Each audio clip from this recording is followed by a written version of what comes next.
248-539-9797. All right, when you have a team like the Detroit Lions, a lot of people are really, really excited. We've been taking some calls, some texts, and it's pretty much divided about who's going to win tonight. Yeah. But the season, besides the Lions, starts tonight as well. You know, even though there's only one game, there are some things we got to discuss, including I think you're getting bold predictions. Hold on, I don't know, it might be outlandish, Come on, something you here you might go, not Tito. think What do you got will for me? happen. And You got to press the button. what's your bold prediction, hell? John? Come on. My bold prediction for this NFL season is that Zach Wilson will actually start more games than Aaron with the Jets. You're giving me that. Not because I'll of save you from performance, yourself. but because that offensive line is that bad. At some point, old man Aaron is going to take a couple of hits where it's going to take some time to get up, and the continual beating that he's going to take That's what you get with the Bills. is eventually going to wear And that out, thing is and Satan's you're going to see spawn. Zach Wilson. Holy Okay. It's a bold take. All right. I don't know if this one I have is that bold, but What I was do going to you go get? something. Hey, Jimmy, what do you get with the different Bills? than this, but I just changed my mind yesterday driving home. The Arizona Cardinals Hold on, I got to do it again. So will when you at flip least the switch, threaten Yeah, you want me to give you a the tutorial? 0-16 Detroit Lions and might be the first team to go 0-17. They are horrible. we're good. Yeah. You're getting I mean, a I'm lot of not- value with the Bills at plus one. I don't know if quarterback you can call that situations. bold, but Yeah. No, well, I mean, it is. I mean, you kind of luck into one every once in a while. yeah. And, yeah, that would be amazing. I think you might be right, but I actually think I know we were talking a little bit about survivor pools this Yeah. week. Week one is very scary. I think Baltimore's the hosting Houston is. Yes. And I know some people will flirt with taking Washington. I would not touch that. I think a lot of times the worst teams in the league yuck up a quick win early, and then they go on to win one or two more games the rest of the year. I've got, I think, the boldest of the bold in the room. Oh. And I can be tarred and feathered for this. And it's really a one-year thing because I really think they're in great hands long term. The Cincinnati Bengals will not make the playoffs.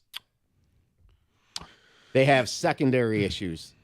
A ton of new, young, fresh faces against AFC quarterbacks. A game like at Jacksonville late in the year, I think they win the last couple seasons. But with Lawrence improving, the Jags improving, and I think in the end they're going to be sitting in that muddled 9-8, 10-7 territory, and their division. I think the Ravens and Steelers are going to be above 500 this year.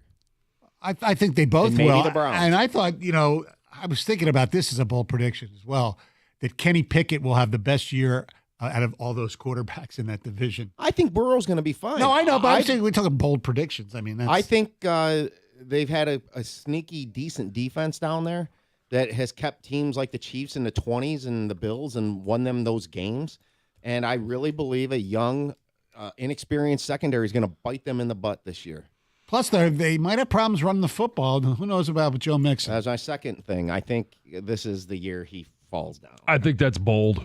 I think that is just too bold. I with unless Joe Burrow gets hurt, I think they're in the playoffs. And I'm not saying that. I legitimately think that they've left their secondary exposed, and the AFC is loaded with quarterbacks. And I believe, again, long term, they're in fine hands, and they're going to be a really good team for years to come. I just think teams like this have these down years where they fall back to the pack, and they're in a division with Tomlin and John Harbaugh. I think Lamar bounces back this year and has a pretty good year now that all the drama's over. Yeah. I think if you're going to go bold, it's that Tomlin doesn't make it to the playoffs 2 years in a row. Ooh.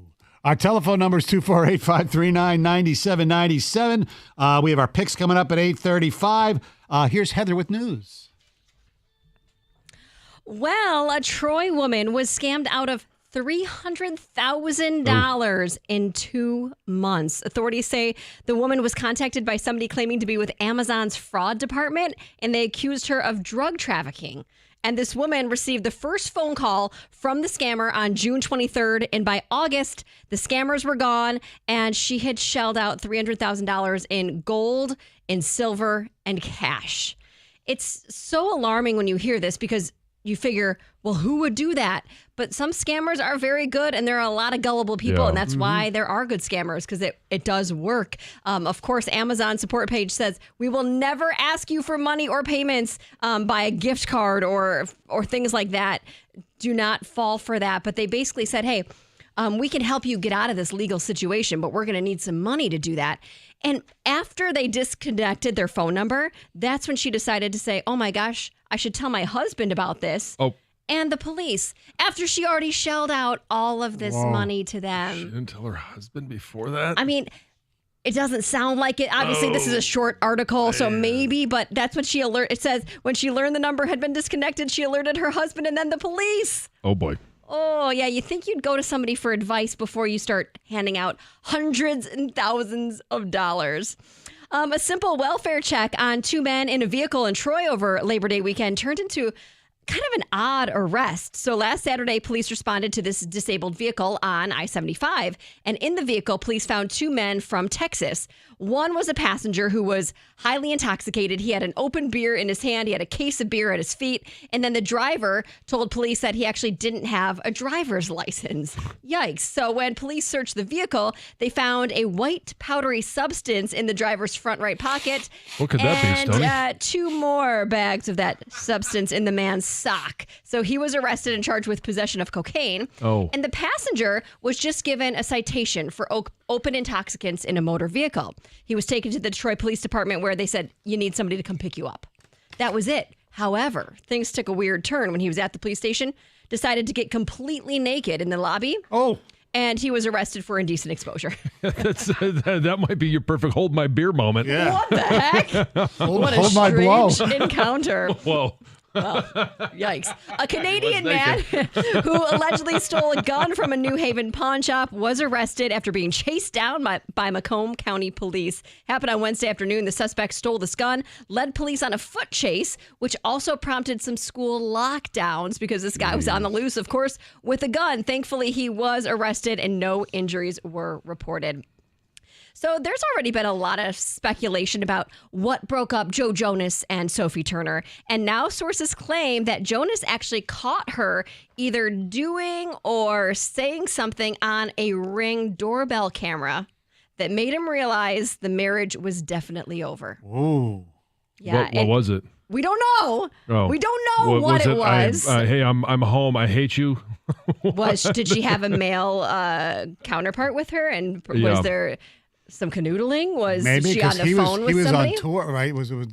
Oh, maybe she was Right. on the phone and she said something to whoever that other person was on the phone. Who knows? Who knows what it was? But anyway, they did both release a statement. Well, a lot of people do. The Jonas brothers are huge, and so is Sophie Turner from Game of Thrones. Like people love them as a couple, and the fact that they're breaking up is a pretty big deal. And they did release a statement that said they've decided to amicably end their relationship. All right.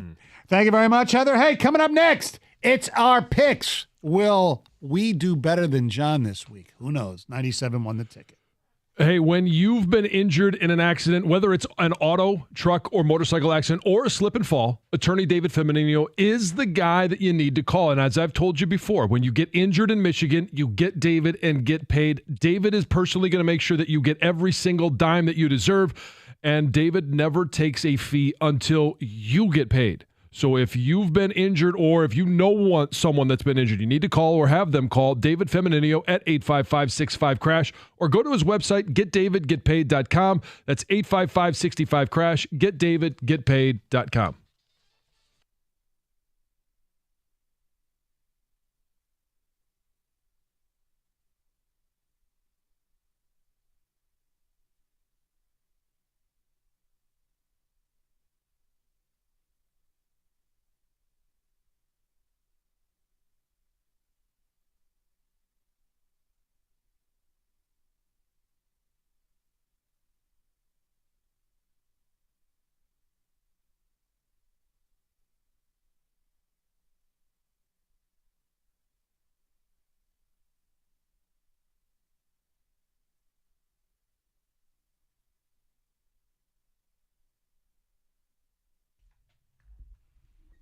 All right, here we go. Detroit, are you tired of damaging your drains with that liquid drain opener? That's right, that liquid drain solution can make your problem even worse. That's why Carter's Plumbing is here to help. Carter's Plumbing specializes in all types of drain cleaning and repair. They also offer a free camera inspection for every drain they open. So don't go back to the store this month. Do what I did and go to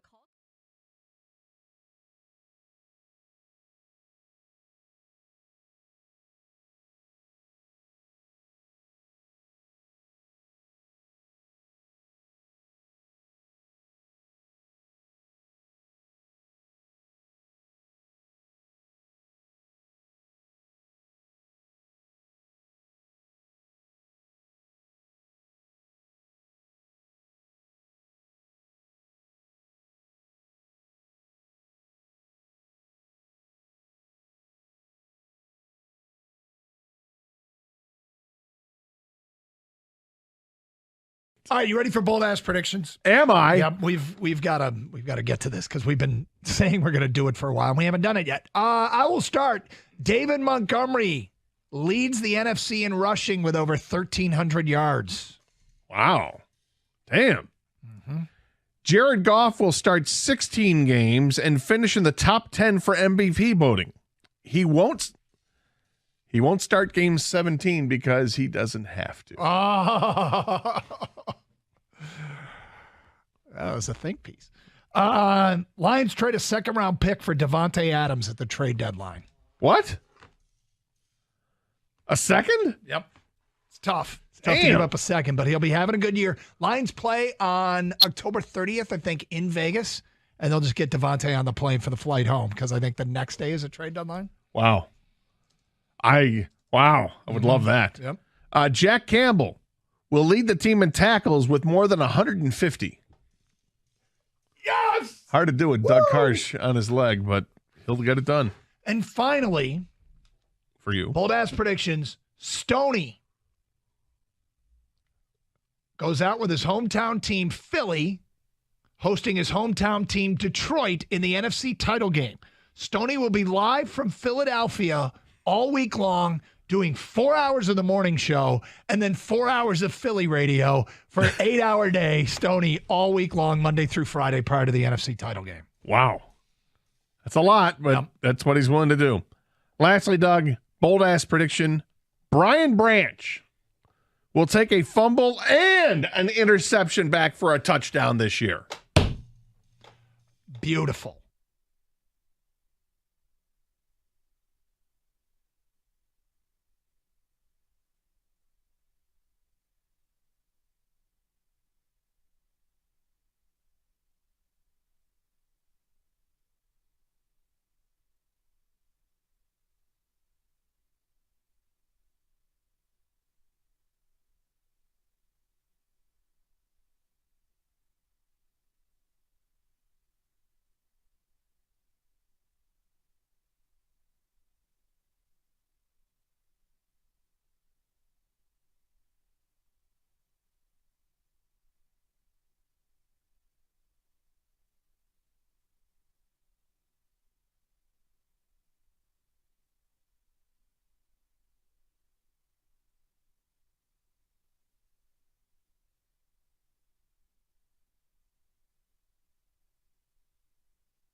Pac-12 went undefeated this weekend. With this product and the TV draws that are the defending Heisman Trophy winner, who looked great, with perhaps the most interesting coach and program in the country in Boulder, Colorado, a dynamic player in Washington and Michael Penix, Oregon State, my pick to win the conference, Dante Moore, the Detroit product, who is one of the more impressive freshman performers over the weekend, Utah, who on national TV totally dissected an SEC foe. He's got this product, and he couldn't strike a TV deal. It is so irresponsible and so unbelievable that happened with this product. I think it's going to be a fascinating watch this year, and quite frankly, it's sad.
is going to be challenged by Washington, and you're going to get a real test of how much better your secondary is when you face Michael Penix. You get it in your house. It's not going to be easy, though. That's a real test. And if MSU, I mean, obviously win the game, it's a big deal, but if they show an improved secondary and like an identity on defense, now you start to craft this narrative like, hey, maybe there could be something a here. heck of a showdown when they play in East Lansing. That'll be a big test. It'll be a huge test to find out what this defense is. Is Brantley being back? Is he, how effective can he be at that corner position? We saw him play, and he was good. I wouldn't sit there and say against, your vaunted passing attack, he was great. But you start thinking about, and to the last caller's point, there's nobody looking past Michigan State. Talking about Michigan fans, what's the one mar in the last 2 seasons on the regular season record for Michigan? It's in East Lansing. Yep.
As I look at them here, look, I may like them to win this division because I think you're getting value. Hold on. Are you going to turn them on, the little bottom Come button? on. Here you go, Tito. What do you got for me? You got to press the button. Piece of what the hell? Come on. What the hell? Innovation Refunds has been helping small businesses that qualify to get a business payroll tax refund through the Employee Retention Credit, also known as the ERC. The ERC is a tax refund for businesses that kept employees on payroll for parts of 2020 and 2021. If you own a business with more than 5 employees, you could have money waiting to be claimed. ERC tax filing is complex. That's what you get with Innovation the Refunds is dedicated And that to helping thing is businesses, Satan's spawn. owners Holy navigate the process. Their independent tax attorneys can help your business's claims stay compliant with IRS regulations. Qualifying Jimmy, what for do the you get with the ERC bills? goes beyond sales decline. If your business faced challenges to the growth that it would have had without pandemic government orders, it may be eligible for substantial refunds too. Innovation Refunds is accredited with the Better Business Bureau. They won't charge any upfront fees until you get paid. Go to innovationrefunds.com to determine eligibility. If you qualify, you could be on your way to receiving money for your business. Go to innovationrefunds.com or call 1-843-REFUNDS. That's innovationrefunds.com or 1-843-REFUNDS. Innovation Refunds does not provide tax or legal advice. They work with an independent MSU is network going to of be tax challenged professionals by and will share Washington, information and you're with going to them, get a real test of evaluate how and much better process your your claims, secondary terms is and when you face conditions Michael apply. Penix. You get it in your house.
As I look at them here, look, I may like them to win this division because I think you're getting value. Hold on. Let You got me to do turn it. them on, the little bottom Come button. on. Here you go, Tito. What do you got for me? You got to press the button. Piece of what the hell? Come on. What the hell? That's not what I wanted. Here, give me that. I'll save you from yourself. Silence everyone. I will handle this. I'll save you from yourself. Silence everyone. I will handle this. Value. That's what you get with the Bills. And that thing is Satan's spawn. Holy Hold on. What do you get? Hey, Jimmy, what do you get with the Bills? Just keep going. Hold on, I got to do it again. So when you flip the switch. Yeah, you want me to give you a tutorial? Value.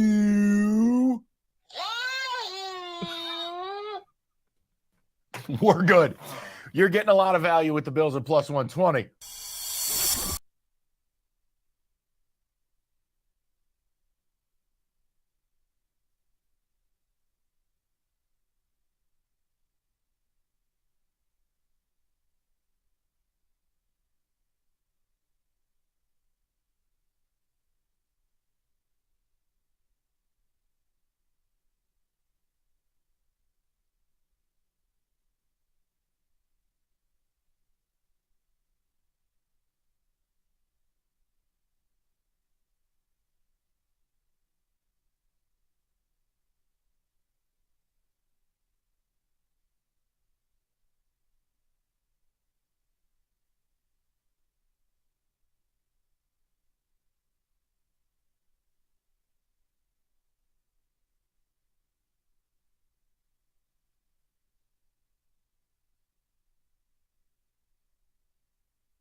Two 248-539-9797. We'll hear from Mike Tirico coming up at 9:35. If you missed anything else on our show, don't forget the Odyssey app. You can just hit the rewind function, and we are there. And also listen to all the fine podcasts, including John's with TJ's called Necessary Roughness, where they go into detail about tonight's Chiefs-Lions kickoff contest. Yep.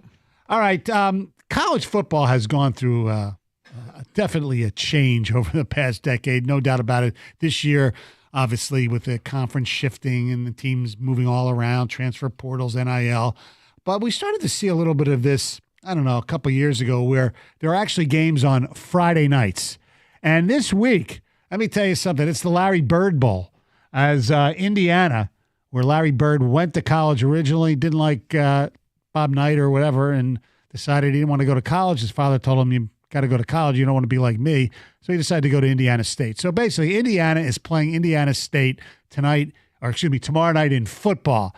Tom Allen. Now, if my memory is correct, John, you are not the hugest Tom Allen fan. No, he loves cheerleaders. He loves the camera.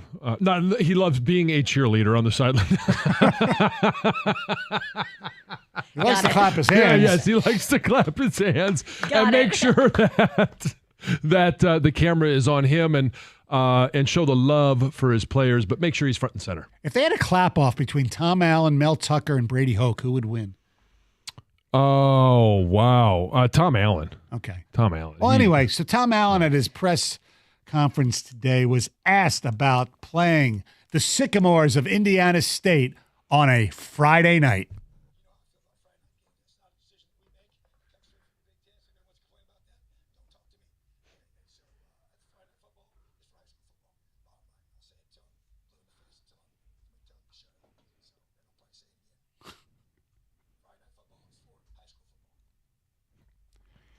Do you agree with him? Sounds like he's been screaming at his team a lot. Yeah, exactly. I'm a frog in that throat there. I do agree with them. There's 2 Big Ten teams that are playing this Friday night. Illinois is playing as well. Against Kansas. That's a pretty interesting game. It will be an interesting game, but Friday night should be for high school football. Like Saturday, the NFL doesn't play on Saturdays until the college football season is over. Obviously, Correct. College football doesn't play on Sundays. The only time they do that is before week 1 of the NFL season. Mm-hmm. And there's got to be some rules. And we call them unwritten rules. I don't care what it is. Friday night is high school football. Saturday, college football. Sunday, NFL. Monday night, NFL. Like, that's historically where they're at. Now, Correct. the NFL is trying to take over a few other nights, like Thursday night. Maction has taken over Wednesdays and sometimes Tuesdays. Like, okay, those nights are up for grabs. But Friday night, Saturday night, Sunday night, or Sunday all day, those should be reserved for the respective levels of football. I tend to agree with you, but who is going to make that call? Is the Big Ten going to say, you know what, we're going to pass on the money that we can get for being maybe the only show in town, for being on television, and just acquiesce to high school football, which in some states is not the big of a deal as it is here in some other states. Right. No, I get that. And so who would ultimately decide it would be the viewers.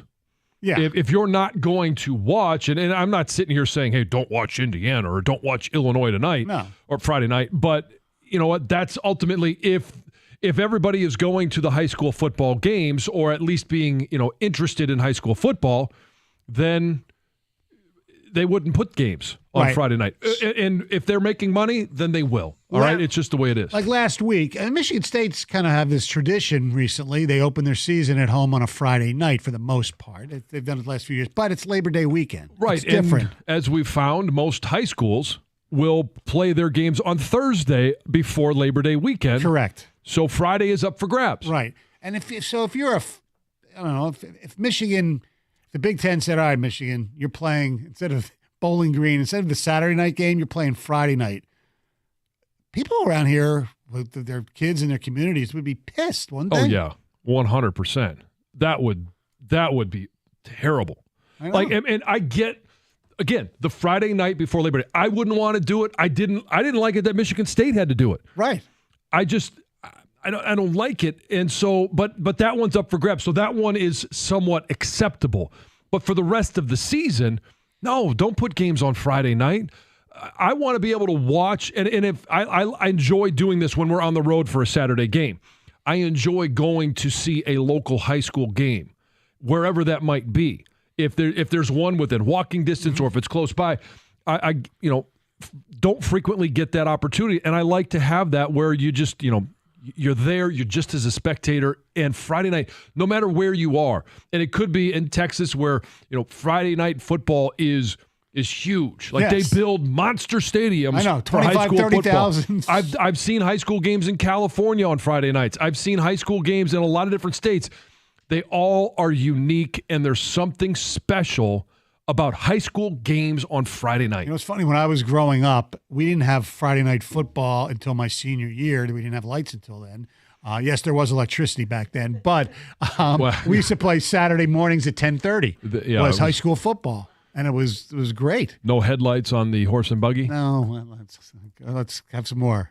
I set myself up because I said that, but yes. Yeah, it's okay. Yeah. But yeah, I mean, so if you don't have lights on your stadium, then you play Saturday afternoon, and I get the conflict that we just created there, or you play right after school. Belleville always plays their playoff games Saturday afternoon, it seems. Yeah, well, I mean, again, you get into playoff games, and now you're starting to talk about, well, do you play on Friday nights? Do you play Saturday? So the travel is equal. I mean, it's a travel situation, but typically throughout the course of the regular season should be Friday, Saturday, Sunday. Did they wear helmets? Yes, they were helmets. Leather helmets. Yes, they did. No and face they were mask. not leather. They were Rydell. Single bar? Maybe the quarterback was single bar. Maybe. Kicker. Anyway. All right. After we hear from Chris Villar, we're going to hear from Larry David. 97 won the ticket.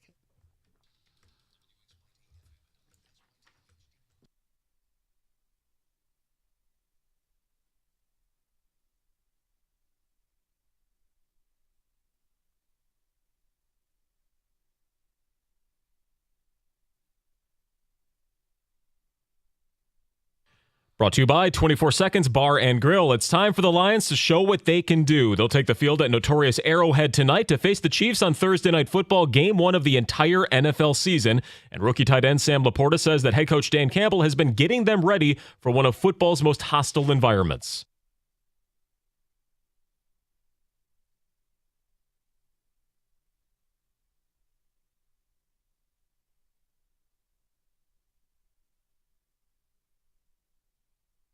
Yeah, Laporta, Jahmyr Gibbs, Jack Campbell, and others will be playing against the Super Bowl champions for the first taste of their NFL action. 8:20 kickoff right here on 97.1 The Ticket. Travis Kelsey still questionable with his knee injury. He'll be testing it out this morning. Chiefs defensive tackle Chris Jones did tell reporters that he's ready to play tonight if he gets the new deal that he's been holding out for. Elsewhere, the market did reset again as Nick Bosa and San Francisco came to an agreement on a massive $170 million contract, over $122 million guaranteed. He's now the highest paid non-quarterback in NFL history. The Tigers lose their game versus the Yankees 4-3. Also lose Matt Manning for the remainder of the season after he was struck in the foot by a line drive early. Same foot as earlier in the year, fractured again. And U.S. Open, another American into the semis. Madison Keys advancing in straight sets. She would face Coco Gauff in the final if both win their next matches. Carlos Alcaraz and Daniil Medvedev also move on and will face each other in a top 3 clash tomorrow.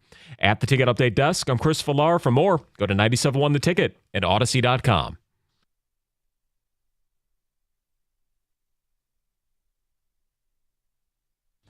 Thank you very much, Chris Villar. Coming up in a few minutes, we'll go to Las Vegas. And where we're going to be going after the show, talk the lines of the games with Derek Stevens from Circa and the D. But every once in a while, when doing show prep or just, looking through different things, I'll see something, I say, man, John would love this, or John would hate this, or I would love to play this because John will be so annoyed. It'll get him going. Last night was one of those nights where I saw something, I said, oh, John Jansen is going to love this. Now, I have no idea. Are you a fan of Curb Your Enthusiasm and Larry David? Of course, he was the creator of one of the writers of Seinfeld. I have never seen Curb Your Enthusiasm. Well, maybe that's your duty on the plane today. Yeah, that's my duty. Yes, that's your duty on the plane today. Watch some Curb Your Enthusiasm because you really want to. Because Larry was on the Rich Eisen program yesterday, and he's a huge New York Jet fan, a huge football fan. And Rich Eisen asked Larry David what he would do if he was commissioner of the NFL.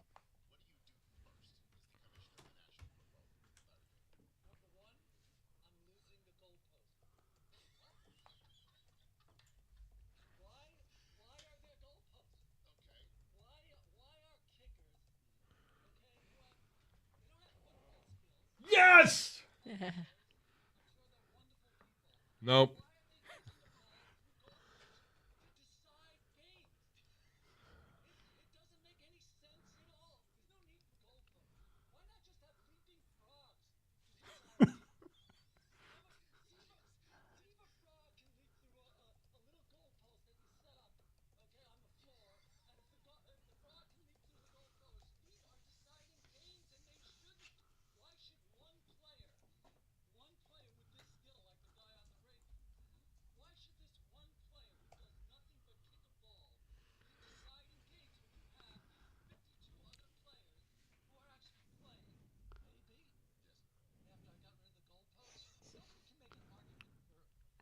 Yep.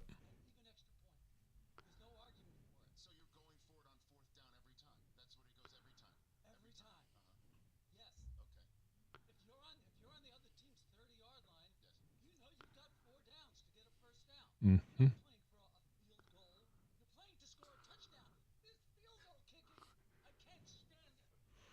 It's what the fans want. It's what football needs. Larry David, I am going to make it a point to watch Curb Your Enthusiasm, the name of the show. I am going to make a point because that man made me a fan. All right. Now, sometimes field goals and extra points do affect the gambling of football games. Yep. Joining us now, the man who runs the D and, of course, the great Circa Hotel, where we will be in about 6 or 7 hours from right now. Can't Something wait to like see him. that. Derek Stevens. What's going on, Derek? How are you? Happy opening day. Happy opening day, John Stoney. Great to talk to you. We're excited out here to see all you guys. So I can't believe we're going to be face-to-face tonight, but hey, when you start thinking about this game, you obviously see where the money is going. Where's the smart money? Yeah, it's interesting. This game's always, the game that leads off. It's the biggest bet game really since Super Bowl. So the numbers posted all summer long. Early posting was Chiefs -7. It went to 6.5 a few weeks ago, and that's kind of where it sat. I got to sit in the strategy session. We knew that with the money coming in, there's just so much love around the country for the Lions that we figured the move both on tickets and on money was going to be coming in on the Lions. We were the first book to go to a 6 on Monday. We took a good amount of Chiefs money -6, and we put it back up to 6.5. And 48 hours ago, I was doing a show, and people asked me on the show, they said, where do you think the line's going? I go, this line is definitely going to come down. We're seeing a lot of Lions money. Now, that was right before this Kelsey news. So we were still at a 6.5. A few hours later, we dropped it to 5. Yesterday, we dropped it to 4.5. So we're actually in pretty good shape. That we didn't get bombarded with Lions money. We've got a pretty good split because we're a little bit ahead of the curve. So our guys did a pretty nice job. But right now we're hanging at 4.5 and 53.5. And for those of you who don't know, that's exactly what you want, right? You want half the money on each team. That way you can't lose.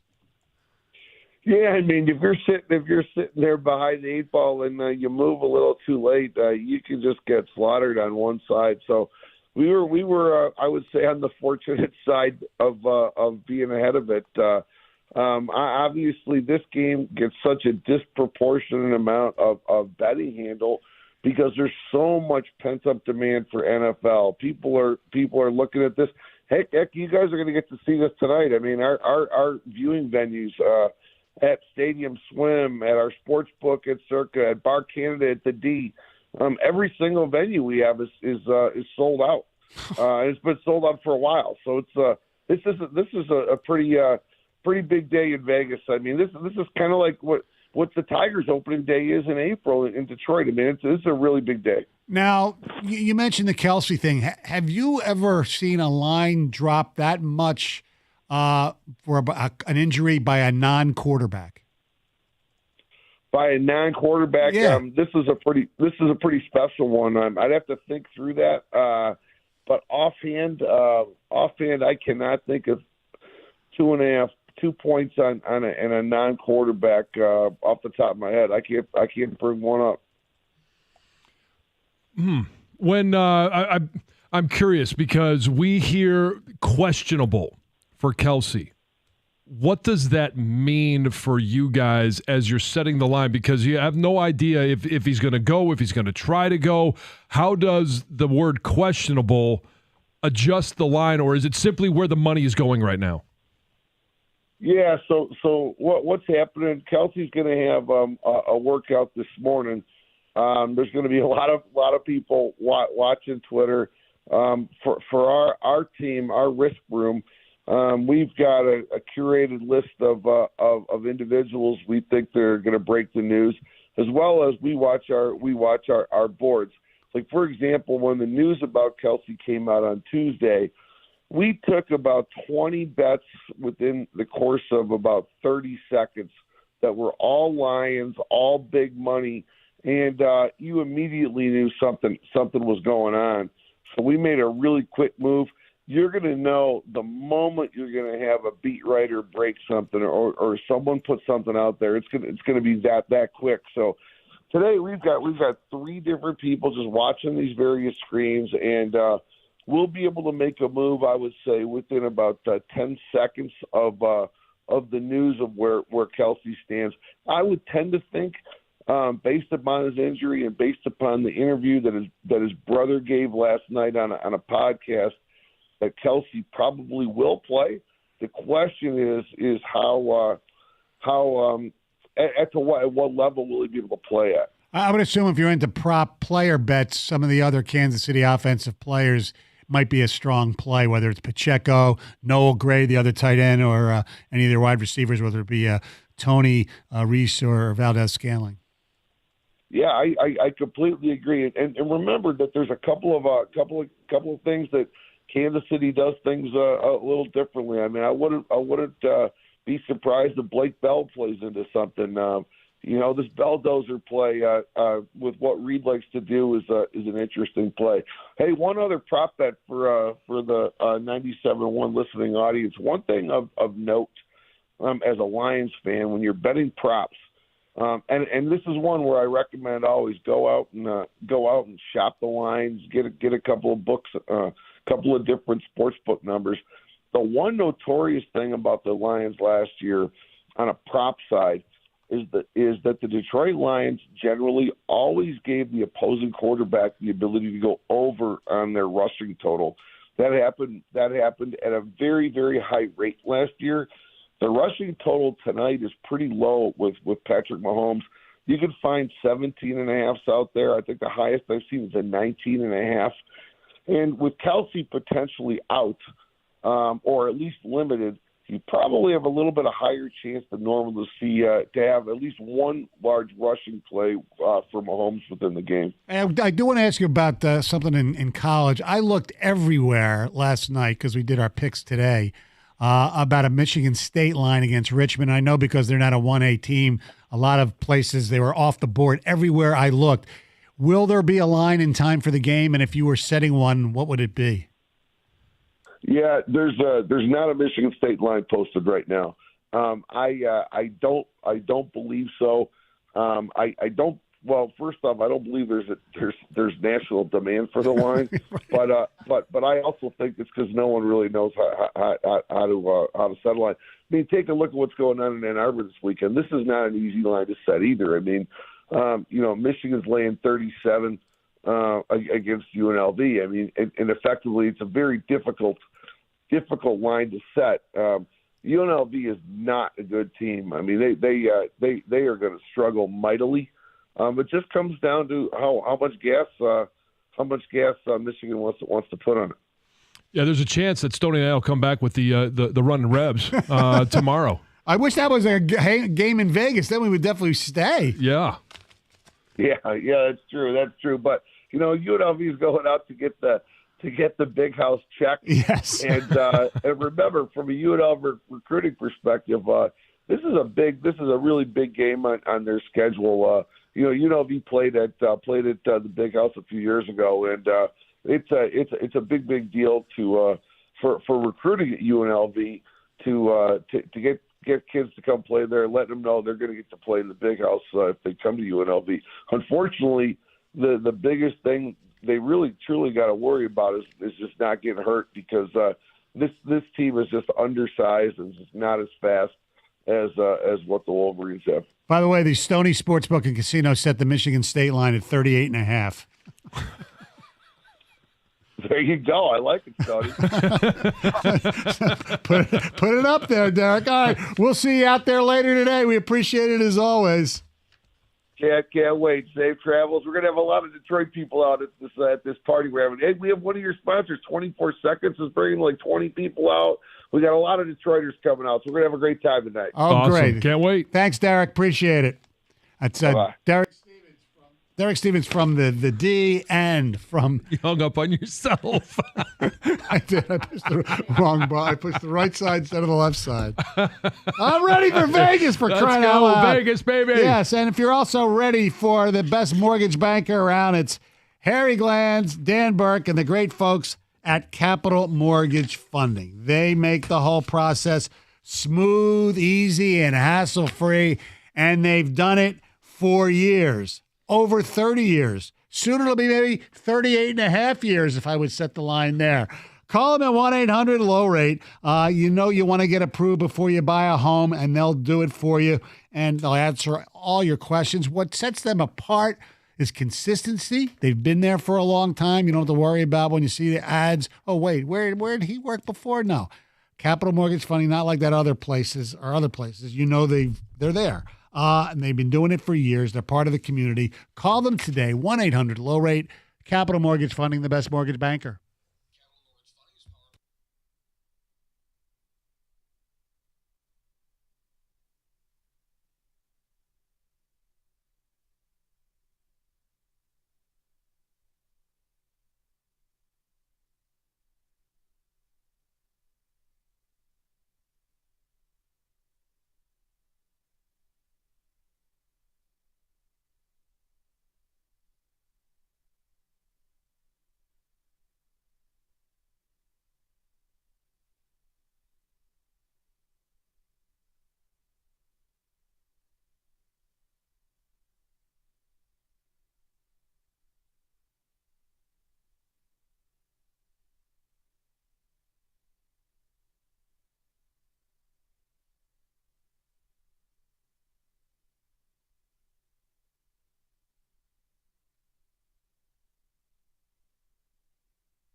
All right, you ready for bold ass predictions? Am I? Yep, we've got to get to this because we've been saying we're going to do it for a while and we haven't done it yet. I will start.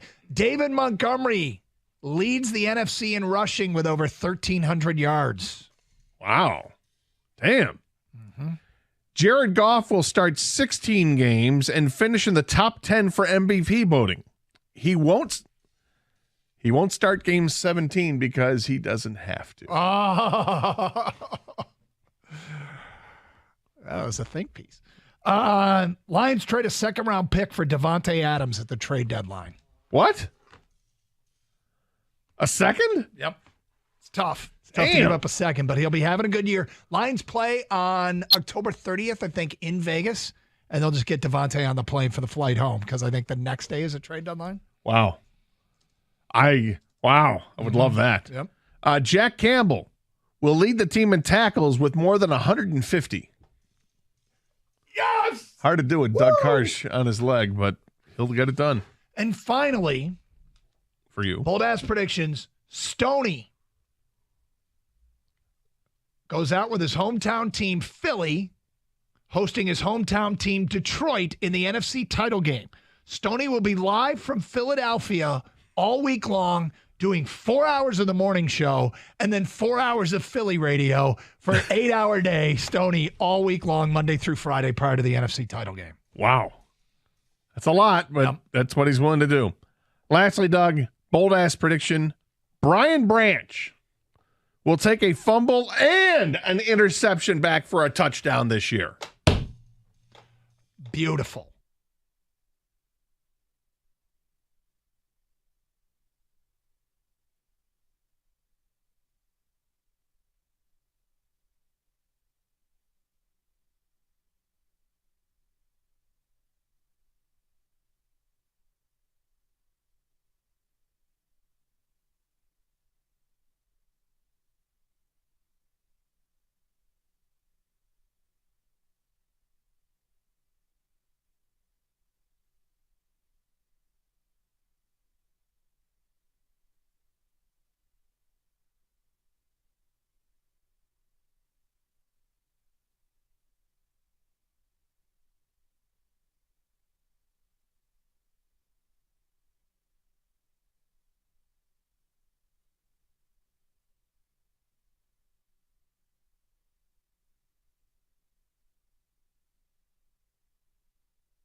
The Pac-12 went undefeated this weekend. 248-539. With this 97. And the TV draws that are the defending Heisman Trophy. Oh, yeah. Are you all checked in? With perhaps the most interesting coach and program. Greg, are you all checked in? Oh, you haven't checked in yet? Wait until the last minute? I'm not checked in. No, I go to the kiosk. Oh, okay. You don't have the app. You don't do the whole app on your phone? No. Oh, okay. All right. Delta app's pretty good. It is. And it's nice to be able to have that boarding pass on your phone. Except every 5 minutes, they keep sending you a notification with your boarding pass on it. You always think that something's going to change with it, but it's the same thing. They keep over and over and over again. But Does Greg know when they make him open the bag with the equipment in it and they start asking what's this stuff for, that he should just be very straightforward and not get all defensive. Oh, yeah. Well, I'm taking all my stuff to record a podcast, so it'll be the same thing. We're going to go through together, and they're going to think we're in cahoots. It'll be. I'm just messing with you, Greg. Which we are actually. Yeah. We are in cahoots. doing the same thing. Where do you guys stand in regards to the seat in, if you're sitting in coach, which we all sitting in coach, with putting your seat back?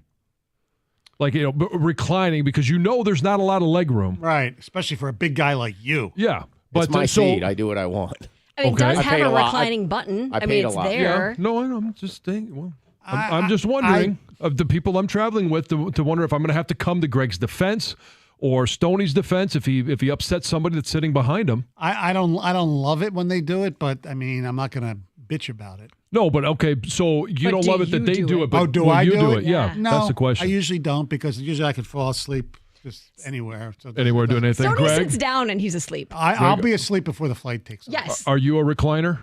I am not a recliner. I would say that in this situation and in most others, I think clear communication beforehand is always very helpful. Okay, so we can clear this up now, this communication, because I felt like you were not going to be a recliner.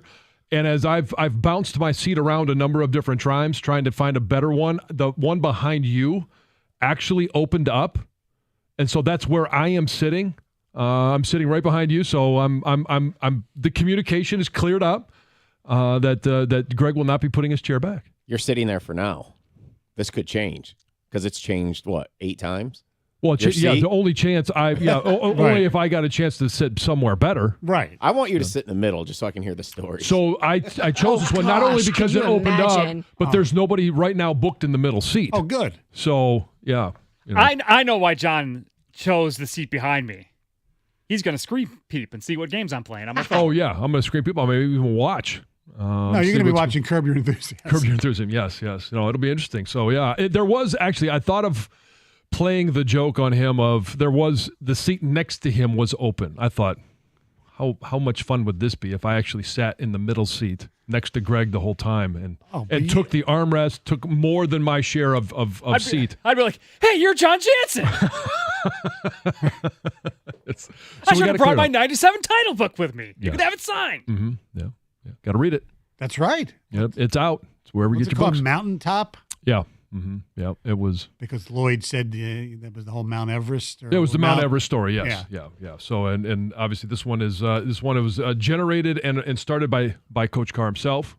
It's out now and it's a good read. Apparently there's some bad words. Not many people used foul language in that, but there's one guy that repeatedly used foul language. Would that be you? Baumgartner's hell of a writer. No. Yes. You're a foul language guy? Well, I mean, I started talking stories about the 97 season. And it opened the floodgates. So. Wow. Yeah. Okay, so. It's not PG-13. But is that the player in you coming out? Oh, 100%. So you were a cusser when it came to being a player because you're not in your personal life. No, I very rarely. I don't hear you swear. Right. Yeah. I just heard him swear the other day. I know. I hit the dump button. Yeah. Yes. Yeah, he was talking about Mel Tucker, how Mel Tucker referred to himself. Yeah. And he said the word. Oh, really? Which I think is one of the easier cuss words out there because some people don't think thankfully, it the is. dump button is on my side and it's within reach. But yes, I don't make it a habit, but yeah, the player in me comes out every once in a while, and here we go. Mike Tirico at 9:35, Heather Park right now. Well, if you're feeling fallish, you're ready to get in the fall mood, the annual Plymouth Fall Festival is going to be here this weekend. Love Apparently, this is a big thing. It's the 67th season. It's huge. And it sounds like there's something for everybody because there's carnival rides, entertainment, a car show, there's a craft show, there's a pet show, there's food. Oh, yeah. So it sounds like a grand old time getting in the mood. And basically, it's like the kickoff to all sorts of fall events going on in the area. Yet. It's not fall yet, but this will get you in the mood. Yeah, just get you in the mood for all. It sets you up. It prepares you for what is to come. For autumn? Yes, for autumn.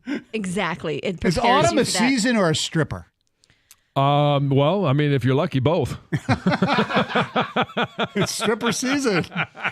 Welcome to the landing strip. Oh, jeez. Here we go. Oh, man.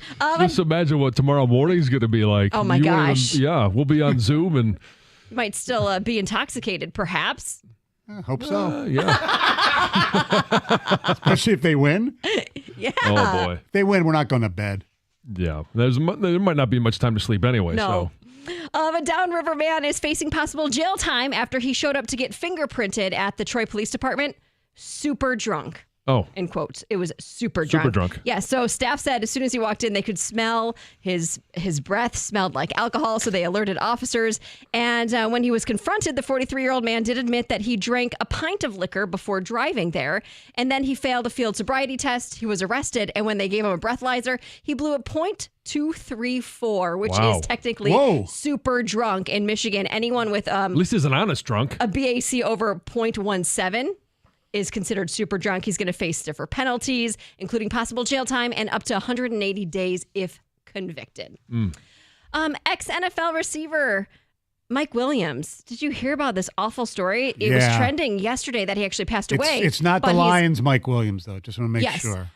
He did not pass away, but it doesn't sound great. He was like severely injured in this gruesome construction accident, and he's currently fighting for his life right now. According to his family, he suffered a massive head injury when a steel beam fell on him, causing, quote, complete paralysis in his right arm as well as his lower body from the waist down. And like I said, there was news that he passed away circulating Wednesday, but the mother of his daughter confirmed that he did not die. He's on life support. And she says that when she went to visit him on Wednesday, he was basically unresponsive, but he did wake up for a brief period of time.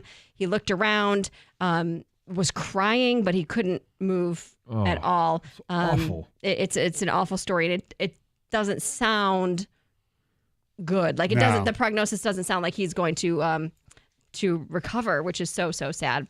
Taylor Swift's upcoming concert film is causing so much excitement that there are some people that think it will make $100 million in just its opening weekend.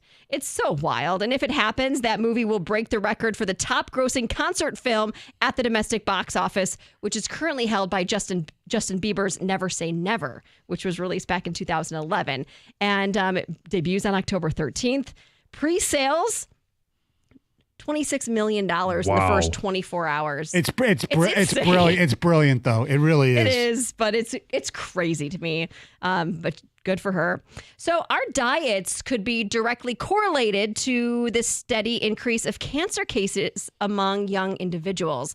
So there's a new study that analyzed data from 1990 to 2019, and it found a 79% surge in new cancer cases in people under 50 years old over the course of 3 decades. And they say in 2019 alone, early onset cancer cases in people from 14 to 49 totaled 3.26 million and increased 79.1%. And researchers are saying that a lot of it could be our diet and what we're consuming as far as liquids go. They also say our environment, our lifestyle, and available medical treatment play a factor too. But our Western diets, they're saying, that consist of way too much red meat, way too much salt, and we're not getting enough fruit, milks. We're putting younger people at risk. And then also they say alcohol intake and tobacco use plays into that as well. The best diet, they say, is the Mediterranean diet. And that's the one where it's like a bunch of fish vegetables. and oils and and nuts and fish I'm okay with. That's about it. Yep. Yeah. I'm sure there's some other things in there. I don't know. All right. Thank you very much, Heather. Hey, Mike Tirico will join us coming up at 9:36. Hey, Planet Fitness, the home of the judgment-free zone, where anyone, and we mean anyone, can feel comfortable working on their fitness goals. Hell, it worked for me. I lost a lot of weight, and I feel really good about myself. And when you go to Planet Fitness, you're in a great environment, squeaky clean gym. They have the full body workout in just 30 minutes. I'm an elliptical guy and a recumbent bike guy, treadmill guy. Yes, the cardio guy. That would be me. I love their equipment. And right now you got a great deal through September 13th. Just $1 down, $10 a month with no commitment. You can't get a better deal than that. For more information or to join today, visit your local Planet Fitness or go to www.planetfitness.com. Now, no matter where you are, there's a Planet Fitness close by. There are more than 50 here in Detroit and thousands throughout the world. And also, if you're looking for a job, Planet Fitness is hiring all positions. So make your workout place your workplace. Planet Fitness offers a fun and friendly environment, flexible schedules, and more. For more info, visit planetfitness.com/careers.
MSU is going to be challenged by Washington, and you're going to get a real test of how much better your secondary is when you face Michael Penix. You get it in your house. It's not going to be easy, though. That's a real test. And if MSU, I mean, obviously win the game, it's a big deal, but if they show an improved secondary and like an identity on defense, now you start to craft this narrative like, hey, maybe there could be a heck of a showdown when they play in East Lansing. That'll be a big test. It'll be a huge test to find out what this defense is. Is Brantley being back? Is he, how effective can he be at that corner position? We saw him play, and he was good. I wouldn't sit there and say against, your vaunted passing attack, he was great. But you start thinking about, and to the last caller's point, there's nobody looking past Michigan State. Talking about Michigan fans, what's the one mar in the last two seasons on the regular season record for Michigan? It's in East Lansing. Yep.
As I look at them here, look, I may like them to win this division because I think you're getting value. Hold on, Oh, you let got me to do turn it. them on, the little bottom Come button. on, here you go, Tito. What do you got for me? You got to press the button. Piece of what the hell? Come on. What the hell? That's not what I wanted. Here, give me that. I'll save you from yourself. Silence everyone. I will handle this. I'll save you from yourself. Silence everyone. I will handle this. Value.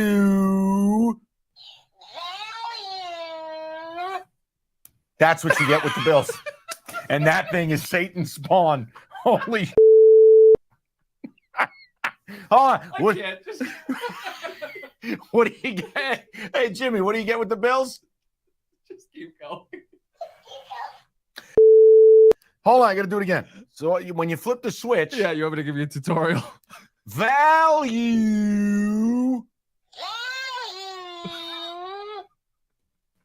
We're good. You're getting a lot of value with the Bills at plus 120.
All right, you ready for bold ass predictions? Am I? Yep, we've got to get to this because we've been saying we're going to do it for a while and we haven't done it yet. I will start.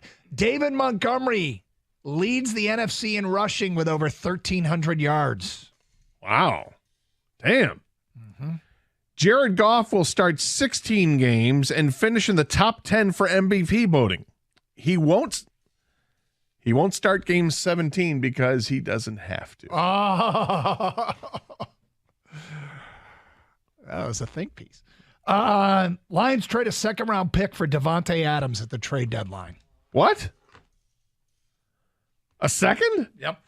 It's tough. It's tough to give up a second, but he'll be having a good year. Lions play on October 30th, I think, in Vegas, and they'll just get Devontae on the plane for the flight home because I think the next day is a trade deadline. Wow. I would love that. Yep. Jack Campbell will lead the team in tackles with more than 150. Yes! Hard to do with Doug Karsh on his leg, but he'll get it done. And finally, for you, bold ass predictions, Stoney goes out with his hometown team, Philly, hosting his hometown team, Detroit, in the NFC title game. Stoney will be live from Philadelphia all week long. doing 4 hours of the morning show and then 4 hours of Philly radio for an 8-hour day, Stoney, all week long, Monday through Friday prior to the NFC title game. Wow. That's a lot, but that's what he's willing to do. Lastly, Doug, bold-ass prediction. Brian Branch will take a fumble and an interception back for a touchdown this year. Beautiful.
The Pac-12 went undefeated this weekend. With this product and the TV draws that are the defending Heisman Trophy winner, who looked great, with perhaps the most interesting coach and program in the country in Boulder, Colorado, a dynamic player in Washington and Michael Penix, Oregon State, my pick to win the conference, Dante Moore, the Detroit product, who is one of the more impressive freshman performers over the weekend. Utah, who on national TV totally dissected an SEC foe.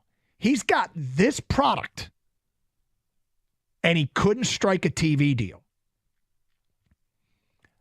It is so irresponsible and so unbelievable that happened with this product. I think it's going to be a fascinating watch this year. And quite frankly, it's sad.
Hey, get ready for the NFL season with incredible offers from FanDuel, America's #1 sportsbook. Right now, new customers can bet $5 and get $200 in bonus bets guaranteed. Plus, all customers who bet $5 will get $100 off NFL Sunday Ticket from YouTube and YouTube TV. Now is the best time to join FanDuel. The app is easy to use. And heck, you want to start the season off and don't miss a week. So visit FanDuel.com/Jansen and kick off the NFL season with an offer you don't want to miss. FanDuel, official partner of the NFL, must be 21 or over and present in Michigan. First online real money wager only. $10 first deposit required. Bonus issued as non-withdrawable bonus bets that expire 7 days after receipt. Restrictions apply. See terms at FanDuel.com/sportsbook. Gambling problems? Call 1-800-270-7117 for confidential help. NFL Sunday Ticket offer ends 9/18/23. No refunds. Terms and embargoes apply. $100 off NFL Sunday Ticket, not YouTube TV. YouTube TV base plan required to watch YouTube TV. Redemption requires a Google account and current form of payment. Commercial use excluded. Subscription renews. Cancel anytime.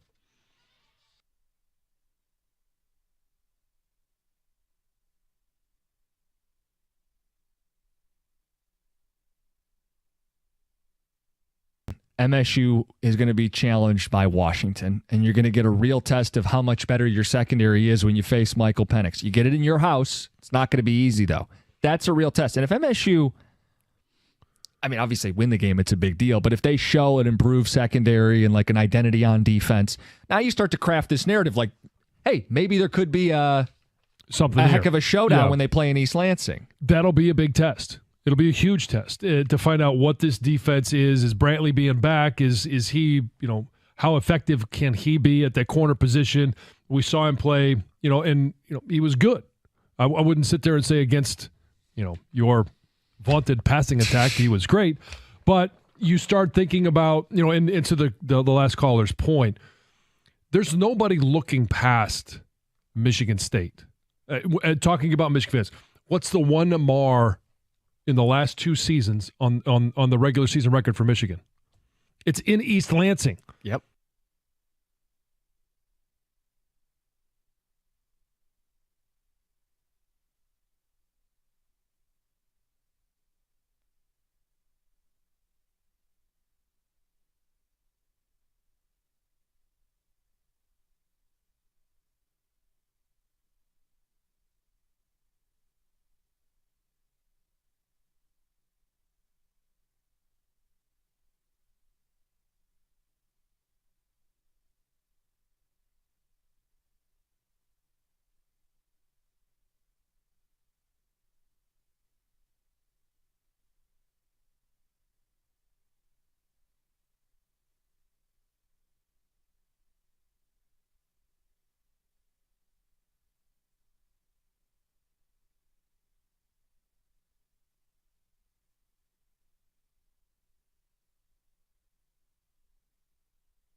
As I look at them here, I may like them to win this division because I think you're getting value. Hold on. Are you going to turn them on, the little bottom Come button? on. Here you go, Tito. What do you got for me?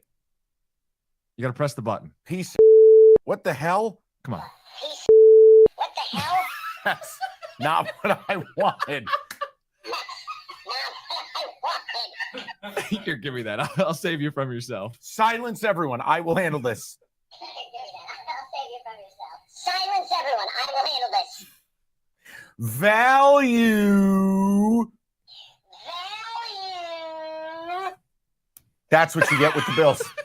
And that thing is Satan's spawn. Holy Hold on. What do you get? Hey, Jimmy, what do you get with the Bills? Just keep going. Hold on, I got to do it again. So when you flip the switch. Yeah, you want me to give you a tutorial? Value.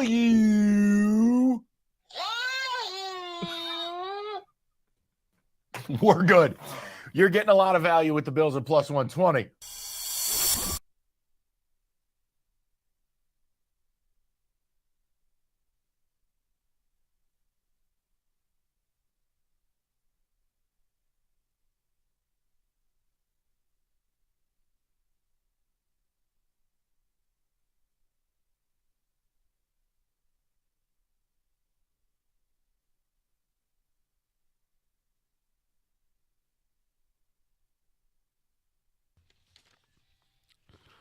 Two 248-539-9797. That is the telephone number on this kind of dreary day as far as weather goes. But good day to this travel. Town is certainly not dreary. No, it's gonna be hopping tonight.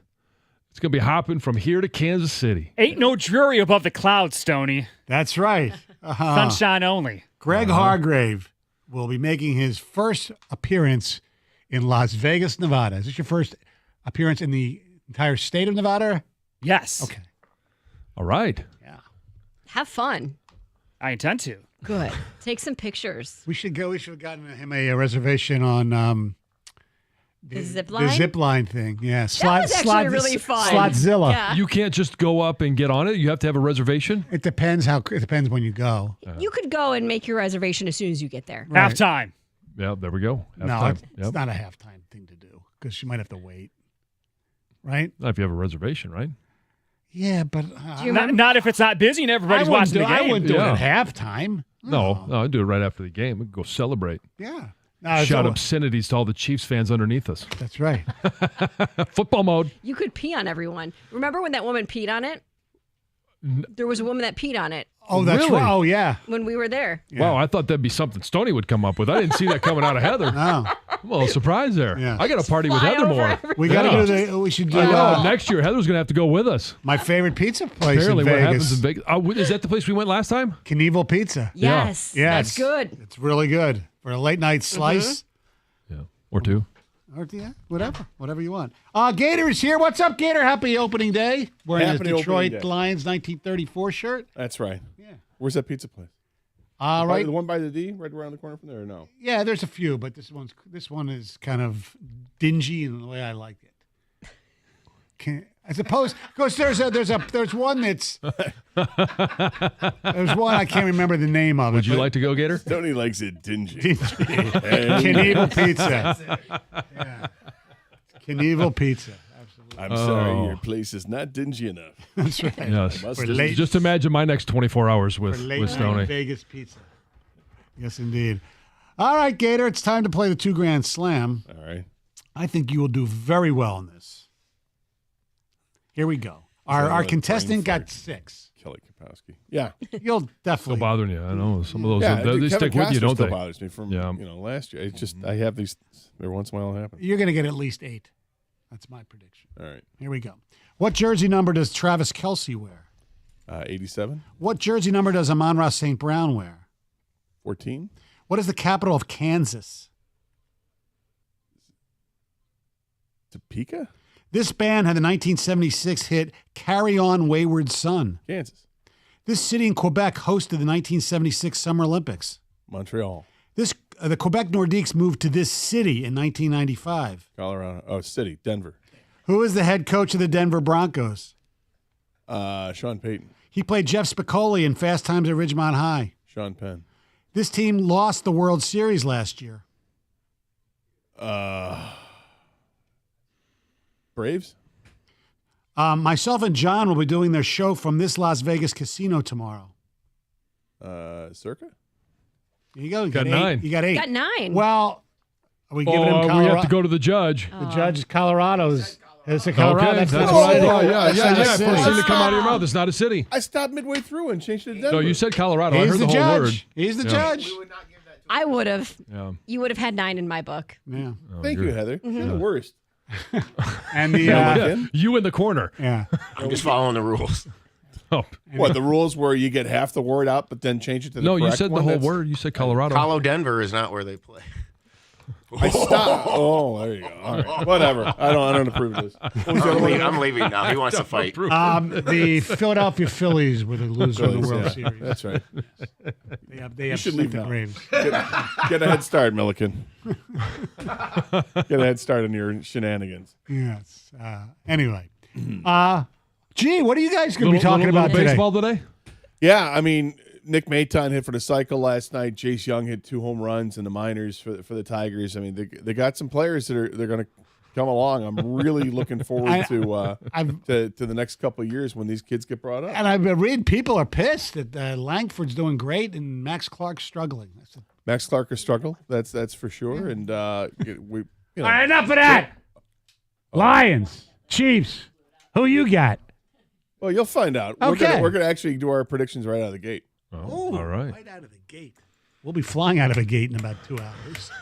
It's always All a right. great segue. We'll see you guys on Monday. I hope you find something nice and dingy. I hope so. Yes, and yes. maybe I see we haven't done our show from the circuit yet because usually we make a bet for you All right. on the blackjack table. That's correct. So we'll see if that we can pull I that should off. probably give you some cash. Yeah, you could or Venmo. Well, that's right, Venmo, and we'll Venmo. pay it later. You know who you're talking to? You don't do Yes, Venmo. I the paper I checks. forgot. Yeah. Yes, you have to go to the bank to cash your checks. Did you yes. finally get direct deposit? By the way, you were like the last Yeah, I sole was survivor. I was forced to. Uh-huh. Yeah. Yes. Yes. Welcome to, You know what? to the future. I was waterboarded Welcome to do it. to the future. It was saving John Odyssey money for him having a paper check, and have to do. We always have to save John some cash. All right, we'll see you tomorrow. 97.1 The Ticket.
All right, you ready for bold ass predictions? Am I? Yep, we've got a. Gator, here we are. Because we've been saying we're going to do it for Here a while. we are. haven't The done it wait yet. I will is start. over. David Montgomery leads the NFC in rushing with over 1,300 yards. Now let me start Wow.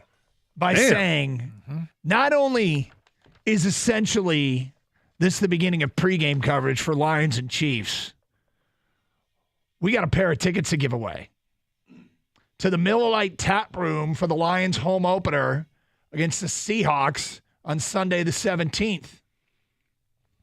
A Carson Anderson quiz question today at 1:38. Wow. It's back. Yep. We'll ask the question. We're telling you exactly when we're going to have the giveaway. The way this works is we'll ask a question about something that was said on the show. Like we're about to make our predictions for the game tonight. We might ask you, what was Gators' exact score? That could be the quiz question. Seriously, it could be the quiz question. Could be the quiz question. So today at 1:38-ish, I'll just leave it at the ish. Might be closer to 1:40. Anyway, it doesn't matter. So you want to listen between now and then. Pay attention, because typically it's something really easy. Really, like what did Doug have for lunch? I mean, it's usually something really easy, and we make sure we say it on the air. That'll be the quiz question. And the winner gets 2 tickets to Lions home opener against Seattle. If you don't win, stop by Buffalo Wild Wings in Warren tonight for the Thursday night feast from 6 to 8. And another chance to win tickets, courtesy of Miller Lite and Buffalo Wild Wings. All right, so Gator, this is it. We have waited and we have waited and we have waited. And the news today on Travis Kelsey, according to Ed Werder, tweeted out this morning, my understanding is tight end Travis Kelsey is expected by the Chiefs to be in the building for treatment and rehab on his hyperextended knee this morning. The next step will then be determined based on Kelsey's symptoms and functionality. The Chiefs officially list him as questionable. Werder also added that the Chiefs believe it'll be very difficult to keep him off the field, which is somewhat vague. But, Gator, that's one situation. The other situation is Chris Jones. It now looks official. He will not be playing in tonight's game. So, as we sit... Why do you say it looks official?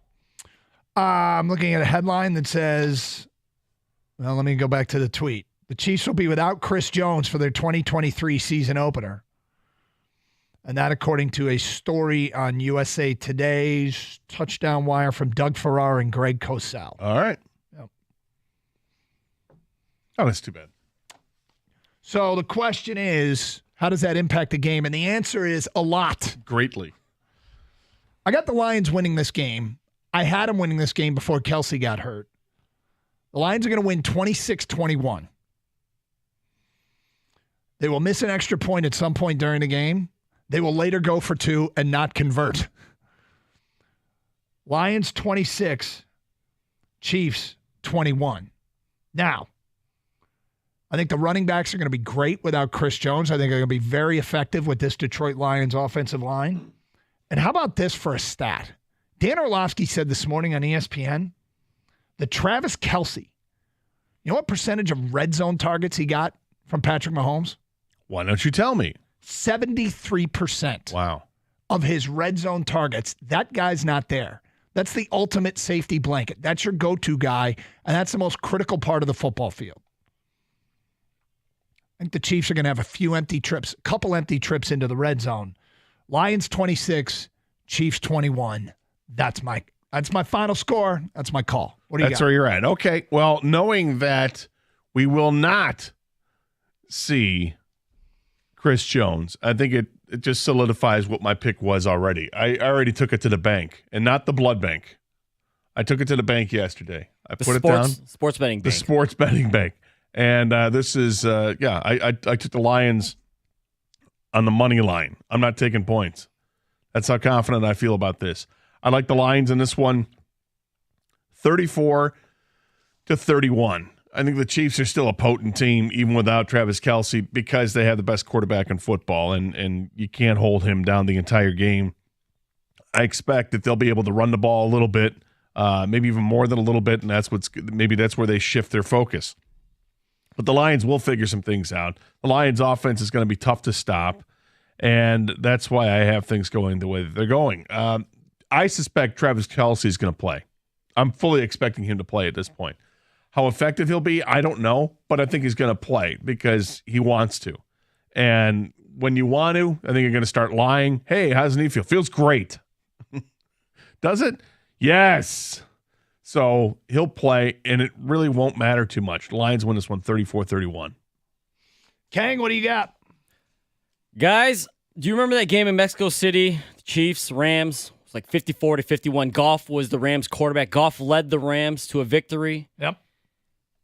Well, he's going to do kind of half of that. He's going to lead the team to a lot of points, but I think they're going to come up short. I got the Chiefs 42, the Lions 39. I think it's another high-scoring game.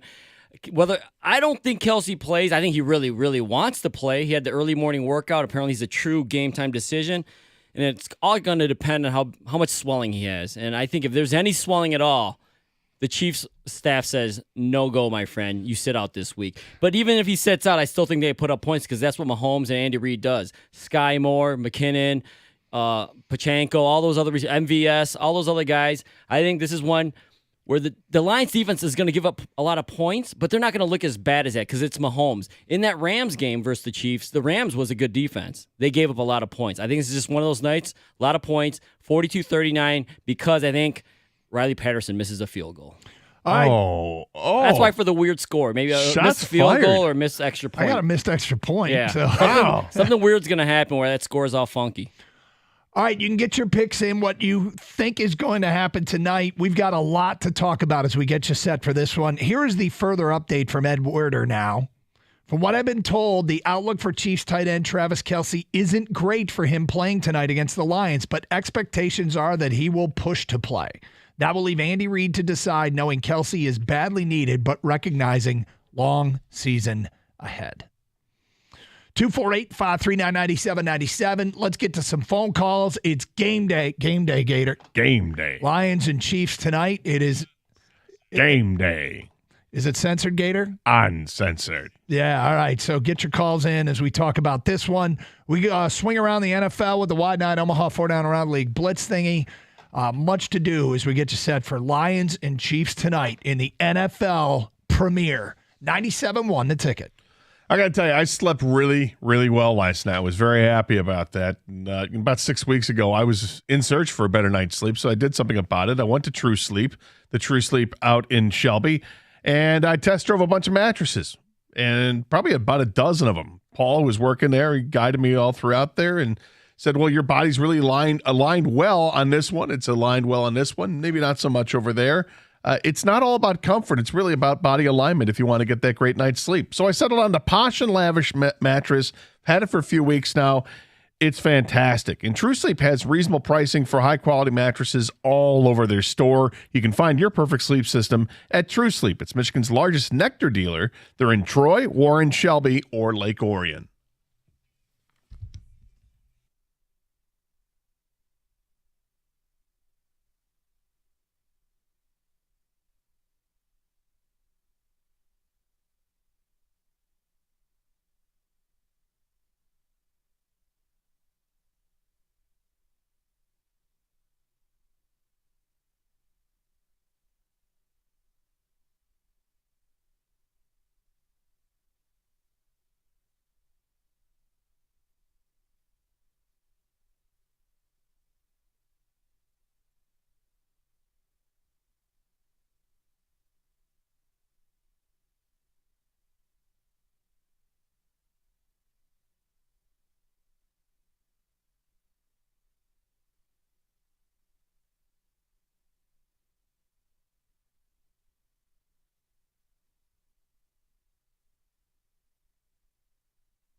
The Pac-12 went undefeated this weekend. With this product, and the TV draws that are the defending Heisman Trophy winner, who looked great, with perhaps the most interesting coach and program in the country in Boulder, Colorado, a dynamic player in Washington and Michael Penix, Oregon State, my pick to win the conference, Dante Moore, the Detroit product, who is one of the more impressive freshman performers over the weekend, Utah, who on national TV totally dissected an SEC foe. He's got this product, and he couldn't strike a TV deal. It is so irresponsible and so unbelievable that happened with this product. I think it's going to be a fascinating watch this year, and quite frankly, it's sad.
Doug Carr, Scott Anderson, 97.1 The Ticket, open lines, predictions coming in via ticket text, phone calls coming in.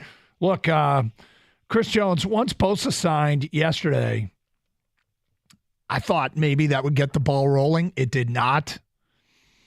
USA Today wrote a story, just posted to Twitter saying they'll be without him tonight and how they try and survive without him. I don't know why. They haven't said why they're claiming they will be without him. Maybe it's just an assumption at this point. But nonetheless, Travis Kelsey went through some sort of pre-game early morning workout this morning. They're going to evaluate him. He's, according to Ed Werder, going to try to play.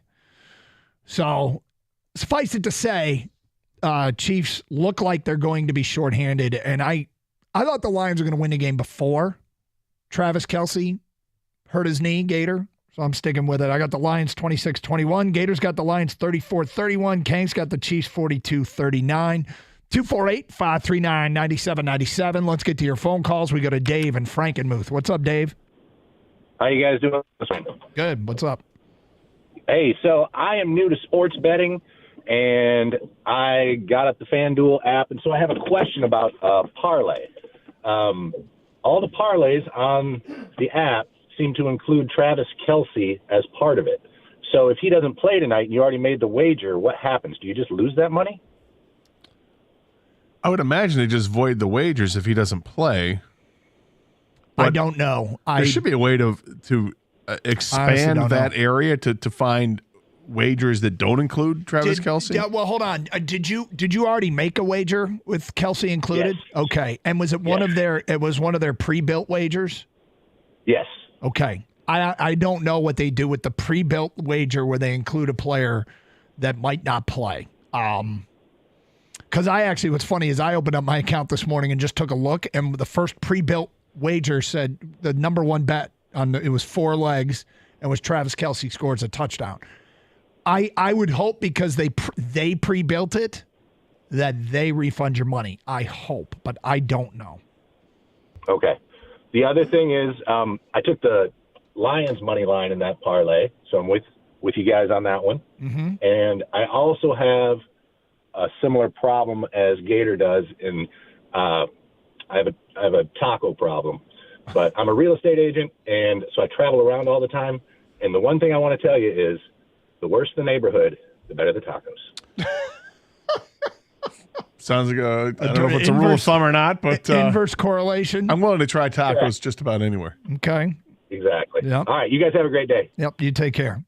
So with my experience on the parlays, and I feel like it changes depending on the company, but most of the time, if not all the time, they just, let's say you have a 3-leg parlay, it just becomes a 2-leg parlay. So the payout's going to be less because it's, one less leg you have to hit of the parlay. So that one leg gets basically eliminated. Avoided. And then now sometimes I've seen it, and I was pissed about this. They avoided the entire bet. So I'm, don't take my word on it. You check your app and what their rules are specifically, or wherever you're betting from. But most of the time, if it's a 5-leg parlay, that one leg gets eliminated. It's a 4-leg parlay. I've bet on fights before where a fight was called a no contest, and I had a couple of fights on it, and I only got credit if I got the others right for, the smaller payout. Gotcha. All right, well, there you go. Hopefully that helps, and hopefully a guy gets taken care of.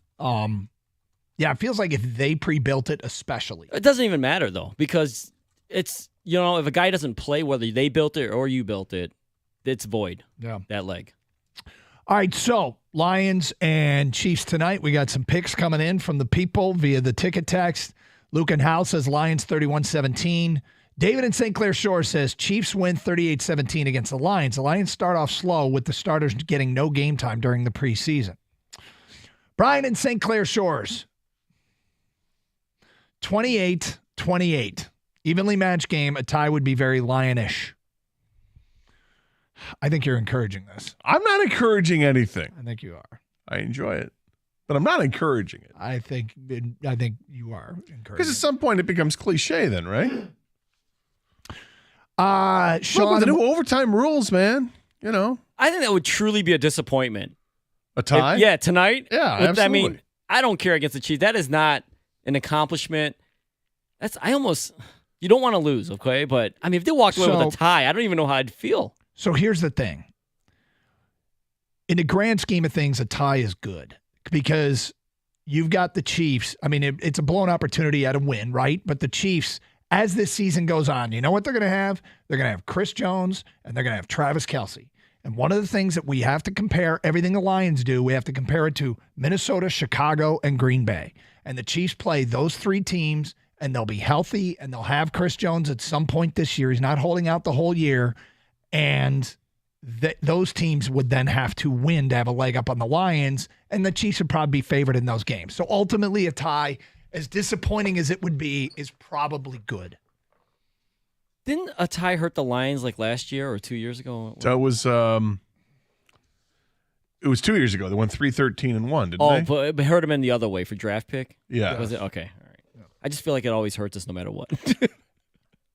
I've been hurt before. I got to tell you, that's a solid theory. Whatever hurts us the most is going to happen. That if there's a tie and it can impact the Lions negatively, there will be a tie.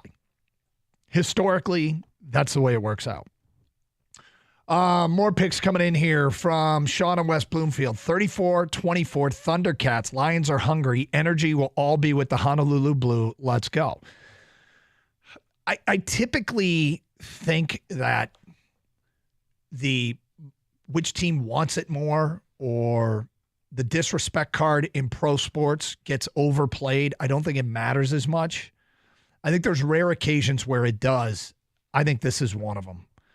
And I think the Lions see this as a bigger game than the Chiefs possibly can. Chiefs' last game was the Super Bowl. Okay? The Chiefs are expecting to play in the postseason. The Lions, while expecting it, this regime hasn't done it yet. They still have to get there. So do I believe that there is a greater motivation for those wearing the Honolulu blue and silver, and by the way, white tonight, all whites? Yes, I do believe that in this particular instance. Going with the all whites, huh? Yes. It's a white party. Easy. 28-21 Lions. Brian Branch smacks someone and pounds them, takes a 15-yard late hit penalty, and sets the tone for 2023. Then he writes, grit. That's from Freddie. Would that be setting a tone with the penalty? See, that's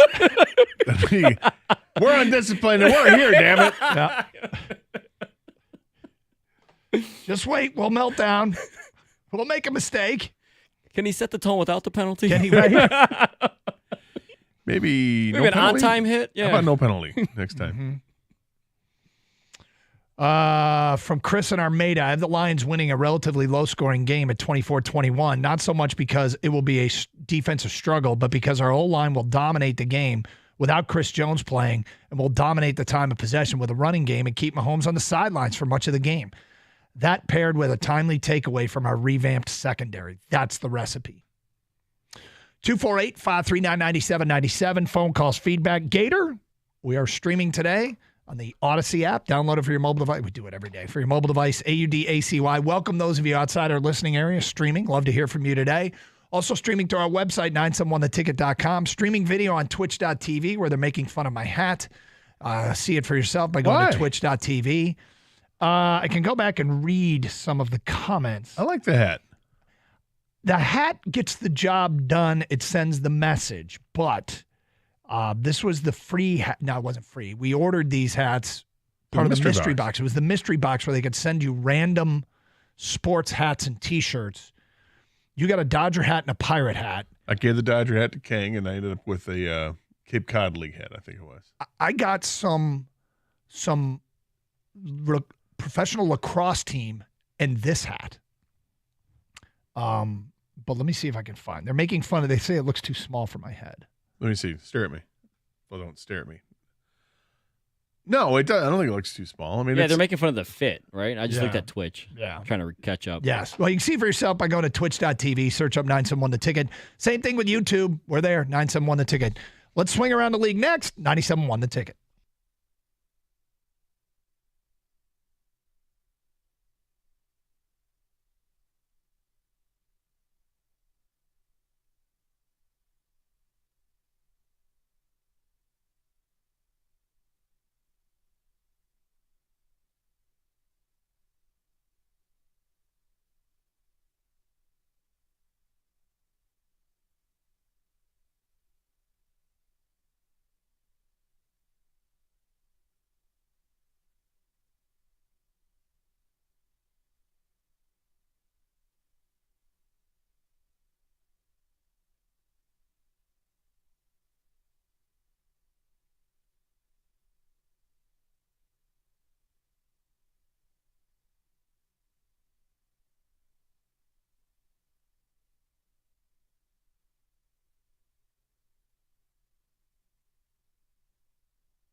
We're going to help you plan your evening a little bit later on.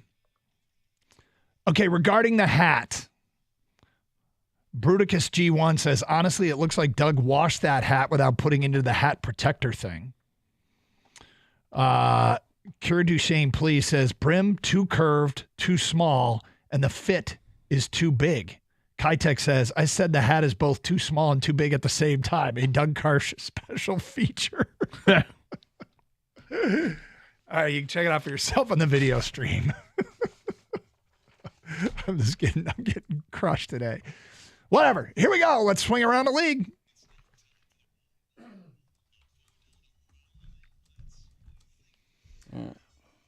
I will receive, and ball's on the tee. Let's go. All right, boys. The Mannings, they released a video this week teasing a possible third host. In the end, it was just a skit to promote the upcoming schedule where the Manning cast is going to be this year. But if they were to add a third host in the future, who would you like to see them add? Well, first I'll say of the skit, bravo, Jared Goff. It was so great. He was so... His timing was beautiful. He was like, he actually came across as like a good actor. Yeah. He and Pat McAfee were the two best actors, if you will, of these athletes that were trying out for the Manning cast. I'll go with Charles Barkley because everything Charles Barkley does is hilarious. So I think if the show's about entertainment, I'd put Barkley on there full time.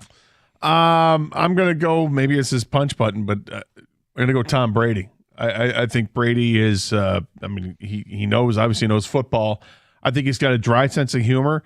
And I think when he does anything with Peyton Manning, it brings out the best in him.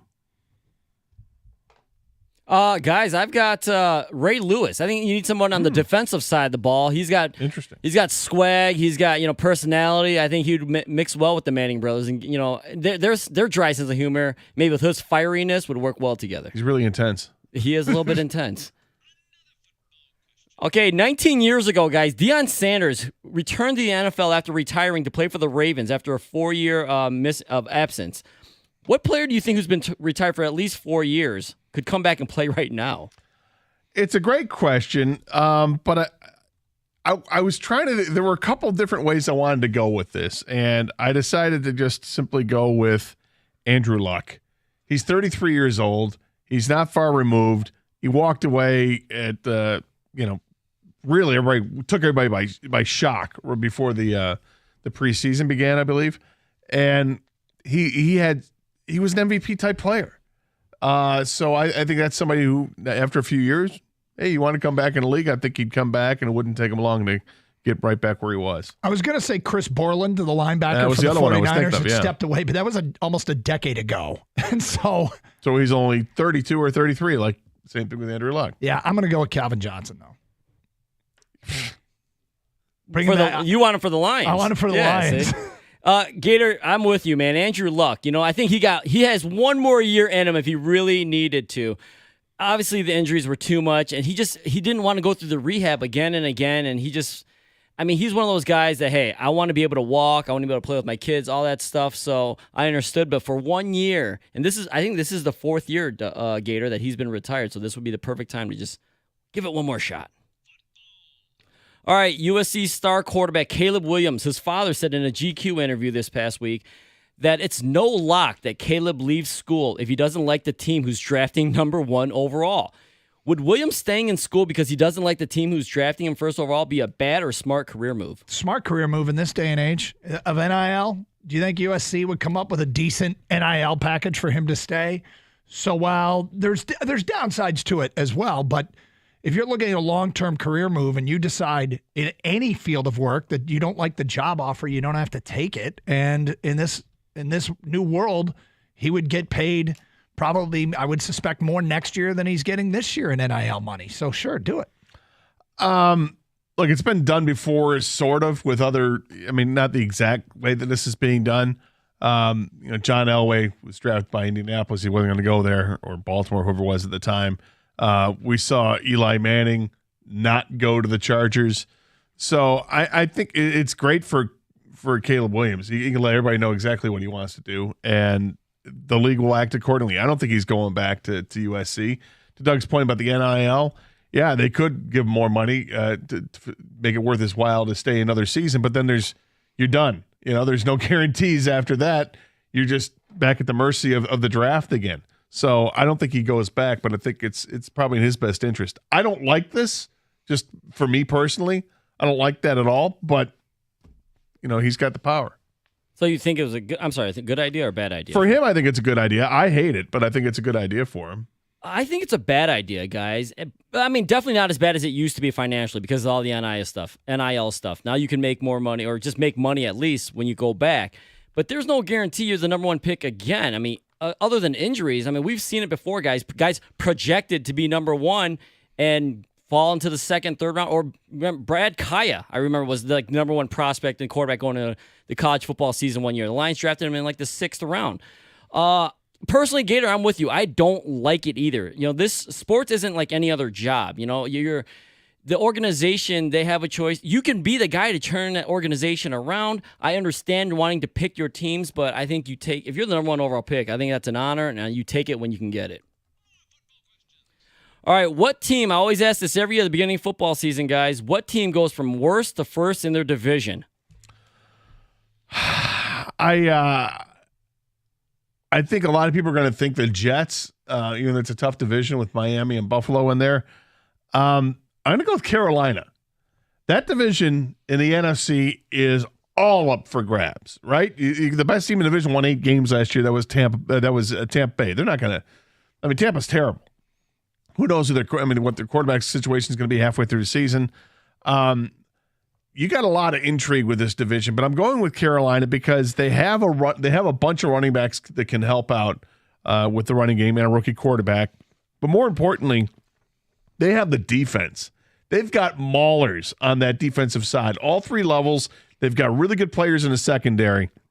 They've got decent linebackers, and up front you got Brian Burns who will get after the quarterback, and Derek Brown, who's one of the better defensive tackles in the league. So I'm going with Carolina. Go with the same division, but I'm going with New Orleans, and I'm like you. I almost feel like it's cheating because there were 3 teams tied for last that all were 7-10, and the division winner went 8-9. But it does fit the criteria. The addition of Derek Carr for them helps out. Michael Thomas and Chris Olave at wide receiver. I think New Orleans is going to be the team that wins that division. I mean, I'm not mad at you guys because that's the easy answer, pick would pick someone from that division. I would go with the Falcons if I were picking someone from that division, but I'm not. I'm going to take a shot at the Jets. Obviously, the defense was really good last year, and it all depends on the offense. They had no quarterback play last year. Went out and got Aaron Rodgers. I think he does rejuvenate, that offense. They got Dalvin Cook. I think Garrett Wilson's going to be a stud this year. Now, the tough route is because the division's harder. I don't know, man. I think the Madden curse comes back and gets the Bills and Josh Allen. Tua, always an injury concern. And the Pats, they're just not ready yet. They don't have enough. Give me 2 teams that made the playoffs last year that don't make the playoffs this year. Minnesota and Miami. Those are my 2. Think about it, Doug. Yeah, Doug hates Miami. He hates Tua. I mean, that's too easy. I almost said Miami and Miami. I know. I thought you were going to say Miami and the Dolphins. Right. Yeah, exactly. I will go with the Giants and Seattle.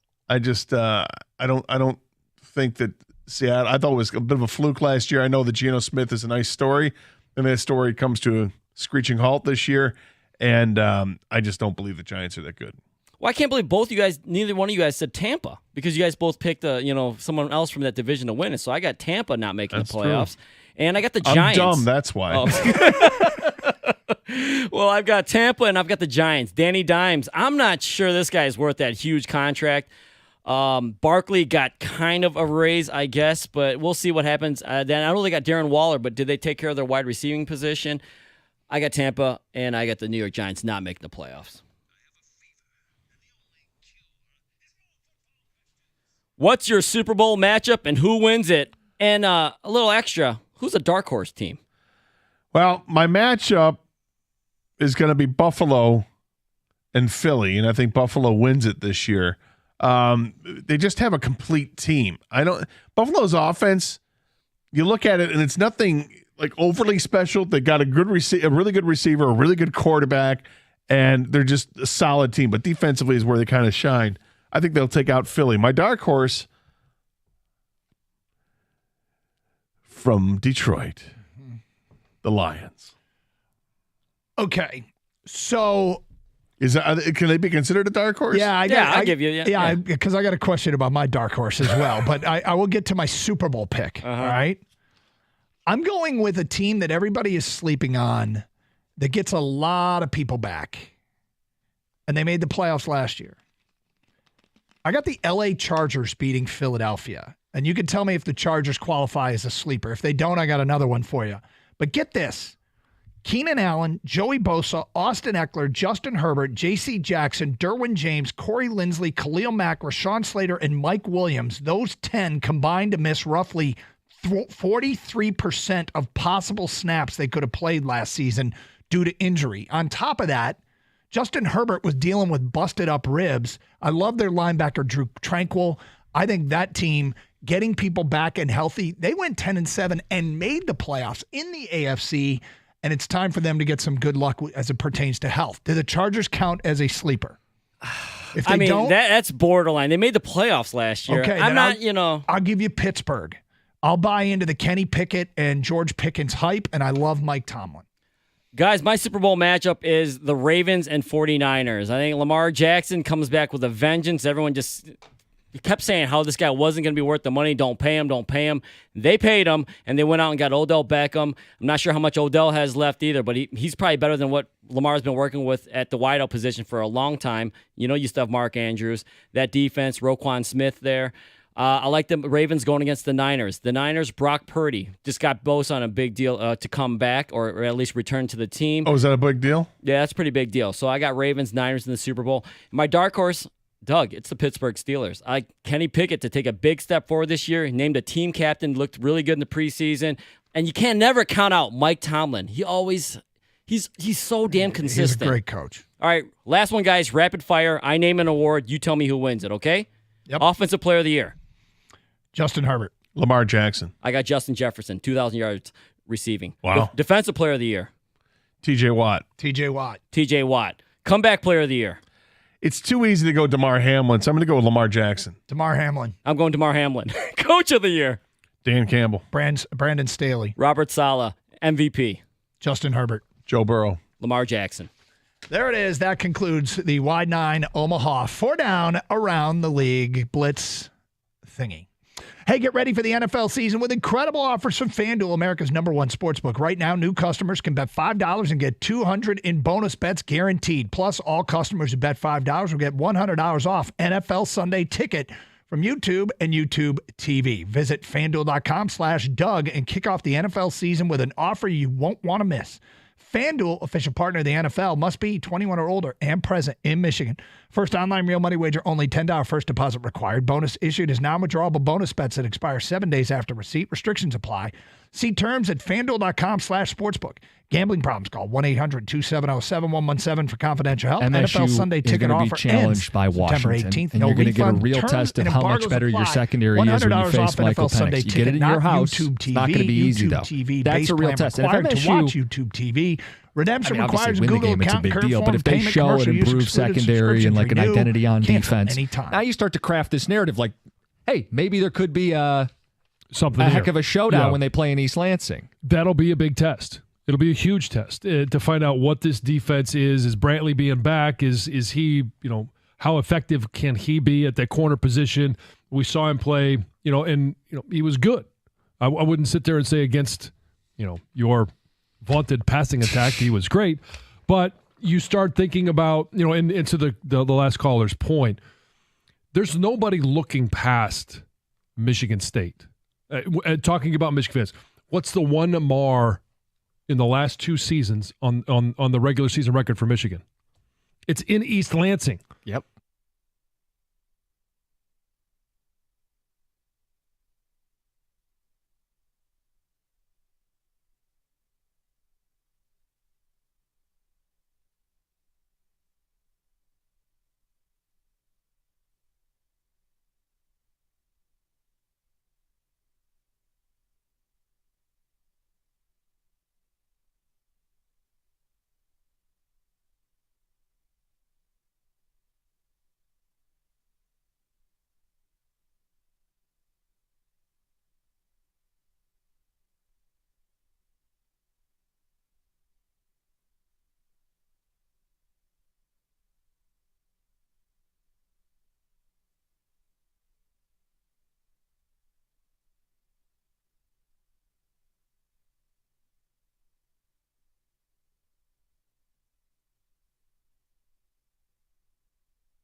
As I look at them here, look, I may like them to win this division because I think you're getting value. Hold on, Are you let going me to do turn it. them on the little bottom Come button? on, here you go, Tito. What do you got for me? You got to press the button. Piece of what the hell? Come on. What the hell? That's not what I wanted. You're giving me that. I'll save We'll you get from back to yourself. talking about Silence the game everyone. I will coming up handle shortly. this. I do want to bring up something Kang mentioned to me yesterday, Gator. Do you remember last year, Lions were going out, was it last year or 2 years ago, they were going out to L.A., and Kang had a friend of his that they rented a house, they VRBO'd a Barbie house. Remember that? We talked about it on the air a little bit. Yeah, vaguely. I do remember that. It was like this pink house. Right on the shore or something like that. And they rented it. It was like Airbnb, the only one they had left. They had to take it. And it was like a Barbie house. Yeah, it was all pink. Yeah. But it wasn't the Barbie house that they just did on HGTV. I don't think so. Okay, yeah. Anyway, these guys go on an annual trip. And when did this first come up? They were deciding what they were So going to what happened was the schedule got released and the Lions were going to KC. Yep. Right? Whenever that got announced. Yep. And once I found out the next time I spoke to him, which is probably pretty recent right after that, I spoke to my buddy who goes on this trip with his buddies. So I don't know all these guys. I know the one guy. And I told him, well, hey, it's locked in. It's written in stone. You guys are going to Arrowhead, right? You're going to Kansas City. I mean, this is a bucket list stadium, a trip of a lifetime. When's the last time? Don't roll your eyes, Doug. I know you hate Arrowhead, but when's the last time the Lions played KC in KC? And he's like, yeah, I want KC, but I think we're getting pushback. I said, pushback? I mean, where else would you go? Well, here are the road trips. How many times have they done this, by the way? I think they've done it for I want to say 5 years, at least 5-6 years or something. So the road trips this year at Kansas City, at Green Bay, at Tampa, at Baltimore, at the Chargers, at New Orleans, at Chicago, at Minnesota, at Dallas. Some cool cities in there. Yeah. Yes. So, I mean, I'm with you, Kang. My first thought is at Kansas City would be number one.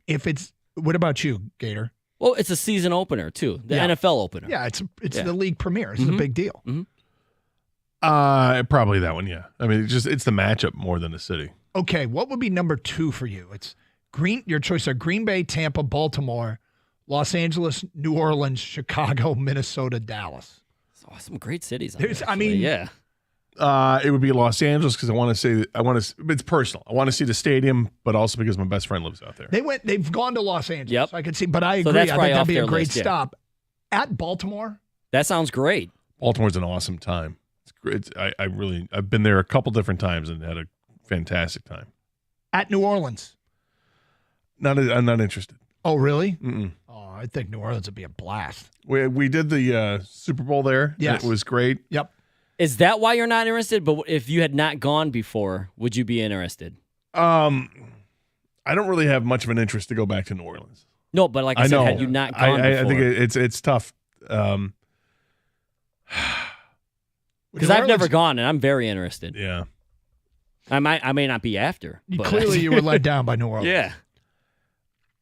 I was. I mean, it was a good time, but it's so dirty and gross, and the stadium is nothing. See, I call it character. Yeah, I didn't like it. Other ones that would be interesting. If you've never been to Green Bay, at Green Bay. Lambeau's Lambeau, right? Want to see a game at Lambeau at some point. Yeah. So now Thought we're I was down going to last year. My cousin Jerry back World? Now we're down to Dallas, Chicago, Minnesota, Tampa. Tampa's probably least on my list of those groups. When in the year do they play Tampa? October 15th. Ooh, it's a good time. See, Shouldn't be too hot. I would disagree. I would go to Tampa. I would think one would want to go to Tampa in December when Yeah. it's like cold here. October in Michigan's beautiful. October, Michigan is beautiful, but it's still the last one on my list out of those cities. I love Jerry World. Plus, Dallas is a great town. I feel like between Jerry World and Minnesota, those are two trips you need to see the stadium. I want to see it. Yeah. Everybody says Minnesota Stadium's the best in the league. I want to see it. So Chicago is next to Tampa. Tampa's your last. Yeah. Kang, where'd they pick? Tampa. They picked Tampa. They picked Tampa? They go anywhere, they picked Tampa? They picked 9 out of 9. I don't get it. And I think they've been there before, too. Maybe that's why they picked Tampa.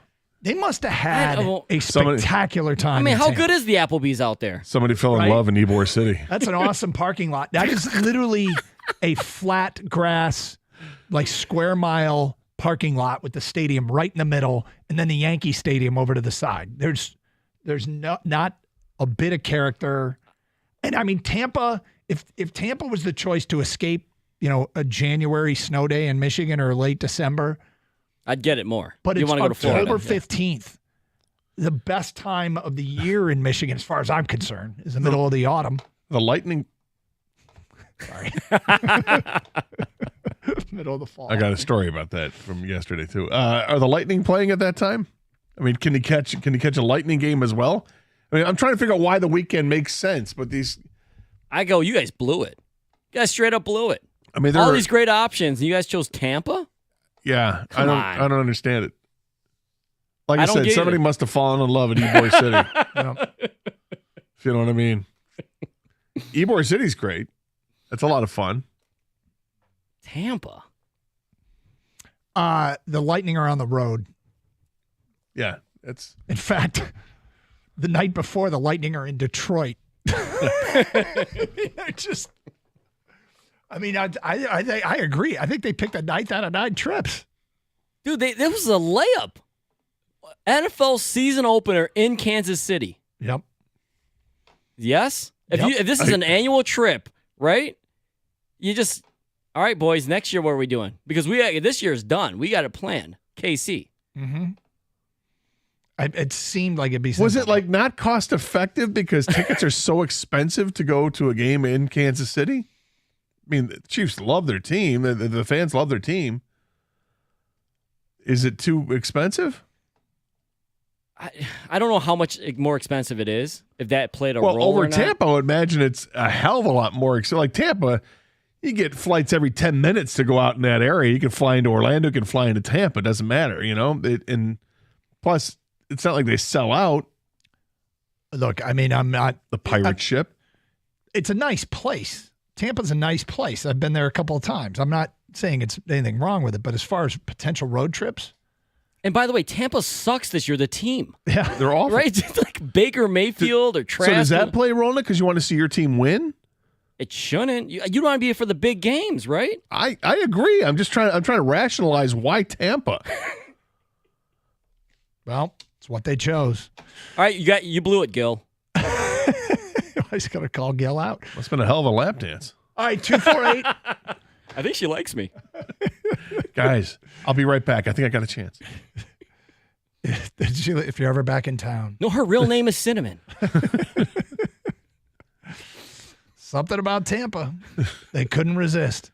248-539-9797. All right, coming up next hour, we'll get into the game a little bit more. If you're just joining us, Travis Kelsey had a morning workout, and the feeling is he's going to try to go, and that the Chiefs just won't let him go. But that's the feeling, at least as conveyed by Edward, a reporter for ESPN.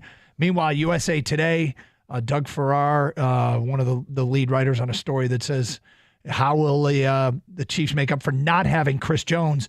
I don't know even when the feasibility, when the actual to sign the contract, get to the building, get all ready for the game. There's got to be a drop dead time. Maybe it's already passed that he can't play. But those are two key guys out for the Kansas City Chiefs tonight. It sounds like. So with that said, what happens tonight? Winner and score. Give it to us. We are recording all these. We got our picks in. We got, I got the Lions winning 26-21. Gators got the Lions 34-31. And Kang's got Kansas City 42-39. 248-539-9797. We start knocking down your calls next. 97.1 The Ticket.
As I look at them here, look, I may like them to win this division because I think you're getting value. Hold on. Let You're me going to do turn it. them on, the little bottom Come button. on. Here you go, Tito. What do you got for me? You got to press the button. Piece. What the Brought to you hell? by CGC Water Treatment. Are you ready for some Lions football? An 8:20 Not what start I tonight. The want. entire NFL season will begin with Detroit versus Kansas City at Arrowhead Stadium. The Lions coming off that 9-8 year, having just missed the Silence everyone. playoffs. I will handle Now, this. the majority of pundits have been punching their ticket into the postseason for the first time since 2016. And Dan Campbell says that this game tonight will be a great gauge for a squad. That's what you get with the Bills. And that thing is Satan's spawn. Holy Hold on. What do you get? Hey, Jimmy, what do you get with the Bills? Just keep going. Lions football right here on 97.1 The Ticket. Dan Hold on, I Miller gotta will do it have again. tonight's call So at when you 8:20 flip the p.m. switch, Pregame you show want me to give you a officially tutorial? beginning at 5 p.m. with Valenti, Rico, and Costa, but obviously talking about it all day here on The Ticket. As for the Tigers, they also have a night game finishing up their series in New York and hoping to avoid a sweep at the hands of the Yankees. Erod gets the nod in the rotation, which will need to be adjusted again by manager A.J. Hinch after the team lost Matt Manning for the season last night. Baseball fans can find the game over on WWJ AM 950. Dan Dickerson's call beginning at 7:05. Meanwhile, in the minors, Tigers prospect Jace Young, red hot, hitting 2 home runs for the second straight game for the Seawolves. Jim Bowden of The Athletic called Young one of his top prospects that could explode up the pipeline charts in 2024. At the Ticket Update Desk, I'm Chris Villar. For more, go to 97.1 The Ticket and Odyssey.com.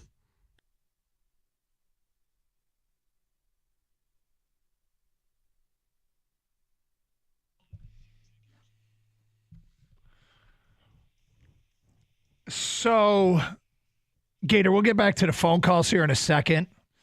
My youngest son is notorious for not like ever proofreading anything he sends us.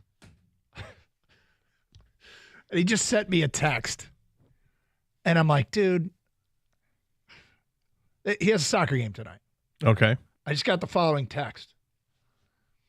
Can I get the cat for the game? You get the cat? Yep. For the game. Yep. I'm guessing he meant R because R is next to the T, but I like the fact that he's looking for some support. I'm going to tell him, sure, I'll bring the cat. That's what I'm going to text him back. I'm thinking he means the car as well, but I mean, It's a support animal. I'll bring Frady. Frady would love to go. There's nothing that Frady would hate more Oh. than being picked up and taken somewhere. Come on, Frady, time to get in the crate. Most cats don't like to be transported anywhere. No, they don't. But this one in particular, the name fits the personality. Yeah, he doesn't exactly come when he's called, does he? Come here, buddy. No. No. We also think Frady's deaf, so. What's that? You're terrible. My ears, I think, they can't get them to pop. It's been off for like 24 hours. Nothing, Gator. 248-539-9797. Let's get back to your open line calls. We go to Rob in Brighton. You're on 97.1. Hi, Rob. Hey, fellas. Happy opening day. I wanted to comment on your around the league thing and about Caleb Williams, but can I give a quick Lions prediction? Yeah. I think Gator hit it on the nose. I think it's 35-31. I believe that's what you said, Gator. I went 34-31, but I like where your head's at. Yeah, like I think the Lions, I say 35-31 because they stopped Kansas City on the last drive of the game, either a sack by Hutch or a pick by Kirby Joseph. But I think the Lions do win 35-31. But, Doug, I was kind of shocked. You're a very conservative person. I think you are, at least. I'm kind of shocked that you think that Caleb Williams, his dad saying that, and him, possibly going back to USC is a good career move. And I don't know how that's a good career move just based on he's projected to go number 1 overall. And if you look at the NIL valuations right now compared to what Bryce Young signed a 4-year, $38 million contract fully guaranteed. And Caleb Williams, the valuations are saying he's not even making $3 million.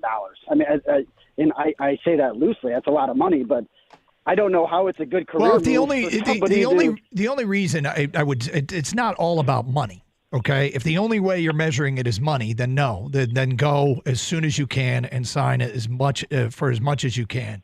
But if this gets him out of going to a place like Arizona, or maybe more importantly, it opens up the books, and this is a big part of it. We don't have a ton of time, but by saying this, you're also basically advertising. If somebody wants to trade up to the spot to get me, I'm not going to Arizona, so Arizona might be more inclined to trade the pick.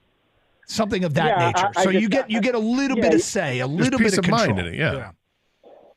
Yeah, so, but I mean, I don't know if he's ever been to Scottsdale, Arizona. It's one of the best. It's a great place to be also. I don't know which team he doesn't want to play for. I mean, that's the other thing. We don't know where he doesn't want to play. I mean, it could be somewhere else, but he does have some control in it.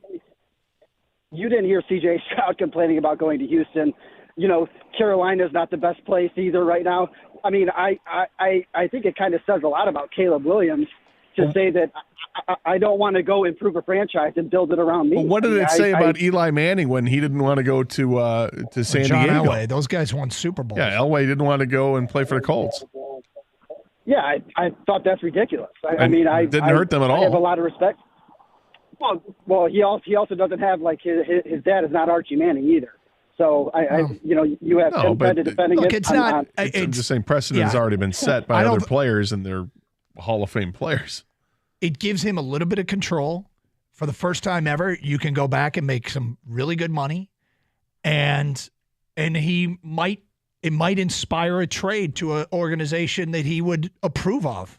He might have a more say than anybody ever does. If you say, I'm not playing for that team, but I will leave if somebody's interested in trading up for that pick, Arizona will want to get something for it. And now they kind of got to get your approval to trade up to go number one. So you actually have some say over where you might end up. Where do you not want to play? Where would I not want to play? Kansas City. Actually, no, I don't have anything against Kansas City. I don't think I would do it personally. But if you have a problem with something or somewhere, then it makes more sense now than it ever has. I mean, look, if it's you see what the draft order is in February, right? You know exactly what the draft order is. Frankly, you know what the bottom of the order or the top of the order, I guess, is going to be, in January. Mm-hmm. So you start looking at that and you see, oh my God, I don't want to play there. If you're already dreading it, if you're getting anxiety over it because you know that team's got the top pick and you're the top player and they want you and you absolutely don't want to play there, this is a move you can do. I personally don't like it, but I understand it. And if he were to take this approach and use it as leverage. Yeah, I'm looking through the whole league. I don't see a team that I'd be like, I wouldn't go there. I might say it to the Dan Snyder-owned Washington Foot Commanders because that seemed like a mess. But they're no longer the Dan Snyder-owned. No, they're not. And I might say it to the Chicago White Sox organization. But, I mean, if I were a baseball player. But bottom line is I don't have a problem where I would say I wouldn't play for any of these teams. But then again, I'm not looking at ownership in depth the way the Williams family might. King, is there a team you wouldn't play for? No, but I mean, it's hard for us to answer that question because we were never elite 5-star, number one recruited, can go where we want type athletes. So I couldn't even imagine myself being in that position. But if I were, I would be grateful to be the number one overall pick. Here's what I can't imagine. What do you say, $3 million? Yeah, his evaluation on NIL. Gator, how much spending money did you have in college? And how much fun did you have? I had a ton of fun. What if I gave you $3 million? That's too much money. Yeah, but Gator, what if I gave you $40 million and you don't have to go to class? Yep. So that's the number one overall pick. So $3 million and going to class. I don't know how much he's going to be going to class next year if he goes back either. But what was Bryce Young's guaranteed money? Whatever it was. At the end of the day, it's not for everybody, and I don't think I'd do it, but I think it makes more sense now than it ever has before. There was a story yesterday that came out that Shedeur Sanders is likely to make about $3.8 million in NIL this year. 3.8 this year. It's your head starts to spin, and he's got deals with big companies like Gatorade and Mercedes-Benz, and that's how, that's how that works. It's not just boosters that are going to pay the cash for it. This is where we're at, though. I mean, players are starting to get the power back. Remember when Ndamukong Suh a couple years after the draft. He did that interview and he's like, "Oh yeah, I controlled where I wanted to go. I could have gone somewhere else." And we're all like kind of laughing at it and scoffing at it. But here it is a few years later, and you're like, actually, there probably was a path. He could easily have said, "You guys can draft me all you want, but there's no way in hell I'm going to sign there. I'm not playing for you. I don't want to come there. You should trade me because it's a wasted pick for you." I think that's what he was kind of, insinuating, Sue, right? Yeah. Like he could have done that. But it means more now because now you look back and go, "Oh, sure it does." He could have. Well, I'm the only one out of us three that says it was a bad career move. I think if you have the number one overall pick, it's rock solid. You're going to be the number one overall pick. I think you take that. Now, it's not as bad of a decision as it was before because we all just mentioned NIL. You can make it $3 to $4 million. Bryce Young got a fully guaranteed $38 million contract. Okay, signing bonus of $24 million. I'm the one who said it was a bad career choice, but I do understand where he's coming from, Caleb's dad, if he were to want to pick his organization, because it does matter where you go for the longevity of your career. I think a lot of times players aren't just busts. I think they just end up in the wrong situations. 248-539-9797. Dave is next here on 97.1 The Ticket. Hi, Dave. Hey, guys. How's it going? What's up, Dave? Good. I listen to you guys every day. Appreciate you guys making my workday a lot better. Love you guys. Thanks for all you do. Thank you. I heard you guys talking about road trips earlier. Yes. For games. Yes. I am actually going to Tampa Bay this year. So me and my buddy actually, we go on a road trip for the Lions game every year. We went to Dallas last year. So my buddy does not like the cold, which is why we chose Tampa. I was kind of more leaning towards Baltimore, but I want to see every single stadium that there is out there. And obviously want to see the Lions win. I think, knock on wood, it should be a relatively easier one with Baker Mayfield at starting quarterback, but we'll see. Just looking to see all the different sites. So why choose Tampa over, say, Kansas City or over Los Angeles? So I did go to L.A. When we played Matthew Stafford for the first time, and that was a lot of fun. Kansas City was just really expensive for me personally, so chose not to. And like I said, my buddy was like, "Well, we can go to Tampa because we can stay on the beach," and he doesn't really care for the cold. So I was like, "Well, let's do it." Another one off the list. So, yeah, let me be clear here. It's not a terrible place. It's just of all the road trips that if you do an annual trip, I think it's a curious choice. Do you do an annual trip?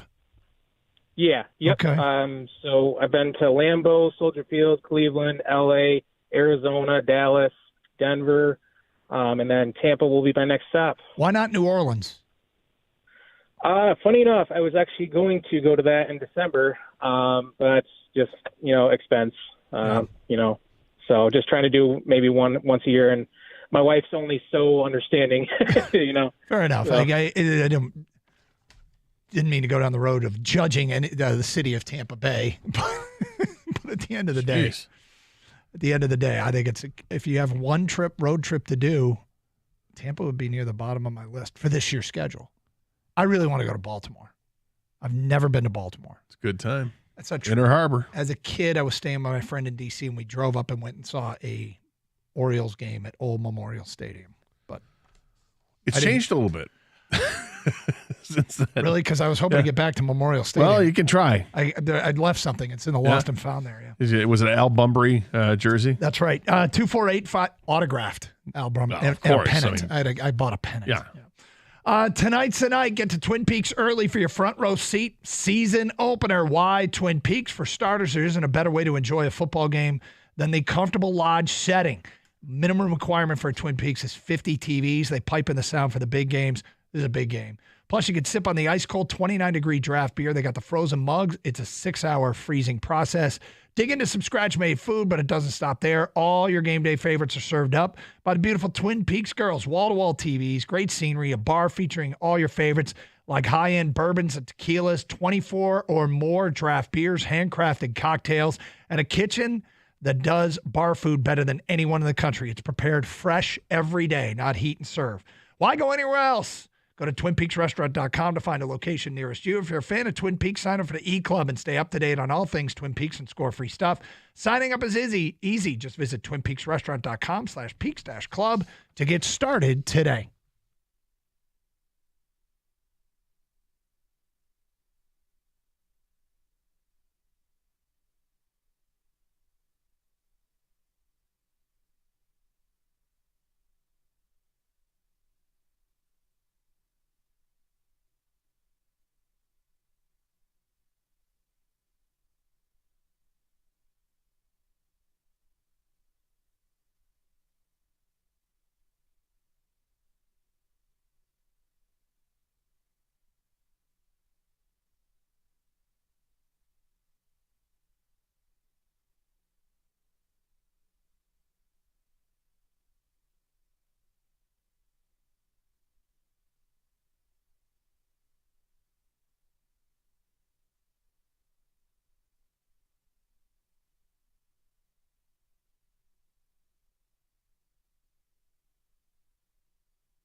Doug Carr, Scott Anderson, 97.1 The Ticket.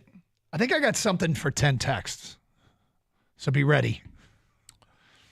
Well, we're summoning the voice of God. I got the top down of the car. I wish you wouldn't do that.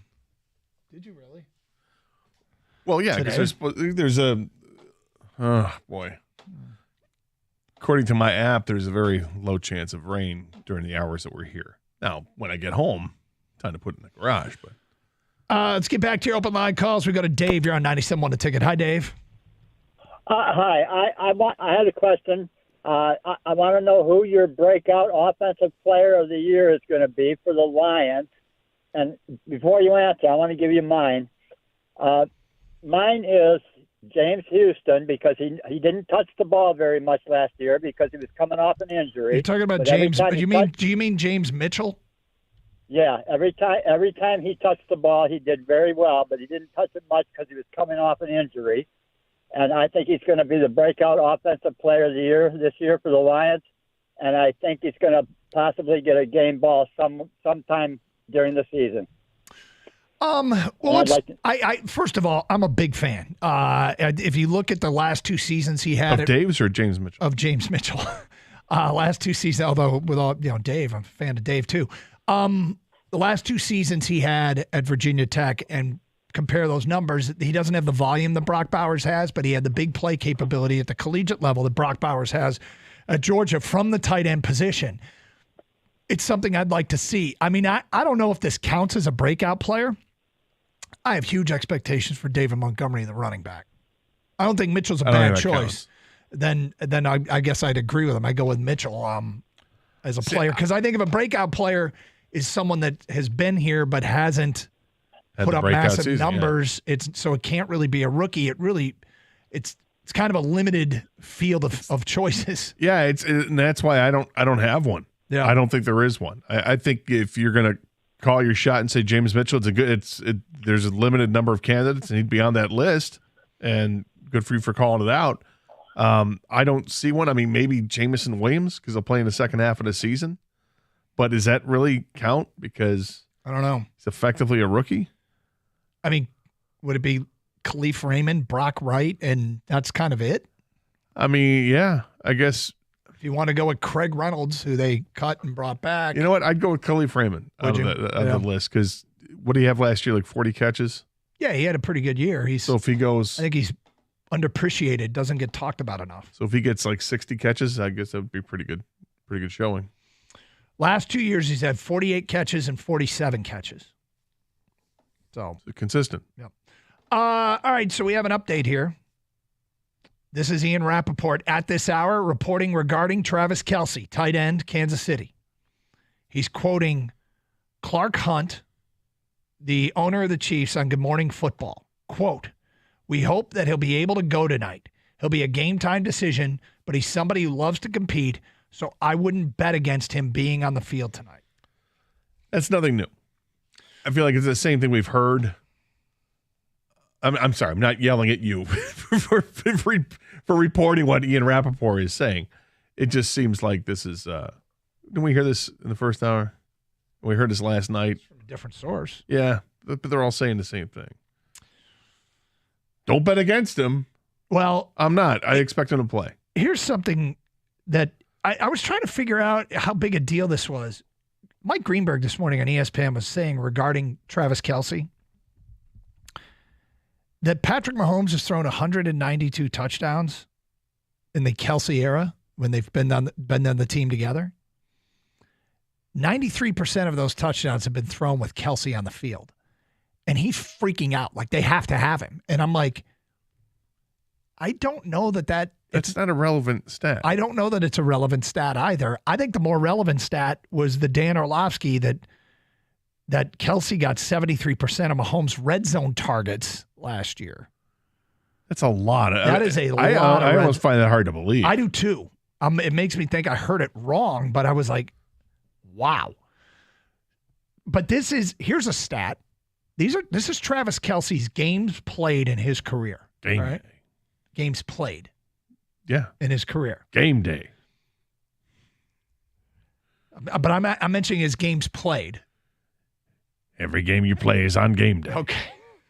Now, remember, they used to play 16 games up until last year. That's right. Here's season by season. 16, 16, 16, 15, 16, 16, 15, 16, and then last year 17. This guy has been unbelievable. Been pretty healthy. I mean, that's hard. That is hard to believe. And that is impressive. Now, does it have any relevance as to whether or not he can play tonight? I mean, maybe the only relevance is if this guy is, doubtful he's playing. If this guy's questionable he's playing. If this guy's probable he's playing. If he's the only designation that he's not playing is out. The only reason I would think that he wouldn't play is because it's game one. It's game one. It's a Thursday night. You got plenty of time to recover and be ready for game two and the start of the season in game two. So that's the only thing that has me think that he wouldn't play. Hey, let's play it smart. It's the first game of the year. It's not like we got to have this game. This isn't the most important game in the season. It's the most important game in the season right now because it's the only game we're playing. But in the grand scheme of things, it's just the first one. So you can sit out. I mean, look. But I still expect them to play. I keep tuning into what's being said in Kansas City, and people in our jobs all say the same thing. He's not playing. There's no way they're going to risk him in week one. And yet it sounds like Kelsey's wired to play. Well, the other reality could be that he's fine. He goes for treatment today. They measure the inflammation, however they measure that, and they're like, wow, this really healed up pretty good over the last couple of days. Is there any pain here laterally in this one? No, I'm good. Okay, you're good to go. We'll clear you. The doctors could clear him, and then it becomes a Andy Reid decision. If you get the clearance from medical, it's up to the coach. Let's get back to your phone calls. Matt, you're on 97.1 The Ticket. What's up, Matt? Happy football day, boys. There you go, Matt. Hey, listen, what was the conversation leading into the Super Bowl last year? Patrick Mahomes' ankle. Will he play? Won't he play? He shouldn't play. This is a 6-week injury. He's doing it in 2 weeks. This is the same manufactured drama the Chiefs always play. Oh, we got to see if he's going to play. Will he?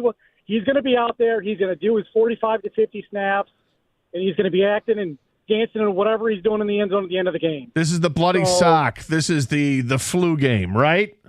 Well, this is the Chiefs are so good. They I think they're like 15-1 in the last 4 years of 4 Septembers. You have to manufacture some sort of drama other than this one elite superpower dynasty team coming up and playing the Lions. Like, the Lions are all the storyline right now. There is no Chiefs storyline except all of a sudden it's Kelsey's knee, Willie or won't he? They got to manufacture some sort of thoughts and some sort of talking points on the Chiefs to counter everything else is going on.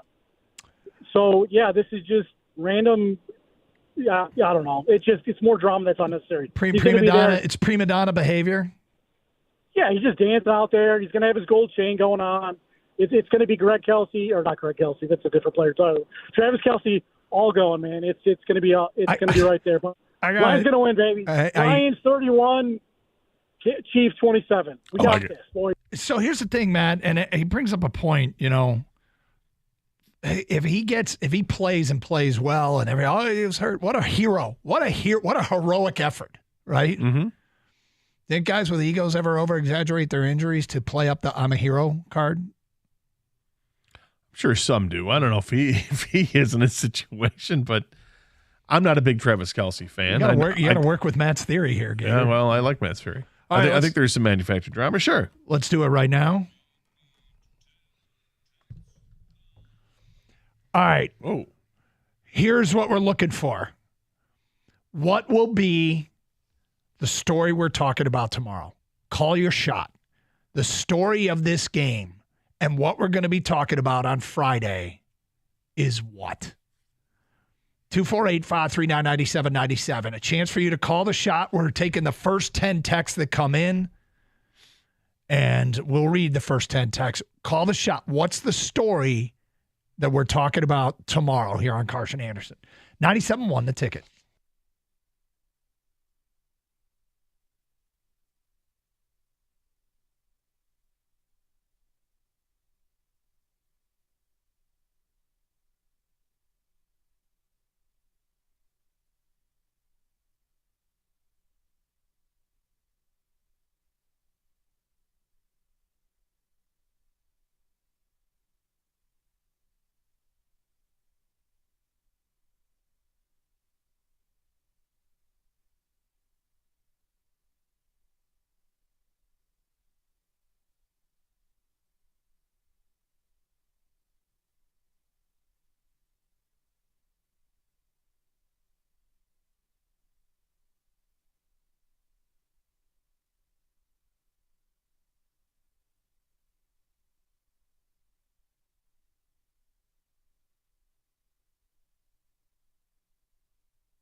Doug Carr, Scott Anderson, 97.1 The Ticket. Huge day for Detroit sports. Football team has been built enough to deserve the big stage. Now, what they do at the big stage, we shall see. We've asked the people for 10 texts on what will be the story tomorrow. What will be the number one story we're going to be talking about tomorrow? I just want to apologize right now to all the people that sent text. Why? Because there's like 250 that came through. Right. And you're only going to read 10 of them. 10, yeah. Yeah. No. I mean, maybe we'll expand it, but let's... 250 texts now.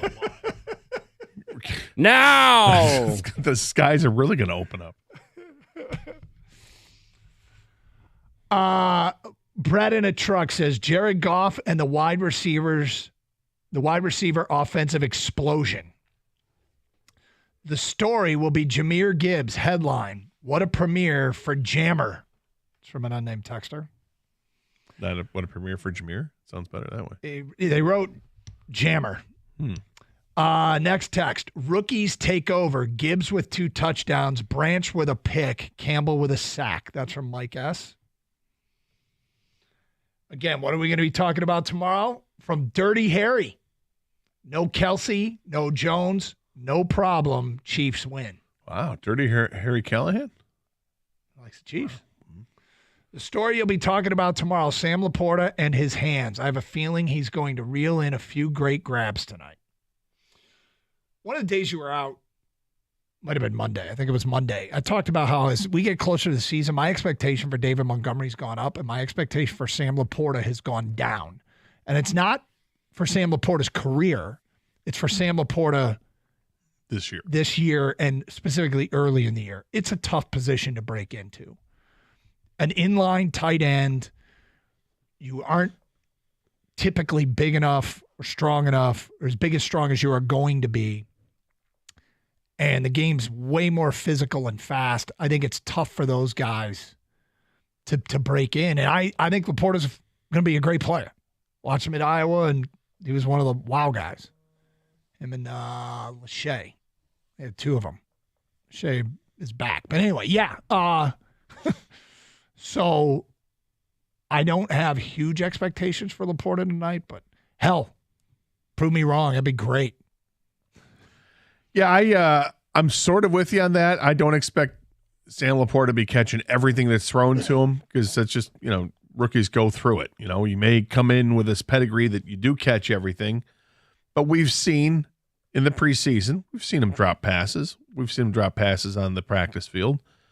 He's going to drop some passes. But by the end of the season, I suspect we're going to feel pretty good about what Sam Laporta is to this team. Tomorrow we'll be discussing if Jahmyr Gibbs is really this good. Can he lead the league in yards from scrimmage? That's from Mike in Royal Oak.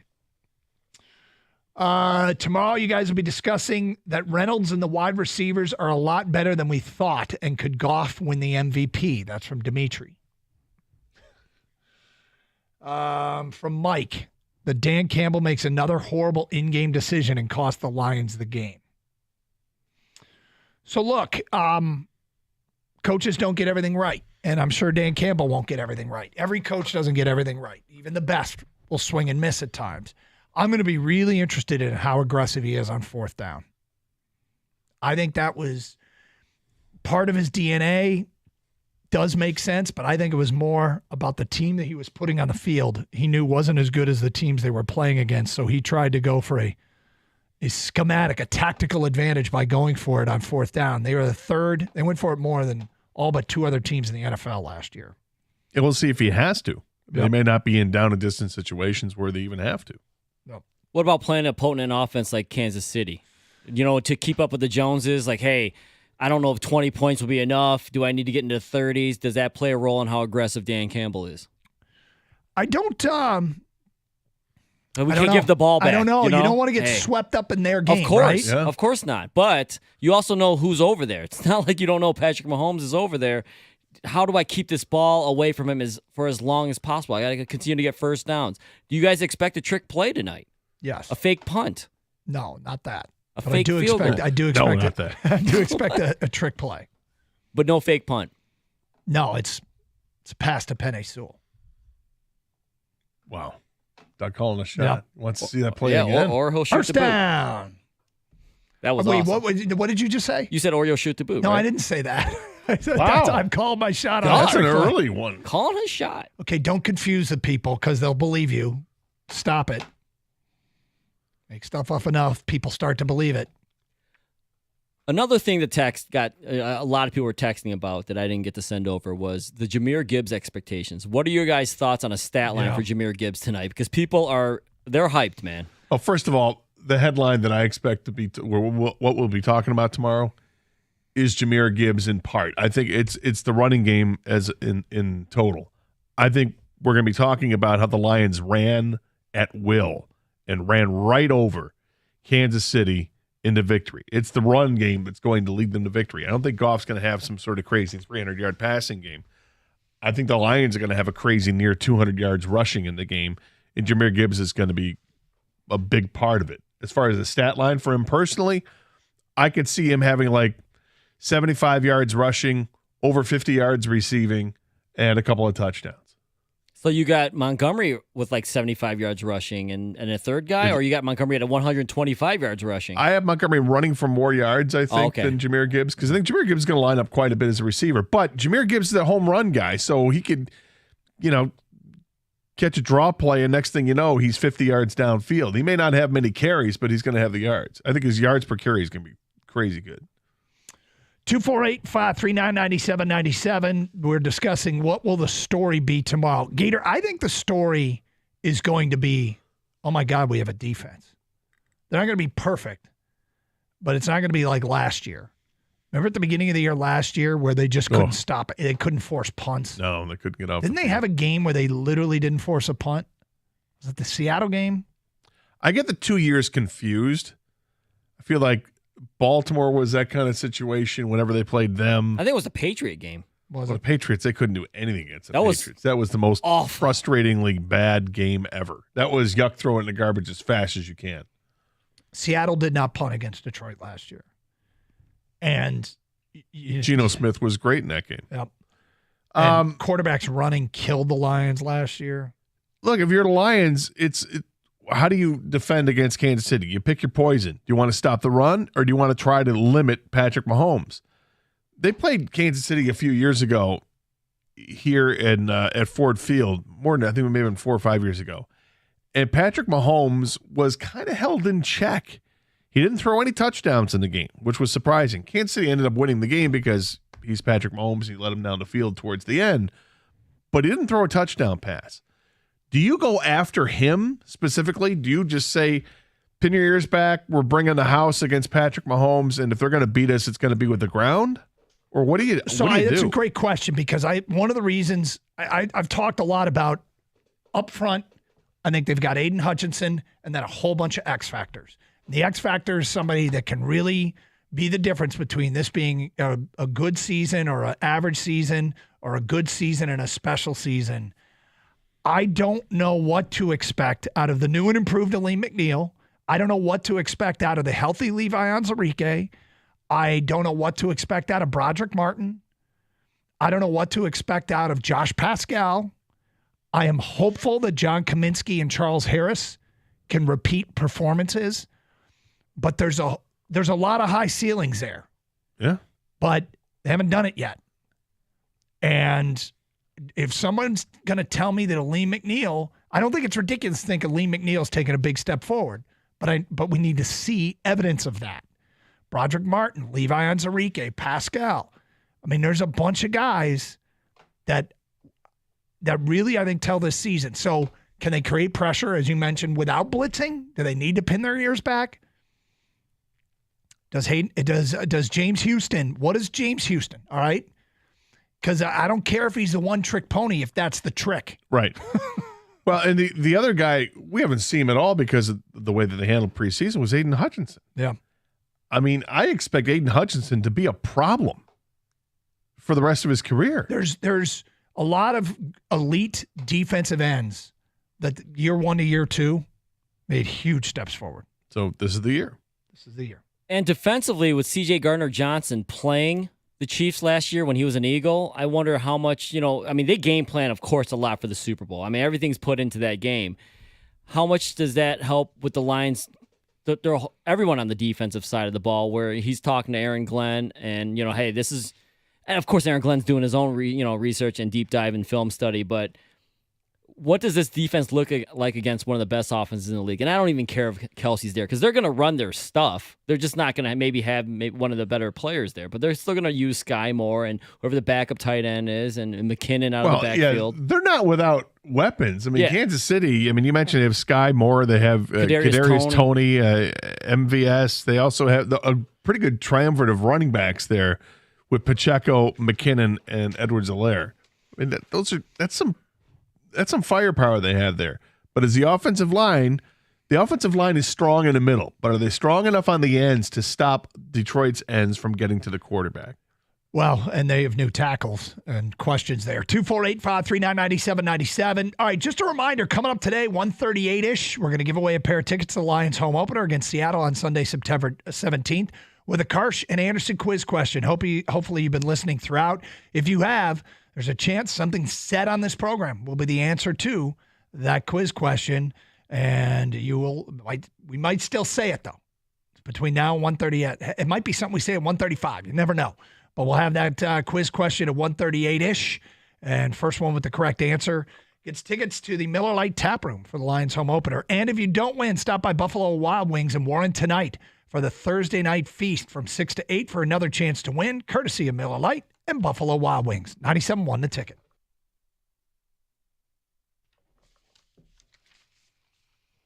Get ready for the NFL season with incredible offers from FanDuel, America's #1 sportsbook. Right now, new customers can bet $5 and get $200 in bonus bets guaranteed. Plus, all customers who bet $5 will get $100 off NFL Sunday Ticket from YouTube and YouTube TV. So visit FanDuel.com/Doug and kick off the NFL season with an offer you won't want to miss. FanDuel, official partner of the NFL.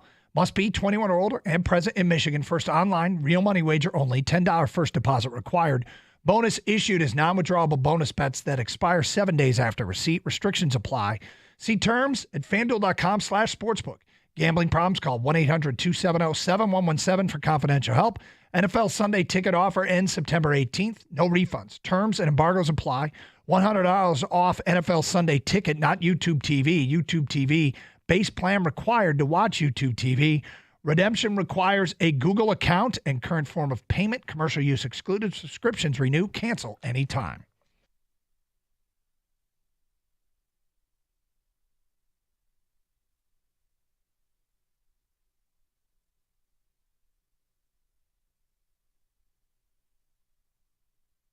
MSU is going to be challenged by Washington, and you're going to get a real test of how much better your secondary is. MSU is going to be challenged by Washington, and you're going to get a real test of how much better your secondary is when you face Michael Penix. You get it in your house. It's not going to be easy, though.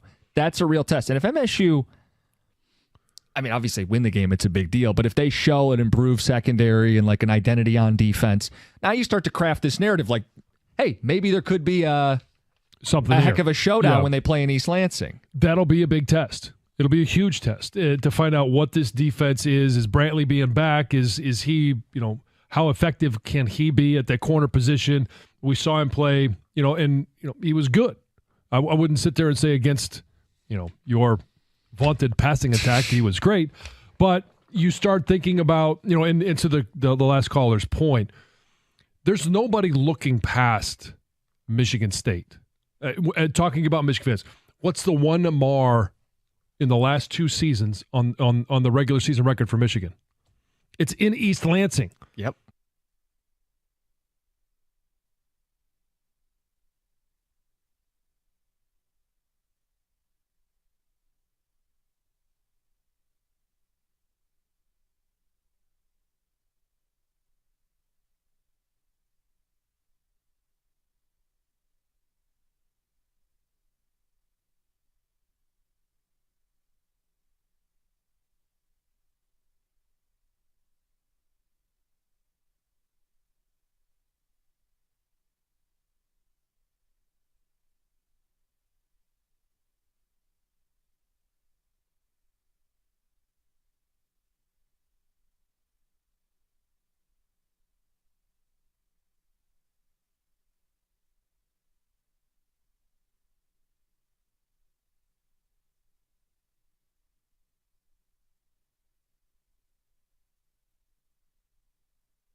Doug Carr, Scott Anderson, 97-1 the ticket. Here are the numbers, Gator. Nick Bosa, year 1 to year 2, 9 sacks to 15.5. Myles Garrett, 7 sacks to 13.5. J.J. Watt, 5.5 sacks to 20.5. Now, I think it was Bosa was hurt between year 1 and year 2. And so it was year 3. It was the second full year. But this is the question. Does Hutch take that huge step forward? Yeah, I think he'll take a big step forward. I think he's a double-digit sack total guy. I think he's just wound so tightly and just wants to get out there and make plays. And I think he's a guy that's learned from mistakes in the past. And I think it helps that they've got competent players on the other side of the defensive line that can get after the quarterback too. I think everybody helps everybody out. This pass rush should be something to be feared from the rest of the league. I hope so. so. And they can put them on notice tonight. I hope so. Let's get to your phone calls. Ryan's on 97.1 the ticket. Hi, Ryan. Hello, how's it going, man? We're good. All right. Good. I just wanted to say, man, I just found out that Kelsey's not going to be in the game. And I previously picked Kansas City to win because I just think Kelsey's just an awesome player. I watched the playoffs last year, and he hasn't been ruled out. He hasn't been 100% ruled out, and the inactives will be announced tonight at 6:15. Oh, man, I thought he was out of there. So he might not play, but there's nothing official yet. Because I think the main chance that the Lions have a win, I don't think they're going to win a shootout with Kansas City. I just don't think that's going to happen. I mean, if anything's going to happen, it's going to have to be with the defense. It's going to have to be a defensive battle. I mean, Holmes is one of the top offensive players in the league for many years now, and a shootout I just don't think Goff can beat Mahomes in a shootout. Well, I've got 26-21 Lions. Gator, you got more of a shootout, 34-31, and Kang's got Mahomes winning in a shootout, 42-39. Goff beat Mahomes in a shootout when he was in L.A., 54-51. Yeah, that game was crazy. It was wild. Defensive plays, special teams plays, big plays, touchdown plays. Jared Goff ran for a touchdown in that game. That's what he does. Yeah. That game was full of excitement. Like, I think people think, obviously because of the score, like, well, where was the defense? But there was defensive plays. There was interceptions, fumble recoveries, things like that. It was an insane, exciting game. And you're right, Doug. Goff outdueled Mahomes. Yep. So he can do it. I know it was with a different team, but 248-539-9797. Tim is next. What's up, Tim? Hey, how you guys doing? We're good. I'm just going to ask you a question about our defensive line. Is Aaron Glenn going to bring the house on like 3rd and 10? I mean, is he going to stack it with the pass rushers? I don't know. What would you do? I'd stack them. I mean, I think I'd send the house. They've got guys they could put out there. I love the versatility that they have with this team because they have so much depth on the defensive line. If you wanted to put guys that are just trees in the middle of that defense, you can. Kaminsky and Anzarike, both of those guys are like 6'5". Hutch is 6'7". Bring somebody else on the other side, whether Houston or Harris or Quarles, it doesn't matter. I think you can really clog up the lanes. So you got Harris, Houston, and let's just say Aiden Hutchinson, right? Are you not going to put them in on 3rd and 10? No, I think at least two of those guys will be out there, yeah. Last year, make sure this is accurate. Give me just 1 second. Okay, so this is from the Lions Fan Nation website, SI.com's Lions page. Opponent passer rating when blitzed for the Lions. The opponent passer rating when the Lions blitzed was 77.4. Second best in the league when blitzing. It was very effective. Yeah. New Orleans was the best in the league, 72.3. Wonder what Patrick Mahomes' quarterback rating is when he's blitzed. Well, because that's the other way to look at it. I mean, he's a unicorn type quarterback. I mean, yeah, I imagine his numbers are pretty good, but you have to try to stop them somehow. Now, look, this is the best team in the league. Now, they might be without their best defensive player and their best non-quarterback offensive player, and that levels the playing field quite a bit, but you still have to account for Patrick Mahomes doing Patrick Mahomes type things. He runs around and improvises and slingshots the ball. He actually will pull out an actual slingshot and slingshot it downfield. If anybody could do that, it would be Mahomes. And a rabbit. and a rabbit out of his hat, and yes, or elsewhere. And that's Patrick Mahomes. That's what he'd do. He could throw the ball like 40 yards with his body completely parallel to the ground, like a floating like sidearm, no look. Do you remember? He can throw complete passes with his abs. Do you remember the call at the end of the Bears game when the Lions finally sacked Justin Fields and Dan Miller was go down, go down, go down. Yeah, like they finally got him. Yeah, it was exhausting. Yes, that last play was exhausting. I feel like that's for like 10 seconds and finally got him down. That's the pass rush all night tonight. Is just trying to get to him. Well, I'd like to see it, and you being know, frustrated. If they don't have Kelsey, tight end is probably not going to be. I mean, if they're going to find other players to step up, I think it's going to be from the receiving group, not from backup tight end has to step up. I don't think that's where it's going to come from. So one of the big problems the Lions have had over the years is the inability to cover the tight end. And maybe this was the year that we start to see better coverage because is Jack Campbell better suited for that? You know, can you bring up Brian Branch and he takes a look at the tight end or somebody else, Gardner Johnson, somebody else can come up on there? If that's not even a problem here, then maybe you can do things like Derek Barnes. You know what you're really good at? Rushing the quarterback. We haven't asked you to do it a whole lot, but when we did, you really put some pressure on it. The linebackers could be coming in. I can't wait for tonight's game. Jack Campbell can blitz. The guy, his athletic ability and his athletic chart was off the charts, right? And they'll use him as blitzing. I believe so for sure. His athletic RAS score at the combine. Yes. Yeah. Doug's got it framed. Yeah. It's matted. It's a beautiful frame above his fireplace. Yeah.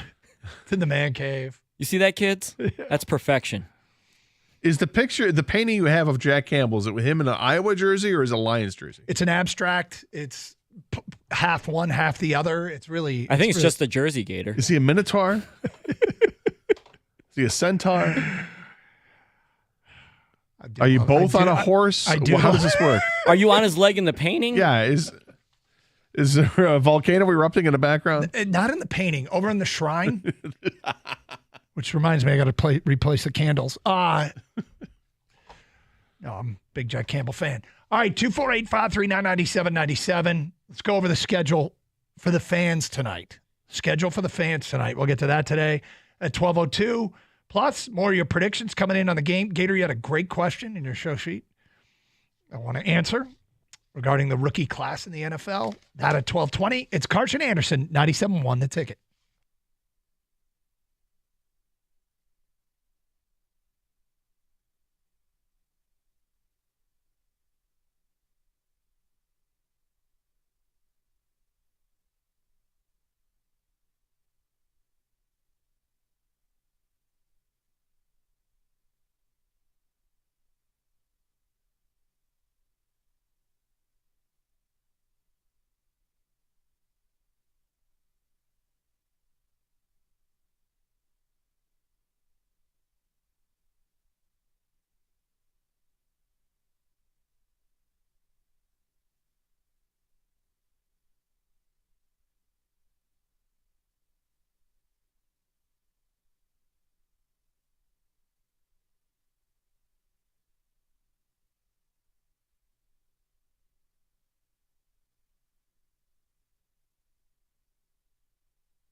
What do you got today? Chicken gruel? It was penne pasta with chicken sausage ground up and a little bit of cottage cheese, a little bit of spinach, and a lot of Parmesan on top. So is penne your go-to pasta? It is. Probably is. Probably more than anything else. How do you feel about bow tie, Gator? I like bow tie. It's got its place. Yeah, I think bow tie is good for when you're adding a lot of ingredients to a pasta. If it's just like pasta and sauce, probably not I don't think so. But if you're going to add like, corn or peas of some kind, something else along with different starting cheeses. To sound good. Cheese and a protein in there. Yeah, I think that's when you go with bow tie. More ingredients, the better for a bow tie. Like a pasta salad or something? Yeah, that's what I think of when I think of bow tie pasta. So anyway, I'm down with penne though. Did you bring enough for all of us? I did not. Do you want me to start bringing what I eat for lunch for you? Not for me. Oh, I'm sorry. Go ahead, Gator. You guys, sure. If you want me to bring some of what I am eating for lunch. No, it's quite all right. Okay. When Doug says a ton of Parmesan, what do you think a ton of Parmesan is, King? Like a sprinkle? Yeah. It's He grates it once. I went front and back with the grater. It was about a tablespoon. About a whole tablespoon, huh? Yep. Let the adults talk here for a second. Kane, do you ever buy, when you get Parmesan from the store, do you ever get it like in the pre-shredded one or the pre-grated in the plastic containers? Yeah, I've gotten it in that before. Mm-hmm. How much do you throw on when you go like make spaghetti or something? Aren't those one serving size? I mean, seriously, right? We're going to need more Parmesan? Yeah. You know when the waiter comes around and says, "Tell me when?" Yeah. I just walk away. Yeah, and I come back. I'll be right back. Yeah. You keep going, all right? I'm going to get something from my car. Yeah. I come back. You keep going. More, sir? Have I been talking? Let's go. No, you don't have to, Doug. No. Okay. I'm more than willing. I appreciate that. Yeah. It's just that 1 in 10 times you bring something in, I'm like, oh, that looks pretty good. Did that look good to you or smell good? I from actually, to be honest, where I was sitting when I saw it, I thought it was just like chicken tenders or something like that. No. So that was clearly not what I saw. Nope. It's pretty good. All right, so Lions play tonight. Lions and Kansas City. It's the NFL premiere. So I was taking a look at this. Our pregame show starts, for people who are interested, at 4 o'clock here on 97.1 The Ticket. I'm sorry, it starts at 5 o'clock here on 97.1 The Ticket. Check this out. Dan Miller, when the network pregame starts at 7:15, Roger Goodell is one of his guests. The commissioner of the NFL is going to be on with Dan Miller in the pregame show. That's pretty cool. It is. They're not going to let TJ near him, are they? I suspect not, but you never know. Does he have beef with Goodell? I don't know. So network pregame starts at 7:15. If you are looking to get the full-on, oh my God, we're on the big stage coverage, you know that NFL Live and all those shows are going to be in Kansas City. NFL Live starts on ESPN at 4 o'clock. It runs to 5. It moves to ESPN2 from 5 to 6. Then SportsCenter comes on. And I'm sure SportsCenter will be heavy NFL pregame coverage. But if you want nothing but exclusive NFL coverage, flip over to the NFL Network, because from 6 to 7:30, they got NFL Game Day. Then the NFL Game Day. Then the NFL Kickoff Show starts. Game Day. Then the Kickoff Show, Gator, starts on NBC at 7:30. Oh. So, that's right. That's what we're going to get tonight. Just a heads up, Ed though. Sheeran. No Carrie Underwood tonight. They will debut her new Carrie Underwood Sunday Night Football Open on Sunday night. What about Sheeran? There has been no report that Sheeran will be in the building. What a chip. I know, right? We finally get to the big stage and there's no Sheeran. Right, where's Sheeran? Who's performing outside the stadium? Don't they always have one of those? I haven't seen that. And Tirico didn't mention it when he was on. Mr. Tirico didn't mention it when he was on the morning show today with John and Mike. But 248-539-9797. So again, pregame show starts at 5 o'clock. Don't forget Roger Goodell after 7:15 will be on the network pregame. Then you've got, if you're watching on TV, ESPN from 4 to 5, ESPN2 from 5 to 6, NFL Network from 6 to 7:30, NBC from 7:30 on. Inactives will be announced at 6:15. My God, we are announcing the time they're announcing inactives. That's where we are right now in Detroit. Getting ready for this one. In the meantime, we want to send you to the Lions home opener. Listen for your chance to win with a Carson Anderson quiz question coming up right around 138, 140 in that ballpark. We will ask a question, and the question's going to be something that if you've been listening and paying attention to the show, first one with the correct answer will get the tickets for the Lions home opener in the Miller Lite Tap Room. The question could be something like, what time will they announce inactives? What time did Doug say they'll announce inactives? And the correct answer would be 6:15. That's an example of how easy it is, so hopefully you've been listening and continue to listen. If you don't win tonight, stop by Buffalo Wild Wings in Warren for the Thursday night football feast from 6 to 8 for another chance to win, courtesy of Miller Lite and Buffalo Wild Wings. 248-539-9797. Let's get back to your open line calls. We go to Larry. You're on 97.1 A Ticket. Hi, Larry. Hey, good afternoon, guys. How are you? We're good, Larry. Hey, good. Hey, listen, I called in with a prediction, but I just got to put it in a comment. I'm getting a little tired about hearing about the Kelsey thing. If the Lions are good, they're going to win without him or with him, okay? And I know it's a factor, but, if we're good, we can win. But you know what? I got a really prediction that you guys probably won't like. Okay. I think it's going to be 27-26 Kansas City. We're going to get a late potential tying touchdown, and Riley Patterson's going to miss the extra point. Riley Patterson catching strays today. No, these are very direct shots. I'm first of all, I'm not mad at anybody for their prediction. I wouldn't get mad at you, Larry. I don't get mad at Larry, no matter what you predict. Riley Patterson might have some. I'll say this. Something to say about it.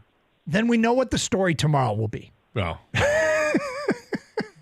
that'll be the story. That will be the story if our kicker misses an extra point.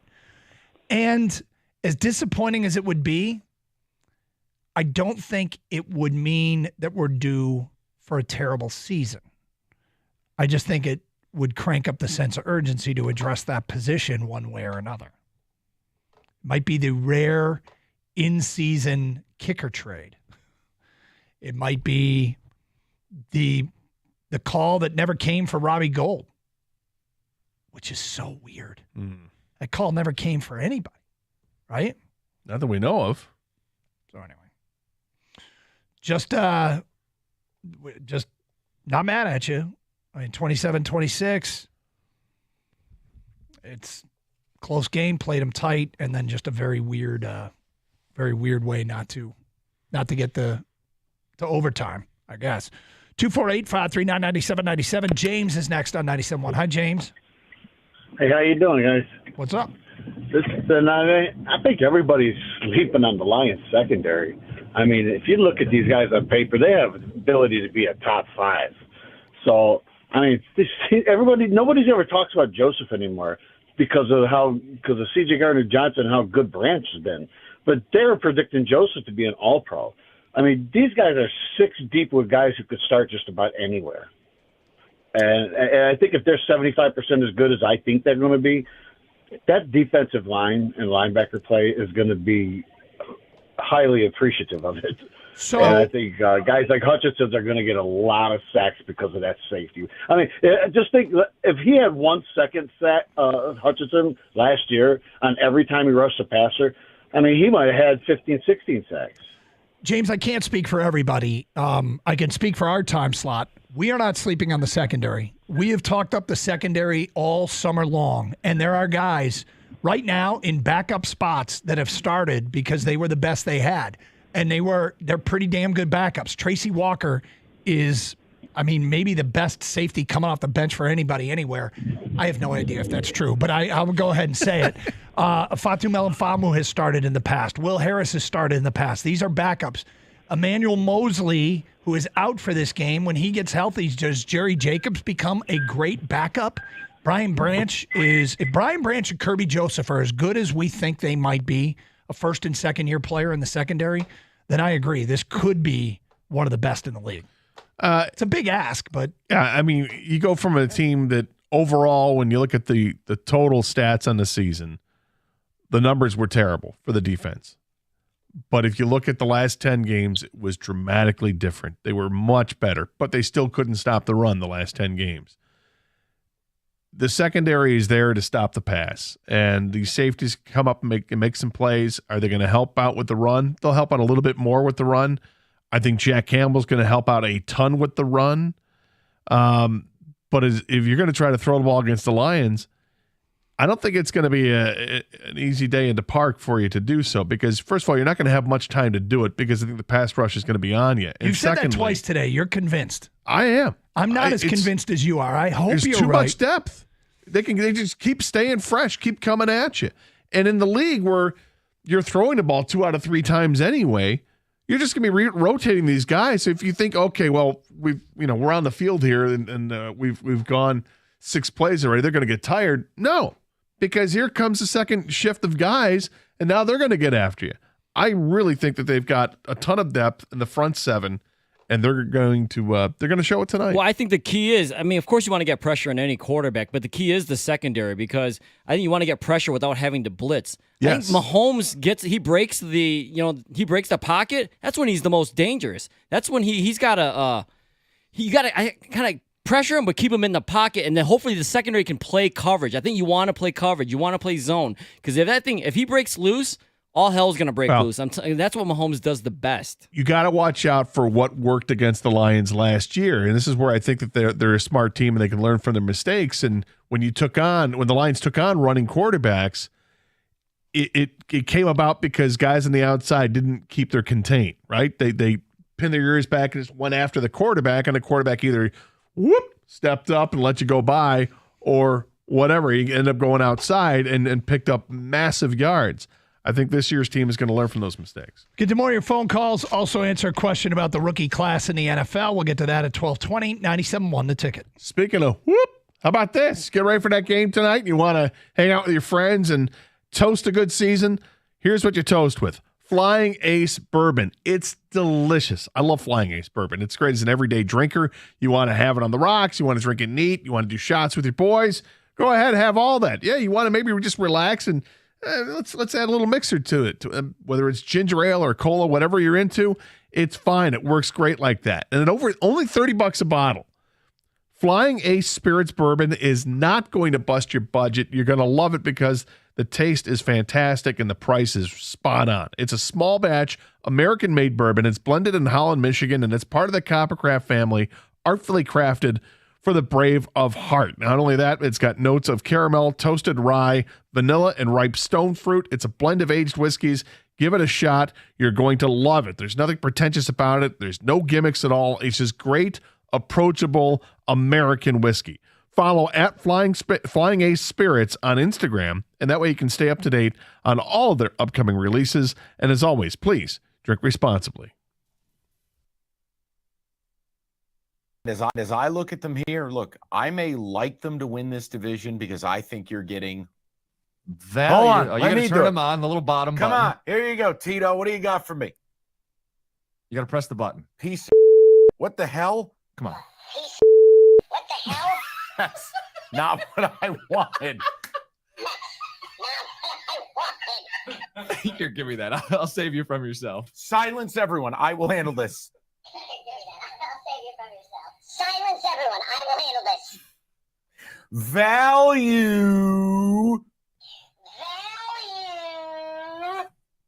That's what you get with the Bills.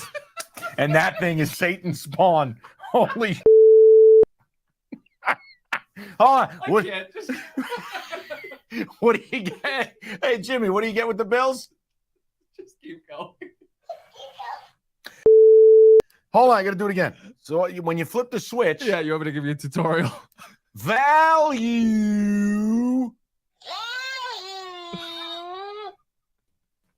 We're good. You're getting a lot of value with the Bills at plus 120.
Doug Carr, Scott Anderson, 97.1 a ticket.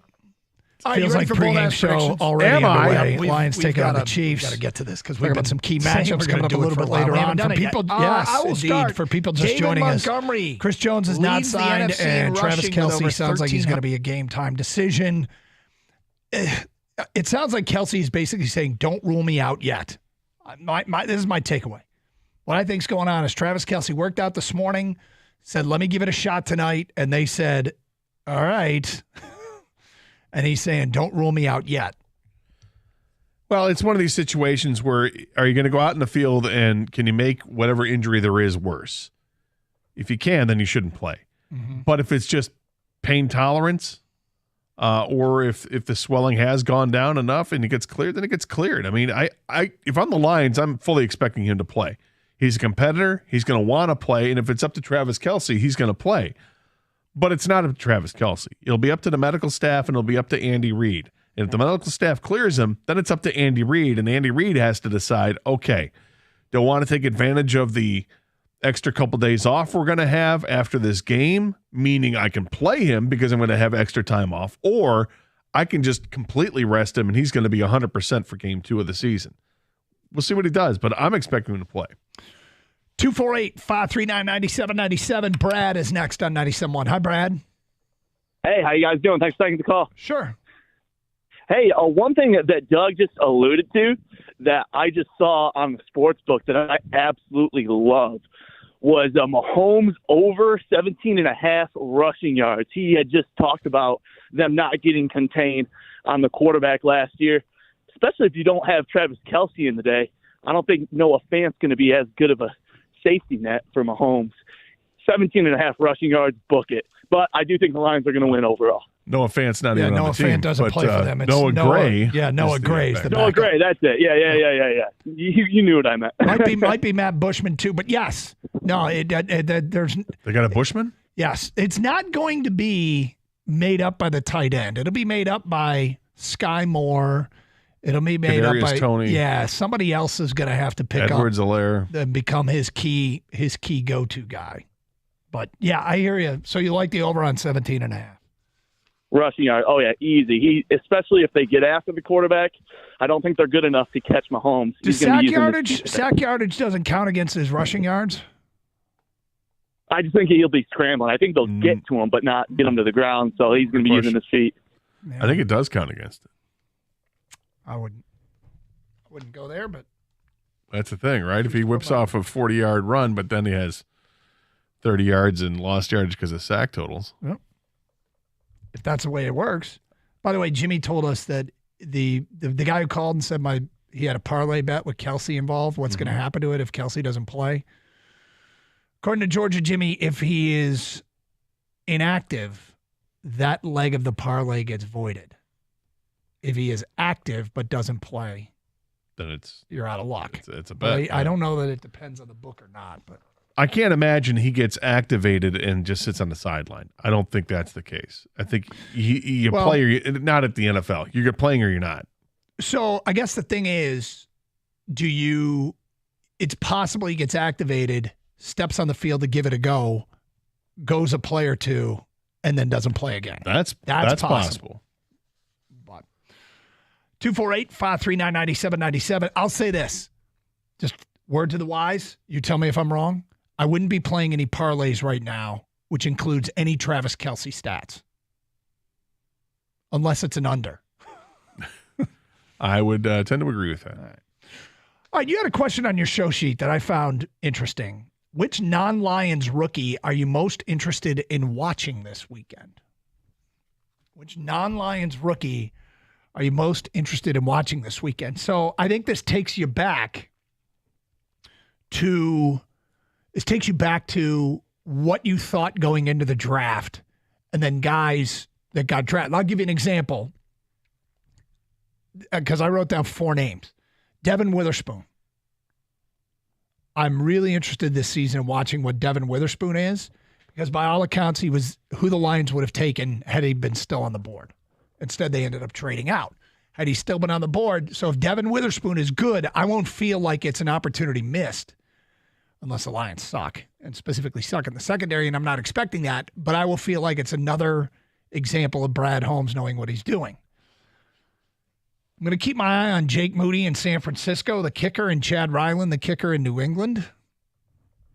If the Lions have kicking problems and those two rookies, they could have had them instead of Hendon Hooker or Broderick Martin. They would have had to take him in the third round. Then another guy I talked about prior to the draft and went undrafted, but then made the roster, and I'm scared he's going to be a player, is Ivan Pace Jr., the linebacker from Cincinnati, who signed as an undrafted free agent with the Minnesota Vikings and had a really good preseason, made the roster, and I believe he's in a backup role for now. But those would be the rookies not in Detroit that I'm going to most be keeping my eye on. I mean, I'm interested in any rookie quarterback, but throw that out the window because I think everybody is curious about the quarterbacks. But I think you look at Bijan Robinson playing with Atlanta. He was a running back taken ahead of Jahmyr Gibbs, and those were the top two. What's he going to look like in that offense? I think I'm looking at guys that they had the opportunity to take, but they traded out of that position. So Tyree Wilson was a guy that we talked a lot about leading up to the draft. Is that the guy you want? Jalen Carter for sure. And then there's a couple of linebackers, the defensive end linebacker types. Lucas Van Ness and Will McDonald. These are other names that were brought up, and is this something the Lions should look at? And obviously they moved up or they moved back in the draft and took Jahmyr Gibbs at 12. These guys went right after, and yet also before Jack Campbell. So that's where I'm looking. Kalijah Cansey's another one. Defensive tackle. A lot of talk about him. The comparisons to Aaron Donald, the whole bit, which I think may have been overblown, but what kind of player is he? And King's buddy's going to get to see him front and center when they go to Tampa. That's right. I think that's why they're gone, Gator. Probably. Cansey and the strippers. I forgot about Cansey. Maybe Tampa is a great trip to go on. 248-539-9797 if you missed it earlier. Kang has some friends that go on a road trip every year, and Kang thought for sure they're going to Kansas City. Nope. Los Angeles? Nope. Baltimore, Dallas? Baltimore, no. New Orleans, nope. Minneapolis, Minnesota? yeah. No. Chicago. No. Chicago. Tampa. Green Bay? Tampa. They chose Tampa. Oh, they went old NFC Central. 248-539-9797. Hey, discover how good your water can be, like our family did with a Kinetico system that removes 99% of contaminants. Remember this, if you're not filtering your water, you are the filter. Do not be the filter. Get clean, purified water and reduce plastic bottle waste. Tastes great. Call 855-339-4242 or visit cgcwater.com. Save up to $1,000 on a K5 drinking water system when you purchase that Kinetico Premier Softener. 855-339-4242. Financing options available with approved credit. CGC Water Treatment and Plumbing, your authorized independent Kinetico dealer.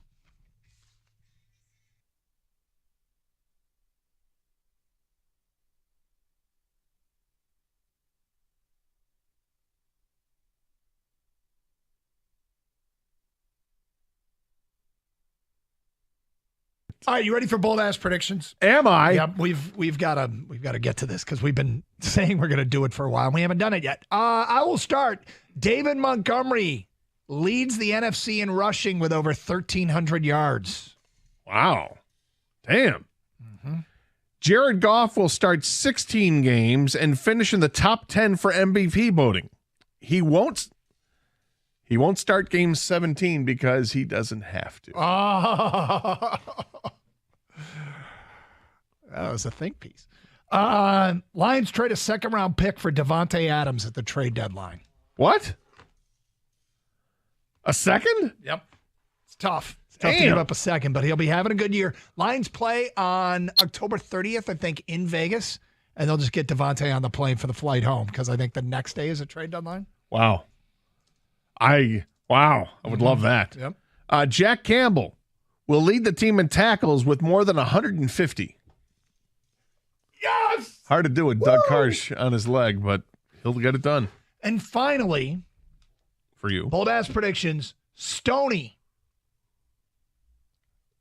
goes out with his hometown team, Philly, hosting his hometown team, Detroit, in the NFC title game. Stoney will be live from Philadelphia all week long, doing 4 hours of the morning show and then 4 hours of Philly radio for an 8-hour day. Stoney all week long, Monday through Friday, prior to the NFC title game. Wow. That's a lot, but that's what he's willing to do. Lastly, Doug, bold-ass prediction. Brian Branch will take a fumble and an interception back for a touchdown this year. Beautiful.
Gator, last time the Detroit Lions were on a football field playing an NFL game, they were wearing their all-white uniforms. What a fantastic game that was. Tonight, the Detroit Lions will be wearing their all-white uniforms. White helmet? No. Damn. Gator, the last time the Detroit Lions were on a football field, they were playing a night game. Tonight. This is true. They played Sunday night football. They got flexed. Last time the Detroit Lions were on the football field, they were playing a future Hall of Fame quarterback. It's true. Aaron Rodgers. Yeah. Last time the Detroit Lions were on a football field, they were on NBC with Mike Tirico on the call. Oh, this is true. I heard Tirico this morning with the morning show. Yep. So, the obvious conclusion is that the final score tonight will be Detroit 20, Green Bay 16, with Kirby Joseph picking off a Patrick Mahomes pass late to seal the deal. And Jared Goff completing a pass for that critical first down to allow the Lions to take a knee and run out the clock. There's your final score. Seems a little low scoring. Sure does. You know what I'd like to see a change this year from the Lions and for Jared Goff in particular is for him, his splits are much better at home than they are on the road. Play a little bit better on the road. Have better numbers on the road.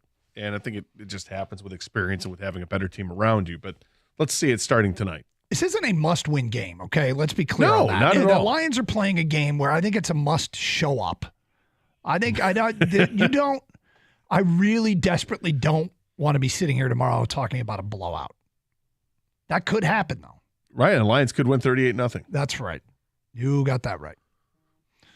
Jared Goff last year at home completed 65.8% of his passes.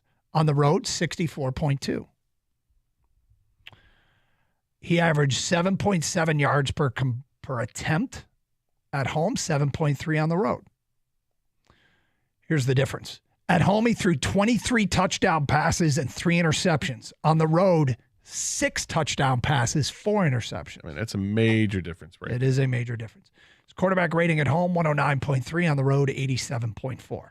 Can an 87.4 performance tonight get it done? Yes, if they run the ball. And I suspect they'll be able to. God, I'm looking at his splits right now. It really stands out.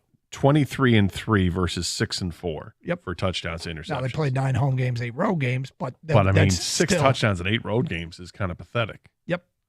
Let's go, JG. Make it happen. I'm not scolding JG just yet, but it'd be good to see him come out and operate efficiently. What's more important for the Lions to win tonight, guys? The offensive side of the ball or the defensive side of the ball? I think it's the defensive side. I think we expect offensively this team to be just fine, and we know that the Chiefs are without their best player on defense. It's going to make a difference. Even with all the numbers that Doug read from home and away games? You know what I mean? Because I know what you're saying. Yeah, I mean, I guess I just go back to my expectations. This is the next step for Jared Goff to take to be even better. Is you clearly have this disparity of performance in home versus road. Let's see it here, and it's all about the touchdowns. I mean, interceptions were close at 3 and 4, but 23 and 6, 6 touchdowns on the road, 23 at home is wow. That's a lot. 248-539-9797. Doug, more important, offense or defense for the Lions? I think it's offense tonight. I think it's defense for the season. But to win tonight, I want to see that offense. I think the offense has to operate as efficiently. It's so weird. I'm strangely confident in the defense. It's odd. It doesn't add up. I love their offseason. Is that partly because it was so bad last year? Yep. I mean, at the beginning of the year, it was. I think an average bad. defense is going to feel like a 86 Bears defense to us. 85 Bears defense to us. 248-539-9797. Ray is next here on 97.1. Hi, Ray. I've got a fever, and the only cure is to talk to Carson Anderson. How you boys doing today? What's up, Ray? I absolutely love that football segment. I can't tell you how many times I repeat those transitions. Exactly. Anyway, I'm live here in Kansas City. I just flew in last night, and I'm telling you boys right now, there is a huge Lions contingent here. So don't be surprised if it turns out to be more of like a neutral site game here. There's going to be a ton of tailgating before the game. That is a huge statement. Yeah, that is a huge statement. I will be surprised. Yes. I'll say that. Trust me, I'm going to see a red, and it's going to probably blow out my ears. I'm probably going to lose hearing for about a week, but I'm ready for it.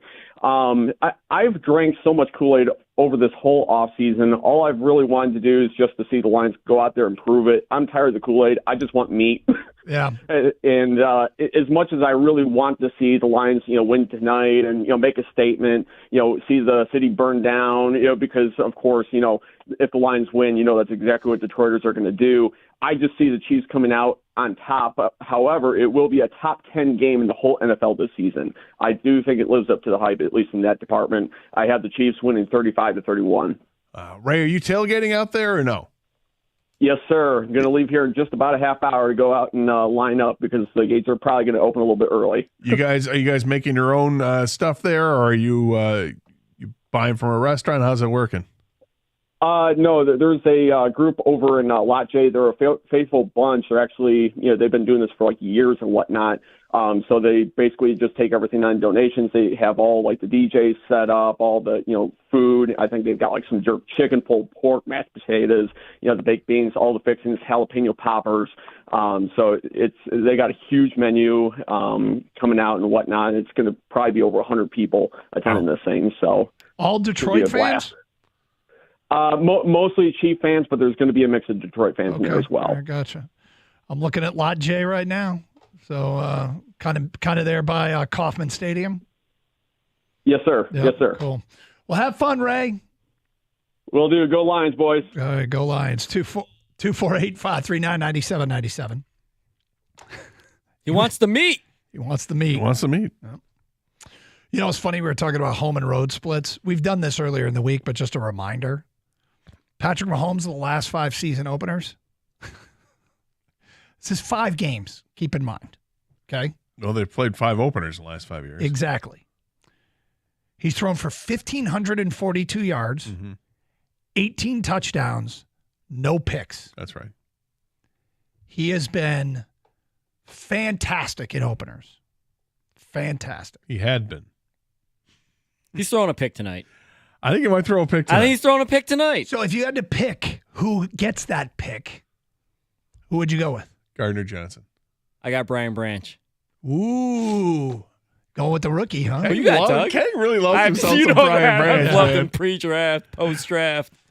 I'll go Kirby Joseph. All right. Yep. Got 3 different guys. Side bet? Yeah. A side bet? All right. How about this for a split? Looking at Goff's season last year, when they had the ball in the opposing team's territory, he threw 28 touchdowns and had 1 interception. From inside the 50, from the Lions side of the 50, he had 1 touchdown and threw 6 interceptions. Now, it's interesting because it's not many interceptions anyway, 7 on total. That's fine. It's great that there's only 1 interception in opposing territory. But it's also weird to look at it and say, wow, he threw basically all of his interceptions within his own territory, which probably results in points right away. That's how punitive the interceptions were for him last year. Well, but there aren't many anyway. He's like 80 passes away from the NFL record for consecutive passes without an interception. Wow. It wasn't me. All right? I know I got blamed for a turnover last year late. This one was not me. What? I mean, why even bring it up? I don't. Whatever, man. What? You brought up interceptions. I was talking about his stats from last year is what I was talking about, and then you bring up the jinx of all jinxes. What? What are you talking about? This guy. 248-539-9797. I'm sorry, people. I'm sorry. He might set a record. Oh, my God. Stop. Third game. Could be third game. Unless they really throw it a ton the first 2 games. Let's get back to your open line calls. We got a D. You're next on 97.1 The Ticket. Hi, D.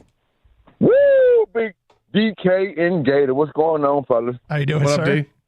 Hey, man, check this out. It's nice like tonight made me had to upgrade the TV. I'm not going to tell you what size I had before, but when I seen the Lions coming on prime time, I said, man, I got to step it up, bro.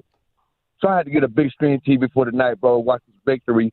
And I'm going to put myself on the line. Aiden Hutchinson will get the first interception of the season. Mark it down, fellas. Okay. I like it. So you went out and bought a new TV for tonight. I mean, I've been wanting to get one, Gator, but I've been cheating myself, trying to be cheap. Well, listen. So I said, you know what? Tonight's tonight. So Okay. I got one like 3 weeks ago. So is it like, so you've got it all hooked up. You already know how you got it. Is it 4K capability? Yes, sir. Do you have Peacock? LG, baby. Do you have Peacock by chance? Negative. Rumor has it, Peacock broadcasts in 4K. Yep. So what? That's the rumor. That's the rumor. The Peacock is broadcasting in 4K tonight. And that NBC isn't? Yeah, which is strange. Man. Gator, well, I guess I'll be going to a bar or something if that happens. No. It's on. You got it. The game's on. Watch the game. Yeah, you can watch the game. I'm just saying that if you had Peacock as well. Oh, okay. Because the game's on NBC and Peacock. Yes. Okay, it's on both of them. All right. Yes, I'm sorry. I didn't want to mislead anybody. The game's on both. But if you happen to have Peacock, you can catch it in 4K. But I like that you made the investment. You knew you had to step it up. You stepped it up. I was cheating myself, Gator. I was like, man, I'm not even going to tell you what size I did. Well, I know you got to now. You know I'm going to ask. What do you got, what- 65? What are we going with? Oh, I got a 75 now, but before it was something, you know what I'm saying, a little smaller. Hey, guys, one quick question. I hope Kelsey played tonight, bro. Why everybody's so fearful of all these primetime players? Don't you want to see what Campbell could do against a tight end, a running, catching tight end? I do want to see. Yeah, I do want to see. I also want to win the game. I'd rather win the game, but I do hear where you're coming from. Part of me feels a little guilty taking a measure of enthusiasm with them not playing, but I would like to see how they match up against the best. And I hope to see that at some point this year with the last game of the football season, playing the first one and the last one. 248-539-9797. It's Carson Anderson, 97.1 The Ticket. Hey, need a refreshing cocktail with a vodka that has unparalleled purity and unmistakable taste. Stoli vodka is the right choice. Whether you're mixing up classic cocktails or savoring it on the rocks, Stoli delivers an experience like no other. So if you're in the mood for a premium vodka that stands above the rest, Stoli vodka is the one for you. Make your moments memorable. Raise your glass and let the spirit of Stoli ignite your senses. Remember, folks, life is all about embracing the extraordinary, and Stoli vodka is here to elevate your every celebration. Grab a bottle today and experience the spirit that has captivated the world for generations. Stoli vodka, it's the taste of excellence Cheers.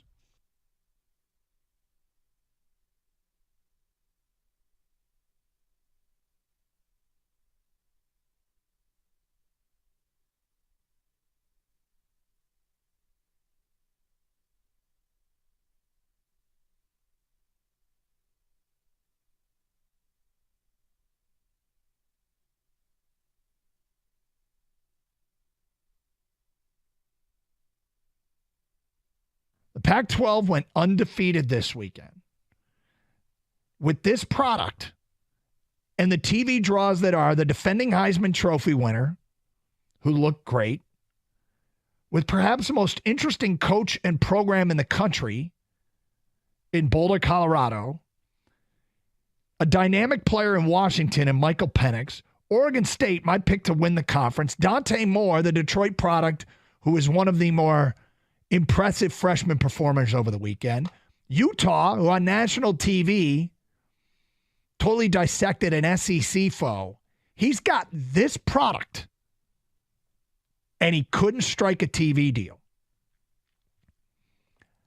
It is so irresponsible and so unbelievable that happened with this product.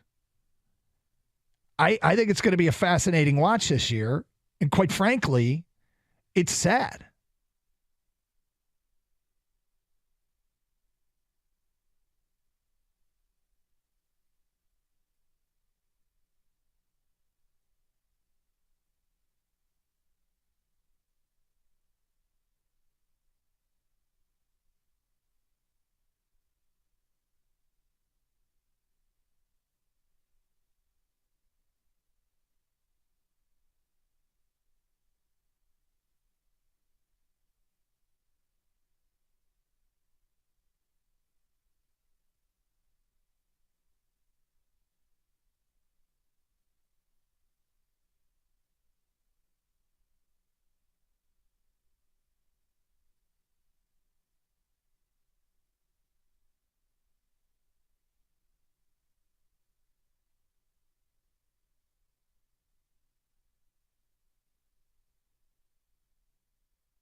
Doug Harris, Scott Anderson, 97.1 The Ticket. Open lines, 248-539-9797.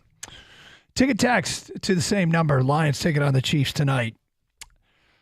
So I mentioned, I think, the X factor for this team in this season, the thing that can take them from either good to great or average to good or whatever they turn out being. I think a lot of it rides on the rest of the guys up front defensively. I'm very confident in the secondary being dramatically improved. I'm very confident in the linebacking core being dramatically improved. It's whether or not they can really create a legitimate pass rush. I'm confident in Hutch, and I'm optimistic about the rest. Because what I list, 6 or 7 guys that all seem to have high ceilings, but have kind of got to go out and prove it. And that's what I think is the biggest X factor for the season. You and Kang, what do you guys think the biggest X factor is? For the game tonight or for the season? Season. I'm starting to get concerned about the kicking. We got all the guys talking about it. We got a ton of calls. But I don't think that's it. I think the X factor for this year, it's going to be, does the defense step up as much as I think that they can? I look at how the offense did it with the last 7 games of the first year of this regime and how they backed it up last year. They backed up the numbers. So now you look at last year, it's the last 10 games, the defense was great. They were so awful the first 7 that their stats for the season were terrible. But the last 10 games, they were great. Can they back that up with a full season this year of being that good? If they are, like, the numbers bear out. If the defense is as good as they were the last 10 games of the season and the offense is as good as they were all season long, they'll be one of the best teams in the National Football League. Yep. But statistically, can they move from being 28th, 29th in the league defensively, whatever it was last year, to being top half of the league? It's a monster jump, and I think they're capable of doing it. But I think that's the X factor, is how good can the defense be? Kang, what do you think is the X factor that could take them from good to great? I mean, it's cliche, but it's the defense. It's repetitive at this point, but it's the defense, because we know what the offense can do. We've seen it. We've never seen this defense because these are all new players, essentially. You mentioned the turnover. Last year, they did get better the second half of the year, the last 10 games when they went 8-2. Maybe they just bought into the scheme, or maybe it took a little while for them to get used to Aaron Glenn's scheme. But, whatever it was, they still decided to turn over the secondary, right, and add linebackers and, keep 12 to 11 defensive linemen. I think the key for tonight and for the entire season is getting pressure with the front 4. Tonight specifically, Mahomes would kill you if you blitz him and you miss. You miss, he's going to kill you down the field. Okay, guys will get open. So if you come after him, you better get him. I think the key is get pressure with the front 4 and play coverage. And I think that is the key for the rest of the season. If Hutchinson and Houston are what they were last year and they get better, if Pascal's healthy, if Charles Harris comes back from injury, and you can just play the 4 guys, and occasionally you're going to blitz, a linebacker or a corner here and there, but that's not what they're built on. They're built on getting pressure with the front 4. Then that secondary with Kirby Joseph, C.J. Gardner-Johnson, Brian Branch, Mosley when he comes back, Sutton. Those guys can play coverage. I think that's the key to the entire season. If they're an average defense, they should run away with this division. They should host a playoff game. It's still, the other thing that's pretty wild about this team and this group is that this offensive line is finally going to be healthy enough to all play together. Like, it's incredible how they have not been all healthy at the same time. They're going to open the season healthy, and they're probably not going to stay healthy. Probably not. But I mean, you got to love Graham Glasgow's versatility to basically back up 3 different spots all by himself. And even if they only lose one of them and have to fill in somewhere, that was basically all of last year. Yeah, exactly. And the offense hummed along. So the first 2 years, they've had to do this. Yeah. The way this is shaping up right now, I mean, that group that has been a strength and has been strong could be even stronger. That offensive line, when they're on, and you're right, Doug, we didn't get to see maybe them at 100% very often, if at all. Yeah. They were moving other teams around like JV. I remember that game against the Jacksonville Jaguars at home. The Jags stood no chance. It was, hey, get out the way. We're pushing you back 3-4 yards every single time, and that's the offensive line. And you're right. Health-wise, maybe they're going to go into week 1 okay, but Frank Ragnow is going to get that veteran day or 2 off during the week every single week this year because of that toe, and it's just get used to it. There's going to be Ragnow did not practice because they're just keeping him. It's maintenance the entire year. Yeah, and I think there'll be times and guys will be healthy and they'll still give them a day off here and there because you got a veteran group. Taylor Decker whether it's Penei Sewell in his third year here or whatever. You've got opportunities there to rest guys when you want to rest guys. So, and it really felt behind that line. They actually ran the ball consistently for the first time in ages. It's nice to see they're being able to run the ball, and I'm excited to watch Vaitai because it's the guy we haven't seen. I know. It's been years. They've had him for years. They signed him to this big free agent contract, right? Yep. And we just haven't seen him. He hasn't been healthy. Now, knock on wood, he's healthy, and that's the part that we're like, okay, that was the missing piece. How good is he? They were top half of the league in yards per carry. They were top 11, just outside the top 10 in rushing yards per game.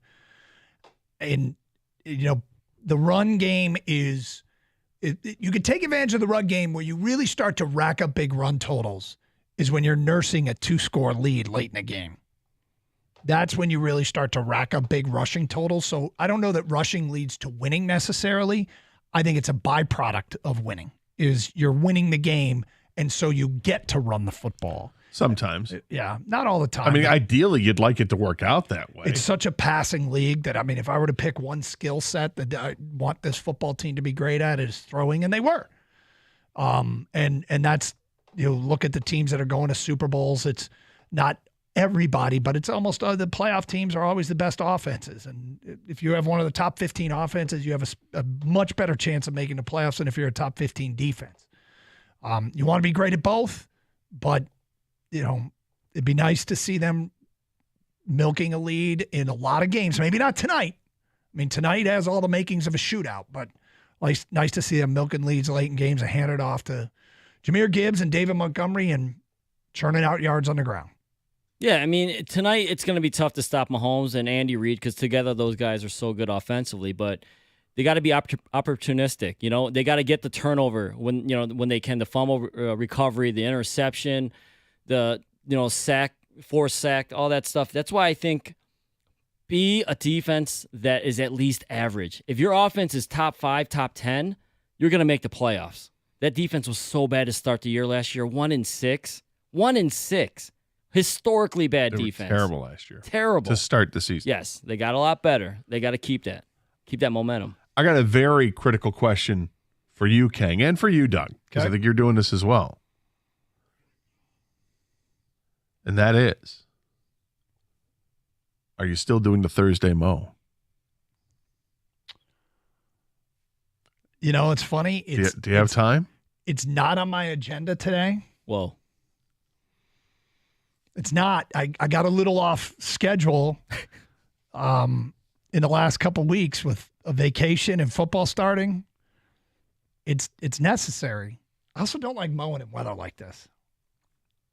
I want to be outside in the sun. What, non-rain? No, I want to be outside in the sun. That's what I like mowing. Well, I'm going to mow. Because tarp's off, Gator. Tarp's off. Do you choose not to mow if it's just overcast? Yeah. Oh. Well, I'm mowing, Gator. And You're every mowing time, today? Yeah, and every time I turn, I'm going to yell out, football! Football. Go down and turn back, football! All right, I want you guys to think about this exercise tonight. Rank the top 4 rookie contributors in order for the Lions tonight. All right. Get that done. We'll get to more of your phone calls and feedback. Carson Anderson, 97.1.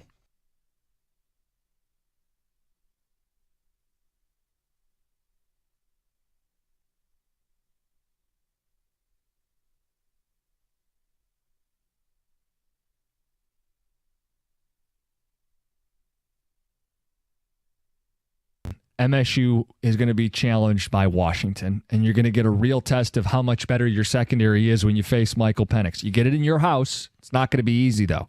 That's a real test. And if MSU, obviously win the game, it's a big deal, but if they show an improved secondary and like an identity on defense, now you start to craft this narrative like, hey, maybe there could be a heck of a showdown when they play in East Lansing. That'll be a big test. It'll be a huge test to find out what this defense is. Is Brantley being back? Is he, how effective can he be at that corner position? We saw him play, and he was good. I wouldn't sit there and say against, your vaunted passing attack, he was great. But you start thinking about, and to the last caller's point, there's nobody looking past Michigan State. Talking about Michigan fans, what's the one mar in the last 2 seasons on the regular season record for Michigan? It's in East Lansing. Yep.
Well, that'll be helpful.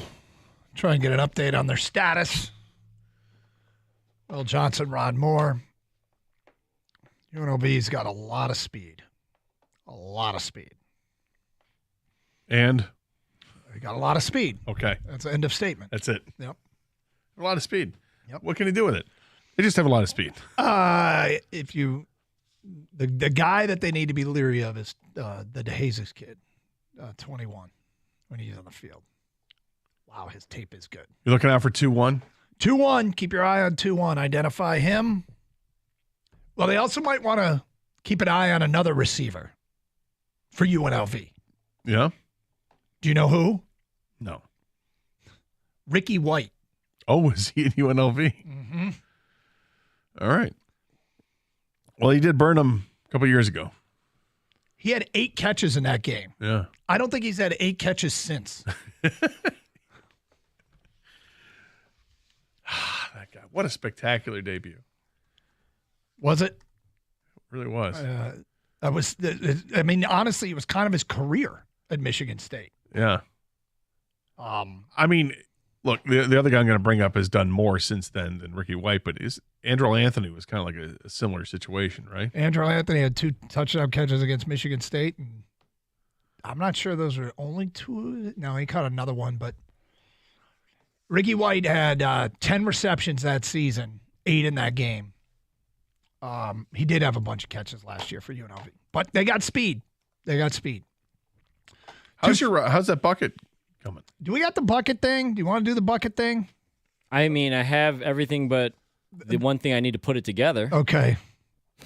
Can we do it? Should we do it tomorrow then? I hope to do it tomorrow. Okay. I really do. Because I don't want to waste this week's, because I think Gator will find this week's fascinating. And for people who don't know, we're going to do a segment called Empty the Bucket. It's going to be the best research that I did for a Michigan game that I didn't get to use on the air, because there's always stuff that you don't get to say. Yeah, maybe not empty it, but yeah, we're not going to empty. We'll call the segment Empty the Bucket, but we're not going to spend like an hour. Because we know you like to do your research. Mm-hmm. You like to be prepared. So Andrew Anthony caught 6 passes for 155 yards and 2 touchdowns in that game against Michigan State for Michigan. Yep. In his career. At Michigan? Well, and now he's with Oklahoma. Yep. So I'll throw in, well, I guess I'll leave out the Oklahoma stats then. He had 19 catches at Michigan for 328 yards and 3 touchdowns total. So it was one other touchdown. I'm thinking he got loose deep. Which was last year, 22 he did last year. Anyway, so ranking the rookies in order of impact tonight, which rookie do you think makes the biggest impact? I know Kang's going to say Brian Branch, so it's 2, 3, 4 for him. But who do you got first? Jahmyr Gibbs. Okay. I actually agree with Kang. I think it's going to be Brian Branch. Number 2. Jack Campbell. Okay. Who you got 2? Jahmyr Gibbs. I've got Jack Campbell 2. 3, Jahmyr Gibbs. 3 for you? Sam Laporta. Jack Campbell. Okay. And I got 4, Sam Laporta. And I have Brian Branch. I got Sam Laporta. Why do you hate Brian Branch, Gator? Yeah, that's it. I love this rookie class. That's what it comes. I mean, it's tough. Well, Doug, it's like ranking your kids, right? I ranked them. Yeah, I know, but you're just not allowed to say it. No, I love the rookie class. I think these guys are going to be great players for years to come. We've talked about it a lot, how Brian Branch could have been a first-round pick and probably should have been a first-round pick. I'm loving the opportunities he's going to get. But I think that his opportunities will be fewer than the other guys. Like, we're going to notice Jack Campbell because he's going to be on the field stopping the run. Brian Branch might have a tackle, a few tackles. Maybe he gets a pick, and then, okay, I was wrong. But Jahmyr Gibbs is going to have the most opportunity because he's going to be playing running back. He's going to be playing at receiver. They're going to try to get him the ball because he's a weapon. So I think that's why I think it's punch button. It's Jahmyr Gibbs is number 1. Campbell's out there. You're going to notice him trying to stop the run, and I think he's going to rack up a bunch of tackles. I mean, I predicted he'd have 150 this year. I just don't think Branch is going to have as many opportunities to shine, and maybe that's because he looks so damn good that Patrick Mahomes wasn't going to throw over in that direction. I don't know. I doubt he gets that respect in game 1. Probably not. I also don't know how much Brian Branch is going to play. Well, they think he's going to start, although we don't know that. That's why Tracy Walker's on the bench. So, Laporta, I just have a feeling that Goff is probably not going to be throwing deep too much, so you use your tight ends, and Laporta's going to get a chance. Let's get back to your open line calls. Hey, real quick. No one said Broderick Martin? I thought about him. I don't know if he's going to suit up. I don't know if he's going to be active. Somebody's got to get scratched on that defensive line. We know Outside who of one of them Isaiah is, Buggs, Isaiah yeah. Buggs. But And Mosley's not. He's another one, but... Let's get to Edward. You're on 97.1 The Ticket. What's up, Edward? Hey, guys. I was inspired to call by your on-target observations about the Lions' success in running the football last year. And that really hits at admittedly a real sour feeling I have in my stomach about this season. The choice to move down and get Gibbs and eventually Campbell is going to really begin to show the benefits of that choice tonight, immediately. We know the history of the Philadelphia Eagles. They're a Super Bowl contender. They've been a contender for many years, and they put it on the line to draft Carter. Some say the Lions could have drafted Carter and got Gibbs and Campbell, but the Lions, for whatever reason, didn't want to go that route. So I'm very worried that the Lions probably made a lateral move by upgrading slightly from Swift and Williams to Montgomery and Gibbs.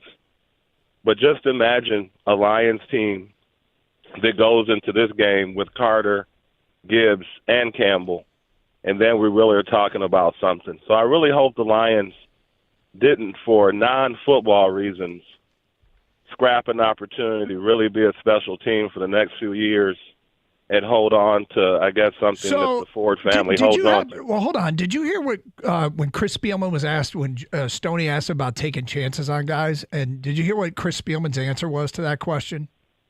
Please inform me. What is it? He basically said it depends. It depends what kind of risk it is. It depends on what the guy, it is, because there are certain things that they just don't want to mess with. And look, I don't know the reason they didn't want Jalen Carter, but they obviously didn't want him because they would have just taken him at 6 if they wanted him. And I suppose it's possible that they were going to try and trade back and get Jalen Carter, that Jalen Carter was the player that they were actually trying to get at 12 when they ended up getting Jahmyr Gibbs instead. But the bottom line is there's more than one path to success. That path to success doesn't have to go through Jalen Carter. No, but I really like Jalen Carter. I wanted them to draft him. They obviously didn't. I don't think that you could have gotten Carter, Gibbs, and Campbell with the first 3 picks. They obviously felt like they had to get Jahmyr Gibbs once Witherspoon was gone. And they thought maybe that position was too high for them to take, but they were willing to trade back. There were reports other teams were certainly interested in Jahmyr Gibbs. They took their shot with Jack Campbell. I mean, how long was Jack Campbell going to last? I don't know if he was going to last all that long. I mean, those are the big unknowns. You don't know. I mean, there are reports that teams were interested. If your premise is they could have got all 3, there's no argument against that, but we have no idea if that was even possible. We have no idea. Yeah. But I suspect it's not true. I was a big Jalen Carter guy. Yes, you were. And I'll be curious to see how he plays alongside his college teammates. Now he's with Philadelphia. 248-539-9797. Just a reminder, we're giving away a pair of Lions tickets for the home opener. Tickets in the Miller Lite Tap Room.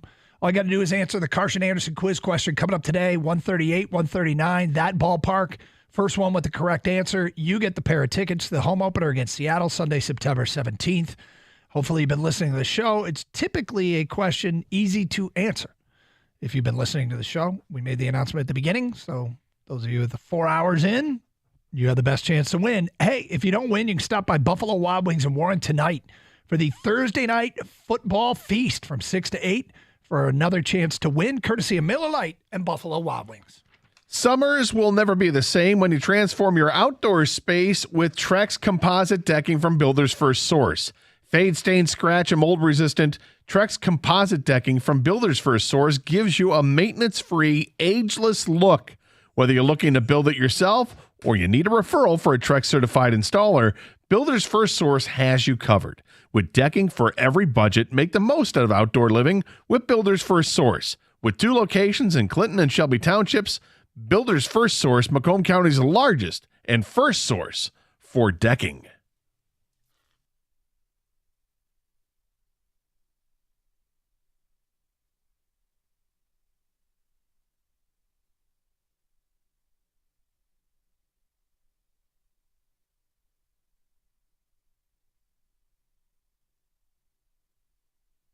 All right, you ready for bold ass predictions? Am I? Yeah, we've got to get to this because we've been saying we're going to do it for a while and we haven't done it yet. I will start.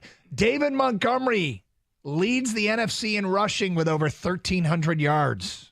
Wow. Damn. Mm-hmm. Jared Goff will start 16 games and finish in the top 10 for MVP voting.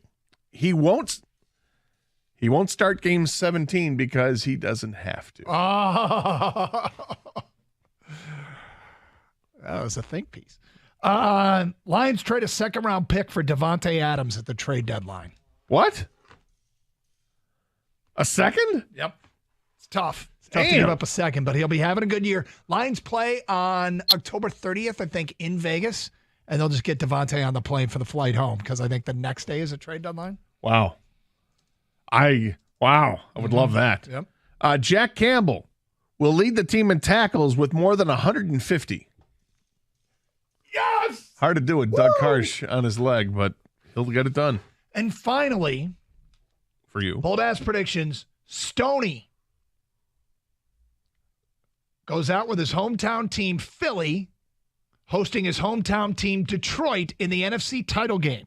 Stoney will be live from Philadelphia all week long, doing 4 hours of the morning show and then 4 hours of Philly radio for an 8-hour day. Stoney all week long, Monday through Friday, prior to the NFC title game. Wow. That's a lot, but that's what he's willing to do. Lastly, Doug, bold-ass prediction. Brian Branch will take a fumble and an interception back for a touchdown this year. Beautiful.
Doug Karsh, Scott Anderson, 97 won the ticket. Open lines, 248-539-9797. Wow.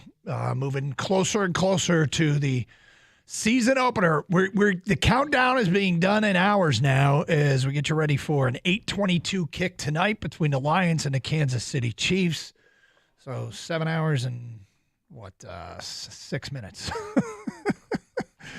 till the season's underway. I remember when this game got announced, and I just thought, oh, my God, they put him on that stage? They put him on that stage. And now that we're here, as we get closer to the game, I feel like every minute that passes is a minute that it fills a little bit more with the please don't get blown out thought. I wasn't worried about that at all. And now. Why are you so scared?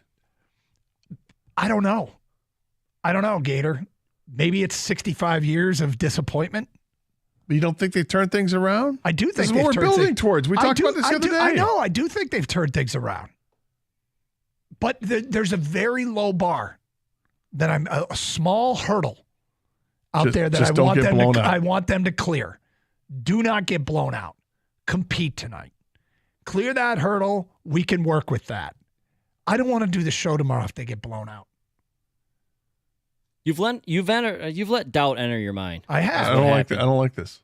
It's crept into your mind. I mean, there's a lot of shows I don't want to do tomorrow. That's one of them. That's one of them. Yeah, that's one of them. What would you rather do, okay, tomorrow? Oh, God. Lions get blown out show. Lions lose on controversial call show. A ref show. I don't want to do a ref show either. Lions, I do not want to Lions lose on missed field goal extra point show. I don't want to do that show. Lions lose on Dan Campbell questionable call. There's one I really don't want to do. Lions suffer a crippling injury show. Dude. That's the number one. That's the number one show I don't want to do. That show, no thank you. Lions spank the Chiefs show. I like that. Yeah. Yep. Lions hands defending Super Bowl champs their first loss of the year. Lions start out 1-0.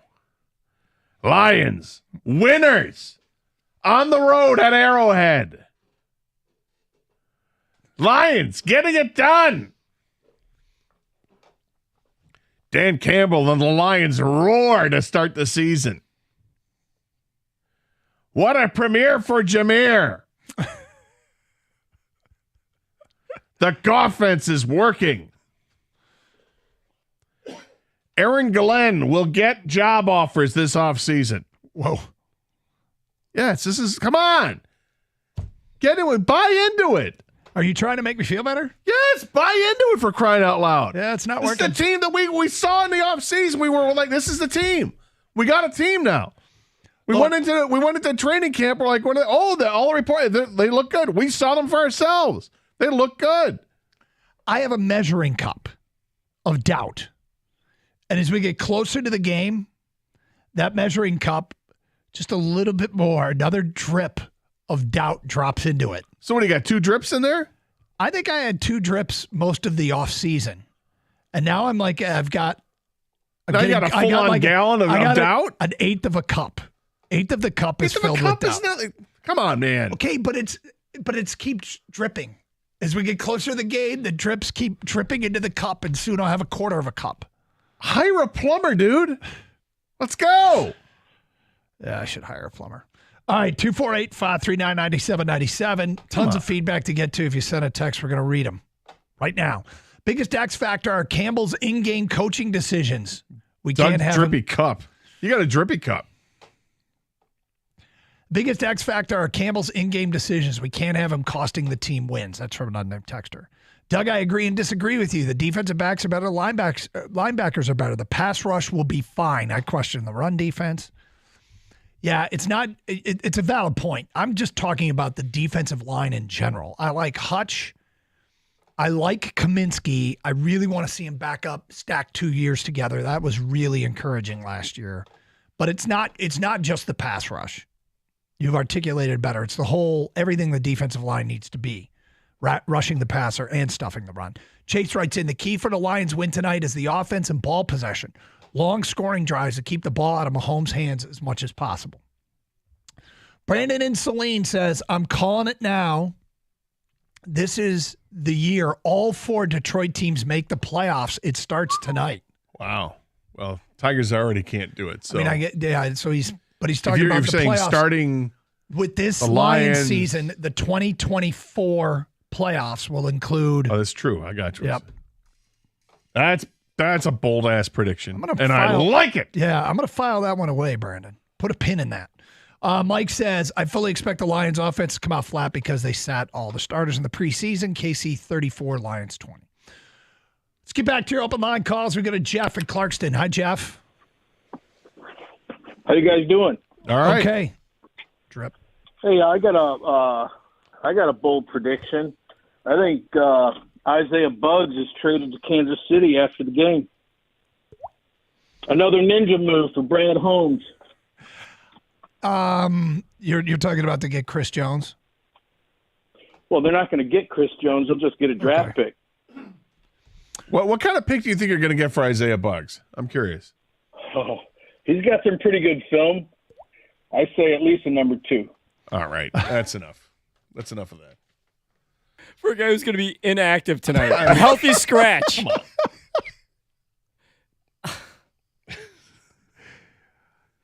Well, at least he didn't say Chris Jones. No, we got a draft pick instead. Like, we don't want Chris Jones. Get a draft pick. A second-round pick for Buggs. Send him. Yeah, okay. Come on. Yeah, but the problem with Kansas City's second-round pick is it might be late second round. So right, that's a good point, Doug. That's the holdup. Yeah. Is that there with I wouldn't trade Helm for Evgeny Malkin? No. Okay. Had he said I'd rather keep Buggs than try to trade for Chris Jones, then yes. Mm-hmm. But that's not what he said. He thinks they can get a second-round pick for, as King said, a player that's not even on the roster. Well, that would be something. That would be a Jedi trick. That Yes, would be, I would praise Brad Holmes if he pulled that off. Master. Yep. 248-539-9797. By the way, I called my shot with the trick play. Pass to Penny Sewell. Do you care to call a shot with a trick play? No, I don't think we're going to have one. Okay. Kang, you think a trick play might be in store? I do. I'm trying to figure out which trick play I want to go with. Mm-hmm. I think a fake a punt. Fake a punt? Yep. Jack Fox, man. You seen his arm? Dude. Right? He's got a cannon. I know. That was so the anticipation. He threw it before the receiver broke. Right. It just as he was coming out of his break. Perfect placement. Honesty, it really was. He is, for his career, Jack Fox is 3 for 4 for 44 yards with a long of 21. Hasn't been sacked once. His QB rating is 110.4. We've had the backup QB on the roster the entire time. This whole time we've been warning. Oh, Sudfeld. Where's Bridgewater? Oh, Martinez. We've had him. Little did we know. His name is Jack Fox.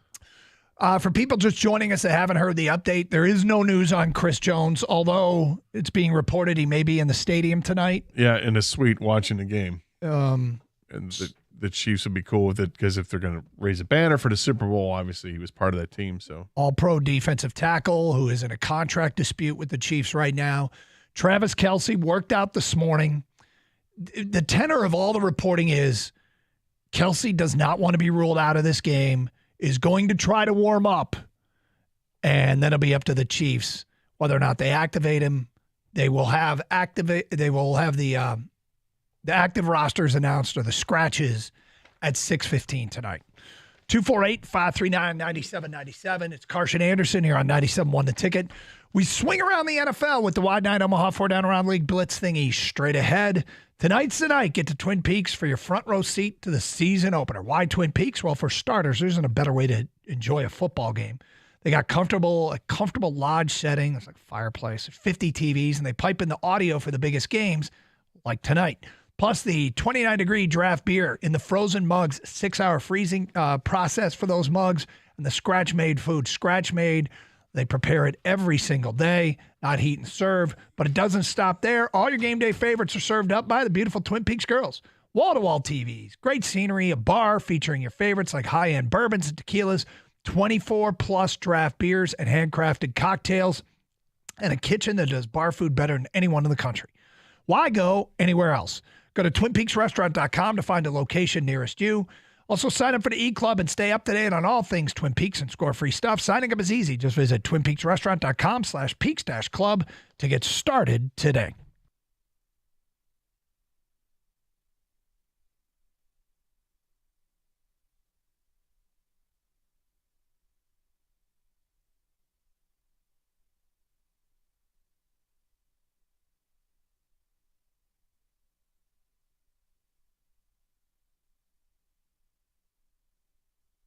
The Pac-12 went undefeated this weekend.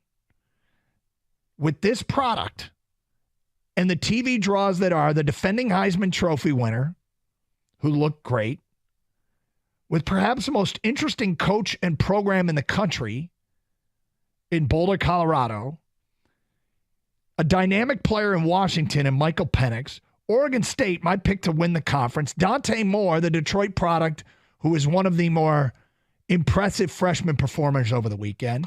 Utah, who on national TV totally dissected an SEC foe. He's got this product, and he couldn't strike a TV deal. It is so irresponsible and so unbelievable that happened with this product. I think it's going to be a fascinating watch this year. And quite frankly, it's sad.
MSU is going to be challenged by Washington, and you're going to get a real test of how much better your secondary is when you face Michael Penix. You get it in your house. It's not going to be easy, though. That's a real test. And if MSU, I mean, obviously win the game, it's a big deal, but if they show an improved secondary and like an identity on defense, now you start to craft this narrative like, hey, maybe there could be something heck of a showdown when they play in East Lansing. That'll be a big test. It'll be a huge test to find out what this defense is. Is Brantley being back? Is he, how effective can he be at that corner position? We saw him play, and he was good. I wouldn't sit there and say against, your vaunted passing attack, he was great. But you start thinking about, and to the last caller's point, there's nobody looking past Michigan State. Talking about Michigan fans, what's the one mar in the last 2 seasons on the regular season record for Michigan? It's in East Lansing. Yep.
MSU is going to be challenged by Washington, and you're going to get a real test of how much better your secondary is when you face Michael Penix. You get it in your house. It's not going to be easy, though. That's a real test. And if MSU, I mean, obviously win the game, it's a big deal, but if they show an improved secondary and like an identity on defense, now you start to craft this narrative like, hey, maybe there could be a heck of a showdown when they play in East Lansing. That'll be a big test. It'll be a huge test to find out what this defense is. Is Brantley being back? Is he, how effective can he be at that corner position? We saw him play, and he was good. I wouldn't sit there and say against, your vaunted passing.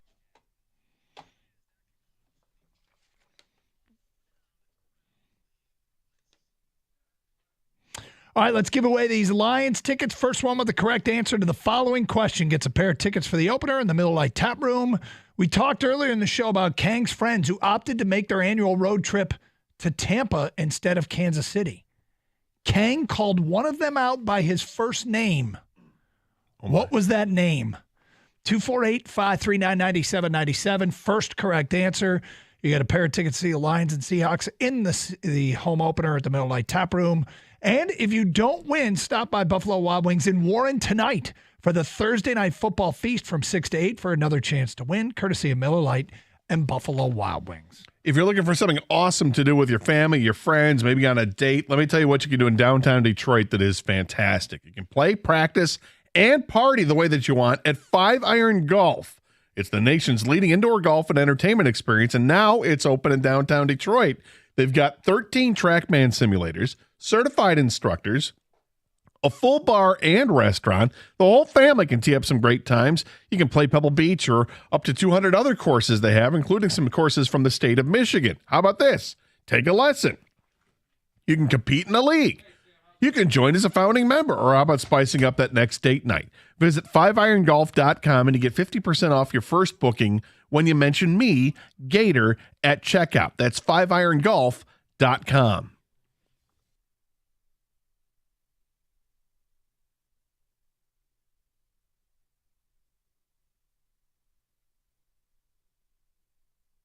Attack, he was great, but you start thinking about, and to the last caller's point, there's nobody looking past Michigan State.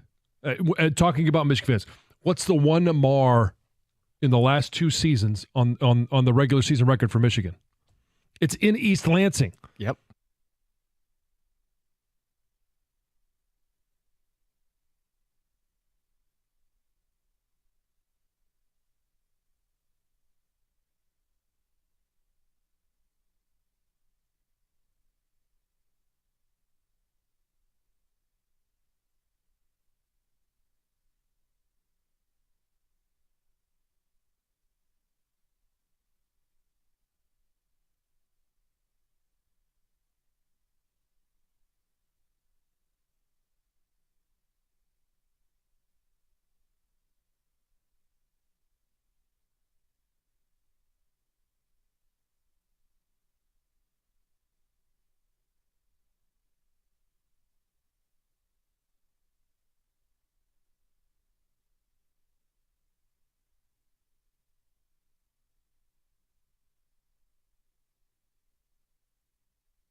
As I look at them here, look, I may like them to win this division because I think you're getting value. Hold on. Oh, you Let got me to do turn it. them on, the little bottom Come button. on. Here you go, Tito. What do you got for me? You got to press the button. Piece of what the hell? Come on. What the hell? That's not what I wanted. Here, give me that. I'll save you from yourself. Silence everyone. I will handle this. I'll save you from yourself. Silence everyone. I will handle this. Value. All right, you ready for bold ass predictions? Am I? Yep, we've got to get to this because we've been saying we're going to do it for a while and we haven't done it yet. I will start. David Montgomery leads the NFC in rushing with over 1,300 yards. Wow. Damn. Jared Goff will start 16 games and finish in the top 10 for MVP voting. He won't start game 17 because he doesn't have to. Congratulations to Jake and Armada. Lions trade a second round pick. The first one with the correct answer is going to Lions opener. The correct answer was Gil. That's his name, man. Yep. What a fool. Ken called out Gil. Oh, I'm Gil. I'm going to Tampa. You could have gone to Kansas City for this game. No, dude. We didn't see the crappy Tampa Bay Buccaneers and the Detroit Lions in Tampa. Yeah, you could have been there for the unveiling of the Super Bowl banner. Oh, everything. You're barbecue. Maybe they thought Brady wasn't retired. Maybe. Well, he's coming back because he didn't get the job on the Manning cast. Oh, You saw yeah. that? Yeah. God, Jared Goff is so good in that commercial. I give him credit. He had one line, but it was perfectly delivered. Doug, what do you know about acting? You don't watch TV or movies. That's an excellent point. Great point. Here's what Doug knows. It was believable. Mm-hmm. If it ain't Ted Lasso, I don't know anything about it. That's not true. But it was great comedy timing, though. It was just well done. Yep. Brady was great in it too. Okay. So you know how we do that bold ass predictions piece? And people seem to like the bold ass predictions. Sure. How about this one from, I think this is the Washington Post. They did in Washington, D.C., they did 8 outrageous but not impossible predictions for the NFL season. Okay. So that's another way of saying 8 bold ass predictions. It's outrageous, but it's not impossible. Yep. And I'll make sure I give credit where credit's due. The 2 writers are Neil Greensburg and Scott Allen. And anyway, the Washington Post. Indeed. Okay. One of their predictions is Jahmyr Gibbs leads the league in rushing yards. Wow. Yep. That is outrageous, but it's not impossible. Some might even call it bold. Yeah. Yep. In 2022, the Lions rushed for more than 2,000 yards in a season for the first time since Barry Sanders was juking defenders in 1999. Then in the offseason, they overhauled their running back room, allowing leading rusher Jamal Williams to walk in free agency and trading second-round pick DeAndre Swift. Detroit replaced the duo by signing David Montgomery and drafting Gibbs. 5'9", 200-pound Gibbs averaged 6.1 yards per carry last season at Alabama.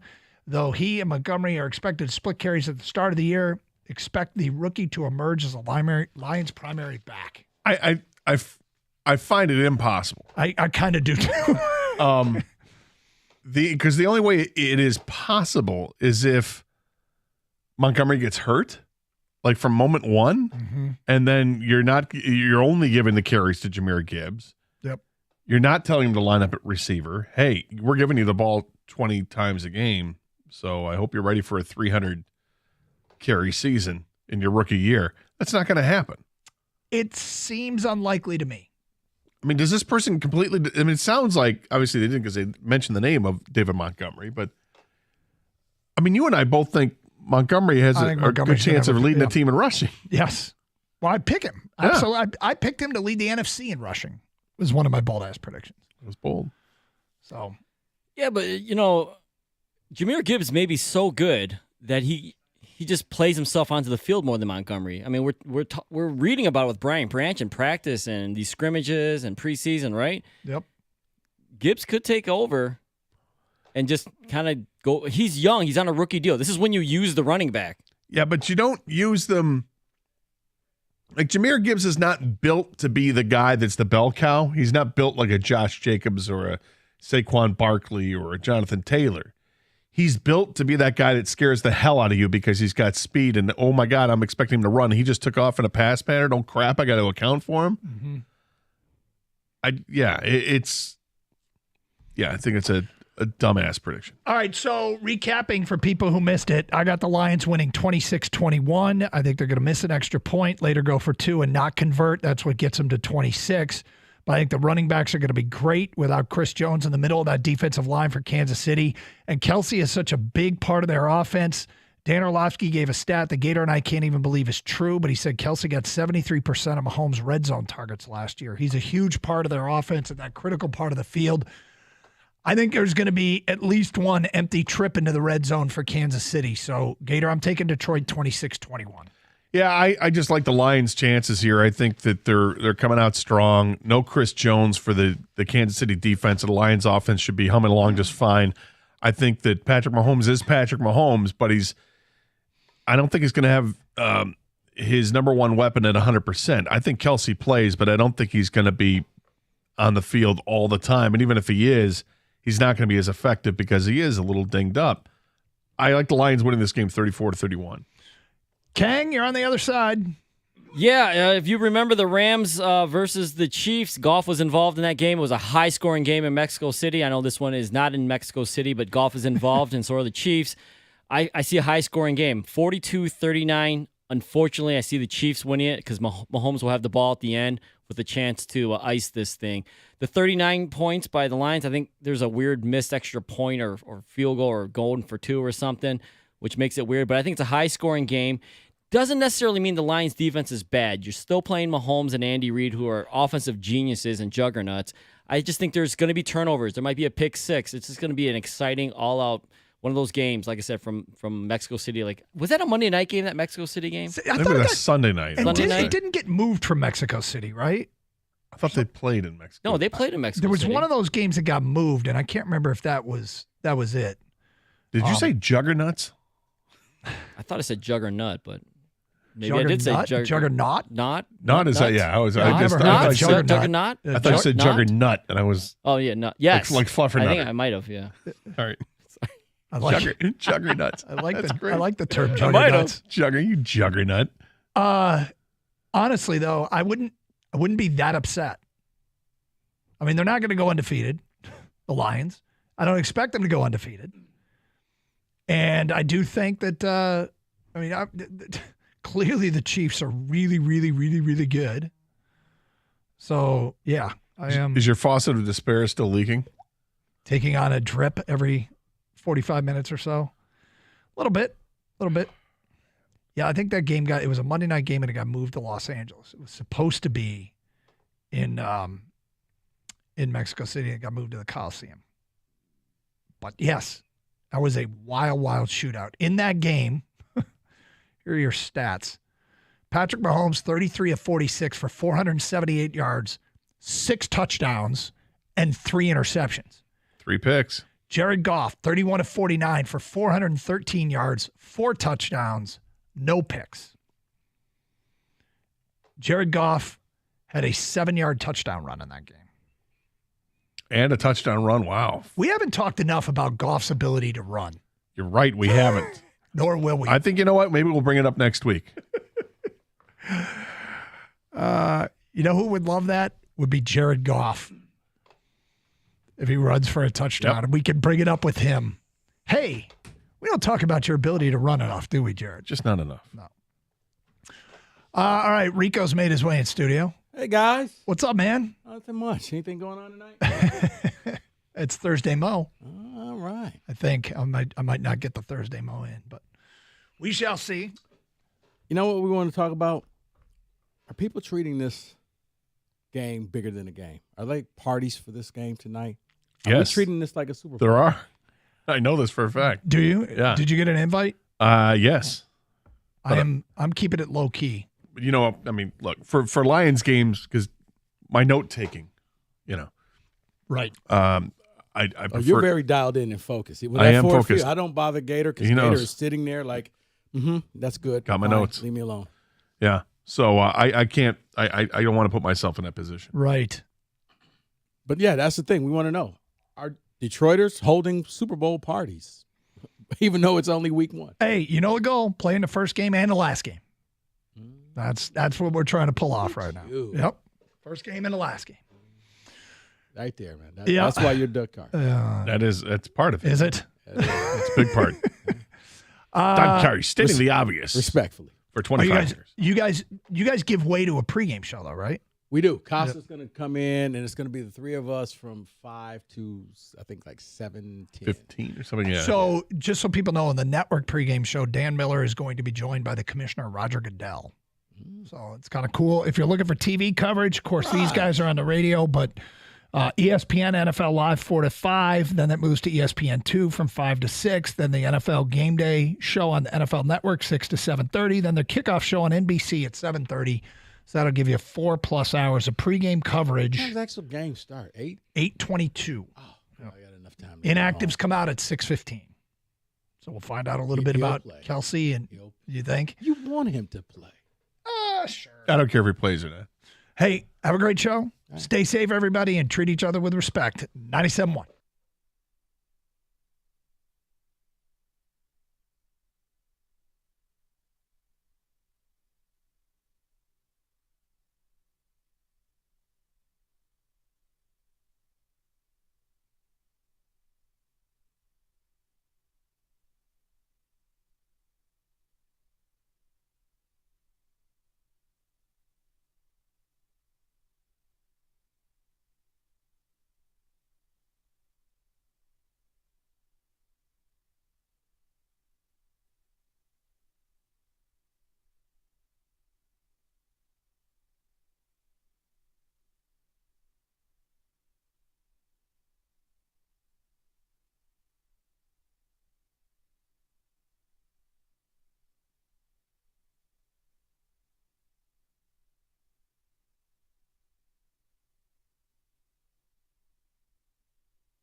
Finally. We are so back, Kenny. We are back. Football is back. Rico sounded absolutely sensual in the open. We are ready to roll. We're going to take you to 7:15 for what is going to be a Lions coronation. I'm just not going to tolerate anything less. They're winning tonight. Period. End of story. I'm not affording any other outcomes in my tiny walnut-sized brain. This is what we've all waited for. This is the day. People, here's how I would say this, and I don't know where Rico's at with it because we didn't game plan a lot of this. We want organic conversation. I have a general idea where Rico wants to go with it. It's more, this is your moment. It's your time. Like, this town doesn't get anything. You're largely, in a sports sense, treated like, when they show those commercials and it's like for $1 a day, you could feed this starving kid. That's Detroit fans. Like, this is your bowl of porridge. The Super Bowl is actually like, hey, you've been rescued and you no longer starve. You have like a nice family and a good upbringing. But the first win is the first meal in 3 weeks. This moment tonight, this is what we've waited years for. I mean, years. No, Mike, it feels like this would be like your prom night. And the thing is, don't get drunk in the limo on the way to the party. Just everybody's watching you. Everybody's looking at you. Everybody wants to take the photos. The neighbors are coming out the house. Here's your chance to show the world who you are. Don't be the guy on the plane to Atlanta. Don't be the guy on the plane. Yeah. This is a biohazard. Don't. But I just, look, man, I mean, Rico, born and bred here. I've lived out here for over 20 years in Detroit and 25 in the state. It's time. This is the time it's supposed to happen. This isn't supposed to be heartbreaking tonight. This isn't supposed to be painful. It's not supposed to be embarrassing. You're going to go to Kansas City where they don't have their best defensive player, and you should be able to turn this into a damn street fight. I view you guys a lot like I used to view the Tennessee Titans. I think you have the ability to take Kansas City into the mud and make this just a brawl. No guns, no knives, just fists, elbows, and potential biting. And I think that's how you can make Kansas City uncomfortable. And I just am not allowing myself to hope. I'm not allowing myself to, David, pray for us. No, man, F that. I expect to go win this game tonight. And that's how I'm approaching it, that when we get off the air and this game eventually starts, I'm expecting to win. And that's how I want to know where you're at, people. I want to know how you're approaching this. I mean, Kenny, look at him. He's blue head to toe. He is, Mike, but I do Normally wonder. It's just his balls, but today he's blue all over. I got the Lions hat on. I got everything. I'm ready. You got your skibbies on? Yeah, you got some blue skibbies? Too much information. What? The kid was excited. He went to Fanatics. When was the last time I've been ever this excited about a Lions opener? I'm not sure it's happened. I'm not sure it's happened. Now, how about this? You weren't this excited for Georgia's national title game. I absolutely was this excited. I was more than this excited. Not visibly like this. Yeah, he was. I don't. For the first one, I was. For the second one, right? It became it's a routine at this first point. one, it was like we're at this again. Yeah, after they beat Michigan, then he got excited. But I want to know people's mindset tonight. Is it hope or expectation? And I'm not mad if you're hoping. Okay, I'm not angry. I am not in that headspace. I think you have a damn good football team. I have spent the better part of, let's see, February, March, April, May, June, July, and now August. Better part of 7 months saying the following. We are winning this division. We are winning a home playoff game. Well, to Rico's credit, when you talk about being a big boy, you got to do big boy stuff. Mm-hmm. Going to Kansas City tonight, winning, that's big boy stuff. It is. And I don't want to hear about Kelsey. I don't want to hear about Chris Jones. F them. No. Let's play. If anything, you want them both to play. I don't think Chris Jones is going to play. But you want Kelsey to play because it adds to what you did and your accomplishment, that you went out there and you beat them at their house with their best players on the field. That offense is a top offense. And if you're able to stop it enough times, cause turnovers, and win the game, that's your feather in your cap. So you got to go out there and win. Now, I guess my only thing is, man, are we treating this like a Super Bowl? It is. It's a game. No, it's a Super Bowl. The Detroit Lions get to be on full display tonight to a national audience. The Lions are one of the most bet-on teams for the Super Bowl, with a head coach to be head coach of the year, with a hype train that we haven't seen in a long time. You know what? I'm fine with it. It is the Super Bowl. I understand. The only problem is, and I know the players and the fans are totally different, Mike, if you treat this like a Super Bowl and it doesn't go your way, does this mean you just go into despair because you couldn't measure up? Kenny, I'll tell you what. We're operating a couple of different fruit stands, even though we all work in the same market here. He's selling sad plums. No, I'm not. I'm over here selling sweet, juicy peaches, okay? No. You can peddle your negative fruit all you want. I'm not buying it. I want them to be a big boy team, and big boy teams mean you don't treat every game like it's the game. Now, it's a big game, but I just feel like Detroiters are treating this thing like a Super Bowl. They have every right to. What have they been given? What have they been given by any of these franchises in this town? What? Tell me. Oh, I know what it is. Cue up the Sarah McLachlan, and there's a dog living in an oil drum. That's Detroit fans. Help me, I'm poor. Come on. Of course they're treating it like the Super Bowl. I'm treating it like a Super Bowl. I'm excited for this. I'm excited, Mike. It's a big game. I don't feel your excitement. Oh, you want to know why? Not palpable, Rico. Not palpable. David, I was told to tune my excitement down. Okay, I walked in the door today from the airport, and Rico screamed in my face, "Hi!" I was like, "Oh, okay." I'm excited to see you. I'm going to turn around. I'm going to come back in a little bit. We're going to do this all over again. I was very happy to see you. Flights getting canceled left and right. No. Biohazards happening on planes. Dude. I was just happy you made it home safely. I refuse to click on that video. I patently refuse. 248-539-9797. David, talk to me. You're in a peach shirt. We're selling happy peaches tonight. This is it okay to treat this like a Super Bowl? And is it hope or expect? I'm expecting to win this game tonight. Yeah, I guess it's okay to think of it as a Super Bowl. I will say the reason why I'm wearing the peach is because the red shirt was dirty, so I wanted to wear red to represent the KC Chiefs, but I couldn't do that today. You are a piece of excrement. You know that? It is fair for Lions fans to treat this as a Super Bowl because you'll never get there.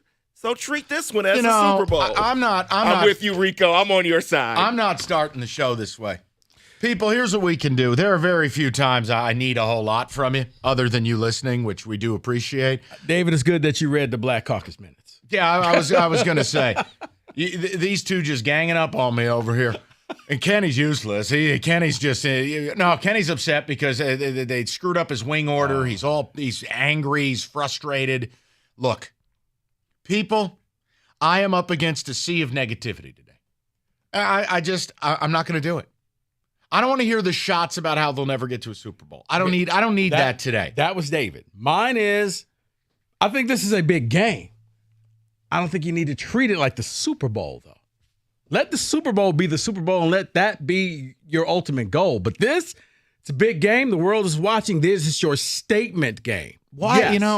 Here's my question. Because if it's the Super Bowl, Mike, that's small-minded thinking. That says you're never going to get to the real Super Bowl. You know how they say, like, the what is it, the Tootsie Pop with, like, how many licks does it take to get to the center of a Tootsie Pop? How many negative shots can this guy throw in the first 11 minutes and 48 seconds of the show? How is that? Before we get to the core, and that's going to be me melting down. How was that negative? Okay. I simply said, no. I understand you are a local celebrity. I understand you got into Harvard. I understand you are a community leader. But who the hell are you to tell these poor people how to behave tonight? They're excited. I'm simply saying, when you get to the Super Bowl, that's when you treat that game. This is a statement game. This is a big game. I'm not downplaying the game. But it's no level to the Super Bowl because if you win, there's no ring, there's nothing. It's just on to Seattle. Well, who 10 says days that? from now. No, there's Kenny's championship belt. Hello? Okay. Kenny's championship belt and 12 deep-fried Twinkies. There you go. Listen, baby steps. Baby steps. The point I'm making, I think people are throwing parties for the game tonight. I do too. Look, last year didn't end the way we wanted. We had a little bit of a fantasy ride. It started out as a nightmare, Then we thought, oh my God, we hit the Powerball, only to find out we misread the last number and we didn't hit the Powerball. Fans have waited the 7 months to have another bite at the apple. Rico, if this was Sunday at 1 o'clock, I would 100% agree with you. But it's not.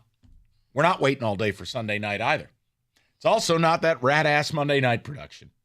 This is Thursday night NFL kickoff. It is a global event, and the Lions got the nod. And we're not playing Denver. We're not playing Green Bay. We're playing the Kansas City Chiefs in Arrowhead. Fireworks over the football-shaped scoreboard from 1970. Yeah. We're playing in Arrowhead. I'll say this. Yes, Lions fans should treat it as a Super Bowl today. When you think about what the offseason was and the hype that they've had. Thank you. And then you had Jameson Williams suspended, and then you had a scare with C.J. Gardner-Johnson to start training camp.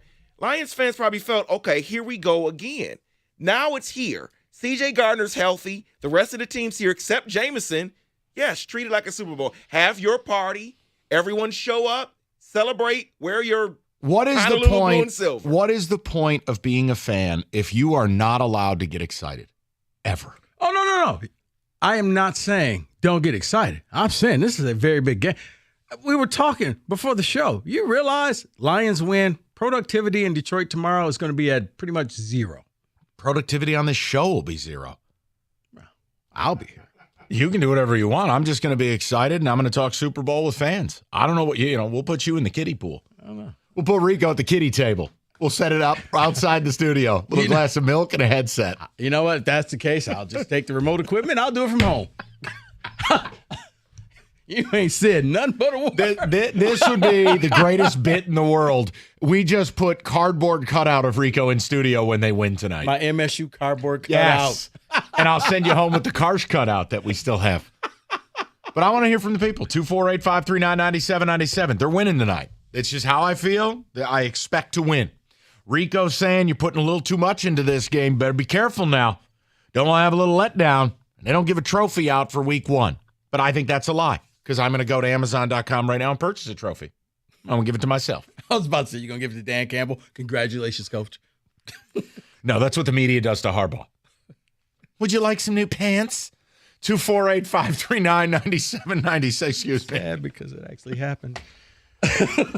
Let's talk about the Chevy dealer in the area.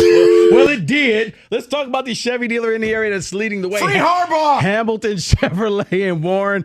Andrew and the sales staff, they want to be your Chevy dealer. Hey, Andrew's a big Michigan fan. He'll guarantee you the lowest payment on your next Chevy, period. All September long, Hamilton Chevrolet is participating in the Step Up for Kids. It's a shoe donation drive for underprivileged kids right here in our local community. So stop in and drop off new shoes for kids ages 4 to 18. While you're there, you can check out the new inventory that comes in daily. New cars are being delivered in Hamilton. You can get your name on one that you want. But you know what I say? The best deals are found at 14 Mile and Mound. And now through the month of September, you can participate in the Step Up for Kids shoe drive campaign for local kids right here, ages 4 through 18. While you're there, stop in, see my guys, look at a few Chevrolets. Hamilton Chevrolet at 14 Mile and Mound. You can visit HamiltonChevy.com. That's HamiltonChevy.com. Chevrolet, find new roads.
All right, you ready for bold ass predictions? Am I? Yep, we've got to get to this because we've been saying we're going to do it for a while and we haven't done it yet. I will start.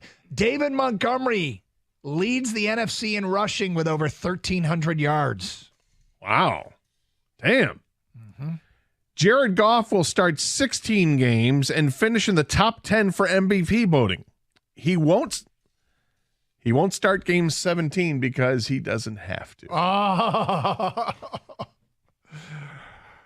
That was a think piece. Lions trade a second-round pick for Devontae Adams at the trade deadline. What? A second? Yep. It's tough. It's tough to give up a second, but he'll be having a good year. Lions play on October 30th, I think, in Vegas, and they'll just get Devontae on the plane for the flight home because I think the next day is a trade deadline. Wow. I would love that. Yep. Jack Campbell will lead the team in tackles with more than 150. Yes! Hard to do with Doug Karsh on his leg, but he'll get it done. And finally, for you, bold ass predictions, Stoney goes out with his hometown team, Philly, hosting his hometown team, Detroit, in the NFC title game. Stoney will be live from Philadelphia all week long, doing 4 hours of the morning show and then 4 hours of Philly radio for an 8-hour day. Stoney all week long, Monday through Friday, prior to the NFC title game. Wow. That's a lot, but that's what he's willing to do. Lastly, Doug, bold-ass prediction, Brian Branch will take a fumble and an interception back for a touchdown this year. On you. All right, you spent a third of your life asleep. Now that you know you sleep that much, why aren't you getting better rest on a better mattress? It's the Serta iComfort Eco, supportive, designed to keep you cool, comfortable, and feeling restored. Or check out Serta's Perfect Sleeper for pressure-relieving comfort and support while maintaining a balanced sleep temperature. It's Serta, made in Michigan, have been for over 110 years. Go to Serta.com. Find a retailer near you. That's Serta.com.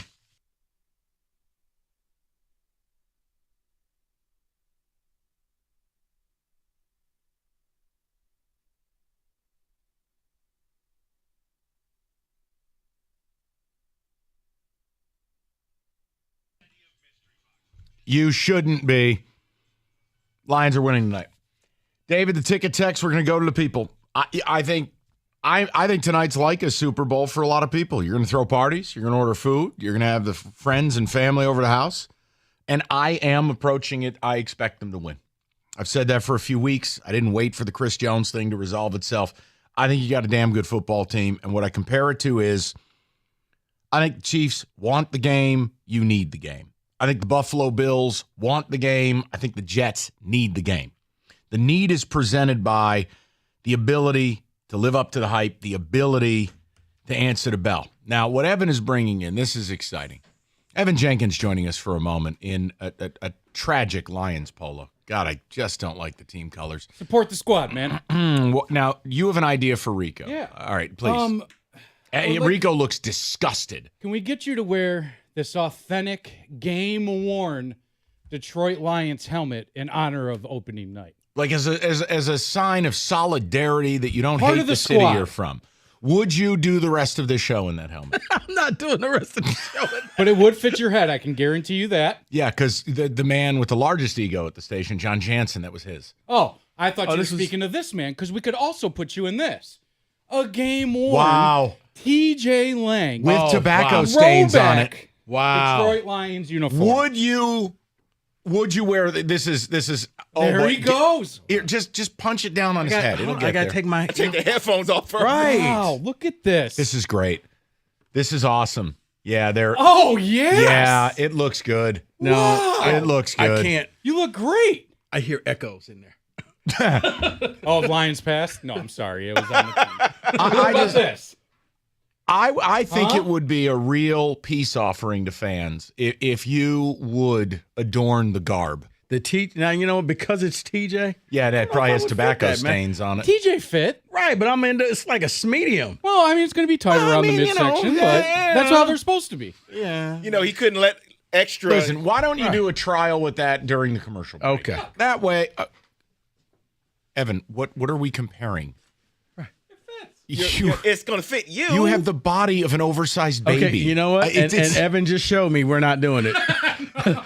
Evan just proved to me we're not doing that either. It's a little snug. It might be tough to get off. I'm still trying to figure out how TJ ever got in that thing.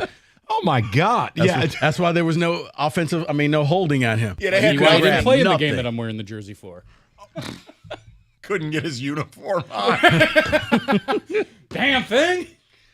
David, would you like to? This is big. We'll do a trial during the break, but I think you fully adorned for when cookies arrives. Oh no, we're good. Evan showed me we're good. You're better off talking me into that helmet. I just have to listen to an echo for 4 hours. No, how about helmet for the 5 o'clock segment? No, because it's a new segment. I got to be professional. No, you don't. Yeah, Lions professional, man. Lions are professional. Got to be a pro. Man. Then why the hell is Jim Costa working? He's Jim Cookies Costa. No. He's Central Michigan's greatest. He drives a clown car. 248-539-9797. Let's go to the people. We'll go to Zach. He's batting leadoff. Zach, what's going on, buddy? Hey, fellas. How you guys doing today? Excellent. What's going on, Zach? Well, man, I 100% agree with you, man. I'm definitely treating today like a Super Bowl, man. I'm only 23 years old. I've been a Lions fan my whole life, man. All I've gotten to see from the Lions is garbage. So, starting last year, I really got my hopes up. And today, like you said earlier, man, no hope. No, we're winning this game today, man. I don't know negativity, no nothing, man. We're going in and we're changing the script finally this year. All right, now let me ask the question Rico wants to ask but won't because I think there's a lack of fortitude. What happens if they lost? Well, if they lose, well, hey, I feel like this is a good test. We're going against former Super Bowl champions, so I don't think if we do lose, it's going to be like a blowout loss.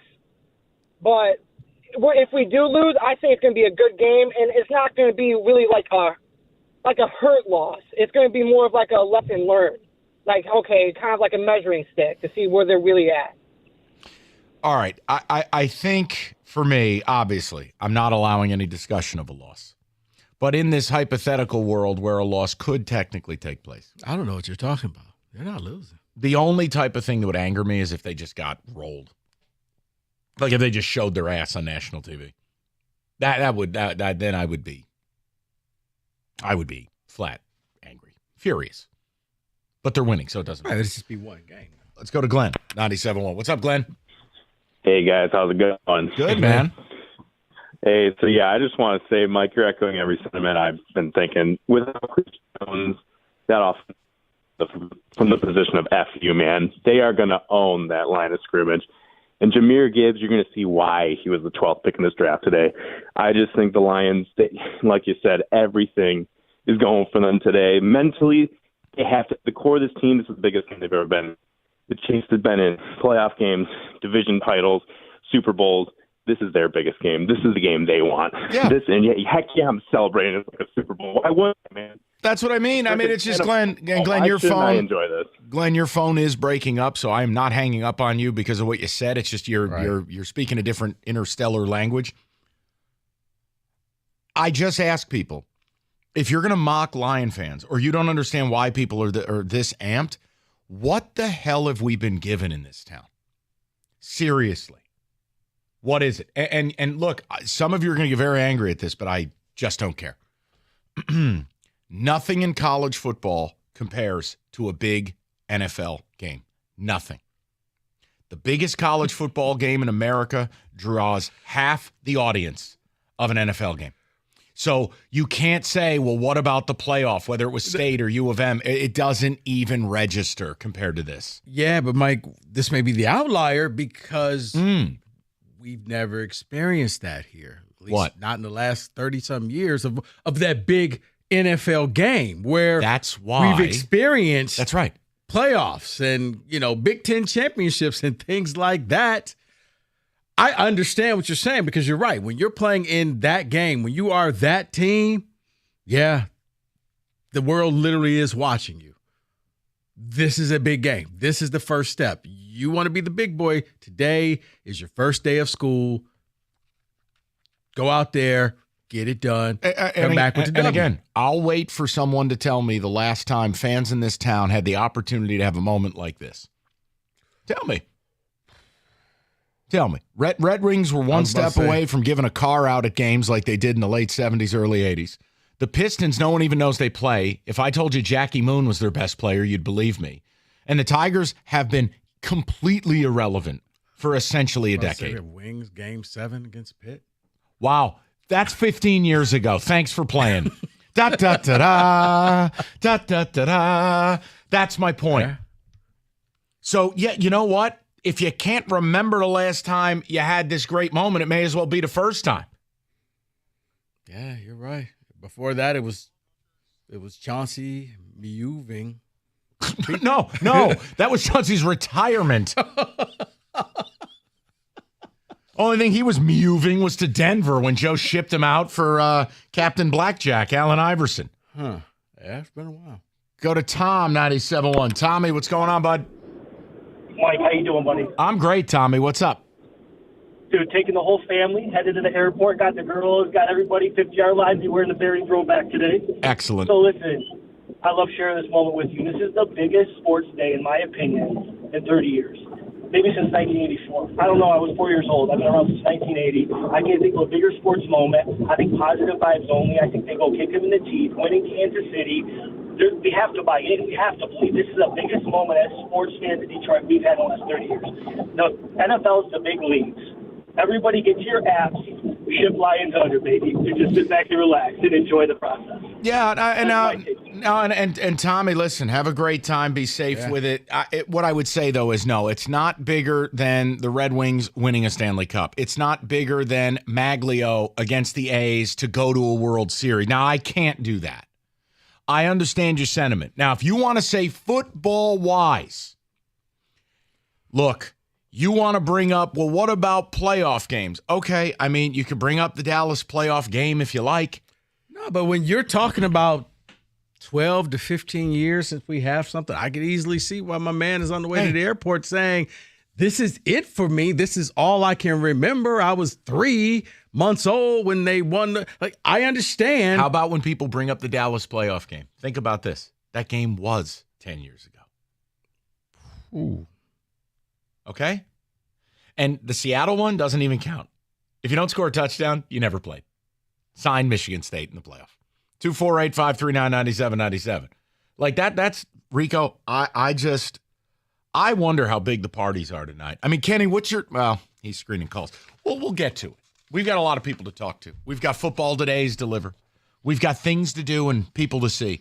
Get ready for the NFL season tonight. FanDuel, America's #1 sports book. And right now, you know the deal. You get a risk-free bet. You're getting $200 in bonus bets guaranteed. Plus, customers who bet $5 get $100 off NFL Sunday Ticket from YouTube and YouTube TV. Best time to join FanDuel. The app is easy to use. Everything from spreads to player props and more. FanDuel.com/ticket. Kick off the season the right way. FanDuel, the official partner of the NFL, 21 and up, present Michigan. First online real money wager only, $10 deposit required. Bonus issued. Non-withdrawable bonus bets that expire 7 days after receipt. Restrictions apply. See terms. FanDuel.com/sportsbook. Gambling problem 1-800-270-7117. NFL Sunday Ticket offer ends 9/18/23. No refunds. Terms and embargoes apply. $100 off NFL Sunday Ticket, not YouTube TV. YouTube TV base plan required to watch YouTube TV. I swear to God, I'm not going to read that line anymore. Redemption required, a Google account. Current form of payment. Commercial use excluded. Subscription renews. Cancel anytime.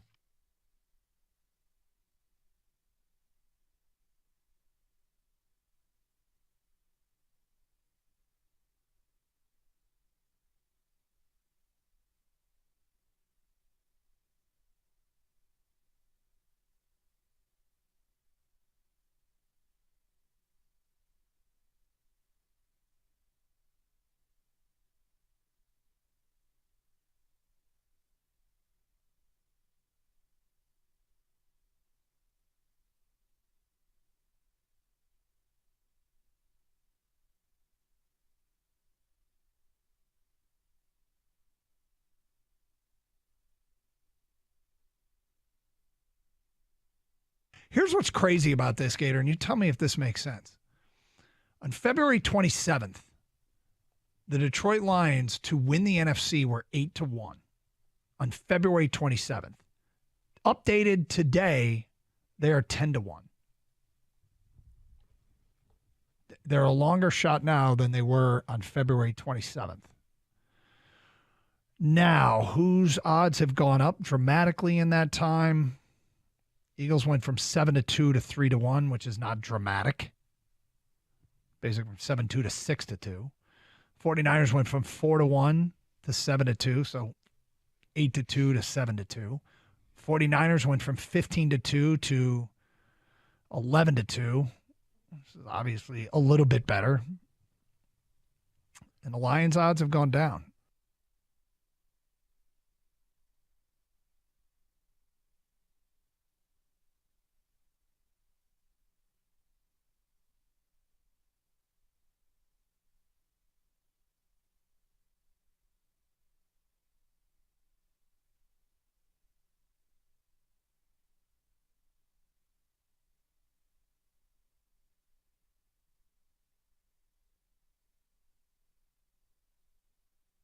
MSU is going to be challenged by Washington, and you're going to get a real test of how much better your secondary is when you face Michael Penix. You get it in your house. It's not going to be easy, though.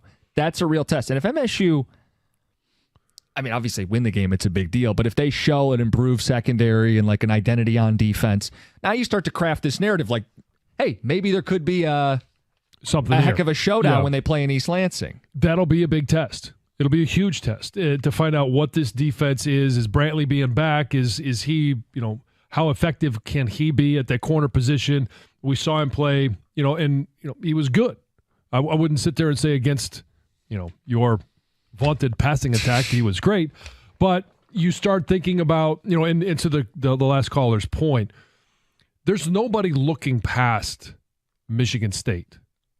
Talking about Michigan fans, what's the one mar in the last two seasons on the regular season record for Michigan? It's in East Lansing. Yep.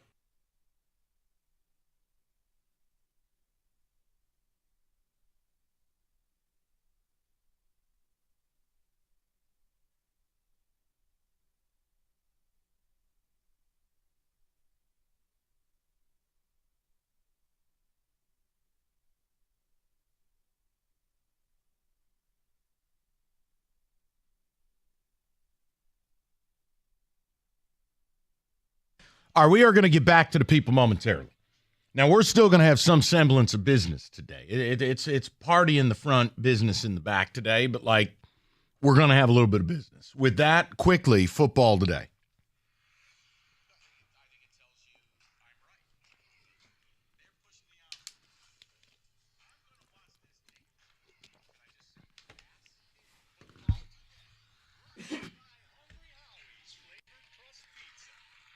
David. Yeah, so let's start over in the D.C. area with the Washington Commanders here. They have a couple of injuries. Terry McLaurin hopes to play week 1. Chase Young hopes to play week 1. But here's the thing with Chase Young. He has not fully participated in practice in 3 weeks because of a stinger. And now he still hasn't been cleared for any contact at all going into week 1, but he hopes to play for week 1. My question for you guys is, not saying his career is over because he'll still play in the league, but the impact that he was supposed to have coming into the draft, he'll never have that again, right? Well, the problem is he had a unique knee injury. It's not a standard ACL tear. I think there was patella damage in there as well, and very rarely do you tear them at the same time. So we're yet to see what this dude looks like after that. Yeah. Last year, every week it was hopes to play, didn't play. David, I don't know what to say. The stinger thing, Rico, I'm not a doctor, but it shouldn't take 4 weeks for a guy to be ready to play in the opener. No, if they haven't cleared him by now, chances are he's not going to get cleared. It's for another reason. Maybe he's just saying stinger and the team can't say exactly what it is medically.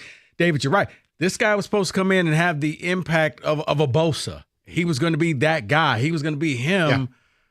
A lot of hype. In the brief glimpses that you saw, he was awesome. He was that guy, but I don't think he'll ever reach the potential that we all thought that he was going to have. And they didn't pick up his 5th-year option, and nobody knows his medicals better than they do. So it's why I always said, your doctors would have to have a different view of him if you were going to trade for him when all those rumors were coming out. I think he's going to be like Jadeveon Clowney, but for different reasons, because he's actually hurt and Clowney just didn't pan out. Well, up until the last few days, I didn't even know GQ had a sports department, but they do. They had a Caleb Williams story yesterday. Now today, there's a DeAndre Hopkins GQ sports story where he says he contacted the Detroit Lions. They never called him back. He called the Dallas Cowboys and the Giants and San Francisco, and they all did not want him. Oh, weird. Yeah, or the word's out, you're a jerk. Here's the other thing. Bottom line, players that are coveted don't need to call around shaking their hat for money. It's just what I've told you guys all offseason. Fair. The dude is something, and I told you, he was not going to have a good ride. He was basically invited to not play football by the Cardinals the last 4 games of the season. I mean, I think you put it a good way, Mike. If certain players, if all of a sudden Deebo Samuel gets released, 29 other teams are picking up, calling his agent saying, hey, want to fly out here. At least for the Lions part, you couldn't afford to bring him in here, especially because you drafted J-Mo and you going through that. So you don't need more. You don't need to add more. Just here's the other thing. You don't need to add to that wide receiver room with him. If he was going to actually come in and help, he's going to help and really do something and be a mentor. That's one thing. He wasn't. He was going to be a diva. He wants, Rico, you nailed it. He wants to be the number 1 target share guy. You already have a guy way better than him. His name is Amon-Ra St. Brown. You needed a number 2. You needed somebody to come in, check the ego at the door, be a professional, play the outside spot. No, you never wanted him here. But hey, hold on. Don't tell this guy that. Had to listen to him. He's coming in here at 5. Yeah, because here's the thing. If you're a Hopkins, I want to extend my career. Maybe I can play another 3 or 4 years being that number 2 or number 3 guy, helping out the young wide receivers, doing whatever you can to stay on the NFL roster. But, yeah. So last year in coming into the draft, there was one quarterback taken in the first round, and that was Kenny Pickett. Yeah. This year, we had 3 of the first 4 picks were quarterbacks. You had Bryce Young, you had C.J. Stroud, you had Anthony Richardson. They all will start week 1, all rookies, all named captains, but who has the biggest bust potential out of the 3 of them? Wow. Okay. Wasn't ready for that one. I think 2 of them, it's about the franchise less than the player. Look, Bryce Young is a really smart young man, a really smart football player. I'd like to think he's got it's somewhat of a floor built in. But for Stroud and for Richardson, I think there's weaknesses in both their games, and they play for 2 really toxic organizations. I'm going to go with Richardson because I think that at least Houston is trying to all row in the same motion, and they realize we've hit rock bottom, and it's going to take a little bit of time to get there. I still don't know. Your owner is sabotaging your own team in Indianapolis. So I got to think Richardson was already not the greatest. I wouldn't have been playing him this early because I do think he has a lot of deficiencies. So I would say, as far as bust rate, I got to go with Richardson. Yeah, and again, you alienated an all-pro running back. You got a wild card as an owner who could upend what Chris Ballard wants to do. I have no problem with what you're saying there. I wonder. Because at least in Houston, it feels like they did the most important thing. They stepped up and said, we have a problem. Yeah, you know what my problem with Stroud is? And I've said this to you for 2 years. How do I put it politely? His face annoys me. He's like a powder. He I don't like his body language. Like, I don't feel like he rises to the occasion. He's got a sad face. I don't know. I'm ready for you to talk about his mechanics. No, it's like Eli Manning. Eli's face bothered me, and the mouth breathing, and I don't like it. That was great. I want to be nice about this. Right. I was like, okay, maybe he's his mechanics. I just think so. He's you need soft. him to have a good demeanor like Cousins. No, I think Cousins is fake. I need him to be a leader. I need him to be a dog. I just felt like there's always this element that he shrivels in the big moment. You know what? Keep moving on because it's only gonna get worse. Just keep going. It is so good. Nick Bosa just got a gigantic extension with the 49ers. And then Chris Jones also still holding out because he wants his deal from the Chiefs. I understand the stat you have regarding Chris Jones, the impact he has on and off the field for the Chiefs. But between the two of them, who's more important to their team? Nick Bosa. I mean, look, Chris Jones is one of the elite interior guys. First of all, this is an unfair question. I mean, they're basically the same. They're linchpin players. But if you're demanding I answer it, I'll always value the 3-down, complete, defensive end guy who can get 18 sacks and destroy teams on first and second down. Slight nod to Bosa, but they're both critical to each team. Yeah, if I had to choose, and you're right, I would look at what you've been saying for the last couple of days. To me, Bosa is a need. Jones is a want. Because he's more of a third down, you need Bosa out there because he can play every down. Jones, it's a good want, but he's awesome. Yeah. I mean, it's David. That you know what? I'd like to file this. That's an unfair question. Okay, because you're making me choose, and they're both damn near. I mean, Chiefs with them. I think it's a good question. You know, you two. I'm just trying to you get two your are thoughts. something else today. You know what, Mike? He caused us to really. I mean, with the 3-quarterback thing and this one. Well, that one was good. That last one was unfair. Well, let me finish it off with this one here because I want to know how. Cake or ice cream? Ice cream, easily. Cake sucks. How does man! How does this end in Denver? We have the reports of Sean Payton talking about Russell Wilson. Stop kissing the babies. If Russell Wilson does come back somehow and he's back to Russell Wilson, they'll be good. Do they trade him? Because the relationship just doesn't work. No, I think it has to work. Both sides know it has to work. Peyton has the cachet and the backing of the new ownership.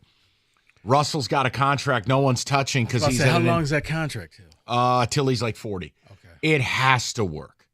So I just because I thought maybe if it was short term enough, maybe not trade it, but he just gets released and he goes back to Seattle to kind of finish what he started. Wouldn't even take him. They wouldn't want him back. They had a chance to pay him twice. They sent his ass out of town. And that is in football today. All right, we've talked Northville Lumber for a long time. Oldest company in the state, largest Trex decking outlet in the country. Nobody stocks more, nobody sells more than Northville Lumber. Last year, contractors, homeowners bought enough Trex decking from Northville to cover 26 football fields. There's a reason they sell that much product. It's because it's all in stock all the time. All colors, varieties of Trex decking, railing, lighting. They have it. Some as low as $1.59. Whether you're a builder, on the buy side, whatever it is, do-it-yourselfer, go to Northville Lumber. You need someone to build that deck, they'll introduce you to a Trex certified pro. Call Northville Lumber today or go to northvillelumber.com. That's northvillelumber.com.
You're a fan in the darkness, but by daylight, you're a cynical Richard.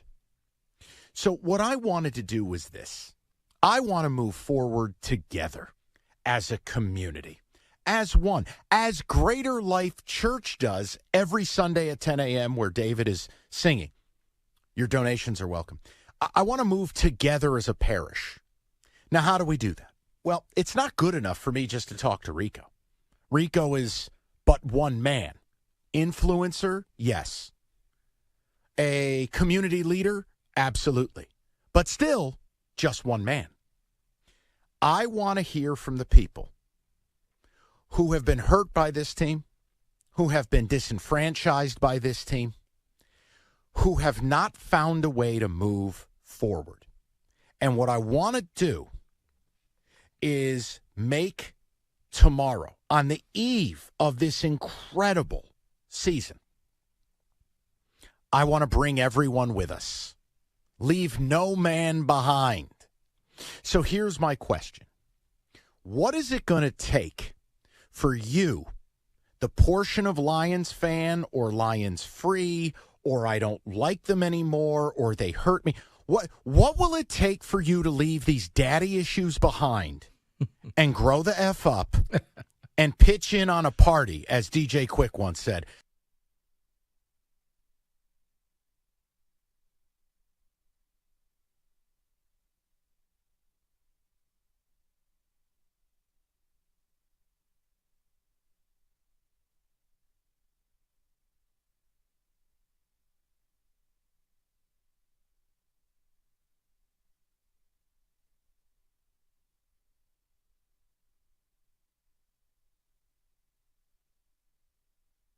As I look at them here, look, I may like them to win this division because I think you're getting value. Hold on, Are you let going me to do turn it. them on, the little bottom Come button? on, here you go, Tito. What do you got for me? You got to press the button. Piece of what the hell? Come on. What the hell? That's not what I wanted. Here, give me that. I'll save you from yourself. Silence everyone. I will handle this. Silence everyone. I will handle this. Value.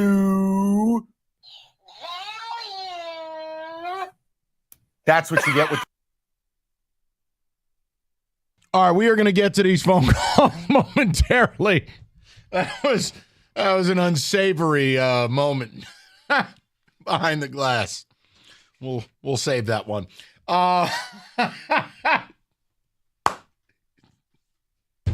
All I can tell you, Rico, is as I was walking out of the room back there and the door is slowly shutting, I just heard David go, "Oh my God."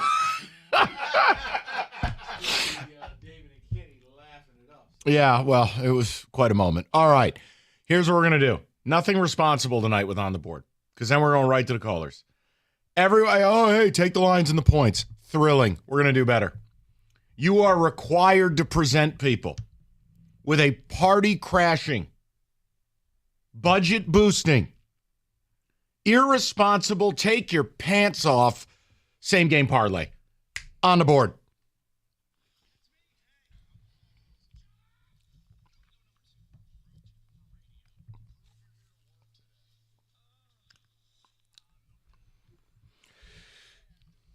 Now, Kenny Cott has said, Michael, I have a can't lose parlay for this game tonight.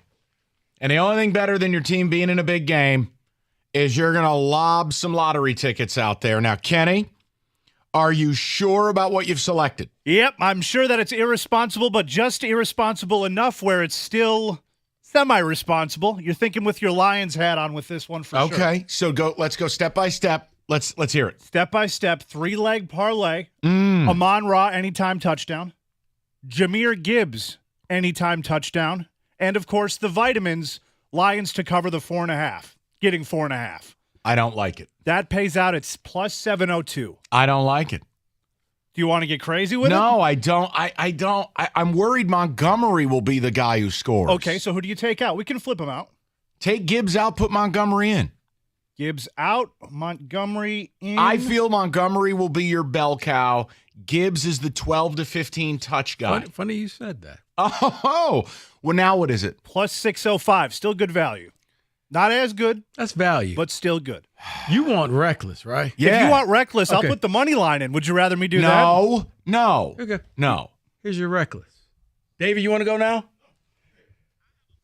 We're going to take a chance because it's going to be a lot of scoring. Everybody keeps saying that. High score, right? Go ahead. Let's That hear means it. the Chiefs going to score too. Travis Kelsey, anytime touchdown. No. Wait, Mike. Oh, no. Mike. Amon-Ra St. Brown, anytime touchdown. David Montgomery, touchdown. Western Zone Sky Moore, touchdown, plus 2,800. Take Kelsey out of there. I beg of you. I beg you. You said you want, what did you want? Reckless. Okay. All right. Is that not reckless? It's okay. You ordered this. All right. Don't Who get ordered Evan the on the code red phone. on Santiago. But what, you know what? Just for that, we'll take Kelsey out. Thank God. If you want. All right, David. Non-reckless, that's still plus 1,350. Better. David, what do you have for the people? Do you really want mine? You may not want this. Kansas City Chiefs -4.5. Isaiah Pacheco, anytime touchdown. Isaiah Pacheco, over 51.5 rushing yards. Travis Kelsey, anytime touchdown. Plus 634. Hold on. Where's Laporte at? Oh, that's a good choice. Where's he at? He's down there. I'm looking and I He's can't. at plus 300 for an anytime score. Yeah, I'm trying to find the damn guy and he ain't nowhere to be found. Woo! If I add that to mine, that's plus 2,900. I don't have him. You don't? No. Here. Where is he? I got Craig Reynolds, but I don't have Sam Laporta. Laporta's right Plus after 300. Marvin Jones Jr. Yeah. I got Brock Wright. Oh, I have Blake Bell, Richie James, Rashi Rice. So if I take Amon-Ra St., if I take Kelsey out Here it is. and put Laporta in, Here. David, Guys, I'm going to step to the plate for you. mine is plus 7,000. I'm going to step to the plate like Harvey Baez. I don't give an F. We're swinging at everything. Here we go. Heaven help me if I make contact. Are we prepared, boys? We're taking the Lions to cover. We're taking the over in the game. Rico says it's going to be a scoring fest. We're going to take David Montgomery anytime touchdown, Sam Laporta anytime touchdown, and Pacheco anytime touchdown, plus 4,295. That's a parlay. Cocktails and dreams. We're going after it. As Mike's being struck out by his sister Jean. Funny receipt. You know what? That would be slanderous if I said it. That would be. I did receive a text regarding woman. Sister Jean. She's a fine woman. I knew it all along. But, yeah, if you take Kelsey out and you add Not Laporta in. nice. Yeah. That's on the board.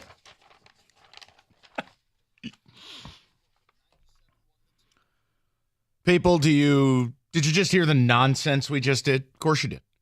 I mean, I'm sitting here telling you like I'm going to be able to predict touchdowns.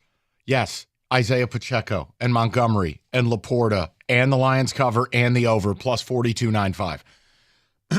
That's why FanDuel exists. I mean, that's fun. Let's face it. If you're some heavy hitter in a cabana in Vegas dropping 10 times, you know, what are we doing? The point is, it's an entertainment product. Be safe with it. Have a good time. Add some entertainment to your entertainment. It's FanDuel, the official partner of the NFL. 21 and up, present Michigan. First online real money wager only. $10 first deposit required. Bonus issue. Non-withdrawable bonus bets that expire 7 days after receipt. Restrictions apply. See terms. FanDuel.com/sportsbook. Gambling problem? Call 1-800-270-7117. NFL Sunday ticket offer ends 9/18/23. No refunds. Terms and embargoes apply. $100 off NFL Sunday ticket, not YouTube TV. YouTube TV base plan required to watch YouTube TV. Redemption requires a Google account and current form of payment. Commercial use excluded. Subscription renews. Cancel anytime.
Peter King predicted the Lions would go 10-7, win the North, beat Seattle in the wild card, and lose the divisional game at Philadelphia. Would you take the deal and run?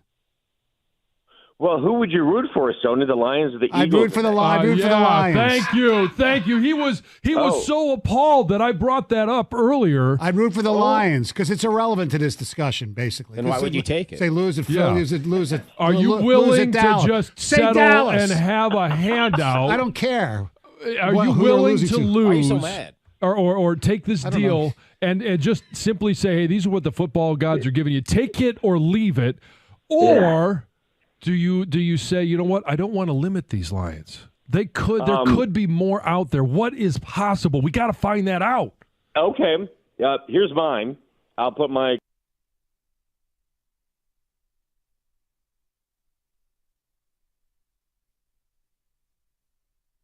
We're brought to you by the good people at 5 Iron Golf. Last time Patrick Mahomes squared off with Jared Goff was the year 2018. The result, one of the best games in NFL history. They combined for 892 yards and 11 touchdowns. Mahomes 5-0 in season openers with 18 touchdowns and 0 picks. Goff coming off the best touchdown interception ratio in the league last year. Chiefs 6-1 favorites to repeat as champs. Patrick Mahomes a 6-1 choice to win the MVP. Lions the 7-5 favorite to win their first division title in 30 years. It all starts at Lions game day, 5 p.m. right here on 97.1 The Ticket. Lions in KC kickoff at 8:20. Chiefs Travis Kelsey still questionable officially with a knee. A game-time decision, but they did just activate tight end Matt Bushman from their practice squad. Tigers, Yankees in New York tonight, 7:05 the first pitch on our brother station, AM 950 WWJ. Eduardo Rodriguez pitching for the Tigers. And the American Gaming Association reporting that 28% of all Americans plan on making a bet on the NFL this season. At the Ticket Update Desk, I'm Jeff Lesson. For more 97.1 The Ticket or Odyssey.com.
Three o'clock. Let's do the business.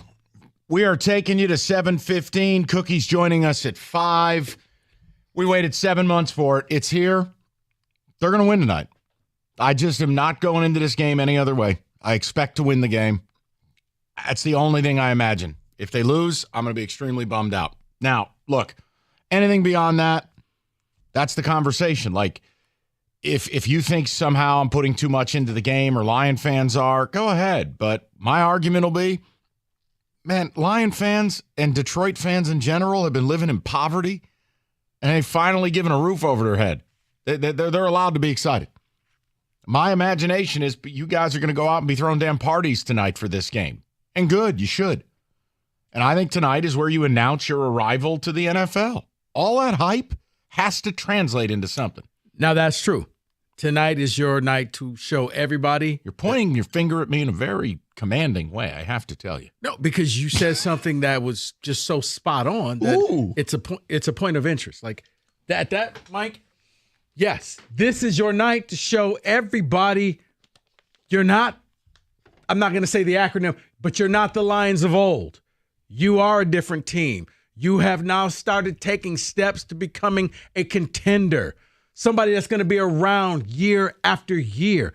A game like tonight only aids in that because we're all watching. And if this was 1 o'clock on Sunday, it would get mixed in there, and maybe you would miss out on some highlights. Oh, really? That happened? I was too busy watching this game. No, everybody's going to see all your mistakes and everything that you do that's great.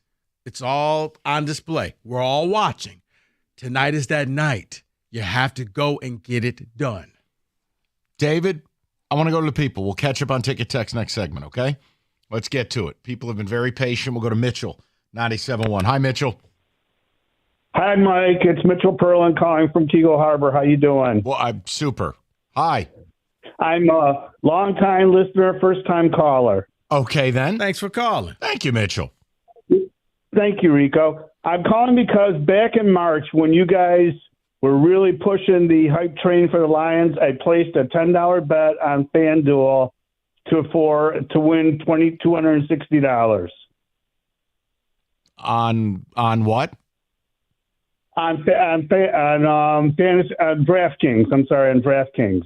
For the Lions to do what? To win the Super Bowl. Okay. Oh, okay. Now There we go. All right. Okay. And tonight, are you Mitchell, you got to help me out here now. We got to have a little conversation. What are you expecting to win tonight or hoping? That's kind of the bedrock of what we're doing here. I'm expecting to win tonight. Okay, then. All right. Thanks, Mitchell. Kenny? He was expecting to win, man. That's Kenny. He had. Hey. That's one. 248-539-9797. He had a little bit more to say when I was talking to him. You know what? A little more pep in his step. Yeah. Mitchell from Kego Harbor. Well, he introduced himself like we were old friends. And I'm like, who the hell's this guy? Oh, you knew him. I did too. Like, oh, it's your boy. Like, oh, okay. Is this your insurance Everybody agent? knows Chuck. Right. Well, I chose you a picture of Chuck. He's a real person. He is a real person. Mitchell was just excited. It was his first time ever. And you know what? He's speaking to Mike Valenti. You make a lot of people nervous. That's just not the case, nor should it be. Go to Josh. all opinions are welcome. Josh, how are you? Man, that was an uplifting phone call. Hey, it's Josh from Traverse On the day City. of the Lions opening the season against the Super Bowl champs, and that's what you get. You know? Josh, as I told Kenny, that's one. That's one, Kenny. That's one. Yes. What do you got? So I'm super excited for tonight. I've been a fan. I'm 31, turning 32 this year, so I was not around forever, as many as the fans that call in, but I've been a fan my whole life. I had season tickets as a kid, and I've been through the Millen era, all the Stafford stuff, and I just think it's different, man, and I feel it, and I think they're winning tonight, and I don't think they're going to keep it close. I think they're just going to make a statement, and they're going to go out and show the world that the Lions are different. And Josh, you know what you just said, that's the whole point, is you have to eventually, you can't talk about it being different. You have to do things that make it different. And tonight, winning, it puts the league on notice. You get 10 days off to come home, and it would be one of the great home field advantages in the league this season that Seattle would have to walk into. You're talking about potentially starting 2-0 and people taking you serious as a threat to teams like Philly. But you got to win tonight. I agree, and I think we will. And, I'm getting a little nervous talking to you now because I'm super excited for the game. But there's no nerves. Moving forward, man, it's just gonna be an awesome night. I don't want to jinx it any further. Just look forward to tonight, and don't be sleeping on Khalif Raymond anymore either. I think he's gonna have a big year. Oh, Josh, you want to add Khalif Raymond to the parlay? F it, plus 10,000. I do. Rico, dial that up on the abacus. All right, Khalif Raymond. Let's do it, Rico. Come on. Take Amon-Ra out. Khalif Raymond on a bomb. Go ahead, Josh. What's up? And the reason, two more things, sorry. The reason why I say Khalif Raymond, because he's been working with Amon-Ra and they're best buddies. I just feel like that's rubbed off on him.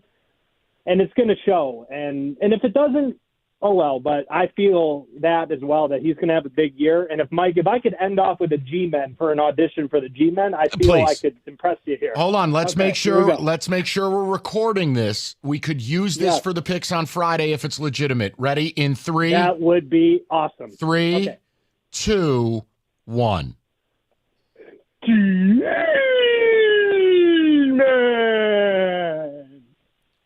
No, I don't know that that's a thumbs down. Josh will try it again maybe in a week. There has to be more of a crescendo. And David Montgomery, Sky Moore, Khalif Raymond, plus 5,000. Who the hell wants Sky Moore's Rudy Poo ass? Get him out of there. I thought you wanted it in my. Wait, you wanted excitement. Okay.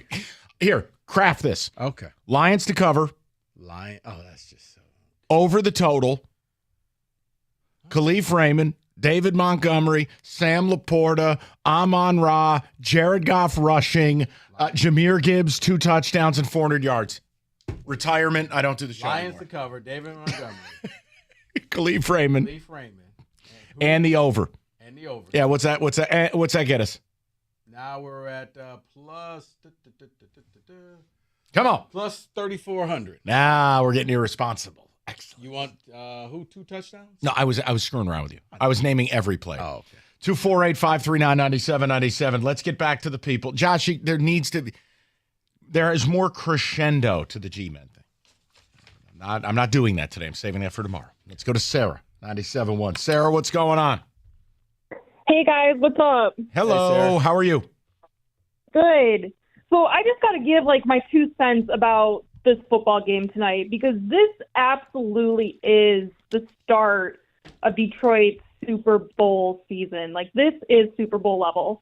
In my whole 28 years on this earth, this is the only year that the Lions can actually break my heart, because this is different, and tonight's the night. Getting the recognition of this season opening game, it just says so much, and really gives us Detroiters and Michiganders something to friggin' look forward to. And yes. This is huge. Something that's worth spending your money on. Something that's worth your time and your emotion. You know what, Sarah? It's almost a transition from a couple years ago. I got so upset when those idiots were running around after beating Atlanta carrying a flag, and the team is 1-8. Oh, in the backyard. This is a transition from being buffoons like that. I remember that. To now go celebrate in your backyard and run around and do whatever you want because you just won in Kansas City and you got a real shot at something. That's what a night like tonight represents. Exactly. And heck yes, we are all partying up tonight, right? I would hope so. If you can't have fun with this tonight, then I don't know what to tell you. Sarah, have you already gotten your excuse to not go into work tomorrow? Oh, no. My boss and husband are both listening, and they know I'll be in work tomorrow. Oh, okay. Uh-oh. Okay. Probably should have used a different name, but okay. We'll do that for next time. This is new territory, Sarah. But you know how mad I got at that game. I remember those idiots. And I remember how mad people got at you. Don't care. Because how dare you not let us celebrate in our backyards running around with flags? The team was 0-6. You won a stupid game. You're stupid.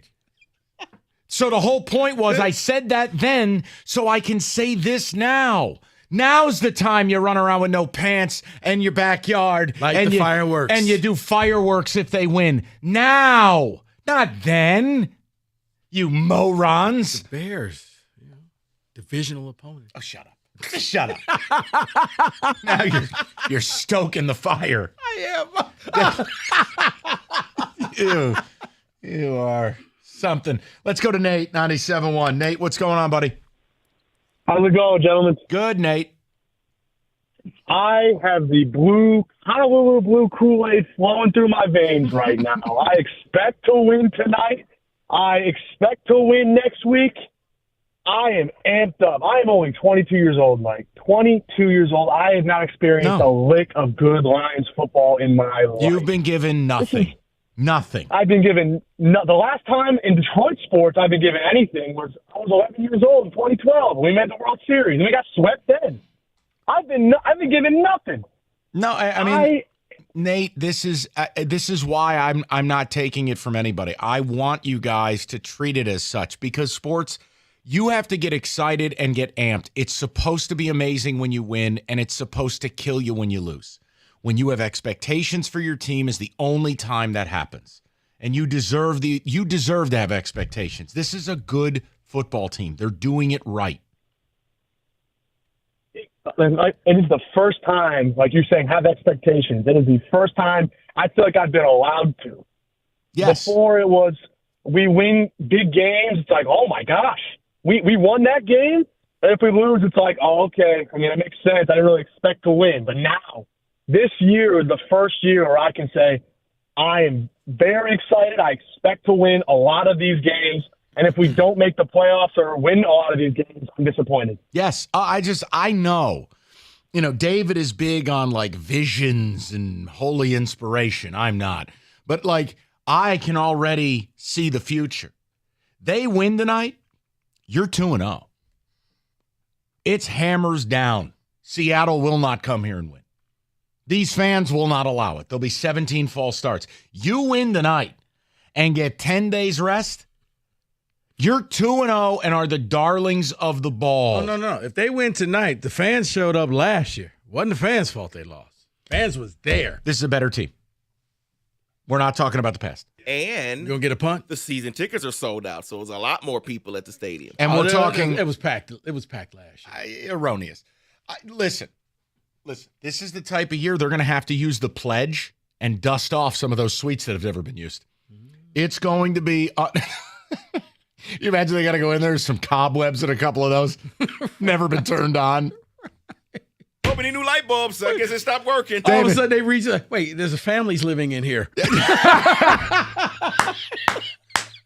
What are the Langs doing here? Right. TJ's turned one of the suites into a man cave. He can't get any peace and quiet in his own home. He moved into Ford Field. Like, you guys never used this before for 5 years. There's still the plastic film on the televisions. They haven't even peeled them off. Standard def. They're going to be 2-0, and they're going to make the announcement. Houston's is opening up at Ford Field. You know what? It's on me. It's on me. You get the biggest tomahawk steak. Right, where we've been still waiting for the grand opening. Kenny doesn't understand the joke, but when they were building Ford Field, we were promised a steakhouse. All we got was mannequins in a retail store. It never happened. This is why fans should be excited, because they're not given anything. We asked for a steakhouse. We got a Nerf football. Building the district. All right. You know what? How about we do this? Just read. Let's go into a judgment-free zone where we don't make fun of people or things. I was going to say, best not go to David's church. That's Planet Fitness. Planet Fitness is the home of the judgment-free zone where anybody is welcome, and we mean anybody. You can feel comfortable and work out in the fitness area.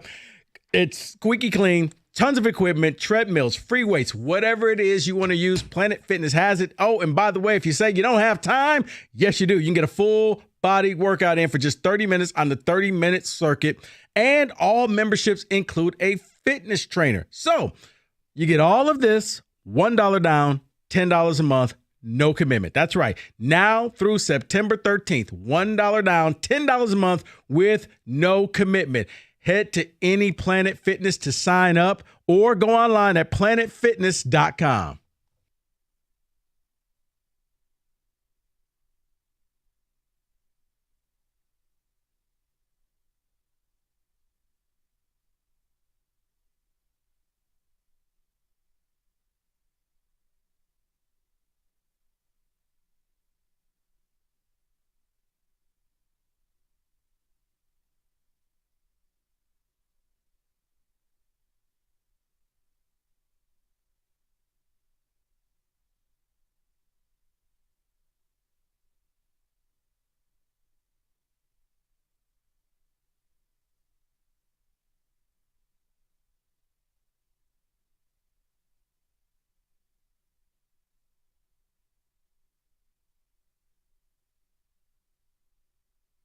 went from 15-2 to 11-2.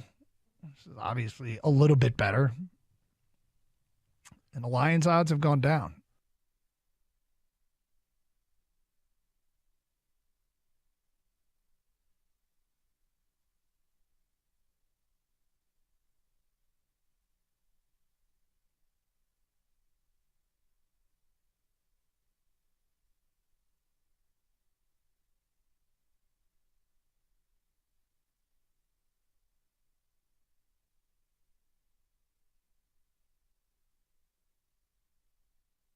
MSU is going to be challenged by Washington, and you're going to get a real test of how much better your secondary is when you face Michael Penix. You get it in your house. It's not going to be easy, though.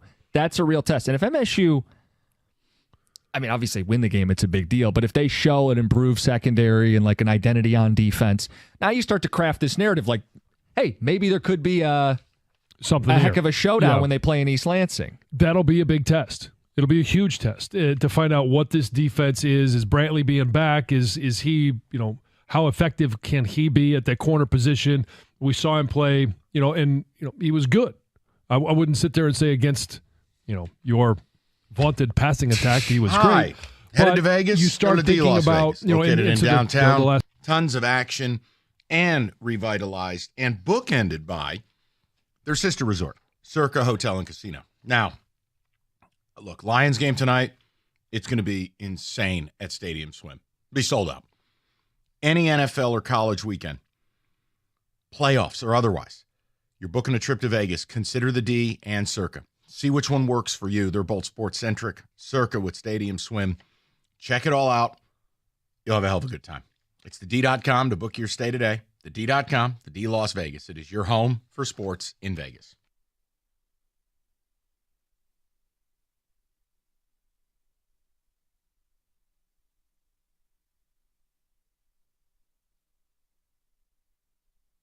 All right, before we go back to the people, we got to catch up because ticket techs have been way behind, and I'm just not doing a good job. So, David, do what you do, and then we're going to get back to the people. It's all Lions today. They're going to win in Kansas City tonight. It's how I feel. I swear to God, man, I've just got a vision like Aiden's going to rip off Mahomes' leg. Like Aiden's going to make a play tonight, and it's just this coronation. Maybe it's just thinking about things the way I want it to be and not the way that they are, but I feel like you got a damn good team. I think there's a lot of untapped upside to this team. And tonight, I just feel like you're going to win this game. And I hope it happens because you guys are not given really much of anything in this town. You've got some pathetic excuses for professional franchises. And honestly, when you have somebody who's 21 call up and say that, outside of barely being potty trained, they haven't really had much in the way of sports, that tells you. I got a text from a buddy of mine. Last time the Lions won a playoff game, his oldest son, who's now 31, was in his mom's belly. Okay? You just aren't given a whole lot here. Help me, I'm poor. Like, you come on. It's okay to be excited, but they got to deliver tonight. Because you win tonight, you're 2-0. Seattle shouldn't even get on a plane if you win tonight. That place will burn to the ground. That'll be the Thunderdome if you win tonight. They win tonight. We starting up another one bites the dust. Rip Pete Carroll's head off and use it as a bowling ball. 17-0?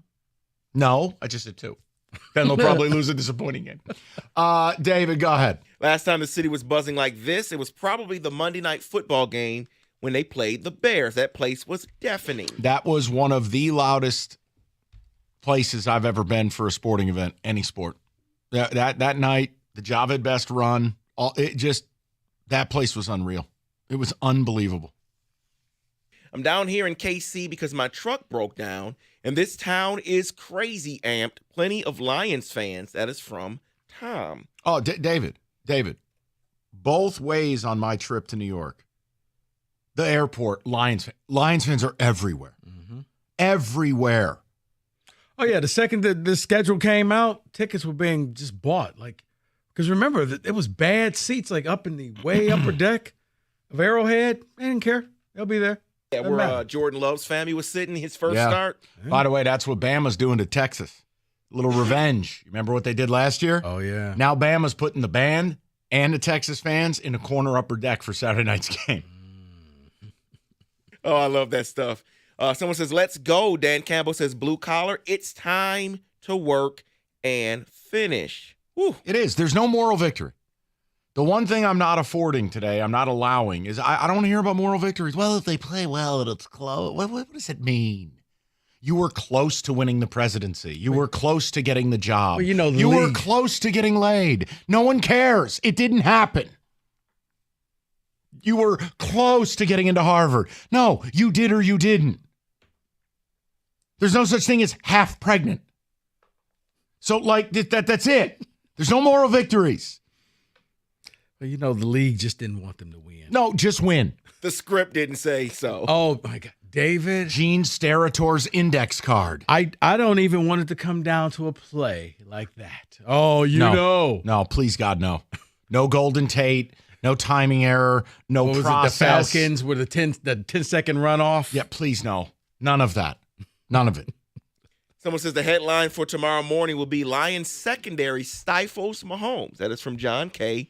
in Dryden. There is an interesting thing. David, the Chiefs receiving core, I think individually you talk about Sky Moore or Kadarius Toney or Rashee Rice or all these wide receivers, Valdez-Scantling. First of all, they got injuries. Now, Kadarius Toney allegedly is mystically off the injury report and might play. But the whole thing is, it's game one. They're going to be working on so many new people. Right. So many new pieces. This is the time to get them. It would. Now, again, you're working on a new secondary. But if this pass rush is what we think it can be with Houston and Aiden, and a step forward, a big step forward for both. Mm-hmm. Well, I mean, hey, just a little sneak preview from around the 5 o'clock hour. But one of the biggest things that the Lions will have to do is the secondary, because Mahomes on opening night is a conductor. He's masterful. September he is. Right, in September, but opening night, last 5 years, 18 touchdowns, no interceptions, averaging about 250 passing yards. So this is going to require the secondary to at least give him his first interception on opening night. Let me read this one. I want every Lions fan to be represented. Tired of hearing all of these 20-year-olds calling and complaining how they've been Lions fans their whole lives without any results. I've been waiting since 1957. Okay, you know what? Just because you're old and they're not, it doesn't make it any better. Their entire life has been this. Your entire life has been that. There's not a power ranking of suffering. Okay, bad is bad. Well, I've spent X amount of money on my team and you haven't. Oh, shut up. Well, this guy's on the executive board of suffering. He paid more membership dues. Like, you're a member, but I'm on the E-board, son. The E-board? The E-board. Oh, the executive board. Right. Okay, I got you. Right. I was there when we got beat by the Saints. Right. You watched them play at Briggs Stadium. Right. Thank you for your participation. Let's go to Mitch, 97.1. Mitch, what's going on? Hey, I was just calling in. I had to call in to kind of redeem Mitchell's from that call from a little bit earlier. Mitchell was just a little nervous. Yeah, I get that. This is my first time ever calling in, too. But I just moved out to Arizona a couple weeks ago for graduate school, and listening to sports radio out here, the Lions are not getting the respect. They're talking about what the hell do those people know about sports? It's exactly Arizona. This team's gonna be horrible. I wish the Lions are playing them because I feel like I'd get cheap tickets. Yeah, you would, because it's a grease fire of a franchise. Mitch, you would get tickets not just in the end zone, but actually a folding chair in the end zone. Mitch, they'll actually pay you to go to a Cardinals game. Yeah, I'll be starting for them. Not out of the question. Right. You know what? We'll give you a free APS bill if you just go to the game and represent. No, so I mean, Mitch, so tonight's game, I mean, where are you expecting a win, or are you still in this hope PTSD mode? I'm totally expecting a win.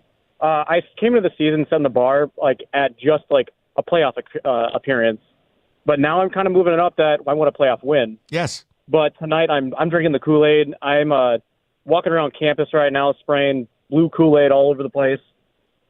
Are you at ASU? No, I'm at Midwestern University. It's in Glendale. Oh, he's right by the stadium, right? Yeah. Okay. You're right there. Okay, you know what? You're still living the dream. Yeah, I was going to say. Yeah. Hey, it's gray and boring here, so congratulations, Mitch. No, It's like unbearably hot. It's like boiling hot. Well, look, you're going to be fine for this game. You're going to be okay. It's going to work out.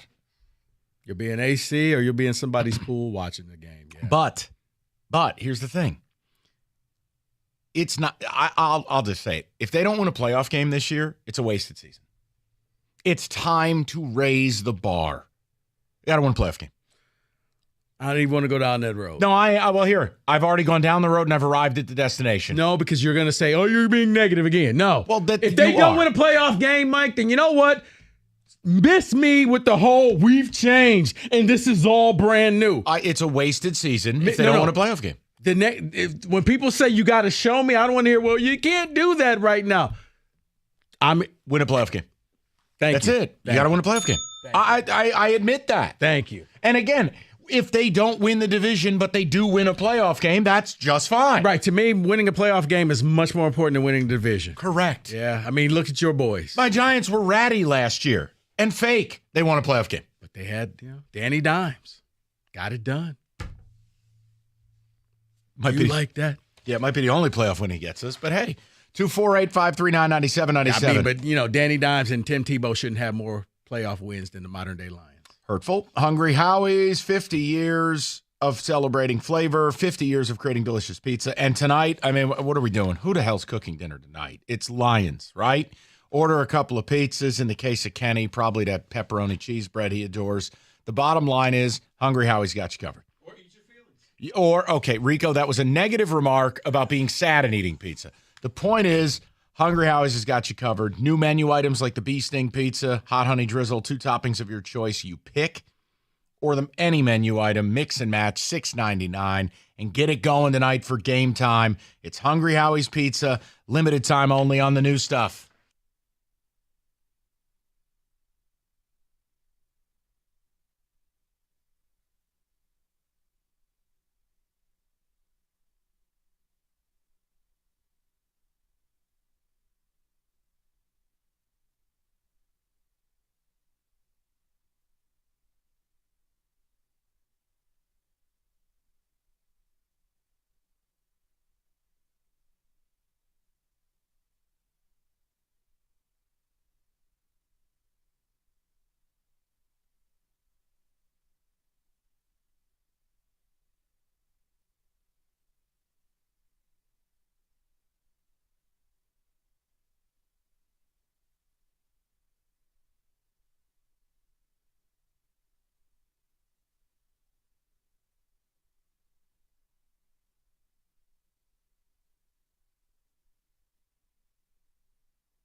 You're a fan in the darkness, but by daylight, you're a cynical Richard.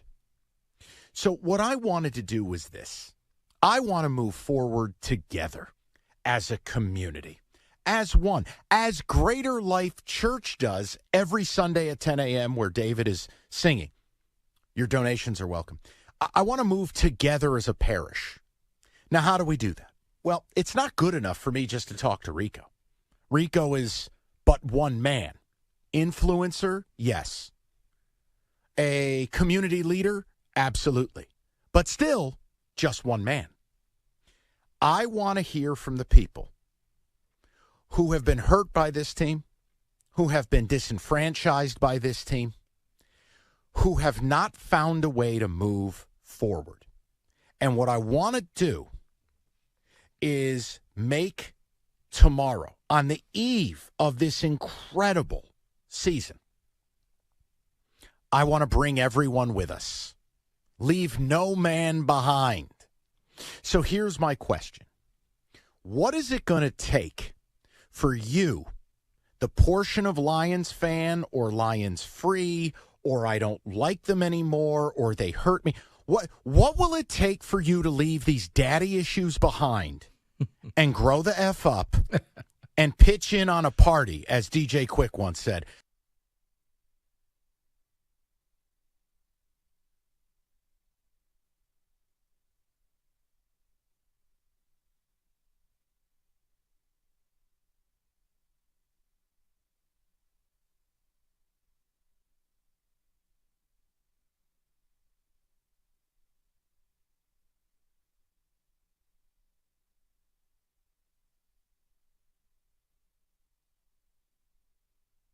As I look at them here, look, I may like them to win this division because I think you're getting value. Hold on, Oh, you let got me to do turn it. them on, the little bottom Come button. on, here you go, Tito. What do you got for me? You got to press the button. Piece of what the hell? Come on. What the hell? That's not what I wanted. Here, give me that. I'll save you from yourself. Silence everyone. I will handle this. I'll save you from yourself. Silence everyone. I will handle this. Value. That's what you get with the Bills. And that thing is Satan's spawn. Holy Hold on. What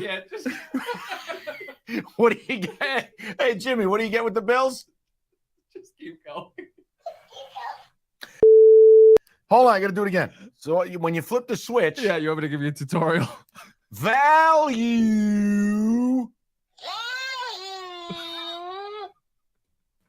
We're good. You're getting a lot of value with the Bills at plus 120.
Brought to you by the good people at Lady Jane's Haircuts for Men, open 10 to 8. 7 days a week. It is wicked awesome. Curtain goes up in the 2023 NFL season tonight. Your Detroit Lions visiting the champs in Kansas City. Lions game day begins at 5 right here at 97. The ticket kickoff at 8:20. The Chiefs' Travis Kelsey officially questionable with that knee. He is a game-time decision, but they did just activate this afternoon the well-known tight end, Matt Bushman, from their practice squad, so take that for what it's worth.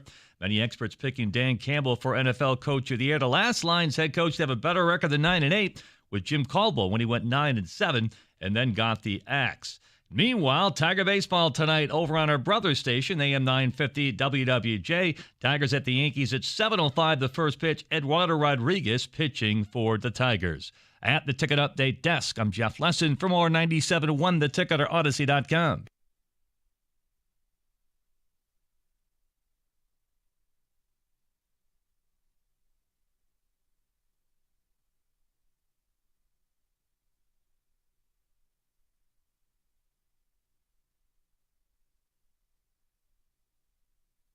All right, let's get to the people. It is Lions Fest. And again, it's just about, what will tonight mean? I mean, I think it means a 2-0 start. I think it means actually becoming a real team. And I think it means paying off on some of the hype. And I expect the Lions to win. I've said it for a few weeks. The fact that Chris Jones still hasn't reported doesn't change that for me. I said it if he was playing. I believe you have the type of team that can go to Kansas City and do this. I think you're really good on the front lines both ways. I think you can turn it into a damn street fight. You can control the ball. You can pound the rock. And look, with Chris Jones not playing, Kansas City goes from a team that'll stop you on allow you about 35% on third downs to a team that gives up 48% conversion rate. Chris Jones means that much to them. Now, that's not a freebie. That doesn't mean it's easy. Nothing in the NFL is easy. You're going to see something this weekend of Team A, who's much better than Team B, losing. It's the NFL. But I just believe you're going to win. I believe in this team. So we're having that conversation. That's where we're at. And also, I just found out Kenny can imitate the NFL voiceover guy in a way I've never made. Kenny, would you like to share your gift with the world? Oh, you want to hear about the Detroit Lions? It's unbelievable. The Detroit Lions. Why are we not using him for opens? Listen. We discover talents in mysterious ways. I never knew Kenny had that. Let's go to the people. That's impressive. That's not bad. Let's go to Sam, 97.1. Sammy, what's going on, buddy? Hello? Sam? Yes, what's going on, brother? How are you? I'm good, just headed to work. I just had a quick comment. Okay. I work at Warren Truck, Big Three. There's only two things that we've been waiting on. The upcoming strike and Lions winning tonight. That's it. That's all we got to look forward to. Okay. So do you expect them to win, or are you just hoping? No, they're gonna win. We're expecting them to win, and and we're not taking any negativity. Just like you said, they can, like Rico said, but the other way, he can miss us with the negativity. Yeah, look, Sammy, it's real simple. This team has gotten a lot of bouquets in the offseason, and they don't mean a damn thing if you don't win tonight. Now, not winning tonight, no, it doesn't mean you're going to have a bad year. But how do I put it? Like, all right, as a fan, you choose what games you're going to watch. You choose how you're going to be a fan of your team. When you do this for a living, and your teams give you nothing, well, you don't get a choice. Not unless you're, bought and paid for or just pie in the sky delusional idiot. You just have to, you got to shoot people straight. You got to be negative. I want something good. I want something fun. I want something real, because that's the beauty of this job. Like, every day we talk to each other, or you just listen. 95% of people who listen to radio shows will never call them. But it's this idea that we're all a part of the same community. There is no community that has been bruised and battered in a sports sense like Detroit has over the last decade. None that has 4 pro teams. And Lions fans, it doesn't need to be talked about any further. We know what you've been through. I just would like the moment to be tonight. National TV, open the season, and body bag Mahomes. Beat them in their place. Let them eat sad pizza with their sad rings. Sad barbecue. Sad Q. And then come home and have 10 days to ramp up for what will be one of the wildest Stanley Cup final or non-World Series or non-NBA final home games you've had in 20 years. It would be bedlam if they beat Kansas City tonight when Seattle comes here. 10 days to relish in the fact that you beat the Chiefs. That's right. That's right. Be some hell of a tailgates going on. That's Sunday morning. Let's go to Matt, 97.1. What's up, Matt? Hey, boys. How are you? I'm good, and you've turned me into a Lions optimist. I didn't think it was possible, but you have. And I expect a win tonight, although I'm wimping out and I'm not going to watch. I get to referee youth football tonight instead. So, as a fifth grader is outrunning me down a sideline, I'll be there in spirit. And but you're not gonna watch. Now, how do you stay in the bubble? I'm in Minneapolis. So okay. That's why. So if I had a party to go to or a bunch of buddies local that were into it, I probably would not have picked up these games. But so you're not even going to put the Peacock on your phone and just have a long. You know what? We're going to review that play for a few minutes. Hold on one second. No, I'm gonna. I'll check it at halftime. I'll check it between games. But yeah, I can't do it. By the way, can I give you a real quick compliment? Yesterday, I have a very reserved woman that works in the office with me, and she was in my office as you said. You're not going to accept negativity today, and you included no homeless person knocking on your door asking to use the bathroom. And this woman that doesn't laugh very often laughed her way out of the office. Okay, I'll take it. Now, Matt, I don't know if that's a great sales pitch for the show, but I'll take it. It's fantastic. All right, boys. All right, I love the show. Appreciate it. And good luck. Thank you, Matty. Take it easy. Let's get it done. Let's get it done. You don't realize the things you say. People hear them sometimes. The impact you make on lives. He's got to do a ref a youth football game tonight. Wow. Talk about a thankless job right now. Just don't do it.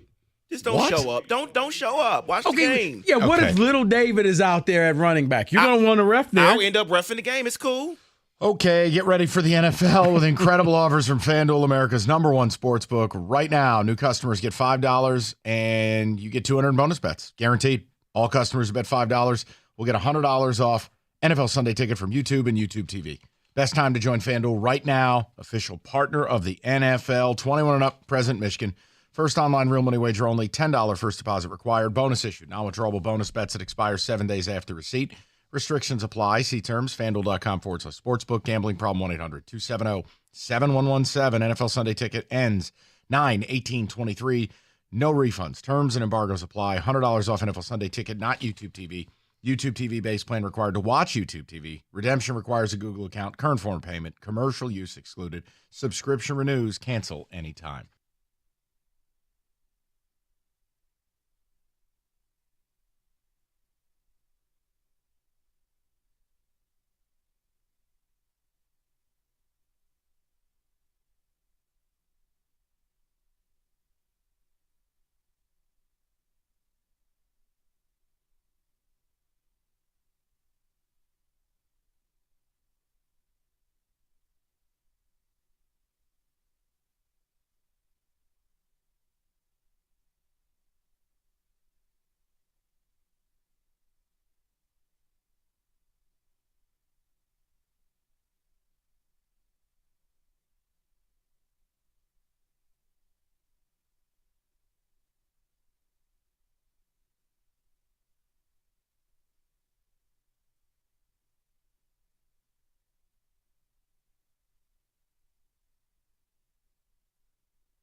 Here's what's crazy about this, Gator, and you tell me if this makes sense. On February 27th, the Detroit Lions to win the NFC were 8-1 on February 27th. Updated today, they are 10-1. They're a longer shot now than they were on February 27th. Now, whose odds have gone up dramatically in that time? Eagles went from 7-2 to 3-1, which is not dramatic. Basically from 7-2 to 6-2. 49ers went from 4-1 to 7-2, so 8-2 to 7-2. 49ers went from 15-2 to 11-2. This is obviously a little bit better. And the Lions' odds have gone down.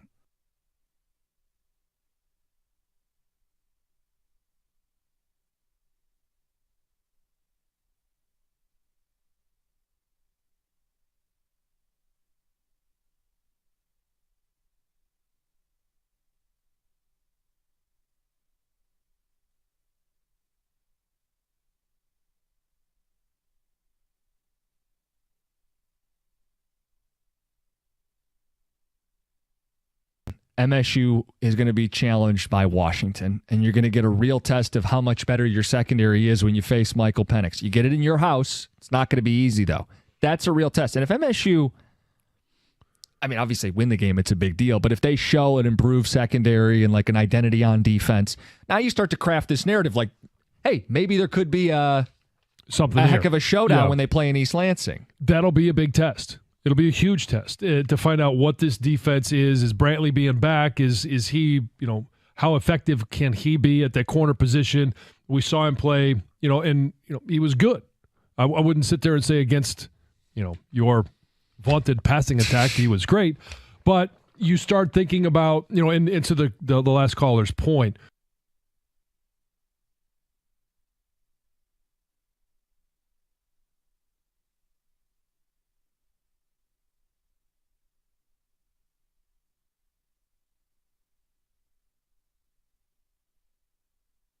And we're back. All right. We go to our man in the desert. We do it every Thursday at this time. I'm sure he's got a sold-out capacity crowd at Stadium Swim for this deal. We go to Derek Stevens, the D Las Vegas and Circa. Derek, how are you? Oh, it's opening day, Mike. Isn't it great? I miss talking to you at this time on 3:45 on a Thursday afternoon. Great to talk to you. It's a heck of a day, opening day. Derek, I guess just start with it. We've all read the same things and heard the same things. Lions are the biggest liability in Vegas for the Super Bowl. I imagine you got a sold-out deal. I have no idea what the weather is in Vegas right now, but it's got to be better. Yeah, I got to imagine Stadium Swim is packed, Derek. Yeah, it's filling up. It is going to be sold out. Stadium Swim will be sold out tonight. Good God. That's for sure. Sportsbook sold out. The bar candidate, the D Las Vegas, that'll be sold out. So it's all good. Lions fans are rolling in left and right. So Derek, I guess start with this: is anybody betting on the Chiefs? Well, the one thing that happened. Our group in the risk room, they kind of got ahead of the deal. We were one of the first books that went down to a 6. This was on Monday, and we took a good amount of Chiefs money. So we were very fortunate in light of what transpired on Tuesday morning on the Kelsey news, because that really moved the numbers a lot. We were at 54.5 on the total, went down to 53. We were at a 6. And that immediately went down to a 5, and now subsequently gone down to 4.5. So we were fortunate. We had a little bit of a window where we took a lot of Chiefs money, or else this would just be an onslaught of Lions money if it weren't for that. Talking to Derek Stevenson. Derek, that was going to be my question. Is Kelsey that valuable that he moved the line that much? Because I would still think that's Patrick Mahomes, league MVP. He's still playing, but you're saying there's still more money coming in on the Lions from the Lions fans? Yeah. We're still seeing Lions money. I think everybody's obviously anxiously awaiting what they think is going to happen with Kelsey. But at the same point, remember Chris Jones being out. This is going to be a big deal. There's a lot of thought. There's just a lot of momentum with the Lions nationally here that this is going to be their big coming out party, and maybe there's a little bit of Chiefs fatigue that's out there in some ways. So. This is all eyes are on the Lions tonight. That's for sure. Derek, have you ever seen it before where a team that didn't make the playoffs the year prior became this unbelievable betting darling? For the fact that they are Vegas's biggest liability to win the Super Bowl, that Dan Campbell leads, handle in Coach of the Year. Do you have any point of reference for this? No, but you nail it. The Lions were the darlings last year, coming off with that Hard Knocks bump, and then started off lousy, came back strong. The Lions are a pretty electric team to watch nationally. So I think there's a lot of excitement about this. But yeah, to have a team with this much love going in is pretty amazing. Derek, and the Lions, I take it, are still the betting favorite to win the NFC North. Yeah, Lions are the favorite to win the North. Bears are pretty lousy. They're the favorite over the Vikings, and Green Bay's a third place spot. I got one for you before we go, and I know Rico and I both have an interest in this because Colorado turned the world on its ear in college football, and not just beating TCU, but now, how the hell do you even make a point spread? You talk about your guys in the risk room. I don't even know how the hell you came up with a line for the game against Nebraska, and now, Earth is on Colorado, correct? Oh yeah, I mean, Colorado's the same thing. This thing's gone from the celebrity of Deion Sanders and how he came in, and an unprecedented turnover of a program, and then you take a huge money line dog, and everybody bet them, and then they came out and put a TCU team to shame here, on the road. Pretty amazing. So yeah, Colorado has gone. Definitely become the fan favorite in college football at this point in time. And why wouldn't they? I mean, this is an amazing story of what's taken place. You got two-way player, you got coach's son, and excitement. So it's good for college football, that's for sure. Yeah, it's just a question now, when do I bet against them? Because you know how that rolls. Come on. Oh, yeah. You're getting your money back at some point now. Shedeur Sanders for high. Well, Derek, appreciate it. Have a hell of a good time. I know it's going to be a wild scene out there for the game tonight, and we will talk to you next Thursday at 3:45. Sounds great. Thanks a lot, guys. Boy, we got a lot of Detroiters coming out here. We got one of your sponsors, the 24 Seconds crew, coming out there. They'll all be out here, and a lot of Detroiters going to be out here, and your compatriots with Stoney and Jansen are flying here right now. So, yes, I forgot about that. Yes, we'll be seeing them here in a couple hours. So anyway, have a great opening night. Hello to Detroit, and let's go Lions. All right, Derek, thank you very much. Yeah, oh, geez, Stoney at a sold-out stadium swim. But wait a minute. When they're doing their show, what time is it? Wait a second. It'll be like 2 a.m. Oh, dear. Well, yeah. I'm sure John's personality will be electric. 3 a.m. They get off at 7. Vegas time. Oh, boy. All right, well. That's a YP, not an MP. Take a text, David. At least it may be quiet. That will be true. That will be true. Like when we're out there, it makes far more sense. Yeah. It's from a time of day standpoint. Stoney looking up at the sky. Is anybody out there? B. Chapman on line 2. No, stop. All right, I'm just gonna stop. I'm just gonna read this. You're out of line. Stand down. Nick in PA, slept in my Hutchinson jersey. I'm 33. Been a fan for 15 years. I've never been more excited for tonight's win. Lions 28, Chiefs 21. Okay, I'll just ignore the first part. Keep going. Loser. PTSD. David, Mike, come on. I said ignore it. He slept in the jersey. But you admonished me for my comment. Yours was far worse. PTSD Mike want us to destroy them, but we need to be careful with our expectations. This is Mahomes in Arrowhead. Right, and lose the illusion of destroying anyone. It's the NFL. You just win. Yeah, this ain't college football where next thing you know, you're down by 50. Sorry, East Carolina and UNLV aren't on the schedule. And then let me read this from Brandon and Celine. This is an Excite Kenny. All 4 teams in Detroit make the playoffs. That starts tonight, he says. 2 of them, yes. 3 of them, maybe with like 5 A's. 4 of them, hell will freeze over. The Detroit Pistons are horrific. And it's a daycare center. You just can't win in the NBA like that. But the Tigers, depending on the offseason, the core forming, could. Wings and Lions, if they don't both make the playoffs, it's an absolute disaster. Disaster. Hindenburg. No faith in the Pistons, huh? None. I do. They can make the playoffs. Well, maybe they could win the play-in tournament. Being a 10th seed is technically playoffs, right? No, I'm saying that the new thing in November, that tournament. Oh, that in-season? Does that count? No. In-season tournament? No.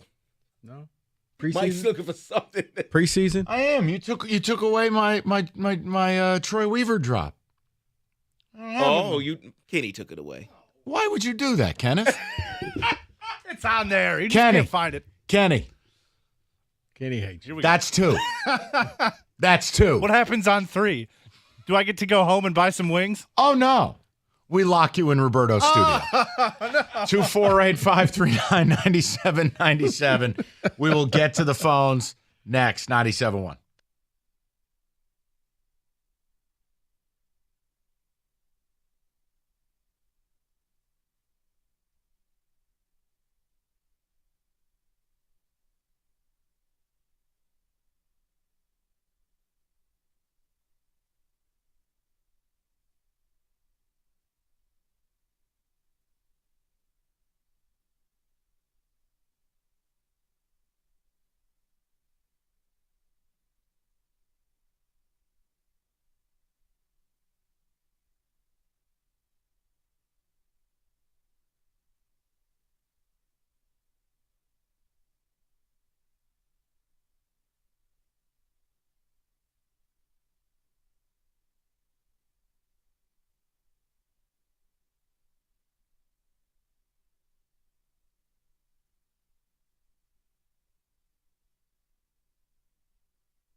You're a fan in the darkness, but by daylight, you're a cynical Richard.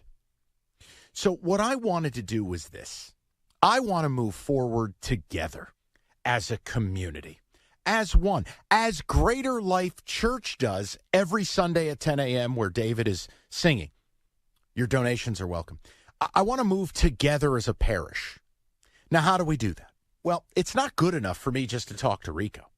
Rico is but one man. Influencer, yes. A community leader, absolutely.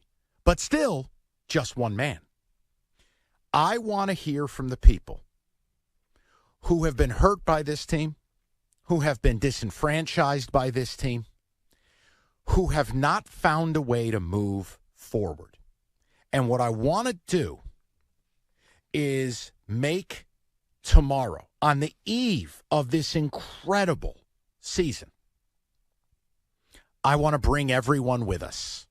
Leave no man behind. So here's my question. What is it going to take for you, the portion of Lions fan or Lions free, or I don't like them anymore, or they hurt me? What will it take for you to leave these daddy issues behind and grow the F up and pitch in on a party, as DJ Quick once said?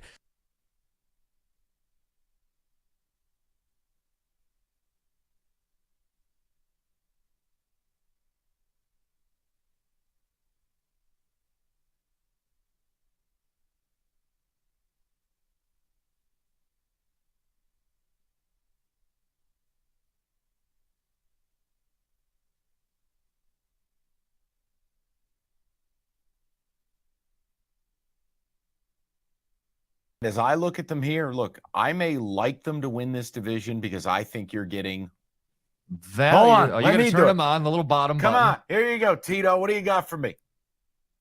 You got to press the Back button. in the year What the 2018, hell? these two quarterbacks met. Mahomes playing for Kansas City, Goff for the L.A. Rams. Result, one of the best games ever. They combined for 892 yards through the year and 11 scores. Mahomes 5-0 in his everyone. I season will opens handle with this. 18 touchdowns and 0 interceptions. Goff coming up the best touchdown-interception ratio in the league last year. The Chiefs, the 6-1 favorite to repeat as champs this year. Mahomes, a 6-1 favorite to win MVP. How about the That's Lions? what you get with the Bills. 7-5 favorite And to win that their thing first is division Satan's spawn. in 30 years. Holy Lions game day, 5 p.m. Lions and Chiefs. Curtain goes up on the NFL. Right here on 97-1. The ticket kickoff is at 8:20. What about Travis Kelsey, the all-pro tight end? Still questionable with the knee. He is officially a game-time decision, but they did just activate this afternoon the well-known tight end Matt Bushman from their practice squad, so take that for what it's worth. Meanwhile, Tiger Baseball tonight on AM 950 WWJ visiting the Gotham City. That's the New York Yankees at Walter Rodriguez in the mound for Detroit, 7:05, the first pitch. At the Ticket Update desk, I'm Jeff Lesson. For more, 97.1 The Ticket or Odyssey.com.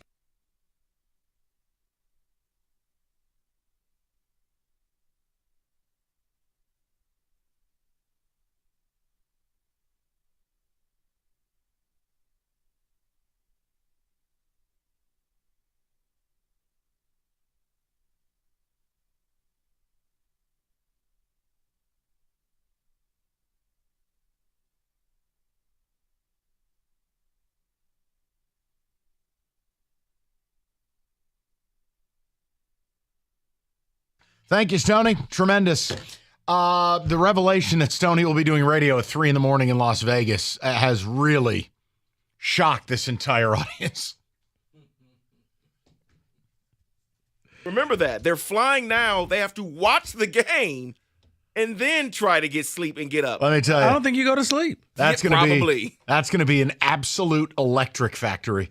All right, 248-539-9797. I want to get to the people.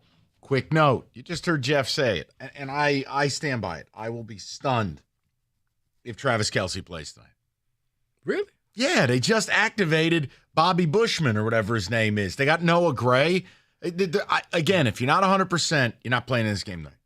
This man will play in this game because this man loves attention. It makes him the hero. Good. So when he's laying on the ground with a torn ACL, I'm going to call this man. Okay, that's fine. That's fine. You do that. He scores. Do it. Just answer that phone. If Travis Kelsey scores tonight, I will give you a gift certificate to your favorite restaurant for you and your lady. He will not play tonight. I just think that this is a part of his thing where he's a drama queen. So he's hurt, but he's hyping this up to make it seem like I'm making my grand appearance on the opening night. And doctors are still the ones who make the call. Game time decision. They want to win a Super Bowl. He can do his stupid podcast, and he can dress up and do commercials, and he can do wrestling bits. That has nothing to do with it just reminded me of last year when it was Mahomes' ankle, and oh my goodness. And you know what? He was fine. That was the Chiefs. Wasn't that the conference championship game? Really? I'm saying the Chiefs. A little bit different. The Chiefs know that we're all tired of them, so they have to manufacture their own drama to keep people interested. David, ticket text. I don't know why you'd activate some dirtbag tight end if Kelsey were playing, but I'm on an island here. Go ahead. My big fear is that when we win tonight, it will be downplayed because Jones and Kelsey don't play. No, it's not how it works in the NFL. Next. Nobody will remember who did and did not play 4 weeks from now. Nobody will care. That's you being insecure as a Lions fan. Stop it. Go win the game. Because there's going to be a game you're going to lose this year because you didn't have players. And you know who's not going to cry about it? Me. And you know who's not going to listen to those calls? Me. Go win the game. Period. God almighty. I'm expecting a fight tonight, but hoping for a win. Go Lions, JT from Detroit. Another one says Hutchinson will get 3.5 sacks tonight. Lock it in. Ooh. I do continue in my mind. I swear I can visualize Aiden making the game-turning play. I don't know. It's all coming together. It's all coming together. Well, this one doesn't come together from Jim in Dearborn. Arrowhead Stadium will be too much for the Lions. Lions will have 4 turnovers, 2 fumbles, 2 interceptions. KC wins 38-21. There's one. That's it for all of that? Yeah. They only win 38-21? Yeah. Huh. Wow. Got your back, Mike, tonight. Lions win 31-24. Vince in Miami listening on the Odyssey app. Oh, that's right. See, I just want one thing. I want them to either win or lose because it was a good game. I don't want a controversial play at the end. That takes away from everything. Talking to you here, Rico, with this text. It says, I'm fine with 2 Super Bowls this year, Rico. The first and the last games of the season. Oh, my. Woo, he says. Okay, that's even a little aggressive by my standards. You know what? Hey, that was the midday thing saying play on the first day and the last day. Go ahead.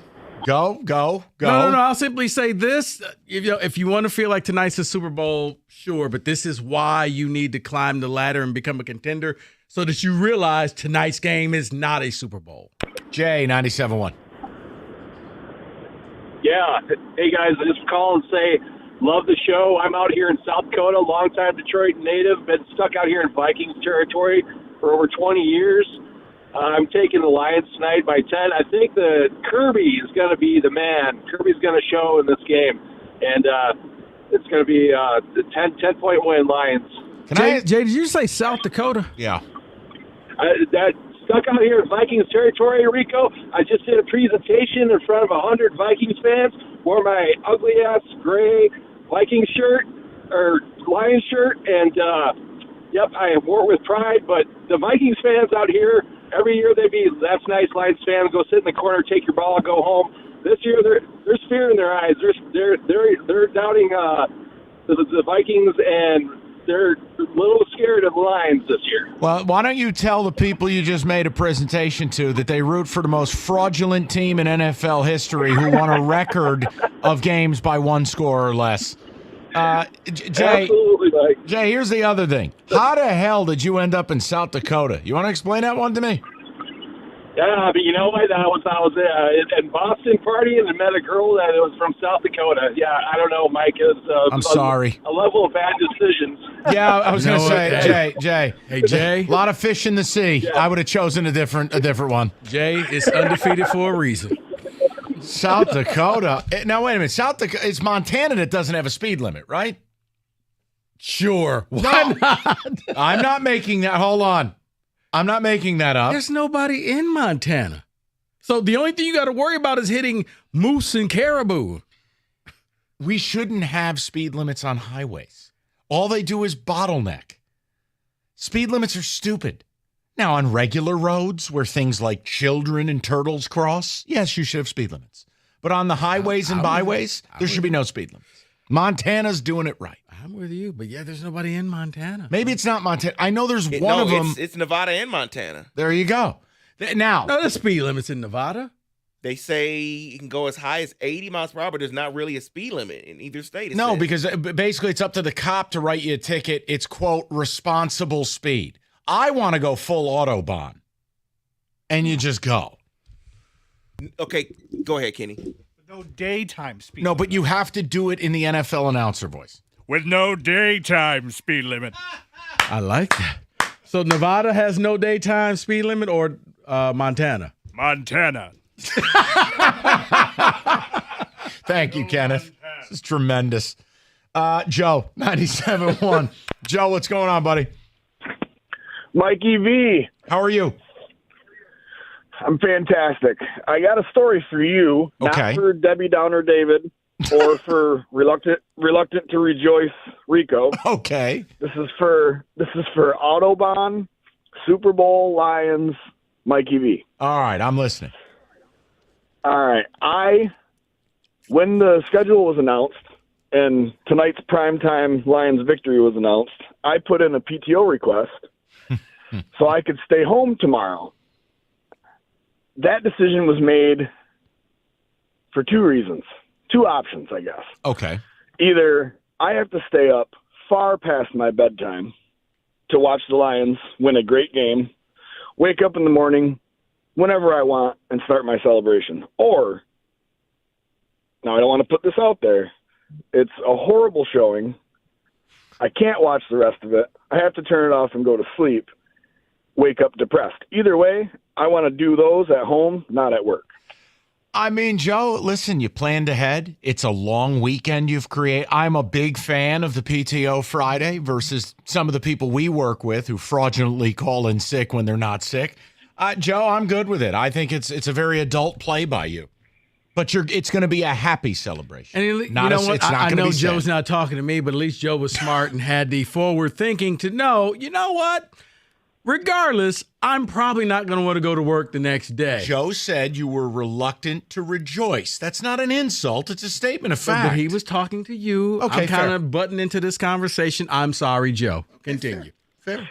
I'll talk to Rico tomorrow after we win, and he's talking out of the side of his mouth about the Lions, how well they did. It must be nice to have your number one quarterback and not your third string quarterback.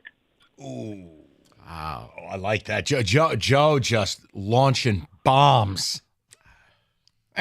You can't please these people. Wouldn't it be awesome if Rico Starter got hurt Sunday? Just so we could go down that road again. Oh, wouldn't it be? It would be amazing. And I don't mean something devastating. I mean, like, Brock Purdy breaks his little toe, but he doesn't have any balance, so he can't walk. And then Rico has to live with Sam Darnold. You would just hate to see it. But you know what, tragic. David? Wouldn't matter because they still would make their way to the NFC Championship game.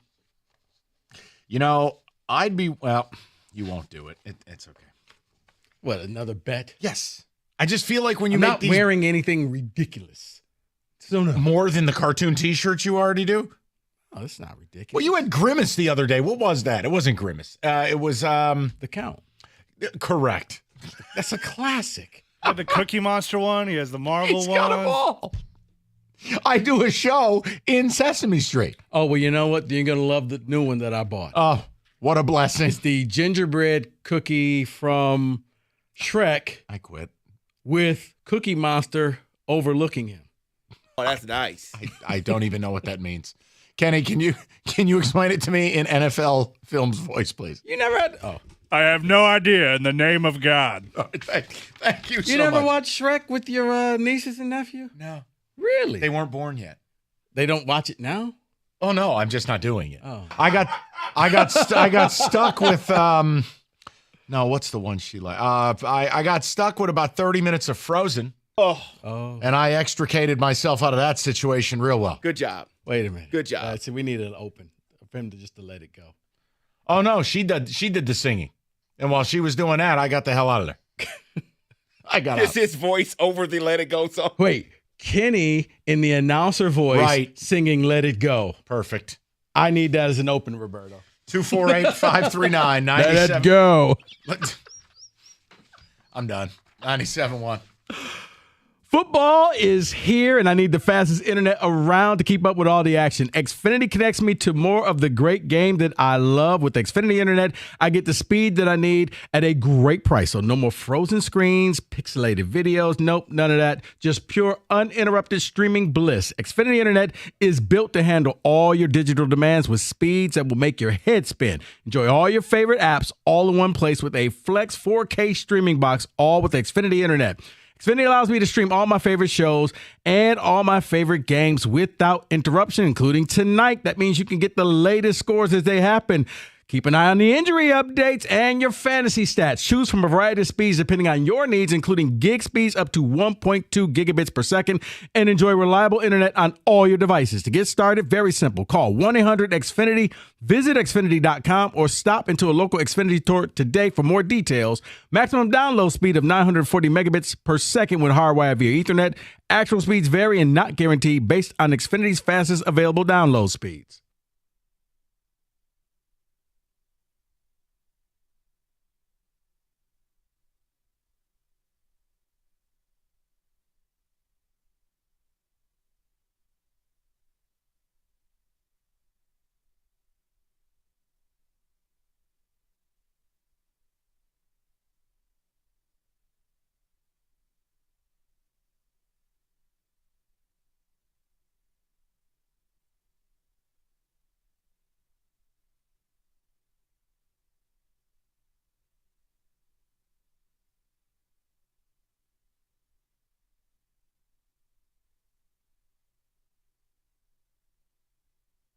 Here's what's crazy about this, Gator, and you tell me if this makes sense. On February 27th, the Detroit Lions to win the NFC were 8-1 on February 27th. Updated today, they are 10-1. They're a longer shot now than they were on February 27th. Now, whose odds have gone up dramatically in that time? Eagles went from 7-2 to 3-1, which is not dramatic. Basically from 7-2 to 6-2. 49ers went from 4-1 to 7-2, so 8-2 to 7-2. 49ers went from 15-2 to 11-2. This is obviously a little bit better. And the Lions' odds have gone down.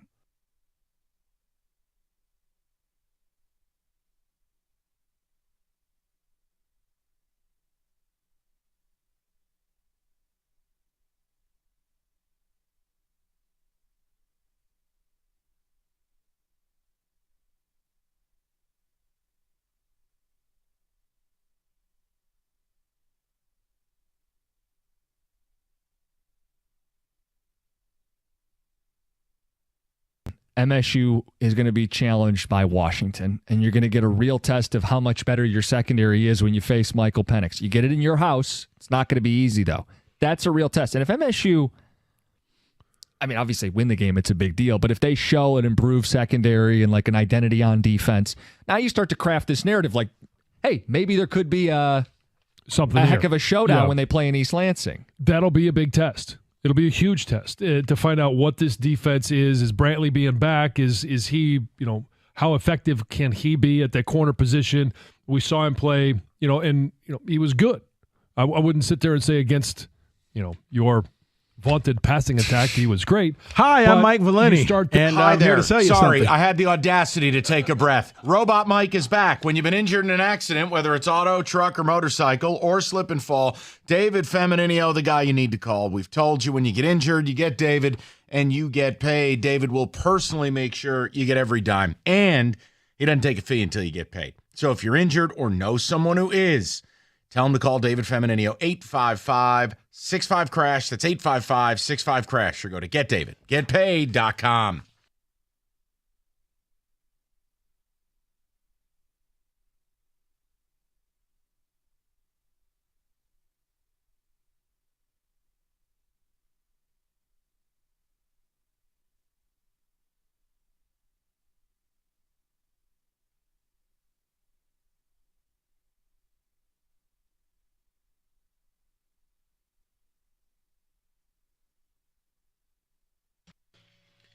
All right, let's go to the people. I expect the Lions to win tonight. Jim Costa joining us at 5, so the show will take on a far more arrogant and over-enunciated tone. It'll be very exciting. I'm sure it'll be my fault for putting him in that seat. No. But we have asked a favor because Cookies is obsessed with these same-game parlays and stuff. Yeah. Kenny put in a request for Costa to deliver a can't-lose parlay to the people tonight. Everyone's going to be partying, having a great time with this. There needs to be – this is his jam. He loves that crap. I can give you a good parlay. You had me give the ridiculous parlay. It's not ridiculous. It's a dream. Right. I can give you one that, you know what? This one, you'll make some money. Lions over Montgomery and Laporta. Those 4. Okay, so you go, nah. No. I was going to say my rationale for it is – you hate the Lions. No. There's going to be scoring. Because when you bet on the game, you get all the touchdowns scored, and then that team doesn't cover or whatever. And well, now the Lions you are lose. winning, so that's done. It's in the bag. So then take the Lions money line. Lions money line over Laporta, Montgomery. What's that pay? Just take the Lions money line. No. Don't take the over-under because some kicker misses an extra point, and now you're angry because you hit 5 legs and you missed the 6. I don't want your life. Right. Just put the damn parlay in. Okay. God bless it. David. Dave, no. Do you want me to go to calls or tickets X? I'll read a couple tickets. All right. I'm happy to go to the callers. Bill in a truck in Gibraltar says Lions have to win. They need to win to prove to me that they're different. Okay. Marco from Flat Rock says Brian Branch will have a sack and a big play tonight. It won't be Hutch, Mike. It will be Brian Branch. Listen, I don't care if it's Santa Claus. They're going to win the game. The Lions are going to win the game. Just, come on. One time, deliver for this fan base. Deliver for a town. We have not been given anything. That's fair. No, it's totally fair. This we is asked the to be biggest entertained. We got Harvey Baez in a clown nose. Oh, that's great. Mitch, I mean, we got Killian Hayes. Stop it. Also riding in the same clown car as Jim Costa. But he's working out right now. Oh, I don't. And you know what? Wish he'd get out. When you look in that car, you know what they're saying? Akil Badu. How did you get in this car? No, he's in the suite. And Mitch in Chicago says, this is to you, Rico. Rico, you're trying to tell us to act like we've been there before, but we haven't been there before. So forward down the field. That is from Mitch. You know what, Mitch? That's the 3rd Mitch today. Fair. You haven't been there before. But it's not the Super Bowl. It's a big game. It ain't the Super Bowl. Let's go to Jim, 97.1. Jim, what's going on? Hey, guys, how are you? Good. Hey, first-time caller. Don't ring the bell. I just wanted to just put some realism on this whole thing. I follow all of the Detroit sports teams. I'm really a Red Wing fan, but I've done some due diligence today listening to all this hype. And, I believe you guys are drinking the Kool-Aid, and I know that's a cheesy quote, but my analysis is this. Everyone's basing all of this on luck, fate, chance, and magic. And if you do any due diligence, which I know you guys do, this is your occupation. But the KC coach, he's 9-1 at home, right? First games, 9-1. They've averaged 30-plus points a game. The spread started, I think it was above 6.5. It's down to 3.5. So a lot of Lions fans, unfortunately, are going to lose a lot of money. So anyway, bet the money line or not, I'm just trying to bring some realism into this. I'm not a pessimist. I want them to win. But, Mike, I'm a huge advocate of yours, and I just feel like you're buying into the luck, fate, chance, and magic. And, God bless them. I hope they pull it off tonight. But the realistic man from downriver suggests it's not going to happen. No, that's So, fine, thank you but for it's listening. not. Yeah, of course. It's not luck or fate. I think the Lions have one of the 5 best offensive lines in football. I think true. they have a top 10 running game. I've given you factual evidence, or as you call it, due diligence, that Jared Goff over the course of the last year and a half has been the 2nd best quarterback in the NFC. I've told you I'm on St. Brown as a top 5 receiver. We talked about defensively. If you think it's fate or black magic or whatever you called it, that I think Aiden Hutchinson and Houston are going to take big steps forward, or that I respect how they retooled the secondary, or that the spread didn't go down because of Lions fans betting. It went down because Travis Kelsey's not playing, probably, and because Chris Jones isn't playing, factual. And yes, there is an element of this of, it is time for this team to win a big game. But the reasons I think they can win aren't voodoo. Yeah, I'm not sipping Jobu's rum. I'm giving you reasons. I've comped you to the Tennessee Titans, who have played some damn street fights against this team. Then I factor in the Chiefs aren't very good laying big point spreads. They're not. When Mahomes is laying less than 3, he's a demon. Beast. But when they don't cover the number north of a field goal. They just don't. I was about to say, what is it, 3.5 now, 4? We're talking when this thing opened up now. Yeah, it was 6.5. Rico, it just... I get what he said. My thing is this. They still got Mahomes. He's still the best player on the field. Everything that you said about the Lions is true. It's factual. Mike, you got the best line. You got all of that stuff. Kansas City still has the best player. That's where I'm a little like, this is a chance for Mahomes to go full Mahomes. That's why the secondary, and they're brand new. We haven't seen them all collectively playing. They have to step up. They're going to have to give Mahomes his first pick ever in an opening day game. Hard to throw a pick when you don't have your head. Factually. Aiden's going to use it as a bowling ball. Okay. Come on. Look, there's a pathway to doing this. And I don't care. I'll say it. We just did it wasn't a topic. It was a blitz. I kind of feel like this is where Kansas City has a down year. They're breaking in a ton of new receivers. You don't just simply keep going to the Super Bowl. Kelsey starts the year dinged up. Chris Jones isn't in camp. I've given you, by the way, more black magic, more hats for bats. Their stats with Chris Jones and without. More due diligence, Jimmy. Like, it's real. It is. So I'm just... But, I mean, see, the stats thing, though, you can get lost in that because you can find stats for everything. You can. That is fair, especially, man, when you're doing the betting stuff. Holy hell. Right. I mean, Rieger gave me a great stat of teams that don't play their quarterbacks at all in the preseason. Last year, they went 3-8. Okay, I don't like that stat. Let's find a different one. Okay. I don't like it. 248-539-9797. Let's go to Rick, 97.1. Rick, what's going on, bud? And Rick. Hello. Hi, Rick. How you doing? Good, Good buddy. afternoon. Good afternoon. Here, hold on. What the hell? There you go. There we go. Appreciate it. Love you guys. So there's no hoping for me that the Lions win. I fully expect the Lions are going to go into Arrowhead and win this game. And with Kelsey, with Chris Jones being out and Kelsey, I feel like that just kind of gives us a little bit more momentum. And not just that, I feel like the Lions they have a lot to prove, not just locally, but nationally.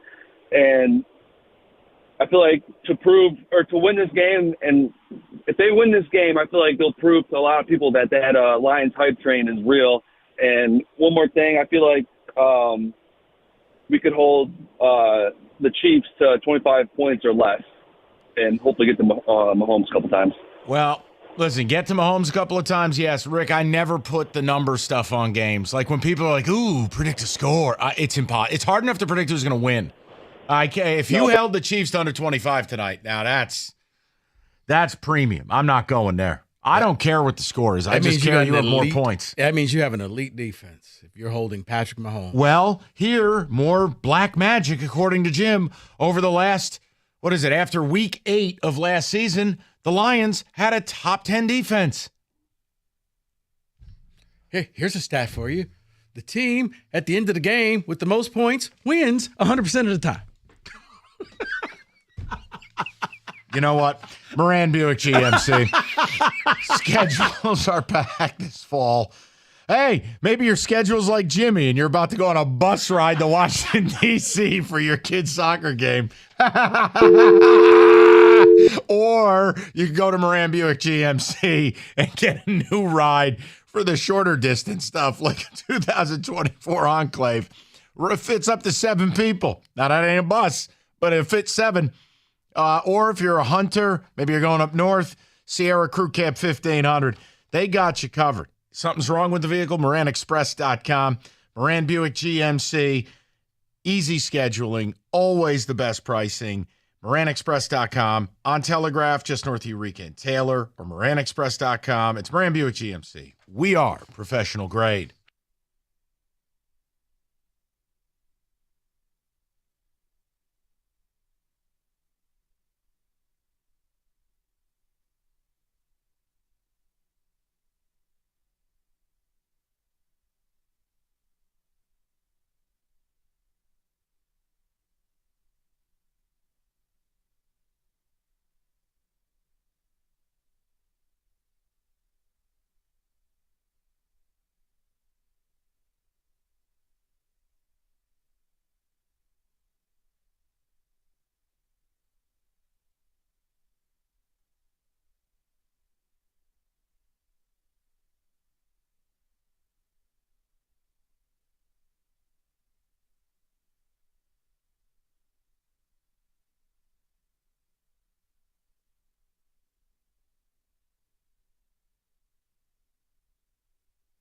Peter King predicted the Lions would go 10-7, win the North, beat Seattle in the wild card, and lose the divisional game at Philadelphia. Would you take the deal and run? Well, who would you root for, Stoney? The Lions or the Eagles? I'd root for the Lions. Thank you. He was so appalled that I brought that up earlier. I'd root for the Lions because it's irrelevant to this discussion, basically. Then why would you take it? Say lose it. Lose it. Are you willing to just settle and have a handout? I don't care. Are you willing to lose? Why are you so mad? Or take this deal and just simply say, hey, these are what the football gods are giving you. Take it or leave it. Or do you say, you know what, I don't want to limit these Lions. There could be more out there. What is possible? We got to find that out. Okay. Here's mine. I'll put my Crackman overalls on. And Ron Cracchiola, the great Lions fan. And I will say, you take it. Thank you. Oh, come on. Yes.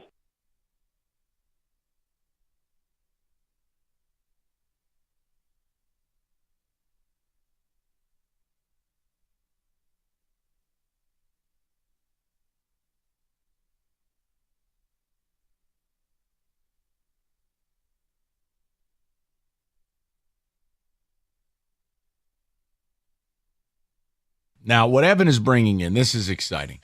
Evan Jenkins joining us for a moment in a tragic Lions polo. God, I just don't like the team colors. Support the squad, man. Now, you have an idea for Rico. Yeah. All right, please. Rico looks disgusted. Can we get you to wear this authentic, game-worn Detroit Lions helmet in honor of opening night? Like as a sign of solidarity that you don't Part hate of the city squad. you're from. Would you do the rest of the show in that helmet? I'm not doing the rest of the show. But it would fit your head. I can guarantee you that. Yeah, because the man with the largest ego at the station, John Jansen, that was his. Oh, I thought you were speaking of this man, because we could also put you in this. A game-worn TJ Lang. With tobacco stains on it. Wow. Detroit Lions uniform. Would you wear this is there he goes. Here, just punch it down on his head. I gotta take the headphones off first. Right. Wow, look at this. This is great. This is awesome. Yeah, they're Oh yes. Yeah, it looks good. No, it looks good. I can't. You look great. I hear echoes in there. Oh, Lions passed? No, I'm sorry. It was on the team. I What's this? I think it would be a real peace offering to fans if you would adorn the garb. Now, you know, because it's TJ. Yeah, that probably has tobacco stains on it. TJ fit. Right, but I mean, it's like a medium. Well, I mean, it's going to be tight around the midsection, but that's how they're supposed to be. Yeah. You know, he couldn't let extra. Listen, why don't you do a trial with that during the commercial break? Okay. That way, Evan, what are we comparing? It's going to fit you. You have the body of an oversized baby. Okay, you know what? And Evan just showed me we're not doing it. Evan just proved to me we're not doing that either. It's a little snug. It might be tough to get off. I'm still trying to figure out how TJ ever got in that thing. Oh, my God. That's why there was no no holding on him. Yeah, they had He didn't play in the game that I'm wearing the jersey for. Couldn't get his uniform on. Damn thing. David, would you like to? This is big. We'll do a trial during the break, but I think you fully adorned for when Cookies arrives. Oh no, we're good. Evan showed me we're good. You're better off talking me into that helmet. I just haven't listened to an echo for 4 hours. No, how about helmet for the 5 o'clock segment? No, because it's a new segment. I got to be professional. No, you don't. Yeah, Lions professional, man. Lions are professional. Got to be a pro. Man. Yeah. Then why the hell is Jim Costa working? He's Jim Cookies Costa. No. He's Central Michigan's greatest. He drives a clown car. 248-539-9797. Let's go to the people. We'll go to Zach. He's batting leadoff. Zach, what's going on, buddy? Hey, fellas. How you guys doing today? Excellent. What's going on, Zach? Well, man, I 100% agree with you, man. I'm definitely treating today like a Super Bowl, man. I'm only 23 years old. I've been a Lions fan my whole life, man. All I've gotten to see from the Lions is garbage. So, starting last year, I really got my hopes up. And today, like you said earlier, man, no hope. No, we're winning this game today, man. I don't know negativity, no nothing, man. We're going in and we're changing the script finally this year. All right, now let me ask the question Rico wants to ask but won't because I think there's a lack of fortitude. What happens if they lost? Well, if they lose, well, hey, I feel like this is a good test. We're going against former Super Bowl champions, so I don't think if we do lose, it's going to be like a blowout loss. But if we do lose, I think it's going to be a good game, and it's not going to be really like a hurt loss. It's going to be more of like a lesson learned. Like, okay, kind of like a measuring stick to see where they're really at. All right. I think for me, obviously, I'm not allowing any discussion of a loss. But in this hypothetical world where a loss could technically take place. I don't know what you're talking about. They're not losing. The only type of thing that would anger me is if they just got rolled. Like if they just showed their ass on national TV. Then I would be flat angry, furious. But they're winning, so it doesn't matter. Let's just be one game. Let's go to Glenn, 97.1. What's up, Glenn? Hey, guys. How's it going? Good, man. Hey, so yeah, I just want to say, Mike, you're echoing every sentiment I've been thinking. Without Chris Jones, that off from the position of FU, man, they are going to own that line of scrimmage. And Jahmyr Gibbs, you're going to see why he was the 12th pick in this draft today. I just think the Lions, like you said, everything is going for them today. Mentally, they have to. The core of this team, this is the biggest game they've ever been. The Chiefs have been in playoff games, division titles, Super Bowls. This is their biggest game. This is the game they want. Yeah. Heck yeah, I'm celebrating it like a Super Bowl. Why wouldn't I, man? That's what I mean. I mean, it's just Glenn, your phone. I enjoy this. Glenn, your phone is breaking up, so I am not hanging up on you because of what you said. It's just you're speaking a different interstellar language. I just ask people, if you're going to mock Lion fans or you don't understand why people are this amped, what the hell have we been given in this town? Seriously. What is it? And look, some of you are going to get very angry at this, but I just don't care. Nothing in college football compares to a big NFL game. Nothing. The biggest college football game in America draws half the audience of an NFL game. So you can't say, well, what about the playoff, whether it was State or U of M? It doesn't even register compared to this. Yeah, but Mike, this may be the outlier because we've never experienced that here. At least not in the last 30-some years of that big NFL game where that's why we've experienced that's right playoffs and Big Ten championships and things like that. I understand what you're saying because you're right. When you're playing in that game, when you are that team, yeah, the world literally is watching you. This is a big game. This is the first step. You want to be the big boy. Today is your first day of school. Go out there, get it done, come back with the W. And again, I'll wait for someone to tell me. 30 years.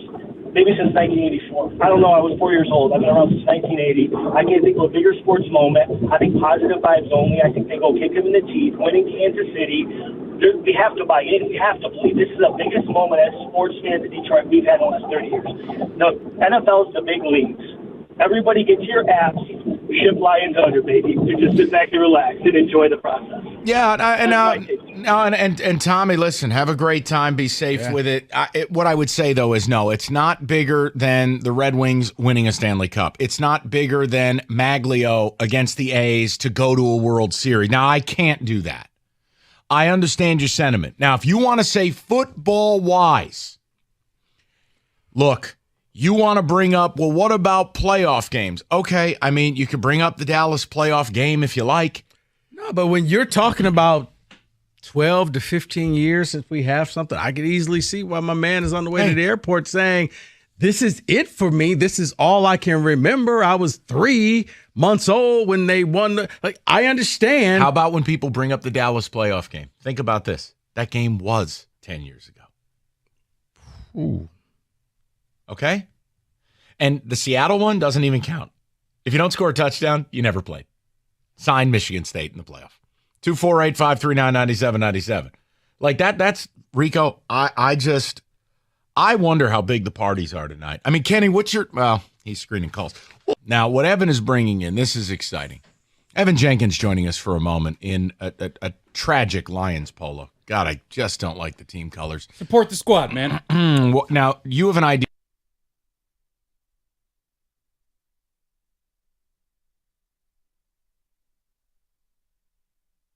All right, you ready for bold ass predictions? Am I? Yep, we've got to get to this because we've been saying we're going to do it for a while and we haven't done it yet. I will start.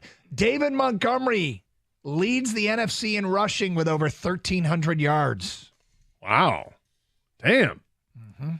Jared Goff will start 16 games and finish in the top 10 for MVP voting. He won't start game 17 because he doesn't have to. Oh. That was a think piece. Lions trade a second-round pick for Devontae Adams at the trade deadline. What? A second? Yep. It's tough. It's tough to give up a second, but he'll be having a good year. Lions play on October 30th, I think, in Vegas, and they'll just get Devontae on the plane for the flight home because I think the next day is a trade deadline. Wow. I would love that. Yep. Jack Campbell will lead the team in tackles with more than 150. Yes! Hard to do with Doug Karsh on his leg, but he'll get it done. And finally, for you, bold ass predictions, Stoney goes out with his hometown team, Philly, hosting his hometown team, Detroit, in the NFC title game. Stoney will be live from Philadelphia all week long, doing 4 hours of the morning show and then 4 hours of Philly radio for an 8-hour day. Stoney all week long, Monday through Friday, prior to the NFC title game. Wow. That's a lot, but that's what he's willing to do. Lastly, Doug, bold-ass prediction, Brian Branch will take a fumble and an interception back for a touchdown this year. Beautiful.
Pac-12 went undefeated this weekend.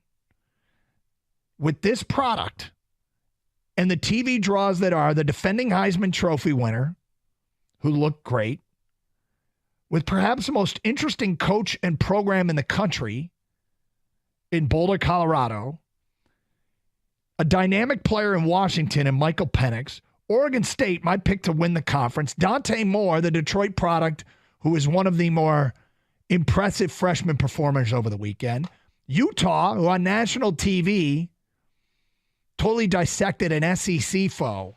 He's got That's what you're going to be pumped. saying when you nail this And he Jim couldn't Costa strike a parlay TV he's going deal. to unleash shortly. NFL season's here. It is- Incredible offers it from is FanDuel, America's so number one irresponsible. sports book. New customers bet And $5, so get unbelievable $200 in bonus bets that guaranteed. happened. All customers bet $5, this get $100 product. off. NFL Sunday ticket from YouTube. I think it's going to be a fascinating watch this year. Best time to join. And quite frankly, FanDuel.com/ticket. It's FanDuel. They're the official partner of the NFL. 21 and up, present Michigan. First online real money wager only. $10 first deposit required. Bonus issued. Non-withdrawable bonus bets that expire 7 days after receipt. Restrictions apply. See terms. FanDuel.com/sportsbook. Gambling problem. Call 1-800-270-7117. It's NFL Sunday ticket. The offer ends 9/18/23. No refunds. Terms and embargoes apply. $100 off NFL Sunday ticket. Not YouTube TV. YouTube TV base plan required to watch YouTube TV. Duh. Redemption requires a Google account and current form of payment. Commercial use excluded. Subscription renews. Cancel anytime.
Okay, so a couple of programming notes, and we will get to your calls. So it's going to be a little bit different. We are going to take you to 7:15.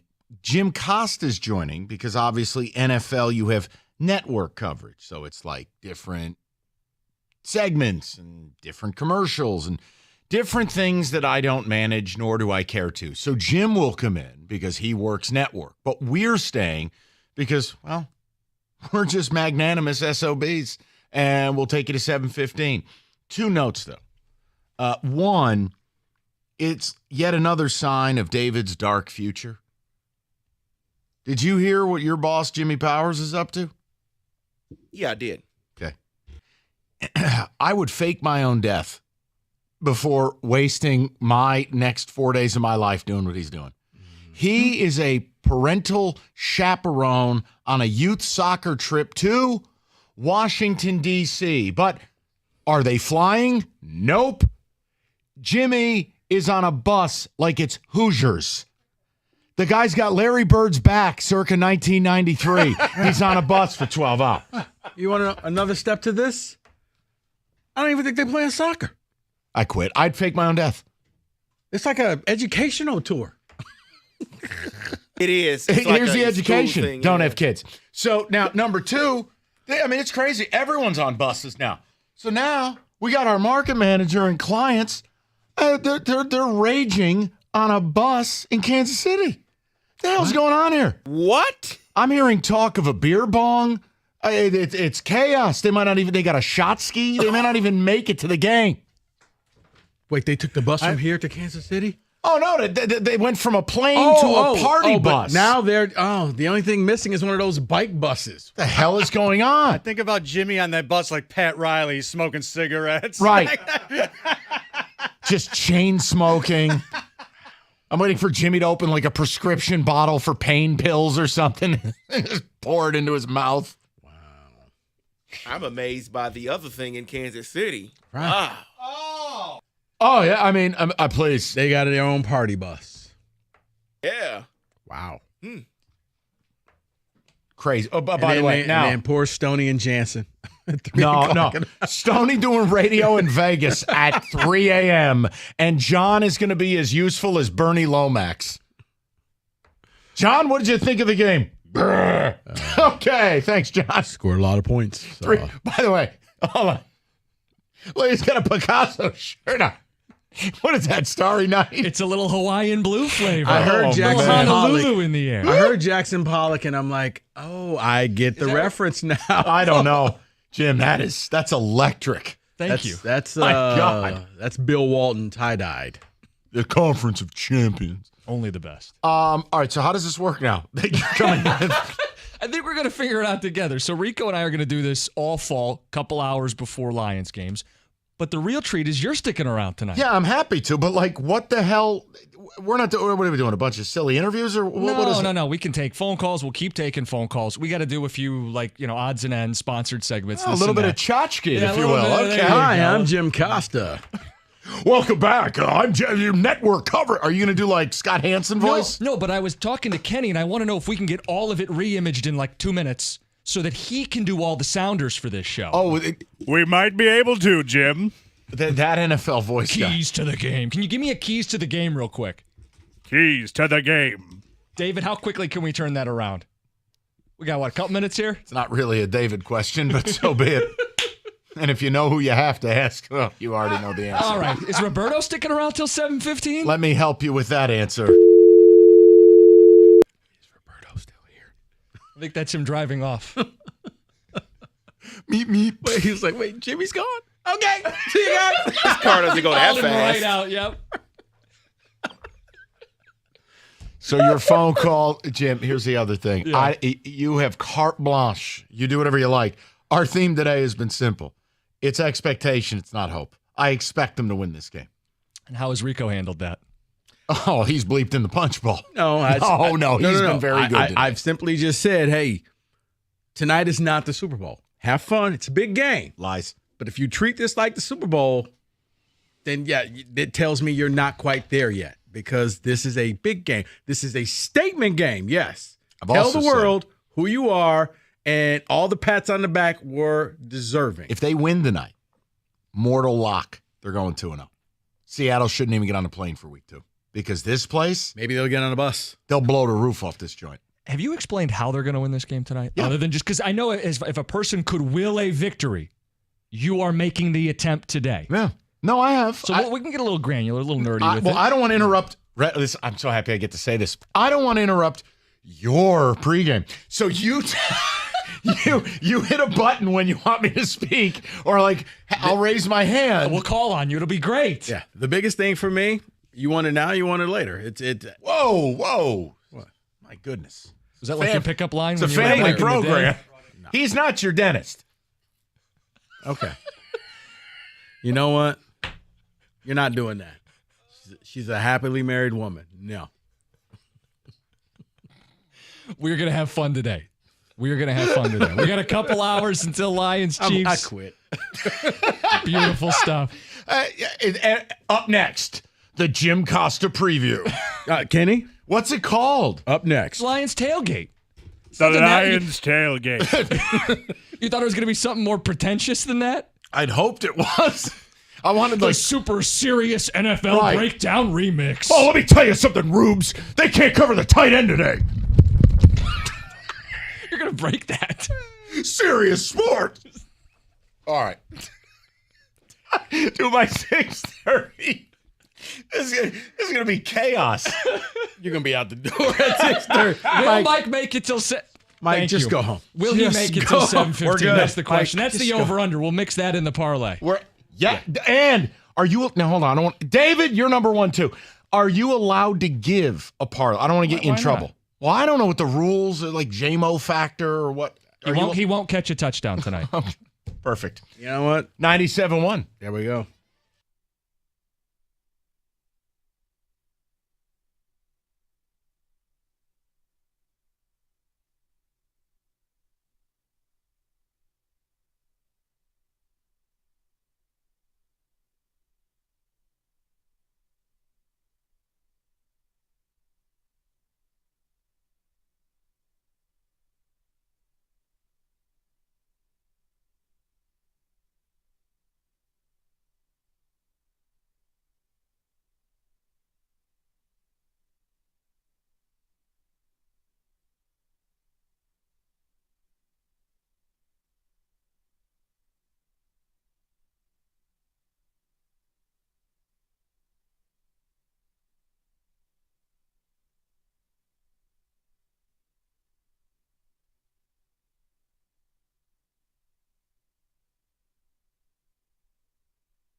Peter King predicted the Lions would go 10-7, win the North, beat Seattle in the wild card, and lose the divisional game at Philadelphia. Would you take the deal and run? Well, who would you root for, Stoney? The Lions or the Eagles? I'd root for the Lions.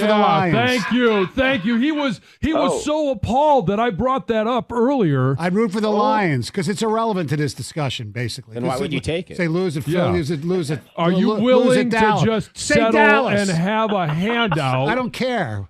Are you willing to lose? Why are you so mad? Or take this deal and just simply say, hey, these are what the football gods are giving you. Take it or leave it. Or do you say, you know what, I don't want to limit these Lions. There could be more out there. What is possible? We got to find that out. Okay. Here's mine. I'll put my Crackman overalls on, and Ron Cracchiola, the great Lions fan, and I will say, you take it. Thank you. Oh, come on. Yes.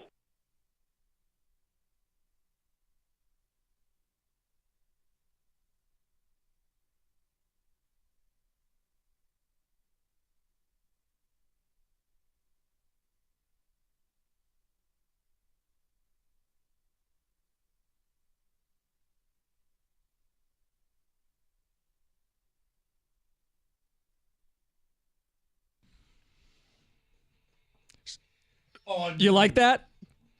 Mike Valeni joining us Jim, as well. you're hot. That's right. We're live on the air. On you. He's Jim Costa. The Lions Tailgate Show. All right. Super serious. What's the program here? Lead the way. All right. We will do an NFL preview. David, I think you'll be involved with that. We'll make it kind of like the blitz that you guys are used to on this show. David will do the NFL preview. We got to do keys to the game, picks, the whole shebang. But let's just start resetting where we're at for tonight and what's at stake and maybe some ground rules. Because Mike's throwing around, they will win tonight. They are winning tonight. Yes. I know where Rico stands. I know we got people on hold. We'll mix you in 248-539-9797. But can we agree on some ground rules? We have a good football team. No more moral victories. Correct. The last 2 years we did, it's so close with the Eagles and covered the number against Rico's Niners. We are past that. There is no moral victory. It is win or it is lose tonight. We cool with that? 100%. Okay. Yep. Second thing, if they win tonight, and I know it's a win for you, Mike, but for Rico and I, if they win tonight, we get to talk Super Bowl seriously. 100%. Oh, Cookies, I've said. Okay. Tomorrow is you call up, you could say Super Bowl and make your predictions on who the Lions are going to beat. I'm not making fun of you because you've earned it.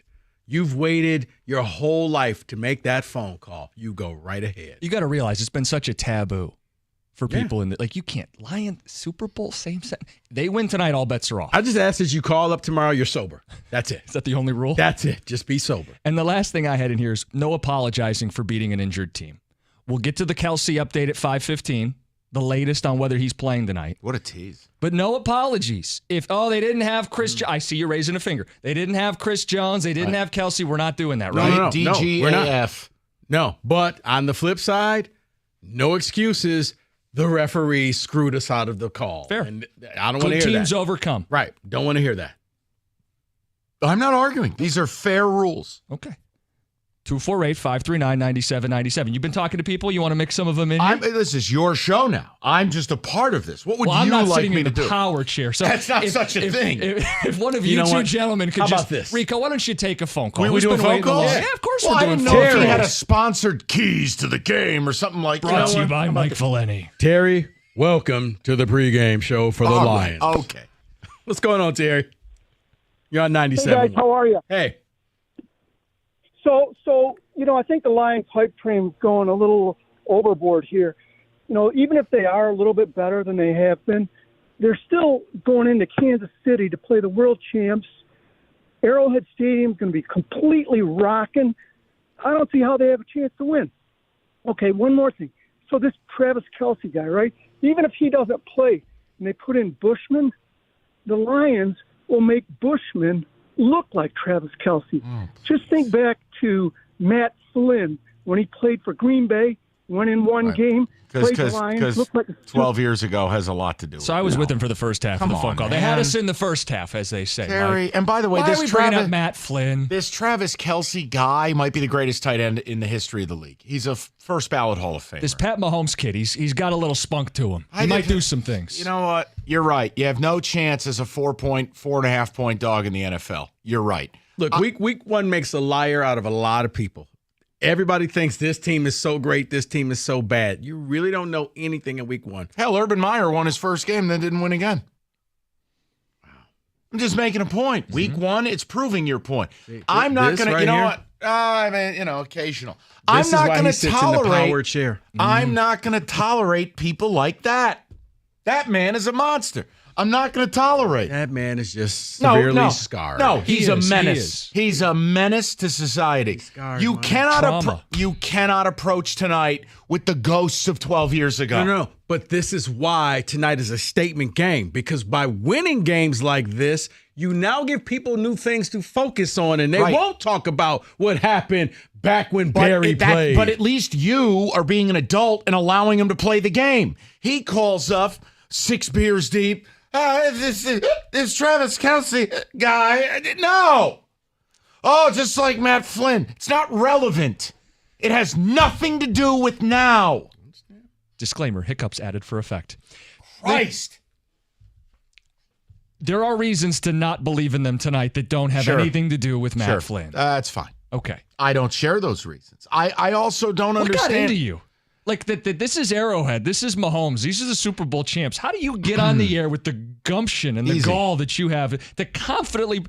Rico, you've been dealing with this all week, right? Have you just met this man? I know, but come on. You normally are grounded in reality. I am in reality. But when he believes in something. You think he can get a little headstrong?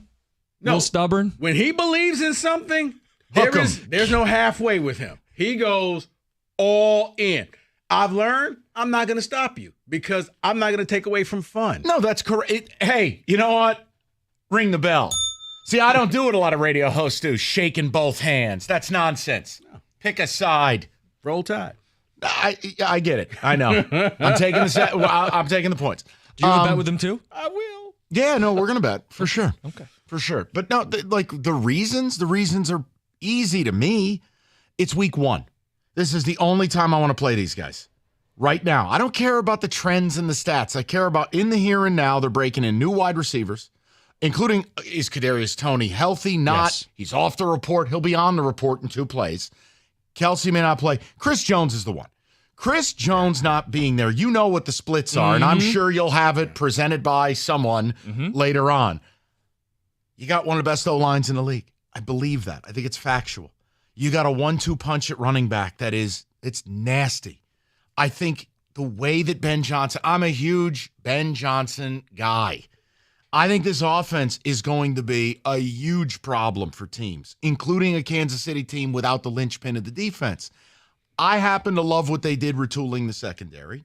I happen to be betting on, now this is one I can't prove, but I am betting on a major leap forward for Aiden and Numbnuts. I love Numbnuts. No, my mind is jello. Houston. Like this idea that it's all coming together. See, I like what you're saying, Mike, but I think the offense is not the key to me. It's the Lions secondary. Correct. Yes. And they were a top 10 defense after week 8 last year. Mahomes, yeah, but they're replacing the whole secondary. Upgrade. Week 1 out of the box against the team that's going to sling it. It's going to be fine. It's going to be fine. Remember that. Let's check in at 9:30 tonight. It's going to be fine. Listen, Mahomes has proven he doesn't need great receivers. It doesn't matter. And I also believe, much like in a shameless promotion, we've talked about this on Cash the Ticket, I'm giving a big look to the Bolts in the West. You don't just continually get to do this. And the easiest thing to do is just say, well, they're the Chiefs. Hold on. If you have Brady, I was Manning, about to say Montana, you do just get to win the division every year. It becomes certain important. Certain quarterbacks. Now we're going to get into a fight. Let's do it. Montana's irrelevant. They didn't have a salary cap. Get that out of here 30 years ago. Nope. Brady played in the softest division in the history of the league. I'm not even listening to that. You will not sit here and do this, Montana. I'll do whatever I want. No, He's doing those terrible beer ads now. Hey, man. Can't knock the hustle. Look. Yeah. And his puffy shoes. It doesn't matter. He's getting paid. Here's the thing. Hold on. If you are good, we've seen Brady. We've seen teams who keep a dynasty going for a while. Mahomes is that good. So let me ask you, did you expect the Rams to fall apart last year?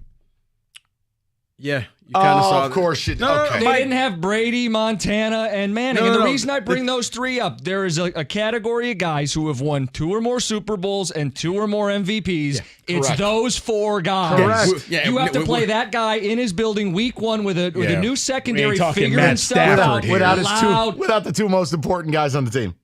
He's the most important guy on the team. And last I checked, he is not on an injury update at 5:15. No. He is playing tonight. All right, what is he without Kelsey? He's Patrick Mahomes. What are we doing? If there's What is he one without quarterback Kelsey? in the league who can What come is back he without down Kelsey? 10. And what does Pat Mahomes have to do with Chris Jones? And you have the stats. You and your little sexy club shirt. Read the stats for the people. Read the stats. You want the Chris Jones stat? Read the stat. Make me a bite, funny man.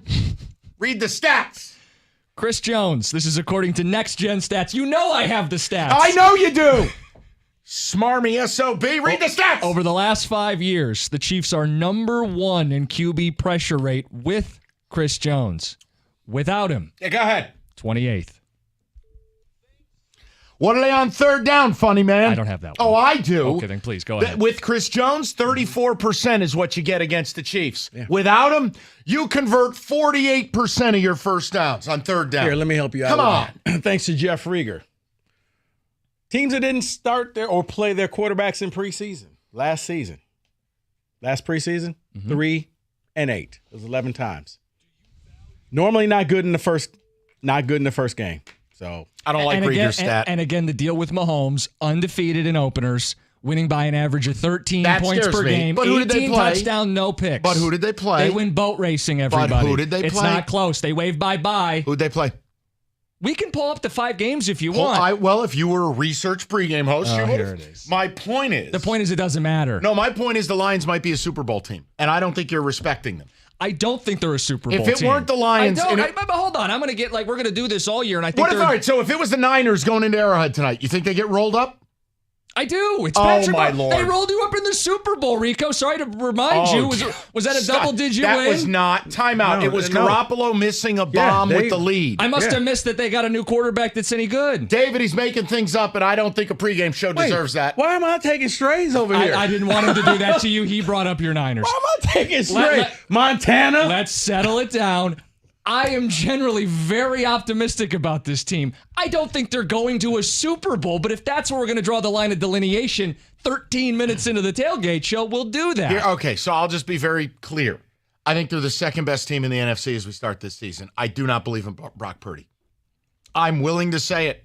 There's no fear. And if you're the second best team here, you want me to be nice or Rico sitting over there about to blow his diaper? Fine. Cookies, just take us to church here. Oh, fine. Fine. San Francisco's second best team in the NFC. The Lions are certainly the third in my world. I'd put them fourth. Of course you would, you contrarian POS. The point is... 4 is a hell of a compliment. That's win your division. If they're the third best team in my world, they're absolutely a Super Bowl type team. And I'm not going to sit here and tell you they're going to get rolled up.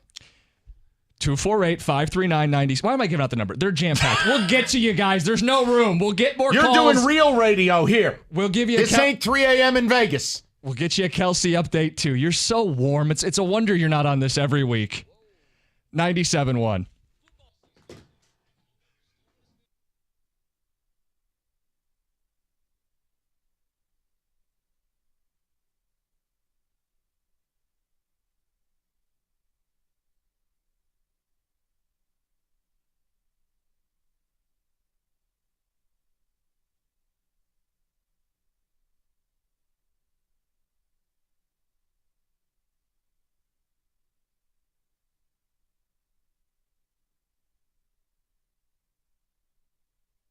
MSU is going to be challenged by Washington, and you're going to get a real test of how much better your secondary is when you face Michael Penix. You get it in your house. It's not going to be easy, though. That's a real test. And if MSU, obviously win the game, it's a big deal, but if they show an improved secondary and like an identity on defense, now you start to craft this narrative like, hey, maybe there could be a heck of a showdown when they play in East Lansing. That'll be a big test. It'll be a huge test to find out what this defense is. Is Brantley being back? Is he, how effective can he be at that corner position? We saw him play, and he was good. I wouldn't sit there and say against, your vaunted passing attack, he was great. But you start thinking about, and to the last caller's point, there's nobody looking past Michigan State. Talking about Michigan fans, what's the one mar in the last 2 seasons on the regular season record for Michigan? It's in East Lansing. Yep.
Let's get to the Rico Beard stat desk over there. You have the teams the Chiefs played each of Mahomes' 5 openers. Yes. In 18, it was the San Diego at the time Superchargers. Garbage. In 19, Jacksonville Jaguars. Garbage. In 2020, the Texans. Garbage. 2021, the Eagles. Not garbage. 2022, the Bucks. Garbage. I win. Want to go to the phones? We can go to the phones. Quick update on Travis Kelsey. David, if we don't have the clip, that's fine. I can pass along the latest, and I think Rico has a little extra too. Okay, great. David is landing a plane with his arms. All right, this is from NFL Network today. Kelsey is, quote, not in any pain, much more optimistic than 2 days ago, and he's got a very real chance to play.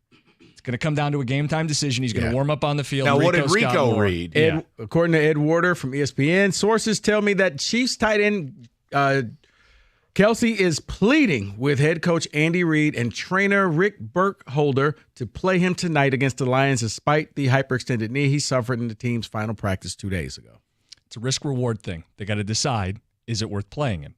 If I'm them, and it's not. I agree with you. Is it worth angry Kelsey walking around on the sideline? I'd sit him if I was running Kansas City. That's not me as a Lions fan. No, that's me with Super Bowl aspirations, That's right. not messing around in game one. They've earned the right to be conservative. They've earned the right to be a little arrogant. And I think he's earned the right to say, guys, you're going to play me in this game. Hey, there's no I in team. 248-539-97. But there is an ME. Rico, why don't you take a call? What do we got over there? All right, let's take a call. Jam-packed lines. They all want to talk to you. Teddy, you're on 97.1. Hey, Mike, Rico, Cookies, big fan, first-time caller. Hello, Teddy. I just want to say I'm 21 years old, and the Lions have been complete disappointment for me pretty much my whole life. Last year, obviously ending with the Packers was probably the biggest game that I can remember, and I got to say I'm all in on them this year. I'm not one of those guys who says, you know, it's the same old Lions, but I got to be honest, Mike, I know it goes against you, but I don't think this game is expected. It's still a hope for me. I know it's personal PTSD. Mm-hmm. I'm just not there yet. No, and I understand it. I only speak for how I approach things. And I comp it to like Michigan State playing UW. And it's not a vis-a-vis thing because I think State will be a 17-point underdog. I expect to win that game. I still view it that it's a Pac-12 team coming to a Big Ten stadium. And if you have any damn pride, you step up and win a game. My point in the NFL is, unless I'm the Houston Texans opening up against the Ravens getting 11 points, every team in this league expects to win the game they're playing. Okay, but we don't need to do the any given Sunday routine. The Lions can both be a much improved football team and not the defending Super Bowl champs in their building. I don't care what happened last year. It means nothing. Okay, then they still have Patrick Mahomes, who is still I've heard one he's of a one. fine ball player. Okay. I liked him in quarterback. I did. I walked away liking him better.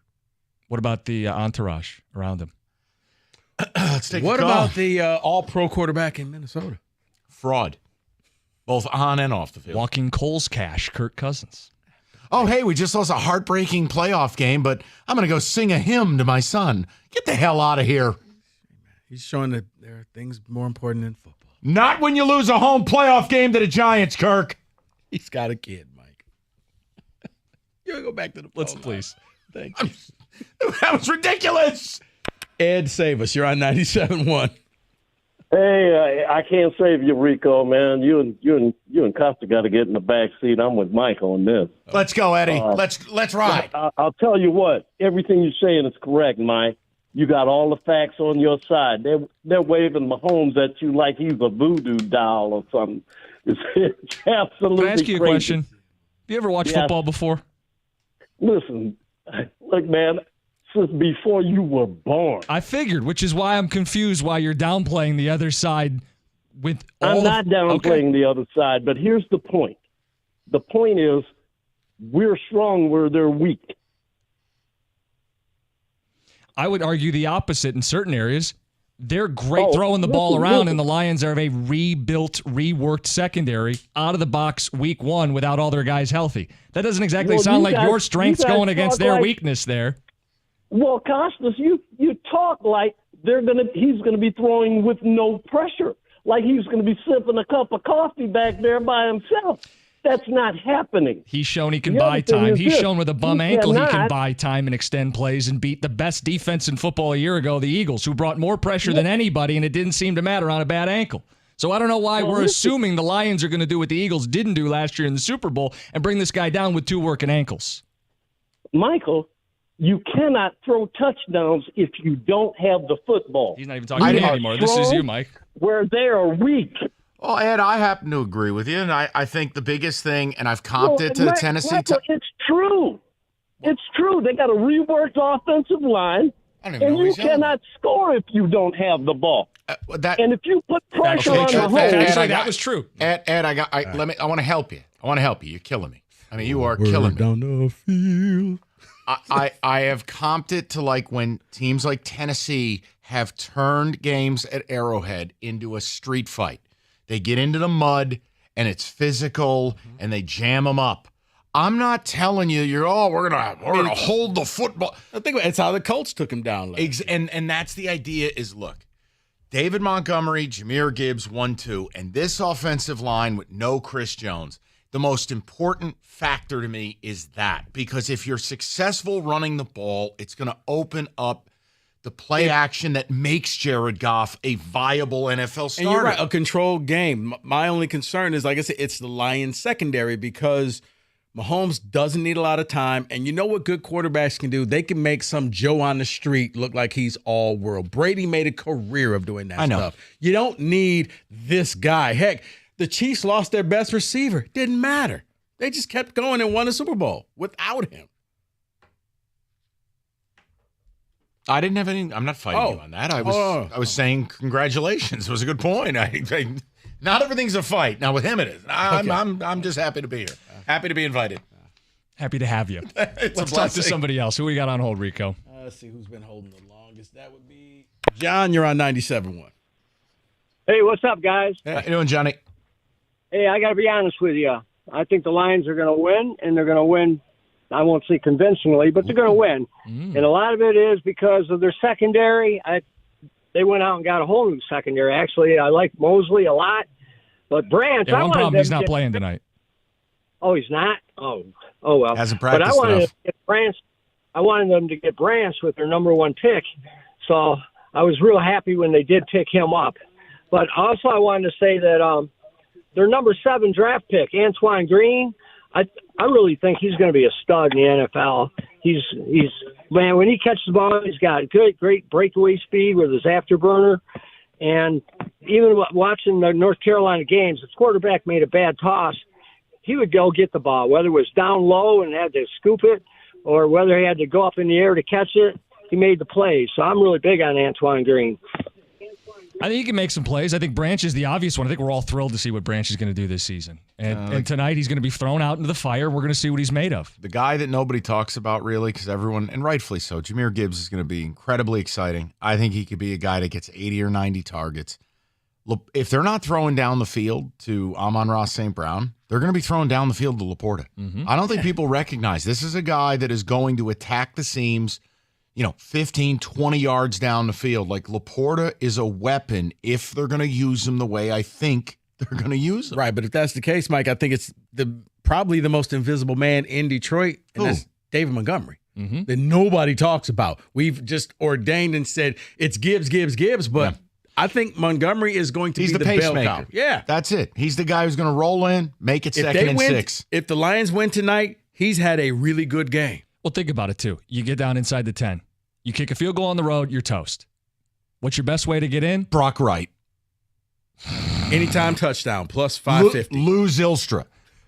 It's David Montgomery. I know, but I love how they use Last year they did. They used a grab bag of tight ends, and they were always open. Right. Now you imagine with a real talent there, Laporta. That's where we're going with this. Trust me, I think the way they're built is good. I'm excited about the Lions. I know we got off on the wrong foot to start the tailgate No, we didn't. It show. was great. That's the exact right foot. Embrace debate. You know what? This is good. Mike, you should join us on Sunday mornings. 10 a.m. No. Come we on. can save you a seat. Hey, Mike, come on. I did my tour. I did several tours in another radio life. I'm done with that stuff. We'll keep taking phone calls, 248-539-9797. But coming up next, one of those features. We'll get David involved with an NFL preview. What's the feature? NFL preview. Big storylines going into the opening week of the NFL. Do we have production? Is this one where we sit back and you just do your dance? What's the story? Oh, no, David's getting involved. We're all dancing. Oh, this is exciting. This is tremendous. It's 97.1.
Peter King predicted the Lions would go 10-7, win the North, beat Seattle in the wild card, and lose the divisional game at Philadelphia.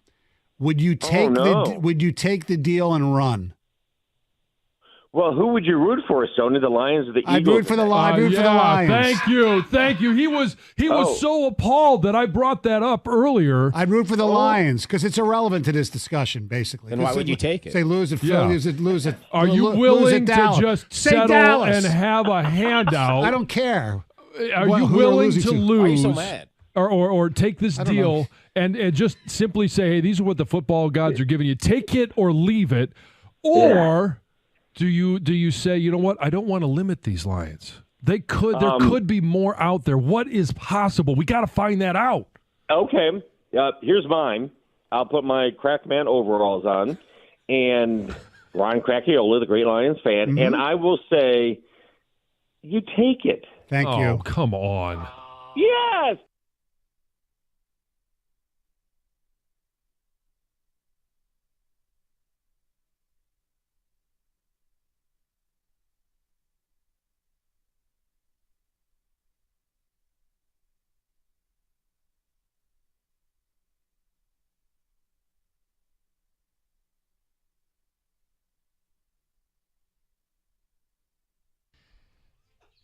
Lions tailgate rolls on.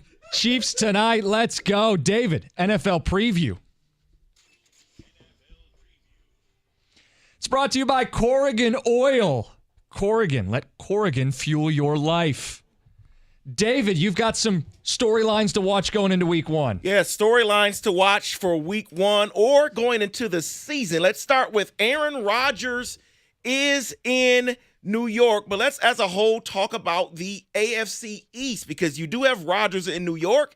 You have Tua that deals with the concussion issues. Can he stay healthy? Buffalo in year 2 with Ken Dorsey at OC in New England. Well, they're just New England. The storyline for the season, the AFC East. What happens there? Do the Jets just take over? Worst to first, Mike. That's the storyline. They finished dead last, lost 6 straight games, including one to the Lions. But they're going to have much better quarterback play than Zach Wilson. But what they won't have is a good offensive line. Robert Saleh has publicly said the O-line's a problem. And you're relying on Mekhi Becton. Let me know if you've heard that before. My issue with Rodgers the last 3 years in Green Bay, game manager, 2 home playoff losses, one of which he scored 7 points, and last year didn't make the playoffs. Oops. Now, 100 years old, he's hallucinating on mushrooms, and you have no O-line. I don't buy it. I still think it goes through Buffalo. They get featured on Monday Night, Rico, against Buffalo. Oh, and much like this, I think they will win that game. I'm still not picking them to win the East. Okay. Yeah, and every year there's a worst to first team. That's the Cleveland Browns. Thank you. Nah, I'm not a big fan of Buffalo because I think we give Buffalo way too much credit for really doing nothing, if you think about it. They're the kings of almost. And fun fact, Buffalo's the worst city in America. True. But the chicken wings. Nah, it's overrated. Okay. Now that's data right there. Buffalo, an all-American city. No, it's not. Mike, tell me about the Buffalo wings. Break them down. I mean, I think Duff's is better than Anchor Bar. Anchor Bar kind of burns their wings, to be honest with you. They're like overcooked. The beef on weck is really what you want when you go to Buffalo. Mike, I was kidding. But okay, I happened. I know a lot about the town. But yeah, I think Kaiser roll with some sea salt on, caraway seed on top. I think the Jets and the Falcons are the 2 teams that could be that worst to first team this year. Browns. Next storyline going into the season and into week 1, you have new faces in new places. Who has the biggest impact? You have Odell Beckham Jr. in Baltimore, Jimmy G in Las Vegas, Darren Waller in New York, and DJ Moore as a Bear. Waller. Moore. Go ahead, make the case for DJ Moore. I think he could have an A.J. Brown-like impact the way Brown did for Hurts. I think you give Fields someone who he can reliably go to, not just down the field, but make something happen yards after catch. We saw it in the preseason. You know what it is? I think it's DJ Moore. Not only that, Jim, confidence. That Fields realizes it's not just me out here playing against 11 other people and I'm running for my life, of knowing I can throw it to a spot, Moore will go and get that ball. Mm-hmm. Why is it your guy Waller? Well, Danny Dimes is a check down artist. You don't have any other receivers? Yeah, they've never had a good tight end. I mean, they were throwing to Daniel Bellinger last year, and if Waller's healthy, which obviously is a big if, I think he could lead the team in targets and be a all-pro caliber guy. It's been a long time since Mark Bavaro. Watch your mouth now. No love That's my favorite player as a kid. Hey, I love Mark Bavaro. No salary cap. Hey, Kenny, pull up. There was none. I know. Kenny, pull up Mark Bavaro Monday Night Football against the Niners. He just throws his hands up. Kenny, this is not Mike's show. You don't have to do that. Do not look up Mike's whatever his name. Hold on. This is a good bit. Any of these old highlights, we bring them to Kenny, and we get Kenny's reaction live on the air. And Kenny's not being fair. He's impressed by most of them. We haven't wasted. He's Googling it. He's using it. And it's against the Niners on Monday Night Football, and it takes 9 49ers to tackle him. It's one man dragging an entire village of football players to the goal line. It's tremendous. Well, while he's looking that up, I'll get to the next storyline going into week 1. And what it is, go back to the draft. You had 3 quarterbacks taken in the first 4 selections. Bryce Young, taken by the Panthers. C.J. Stroud by the Houston Texans. Anthony Richardson by the Colts. Who has the best season? Bryce Young. He's got an offensive coach. He doesn't have to learn as much as Anthony Richardson does. I think he steps in, and he's in the best position. C.J. Stroud still got to figure out the receiver room, and he's got a defensive head coach. I would go Bryce Young. I concur with the senator from Connecticut. Yeah, the same here. I think Bryce Young, because there's going to be a lot more patience with him. They're going to allow him to make his mistakes. They're not going to worry about pulling him out the game. Get better each day. Whereas, C.J. Stroud, the Texans know they're bad. They just don't know how to get out and be good. And the Colts, got one before week 1. And if not, do they stop and wait till the end of the year? I think he's going to get one. It's going to completely redefine this market on another level. I think Burrow has as much leverage as any quarterback, anytime, anywhere. They'll pay him over $60 million a year. I think it's going to be a $500 million deal with like 400 of it guaranteed. I think he gets his deal, but I don't think it gets done before the season because he's not really pressing the action. Like, he didn't hold out, so therefore he's a leader. Right. The Bengals are, okay, we'll get to you. We promise you we're going to take care of you. Whereas, like Bosa said, until you pay me, I'm not showing up. And I like what Chris Jones said. I'm not a bad guy. I'm just looking for a raise. Yeah. Is anybody going to bring up that the Bengals as a franchise historically will go cheap. Frugal? Yeah. Cheap.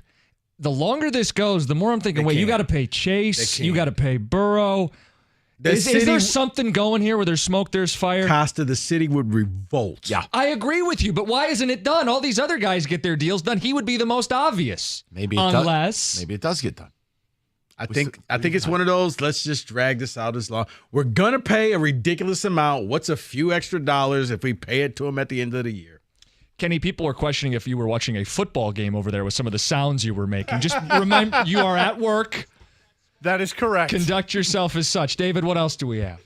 Next storyline going into the season is the new coaches that are in new places. 3 first-time head coaches. If Frank Wright, a retread in Carolina. Sean Payton got traded to Denver. Then you have the new coaches, DeMeco Ryans in Houston, Shane Steichen in Indy, Jonathan Gannon in Arizona. My question is about Jonathan Gannon, though. Does he last past year one? Let me help you. It's probably unanimous. Anyone going to stump for Jonathan Gannon on the show? Plus, have you heard him talk? Have you heard his interactions? He's not exactly Dan Campbell. It's a little concerning, and then the owner is a nut. The quarterback. GM was like jettisoned out. I mean, he left medical issues. Yeah, right. It's like Urban Meyer. Uh-huh. Yeah. Heart palpitations. Okay, then. No, I fear for Jonathan Gannon's employability. I think he just took the job so he could put on his resume, I once was an NFL head coach. And the deal's guaranteed, right? They fire you get the money either way. Yeah. And then how good can DeMeco Ryans or Steichen be? Can they be good? I think DeMeco Ryans could be great. He's got the will of the franchise because he's a legendary player there. He's Great a defensive head coach, right? And I'm going to miss him. Yep. I worry that ownership's not great, but I think DeMeco Ryans is the one who's got the best resume because no matter what you did in Indy or what you did in Philly, Sirianni was still kind of the architect of all that. DeMeco would be the guy. He's got a quarterback. They traded away the pick next year. He's young, Mike, but that's just it. They're in their honeymoon. They're going to do this together. You got Will Anderson, who I think is going to be a guy. That's the one you were willing to trade away next year's number 1 pick to get. Yeah, I think that eventually he will. That's what I'm saying. Houston's, they know which direction to go. They're a long way from getting to mediocre, but they know the steps they need to take. Well, and along the way, who knows? Maybe Caserio becomes the fall guy. They get a real GM. You already have a coach who you believe in. Maybe it'll bring back the preacher from New England. Bob Easterby or whatever his name was. Jack Easterby. Yeah, go read about Houston, people. You think the Lions were messed up for years. Go read about what they got going on. Littlefinger. And then let's close it out with this. Lord Baelish. We do not pay running backs. Saquon Barkley didn't get a deal. Josh Jacobs didn't get a deal. Tony Pollard didn't get a new deal. I'm sensing a trend. Austin Eckler revised contract with no new money in it. Then you have Jonathan Taylor, who wanted a deal, is on the pup list right now, once traded out of Indy. Will he get that trade? No.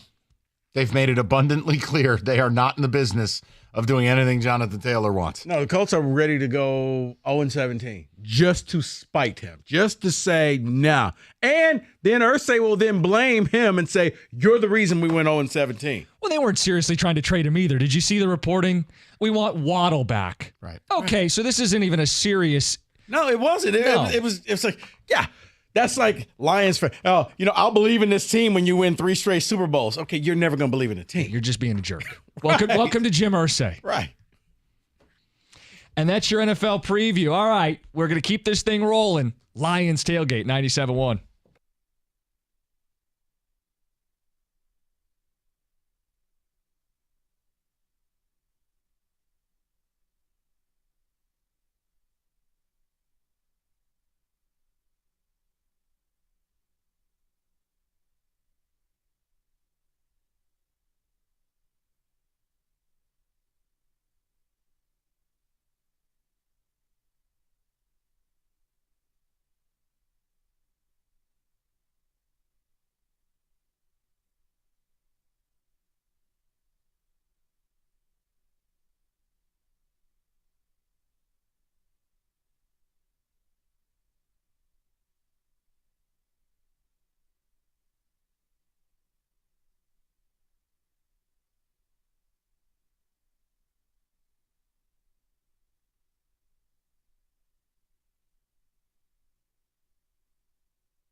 Here's what's crazy about this, Gator, and you tell me if this makes sense. On February 27th, the Detroit Lions to win the NFC were 8-1 on February 27th. Updated today, they are 10-1. They're a longer shot now than they were on February 27th. Now, whose odds have gone up dramatically in that time? Eagles went from 7-2 to 3-1, which is not dramatic. Basically from 7-2 to 6-2. 49ers went from 4-1 to 7-2, so 8-2 to 7-2. 49ers went from 15-2 to 11-2. This is obviously a little bit better. And the Lions' odds have gone down.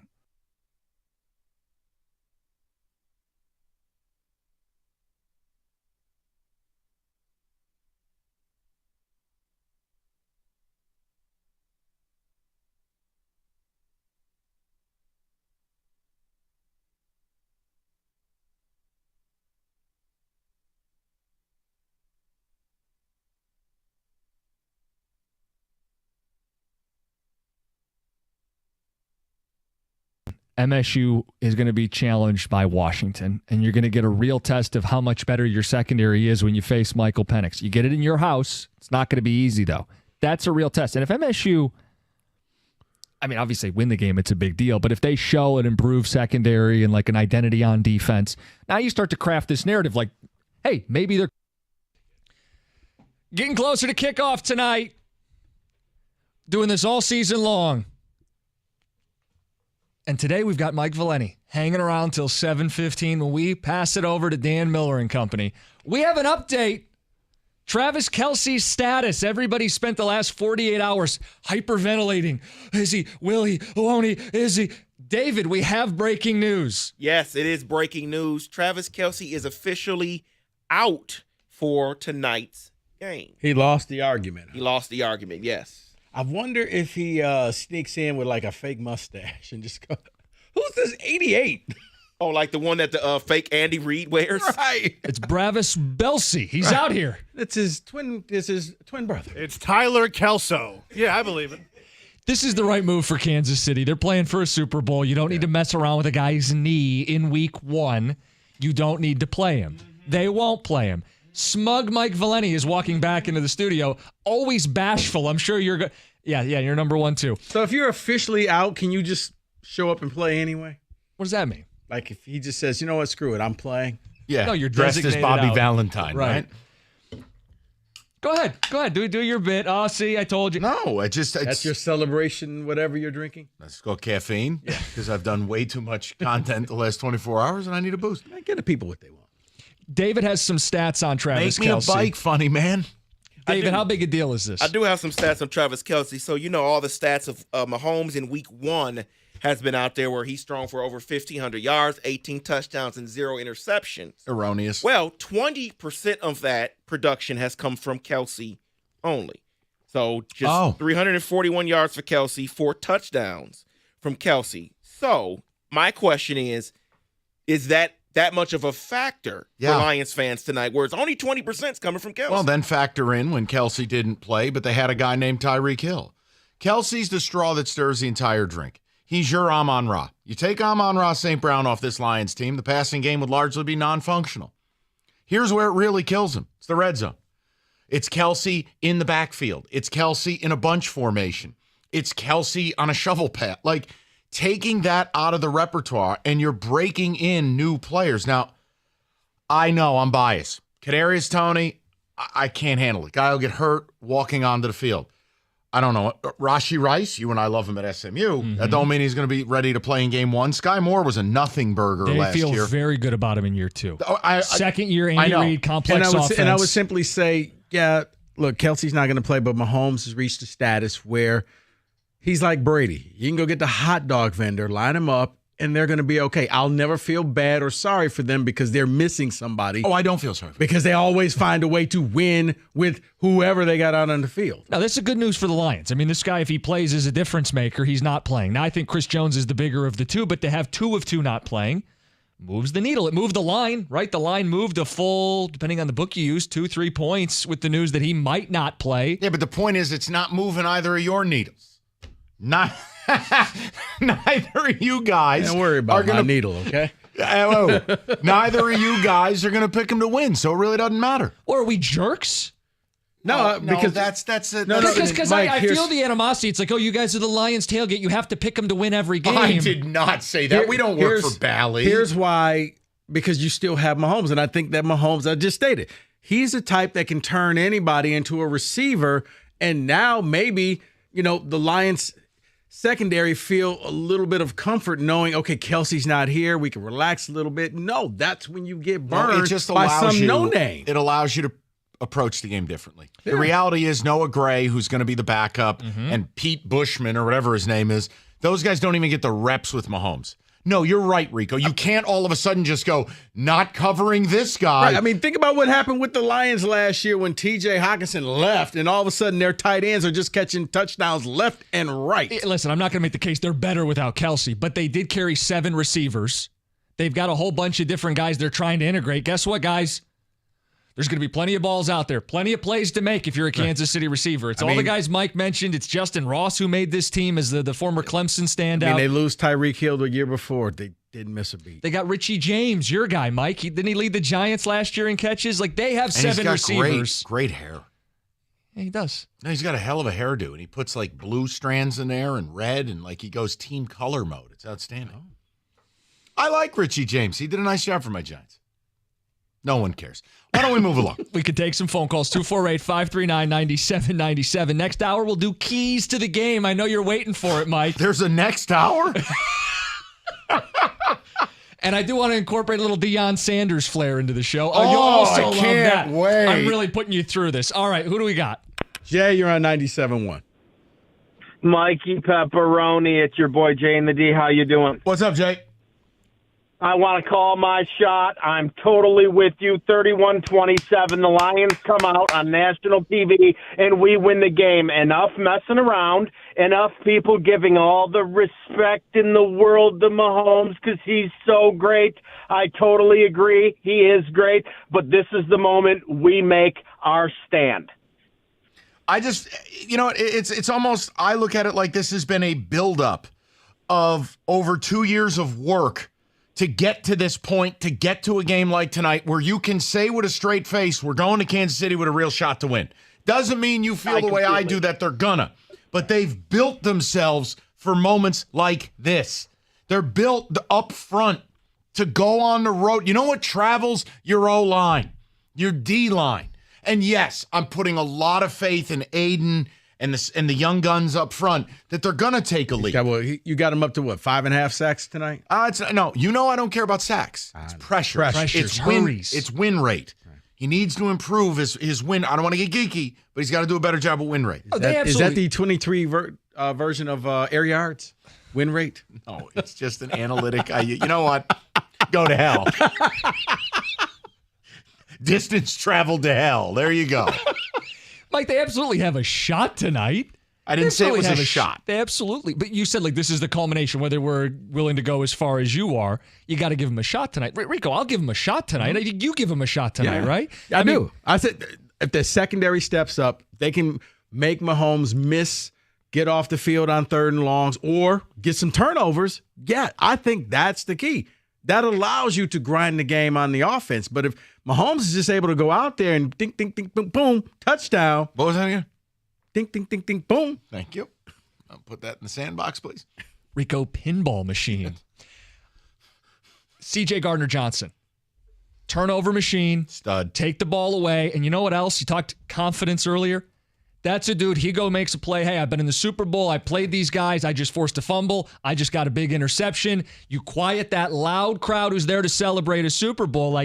You start cutting out guys who could flip the game. I know it's one guy on defense, but that's a dude I'd look to tonight who goes, hey, I'm not going to be intimidated by playing Kansas City. I'm not intimidated to face Patrick Mahomes. You know that guy's going to bring it tonight. No, I just, again, for me, James Houston and Aiden, I think there's huge leaps forward for both guys. And if all of a sudden, 6 weeks from now, you have this, Remember when Minnesota had Danielle Hunter and like Everson Griffin or Danielle, or Minnesota's always had these bookend ends, and they cause you nightmares. I kind of feel like the Lions have the opportunity to have that. Well, what if we discover that tonight? I don't think that that's a leap. No, we talked about it. The stakes of tonight. You win this game, and there's no more. Well, can they? Could they? They did. Right. They beat the best team in their building to kick off the season against the best quarterback on planet Earth, a guy who could go down as the greatest to ever do it. Now, he's got to finish out his career, but you go into his house week 1, make a statement that last year's finish carries over to this year, that you're better than last year. Yeah, it's not a taboo to talk Super Bowl anymore. Like, I'm aware of what's at stake tonight. I didn't say you weren't. Right. I mean, you just don't have the gumption to pick. But it's going on. I don't have the gumption to tell you they're beating the Super Bowl champs in their building. That's what qualifies as cowardice these days. Jim, you're falling for the I know, Rico, I know. You're falling. And he lays out several of them, too. Trust me, I do a podcast with him. We walk in the studio, I'm like, This to me is the Lions going on the road, winning a game they have to win. You know, the last time they had to go on the road and win a game, they didn't. It was the Carolina game last year. They had to have that to stay competitive to get into the playoffs. Fell flat on their face. If we're going to bring up last year, we can bring up last year across the board. At least he didn't bring up Matt Flynn. At least he didn't go back to Calvin Johnson, process of the catch. At least this is your chance, once again, to go on the road, make that statement when there is pressure on you. They didn't have any – the Green Bay game was no pressure. They weren't going anywhere. Let's be real about it. I know Detroit is going to hang a banner for them, in 10 days – it's saying, hey, you almost made the playoffs, but you had that opportunity. You didn't capitalize on it last year.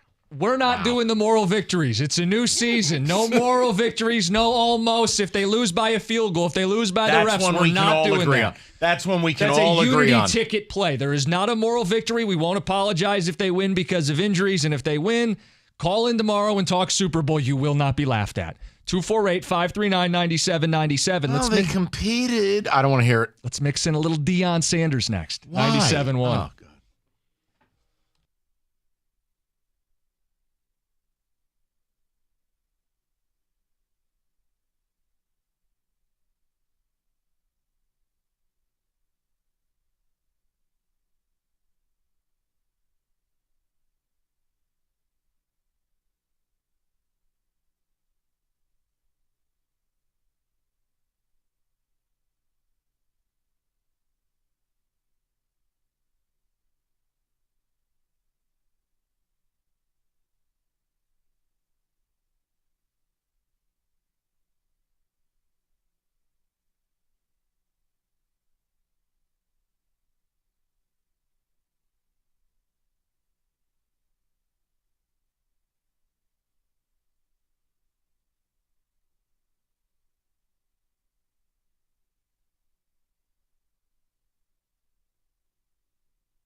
You're a fan in the darkness, but by daylight, you're a cynical Richard.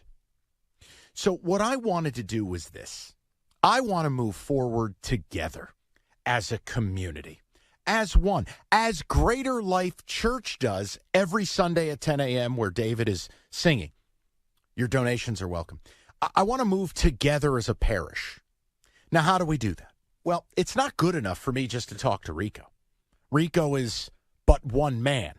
Influencer, yes. A community leader, absolutely.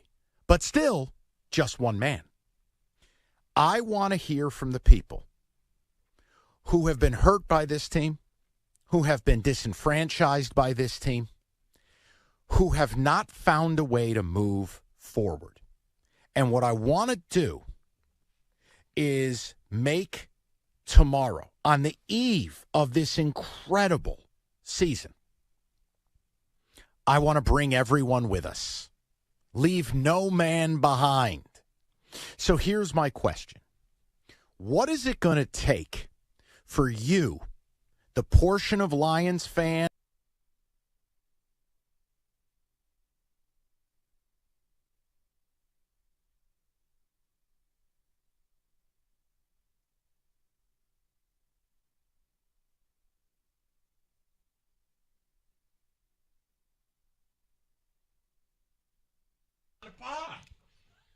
We got a busy hour ahead. Picks, props, shenanigans, keys to the game, and Mike Valenti sticking around past 6 o'clock. You can have him for the rest of the hour. I can't quit. believe.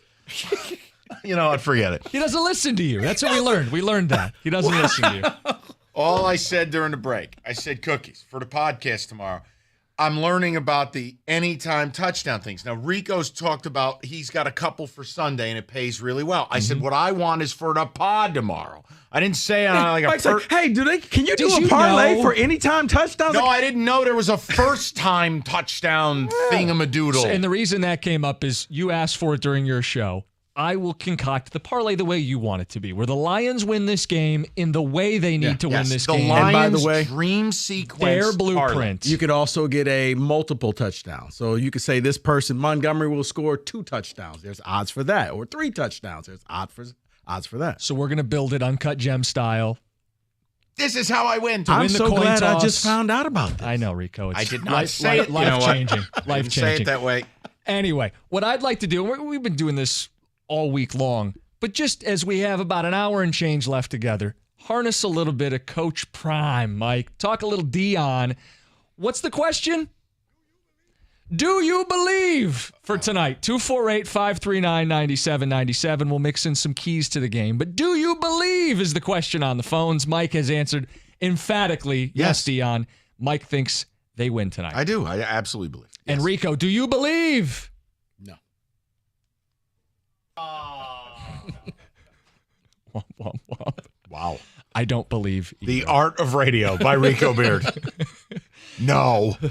I realized at that point I was like, okay, nobody's with me. I stood up and everybody else sit Rico, down. I'm here with you. Okay. Now, this isn't going to be a pessimistic tailgate all season because just call it what it is. Losing to the Chiefs is not a season ender. It's just a reality check. This is a Super Bowl team that has a different gear that the Lions have not reached yet.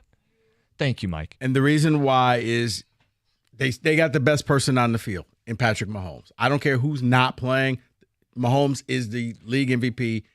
And for as much as we talk up Ben Johnson, and rightfully so, Andy Reid is still the mastermind in this league. And if you're giving him a chance to design stuff without Kelsey, if there's anybody in the league that's going to do it and any quarterback that can pull it off, and now it's these two together. Yeah, now he doesn't even have to act like Bieniemy's calling the plays. He can just call them. Spread has moved. Again, it is now Chiefs minus 3.5. Let's get to the phones. Do you believe? That would be Paul and Shelby. Paul, you're on 97.1. Okay. Mike, got to ask you, do Rico Beard and one James Costa have hot running water in their house? Because I feel like I just stepped out of a cold shower. Yeah, it's sobering. You know, it's sunny out, and then you turn on Jim and Rico, and it's like getting hit by a bus. Paul, we could give you a show, or we could be cheerleaders. Which one do you want? Well, you know, Rico, Jim, thank you for inviting Mike Valenti to your show tonight, by the way. The marquee has finally arrived. So, look, guys, I'm on Team Mike, and for these reasons. You know, it's go time. Holmes, for 3 years, has wasted no time burning this thing to the ground, building it through the draft, recognizing the deficiencies. He's got the backing of the owner, one Sheila Ford Hamp, and they got Dan Campbell, the motivator of men. And it is simply time to take a seat at the round table. I'm with Team Mike. If you're going to do this, And it appears we have a competent organization in a league built to go from worst to first, bottom to top. It's go time. Let's do it. I got the Lions taking it out. And I'll tell you one other thing that is conveniently not mentioned. Mm-hmm. The Bucs-Chiefs Super Bowl, when the defense swarmed Mahomes as hard as he tried, they lost that game. They're going to see a good chunk of that tonight. Yeah, but hold on. The Chiefs' O-line was dilapidated. Again, the Bucs had a fierce pass rush. Chiefs didn't have the O-line, and they got wrecked. Yeah, that was men against boys. Now the Chiefs' O-line is in a much better place. I'm just making a point.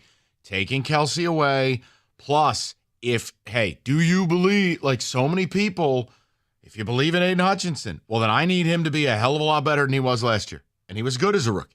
But he's going to need to be great. And James Houston, same deal. Like, these are guys with big upside.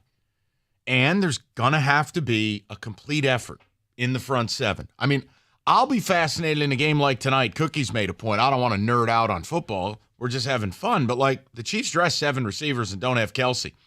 I don't think you're going to be giving those snaps to Earl Grey or whatever the hell his name is. Or not. Noah. That's the T. My bad. Or Pete Bushman or whatever. I think chamomile lining up in the slot. Right. But it's 4 wide. It could be 5 wide. You're talking about now, where does that leave Jack Campbell? Well, I was going to bring up he's maybe the biggest winner without Kelsey in the game, right? Because that was the question as a rookie, as athletically gifted as he is, that's a big test right away. Now, can you cover chamomile tea? Noah Gray. Right. I think that's a much better matchup for a rookie if he's on the field. I love the ability of what they've done with C.J. Gardner-Johnson, with Tracy Walker, with Kirby Joseph, with Brian Branch. Like, when you have these deployable chess pieces and you can have, hey, I've got 3 safeties on the field except one's moonlighting at slot corner. Like, what that does for your run support, what that does for you to be able to run games on people. It's not as easy to identify. Like, I think they've done a really nice job building this thing, and I think we'll see some different stuff tonight. Well, the thing is, you finally get a chance to see them all together. Minus CJ. Yeah. So. Do you think we get Branch and CJ at the same time? Yes. In these 4 and 5 receiver looks? I think you have to. I think that becomes a must now. You're gonna flush out all the perceived depth you have with your defense and your secondary to go toe-to-toe with Mahomes in week 1. Sometimes, Jim, I don't look to argue. I think it's a tremendous point. It's beautiful. Do we want to mix in anybody else? I know the phones have been jammed since you guys got on the air today. It is your show. We are just here in a support role. I'm not in the power chair, so I got to defer to I'm you playing two. the role of Rico's cousin, who was a backup dancer to Hammer. You're in the puffy pants, and I'm just snapping my fingers. Can't touch this. What was his name one more time? Harrison, you're on 97.1. I feel for David right now, who is fighting for his life to get you guys to commercial before it turns to Game Day Uncensored. No fight here. Uncensored. I had somewhat gone Lions free during Patricia. I just couldn't bring myself to even watch that mess. And this is the first time in my whole life. I'm turning 30 in 2 weeks. You're back, aren't my whole you? life I've ever really, really been excited. Yeah, there it is. And thought that this team had a chance. Now, Jim, I would say this. Hi. Mike has made the point that the best avenue for the Lions to win this game tonight is basically to turn it into a rock fight. Mm-hmm. Would you agree with that premise? Yeah, in fact, that's the same gamer I was just building as you start looking at unders and rushing totals and can we get Gibbs and Montgomery over? Yeah, I think that's the pathway to a win today is ball control, TOP. You got to finish in the red zone. You have Montgomery. They got to be held for 3s instead of 7s without Travis Kelsey. Yeah, you start to build a case. I'm not obtuse. I didn't come in today saying they're going to get their teeth kicked in tonight. I just paid some respect to the champs. Oh, I want to hear Harrison. I think has a line of questioning here. So go ahead, Harrison. Yeah, go ahead.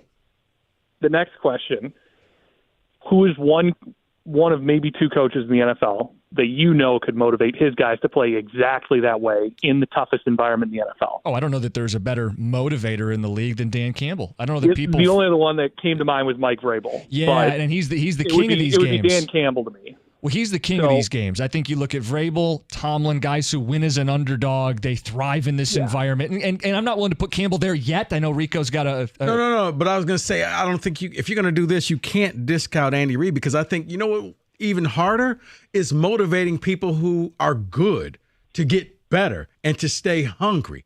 That's a challenge. Like a lot of coaches, when they're on top, we just discredit them saying, well, anybody can coach them. But to Campbell's credit, and the leaders in this locker room, what have they said about this hype? They go, we didn't win enough games last year. We didn't make the playoffs last year. We didn't win the division last year. Right. We aren't as good as you think yet. We still have to do it. And I think that starts with Campbell. That's not getting fat and sassy off an 8-2 finish last year. That's realizing 8-2 still wasn't good enough because they started slow. They've started slow the last 2 seasons, which is another reason we put such a premium on tonight's game. It is. But I just when you do the whole coaching thing, well, who can motivate? Like, you got to give Andy Reid, good coaches, it's hard to motivate good players and keep them hungry. And he's built a dynasty out in Kansas City. Mm-hmm. Now, do the Lions have a chance? Yeah, they do.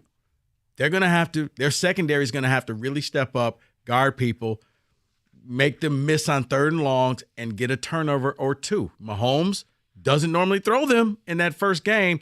This has to be the first game he does. It's the most infuriating guy to play against because it's 3rd and 22, and you're like, we're getting off the field here, right? Or you got him, you seemingly wrapped up in the backfield. And while he's not Lamar or Hurts, he'll wiggle his way out, and then he'll flip the ball behind his back without looking, and it's a 72-yard touchdown. I mean, it's the most infuriating quarterback to play. But you've just described being a Michigan State fan. 3rd and 24, 25-yard pass.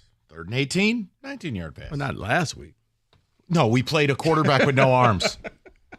We played one of those running back weeble wobbles that the D linemen practice their rip moves against. Hey, guys, we're talking NFL today. I don't know if Christian McCaffrey in the NFC Championship games. I am surprised it took an hour and change to get a CMU reference in. Emmanuel III or one of the magnetic football players stuck with the throwing animation, just going around the field. I've never... Can someone tell McElwain the forward pass is a part of football? We aren't doing CMU. We are talking Lions. Sing the fight song! Coming up next on Duramedy's Playhouse, it's the CMU kickoff show. Saddest fight song ever. Friday night. Anyway, let's get back to people. What do we got? Mike, you're on 97.1. Hey, what's going on, fellas? What's going on, Mike, Rico? What's happening, Mike? What up? Michael? Yeah, I don't know, man. I'm starting to get like these Green Bay vibes for this game today. I mean, I understand that, it is Patrick Mahomes and whatnot, but we got to remember, that was the 2022 Super Bowl champs. This is 2023, and the roster that they're putting out today, this week 1, is not championship caliber. Number one, like you said, Cookies, Chris Jones, he's not available, and he's a major impact player, as far as QB pressures. So that helps us out. 2, the offensive line for Kansas City, they got 2 new offensive tackles. Favorite comes to us. We got Aiden Hutchinson. We got Houston. Number 3, and I don't want to say they got a new coordinator because we all know Andy Reid really has control of our offense or whatnot, but I mean, we just got to look at the reality. This is not a championship caliber team that's rolling out tonight. Now, you're saying that because Kelsey and Jones aren't playing, right? That's why you're saying that? Because if they have those guys, this is a champ. Okay, just clarify. Yeah, because these are essential. These are impact players. I mean, I know Rico brought up a good point that, hey, they won the Super Bowl without Tyreek Hill. But you got to think about it, Rico. That offense is built around Kelsey. He gets a move. We know Mahomes is the man, but it's built around Kelsey. So for those reasons alone, the offensive line, 2 new tackles, no Kelsey, who is a major impact player, and Chris Jones not being there, I got to roll with the Lions. I'll give you another name we haven't brought up. Facts. I'll give you another name that you didn't bring up. No Frank Clark. And that guy was such a clutch player for Kansas City in their playoff runs. And you don't have to hide the Surface Pros if he's not around. Hey, Felonious Frank. 248-539-9797. Do you believe, where are we at? Lions football. We got an hour left together. We want to hear from you. It's a blessing. An hour? Mike's sitting there counting down the minutes. This child's a blessing to the both of us. We have to make picks. We have to get you set for the game. We'll do that. We'll build that parlay together. Coming up next, Mike, you're going to love this. Keys to the game. Do we have to do it in super serious sports guy I think voice? we have to run fits and all of that. I'm here for it. All right, that's coming up party. next. 97.1.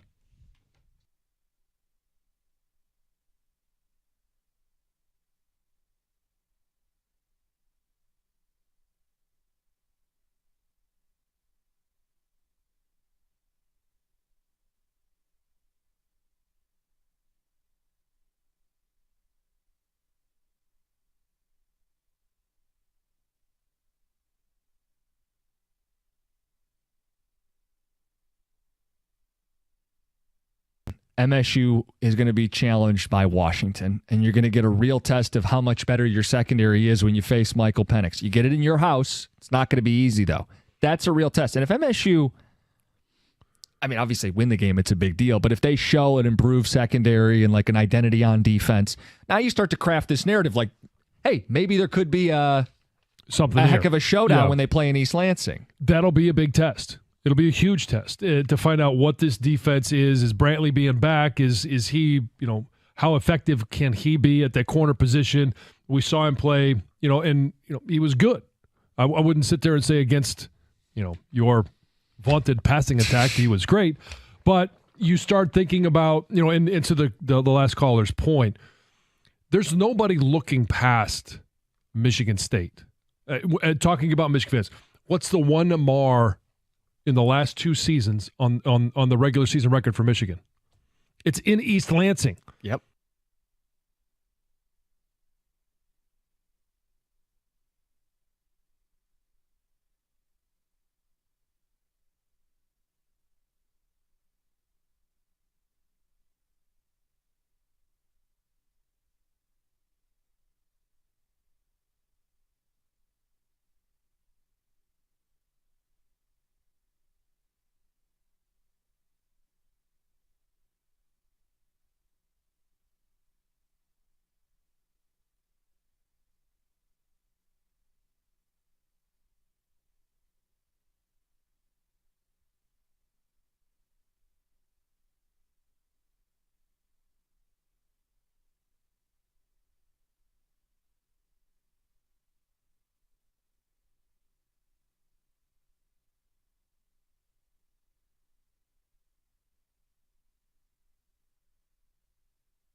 You're a fan in the darkness, but by daylight, you're a cynical Richard. So what I wanted to do was this. I want to move forward together as a community, as one, as... Lions football back tonight. Rico and I hanging out. Mike Valeni. Hello. Also lingering until 7:15. The marquee. I know. Are these billable hours for you? How does that work? No, this is actually a freebie. You want to be here. That's how excited you are to kick off the season. I've waited 7 months for this game. This is the Super Bowl. Like, if you're a radio host and you don't want to do this stuff on a day like today, do us all a favor. Quit. Waiting all day for Thursday night. Da-na-na-na. All right. We have Honestly, good. That's well done. I didn't think of it that way. We have the breaking news. If you're just tuning in, no Travis Kelsey tonight. You just hate to see it. Begging the trainers to let him play. Common sense wins out. This is week 1. Take a seat. Rest the knee. It'll be okay. Smart guy over there, people. No Chris Jones. That's not news, but another thing that falls in the domino for the Lions. let's talk about how this whole thing comes together with the keys to the game.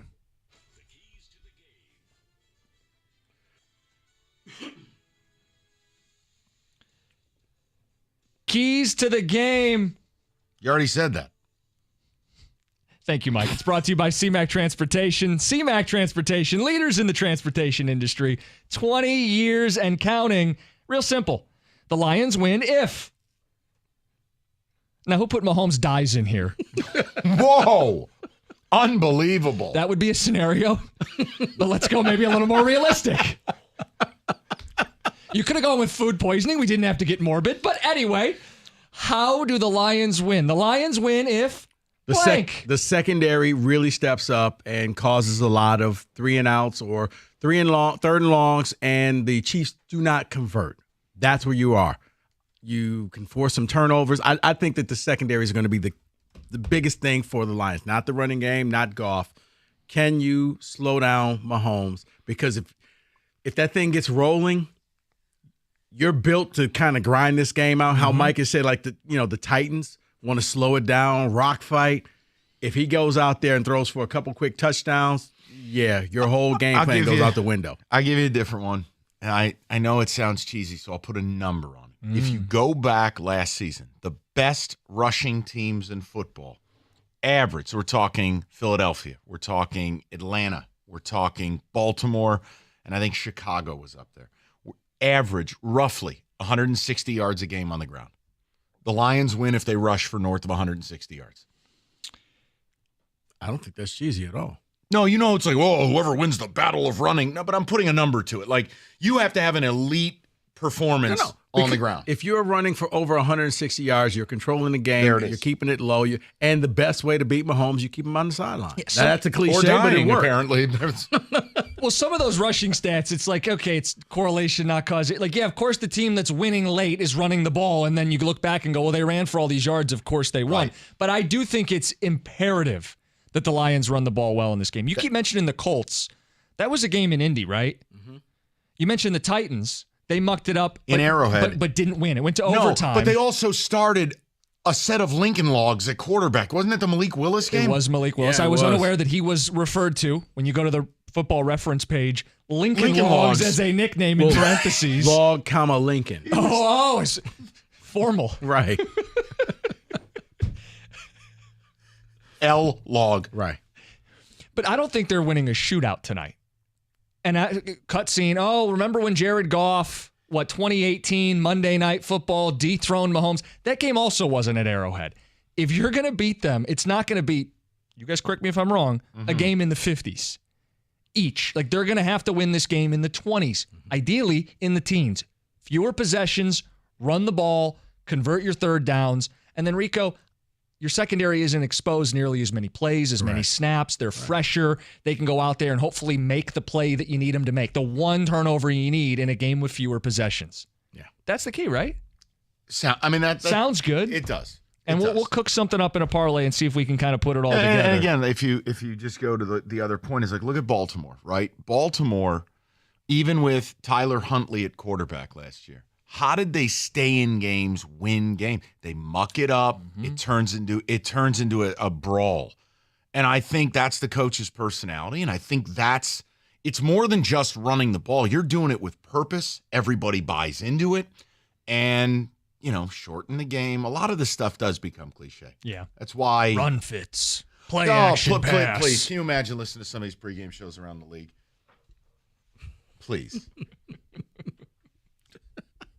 Average guys trying to have a beer and enjoy themselves. Let's break it down. Okay. What about B-gap blitzes? Right. Stunts and twists. We're getting to it next. Right. Coming up next, Buck Baloo's breakdown of the game. And you're like, Mike, phenomenal. The entire game could come down to blitz package, corner off the edge. Let's go to the whiteboard. And they walk over. You guys don't want to watch the later on games on Amazon then? No, what's the deal? You were talking about this. They do like the AI. They got an AI predictive channel. blitzing. Predictive. Have you seen this, Mike? Like a video game, they will highlight the person they think is going to be on the blitz. It is something that if this game wasn't taking place with our team, it would have been a topic on today's show. I will tell you, I want nothing to do with that. There's an element of sports that I still just want to watch it unfold.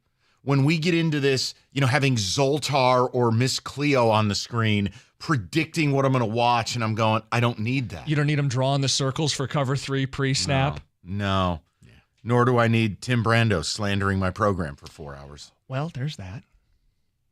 Be glad you didn't watch. Oh, no, I rewatched it, and it was like, oh, Tyrell Henry touchdown. And literally it was 5.5 seconds of silence. Yeah. I thought maybe something happened. Did he? No. And it was Gus Johnson Holiday Bowl in 17. Just nothing. I was like, really? He just has nothing to say. Wow.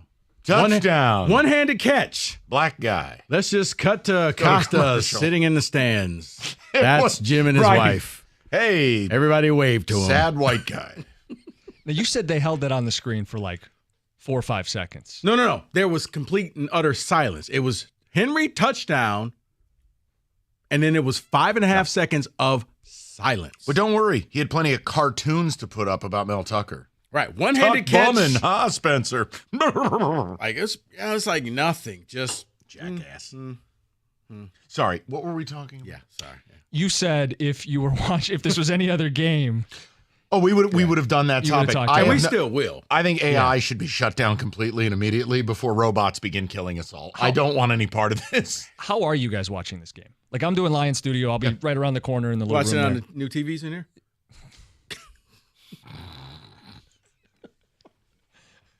You guys aren't going to. I'm just going to gloss over that. One of these days we'll get them in. Actually, work in progress. We're all works in progress. Actually, found out. I'm going to watch it on Peacock. Oh, the 4K. Go with the 4K route. Oh, good for you. Yeah. What? Look, I'm asking, like, is this? You're not a sports bar person, but a big game like this, right? Because some people go to a sports bar, the camaraderie and the sounds. I got some friends coming over. Okay, so you're a little more intimate gathering. Yeah. Okay. Yeah, dude. I left Tuesday. I just want to go home. You just want to sit on your couch. I just want to go home, relax, friends, hang couple out. neighbors coming by to watch the game. Kenny, are you going to be boozing it up at a public place today? Oh, he's house. It's a day that ends with a Y, or is this game too big? Like, you won't do that? He's house sitting. No, I'm house sitting. He's going to trash and this I will place be watching like Axl Rose. Yeah, it's going to be great. It's going to be. I'm going to get some wings. I'm going to get some booze. It's going to be great. Yeah, or just take over the house like Axel Foley. That's right. David got that reference. Wait, am I boozing it up? No. There's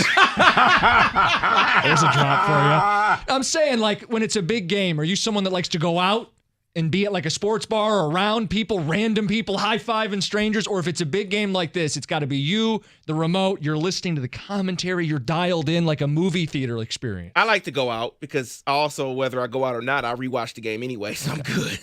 Because you guys have seen some of these photos of like Lions fans filling entire airplanes going out to Kansas City. Bars. Oh, yeah. I've heard about bars in Kansas City right now. It is all blue and silver. Okay, yeah. What? No. Like, why would you travel across the country to go watch the game in a bar?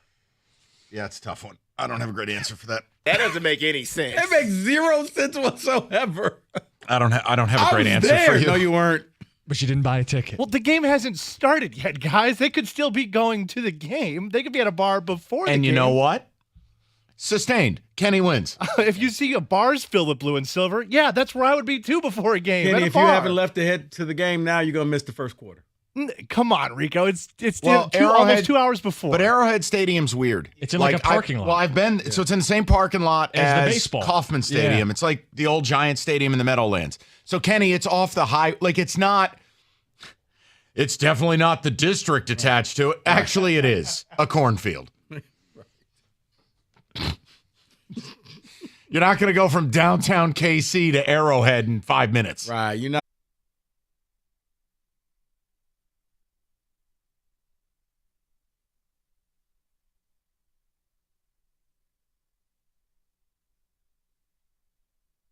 As I look at them here, look, I may like them to win this division because I think you're getting value. Hold on. Are you going to turn them on, the little bottom Come button? on. Here you go, Tito. What do you got for me? You got to press the button. Piece of what the hell? Come on. What the hell? That's not what I wanted. Here, give me that. I'll save you from yourself. Silence everyone. I will handle this. Silence everyone. I will handle this. Value.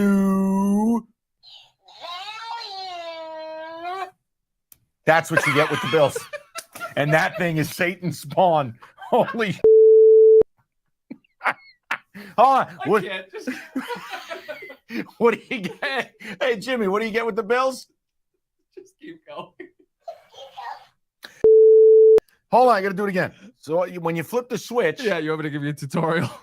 Value.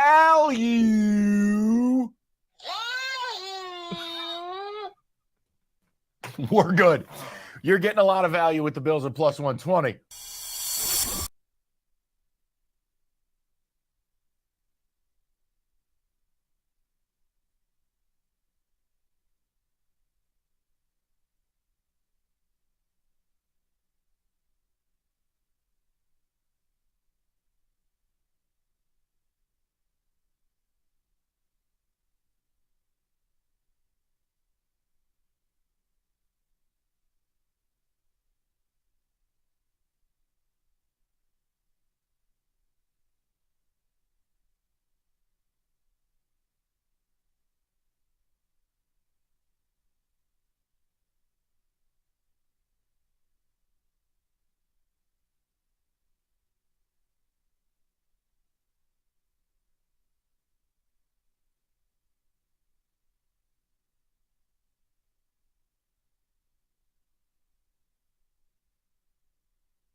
I didn't hear the second half of that sentence, Mike. We are dialed in. It is Kansas City, Detroit. NFL season's back. Kickoff is here.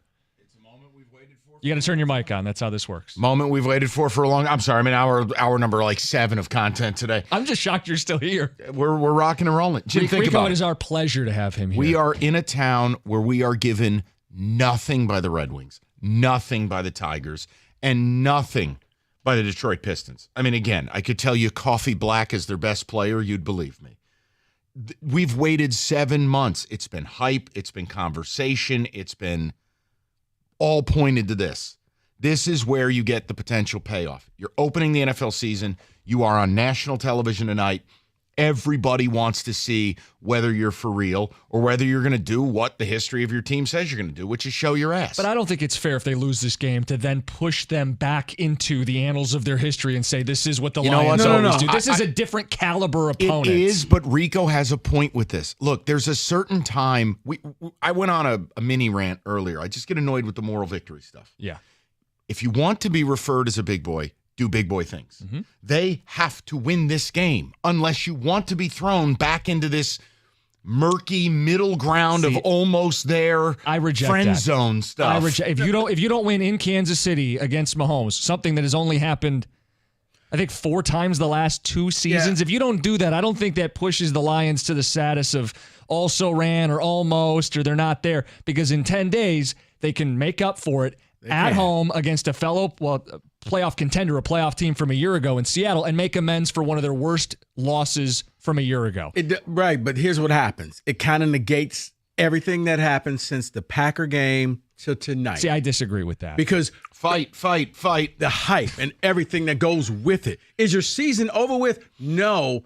But for fans, they thought, okay, we are a big boy.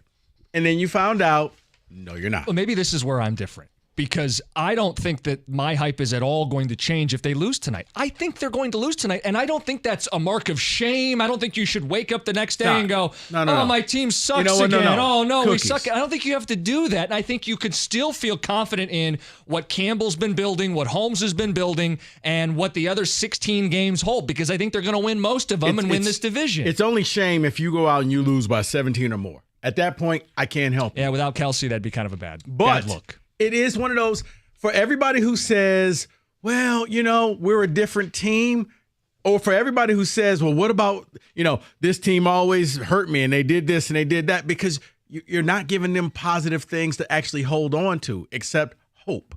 Eventually, hope runs out. Rico, if they start 0-2, then I'm with you. But if they drop this game tonight, make up for it, extra time to prepare, at home, loud crowd, Ford Field's still going to support this team even if they lose But see, tonight. that's why I said this isn't the Lions. I'm treating this like the Super Bowl. It's not Super Bowl. It's an important game. It's a statement game. Sure. It's not the Super Bowl, okay? But you need to go out there and just show it's a good test of how close you are to being at the table. And I just view it like Mike's already got him pulled up with a seat, the nice china, the silverware. No, I'm not. A little chalice with some nice wine in there. Guys, this is not a UFC cage match. I'm not. Both of you have totally reasonable takes. I approach things, and for a long time, people have gotten on me, specifically because I take a pro sports mentality to college. Right. And somehow that makes me bad. Well, have we met before, and where am I from? That doesn't. I have a New York attitude towards things because, wait for it, that's where I'm from. So for me, really, yeah, it's crazy. So I guess I just don't want to hear any. Shout out Troy. I don't want to hear anything else but win. Like, you can't be half wet. You can't be half pregnant. You can't be. I almost got into the school I wanted, which Jim would know all about. The point would be. I was just going to give you a compliment, too. David, I swear, I had a compliment on the tip of my tongue. I was about to pay this man a compliment, and this is what happens. Hey, Rico, you want to pull the knife out of my back that's still sticking out? He took you out on the fishing boat early in the morning for a week. What did you go, hey, this doesn't have to be an argumentative deal. We're all a bunch of pals. It's a big football game tonight. Meanwhile. Hey, Jim, how's that fishing boat? Twist. How's the fishing boat? He straight up Fredo'd you. Hey, Jim, I shouldn't even come in today. I should have said, you know what? Hey, have David teach you the Hail Mary. My point is. I was going to say. I'm done accepting less. And I think they have the ability to do this, so you know what? Go do it. Rico makes the point. I don't disagree when he says it, or you. No, Jim, I'm not going to heel turn on this team. I'm not going to eviscerate them. But I get tired in this town that we offer our teams these asinine pathways to be less than what we should demand. Go win the effing game. Chris Jones is out. Kelsey is out. You're good. Just destroy this team. Go out and win. Mike, I'm the guy with the blue Kool-Aid pitcher gif. I know. I'm wearing like a Hawaiian blue, Honolulu blue shirt. That shirt is amazing. I want this so bad, I but know. wanting something doesn't mean it's going to happen. I was going to give you credit. It was like you're getting into state. This is great. I had someone ask me, they said, hey, Mike's changed with the Lions. And I said, no, Mike hasn't changed. The Lions have changed. And Thank you. That's the biggest thing here. See, that's like bumper sticker right there. What? Mike hasn't changed. The Lions have changed. Can we get that on change, t-shirt? and you can change. We can change. Can we get merchandising on that shirt? Wait, this company can't get a TV in the studio. You think you're doing merch? So when I'm doing shows on Saturdays and Sundays watching football, what am I'm going to take this tablet and like Velcro it to the wall. We're looking live. As long as Frank Clark ain't around. Yeah, you better get that new foldable phone. Do you want to check in with some people? We got to do picks and some other stuff, but we can check in. How are we doing on the phones? We're good. Evan, you're on 97.1. What's up, boys? Let's go Lions, baby. Come on. Are you guys pumped or what? Let's go. Let's go, man. It's football day. Hey, listen, I briefly, like, back when I was on, I was listening, you guys said, why Lions fans go to Kansas City, go to the bars? I mean, that's so lame. What do you mean, man? Lions fans going to take over Kansas City. Whoa. We're going to wipe it right in there. Not Kansas City, but the bar. Make them feel horrible all game long. Same reason why we fill the bars here, man. I'm about to go meet up my buddies, fill up the bar with Lions fans. Let's get together. Let's get excited. Come on, let's hear some excitement from you boys. Let's go. Right, Evan. I'm glad. Please be safe, especially driving home. Yeah, going to the bars and filling up the bars here in Detroit, correct, makes sense. Flying out or driving to Kansas City to fill up their bars? Yeah, my excitement has been 7 months. Listen, hundreds of hours of conversation about this football team. That's not hyperbole. Nope. I'm beyond excited. But what do you want me? This is not a podcast. I'm not going to scream for 40 minutes and then call it a day. It's a 4-hour, 5-hour, 6-hour megacast. And 15 minutes. Don't worry. Right. We got to go to 7:15. My point is, I need you for all of it. we're all amped. But how many different, what do I need? Rosetta Stone? I got to do 7 different languages to tell you I think they're going to win the game. You have to sing Gridiron Heroes. That's what you have to do. It just gets to the point where you just need the kickoff.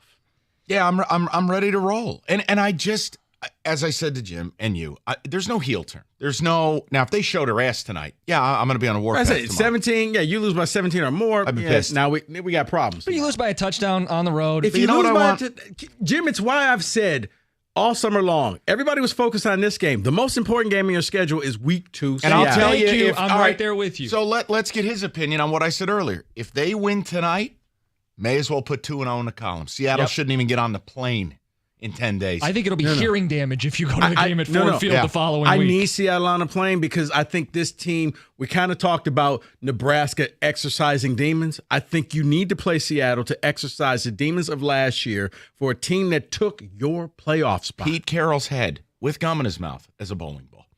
Okay, sure. Imagery. But I put hate Mahomes, Pete Carroll so much. I put Mahomes dies and you guys get on me. I did not write that. I said I did. I didn't out you. You did. Yeah, I was going to say, nice admission. Pete Carroll's head. I hate Pete Also Carroll. morbid. He's a scumbag. Gum-chewing idiot. Before we get picks, can we cram in another phone call? Yeah. Hear from people who Sure, are excited. Sure. What's going on? Look like, who's this? Nemo? You're on 97.1.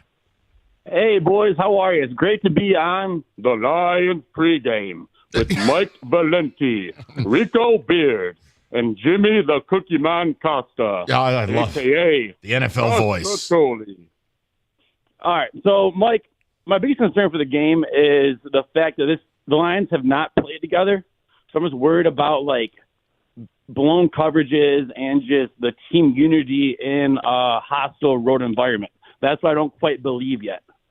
Yeah, I think that's something that Rico had hit on today. I would echo it. I think the secondary is an issue. While it could end up being a strength for this team, right out of the gate, blown coverage, loud crowd. The other thing we didn't talk about, kicking game. Should we bring up kicking game? I feel like we've covered every other angle for this. You know what? You're Butker's right. one of the reliable options if it's All right, so here's the Riley counter. Patterson. I'll offer you the counter. It's not a cop-out. I'm not being sarcastic. If we're in the business of kicking field goals against Kansas City, you may as well pack up and go home. I'm with Rico. But we you said gotta low cash scoring in. is low scoring's the game plan. Yeah, but that has to be touchdowns. Points are going to be a premium. There are certain teams, if you're kicking field goals, you're not winning. There are certain teams that, yes, you play smart. You're playing Green Bay. You're playing the Bear. You're playing kick the field goal. I'll be there upfront are other with you. teams. I'll give you an example. Early on in this game, it's 4th and 4 at the 38-yard line. I'm not sending Riley Patterson out there. I'm going for it. I think field goals get you beat. I'm with Rico on this. Now, end of half, got to make a kick. Fourth quarter. End of game, fourth quarter, got to tie game or take lead. Now that, I won't tell you, I won't be a little nervous. What I'm not going to ask Riley Patterson to do, though, is go out and make 54-yarder. No, and I think Campbell feels the same way. When he was asked about it this week, he said, we're going to play to his strengths, which is saying, without saying it, he's got a noodle leg. We're not kicking 55-yard field goals. He didn't say that. He didn't say that. He didn't say that. One more time. Sure. He didn't say that. Thank you. That was called context clues. We're going to play to his strengths. They're not going to put him in a position to kick a field goal they don't feel comfortable he can make. The problem is, if it's a game where the spread's 3.5, and it's right at the end of the game, and you have no choice but to kick it for the win, right? That stuff matters. Stuff matters. Yeah, you're all holding hands and praying at that point. Let's hope it doesn't come to that. That really was a shiver up the spine thinking about a kicking in Arrowhead. Oh, boy. Coming up next, picks. I've got a 6-pack. Lions and 5 other big games for the upcoming NFL week. We'll do it. 97.1.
Here's what's crazy about this, Gator, and you tell me if this makes sense.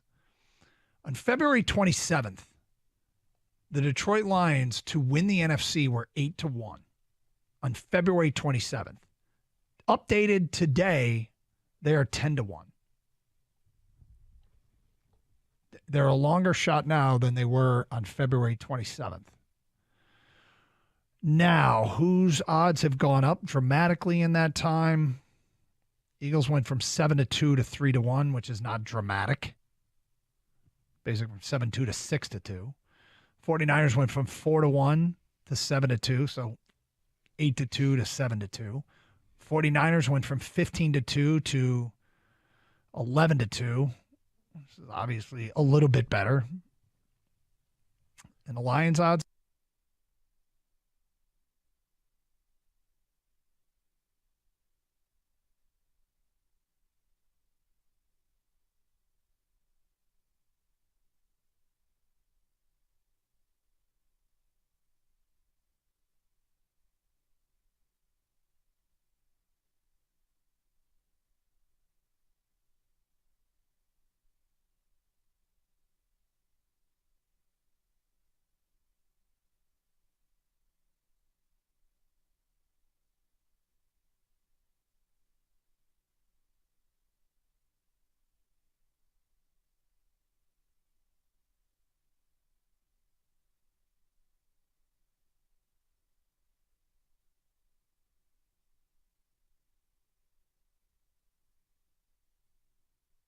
Like Ullman Stadium. It's back tonight, just after 8 o'clock, Lions and Chiefs. We are amped up. We've been waiting a long time for this. Kelsey out. Chris Jones out. Kansas City out. We'll get to it. We'll make some picks. First, we got a weather report. It's brought to you by Icon Restoration. When damage hits your home, Icon is there for you. Weather tonight, not a factor. 82, clear skies, 0% chance of rain. Football weather, people. The only weather you need to monitor for the weekend, rainy in the Northeast. So you're talking Baltimore, D.C., New York, the primetime games, a little bit of rain. We don't beat the Cowboys. It doesn't matter. Okay. The game could be played on the moon. We don't beat the Cowboys. Raining in D.C. R.I.P. Jimmy. That's right. What's his deal? I will tell you, I would fake my own death before doing what Jimmy's doing this weekend. Our boss, Jimmy Powers, for the listeners tuning in. This poor bastard. He's a chaperone for a youth soccer trip in Washington, D.C. that does not feature soccer. And they're not even flying. Are they doing like a museum tour or something? He's on the Hoosiers bus. Oh. Now, this guy's got the spine of Tyson Chandler, and he's on a 15-hour bus ride.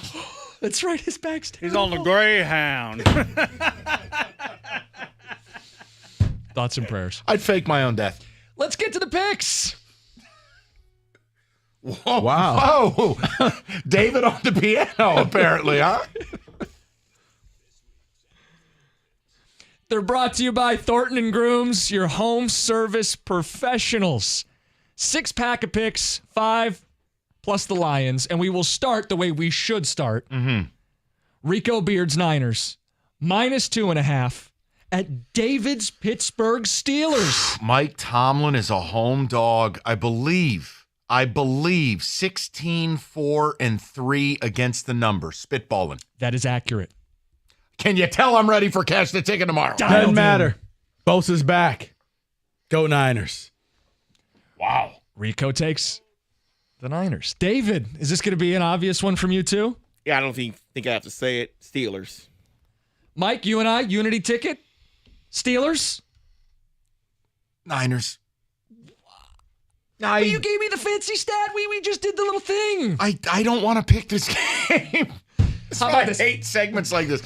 I don't want to pick this game. You pick every game with Boomer. Pick the game. Nick Bosa's back. I got to go Steelers. Okay, split ticket on this deal. I thought we were friends. We'll tease it on Cash the Ticket. All right, the next game. Bengals -2.5 at Browns. the Browns. Let me finish the game. With a little decorum here. This is a serious pregame show. He's got the Browns. Rico, who do you have? You know what? I mean, you're starting to sell me on the Browns, Mike, but that's still Joe Burrow. Get on the Batonio bus. But here's the thing. Joe Burrow's kryptonite, it's Cleveland. Mm-hmm. Give me the Browns. Atta baby. David, will it pain you to agree? No, I have to agree. It is the Browns. New England's bad. I mean, for some reason, Burrow cannot. One problem, David. They're playing They're not playing New England. They're playing Cincinnati.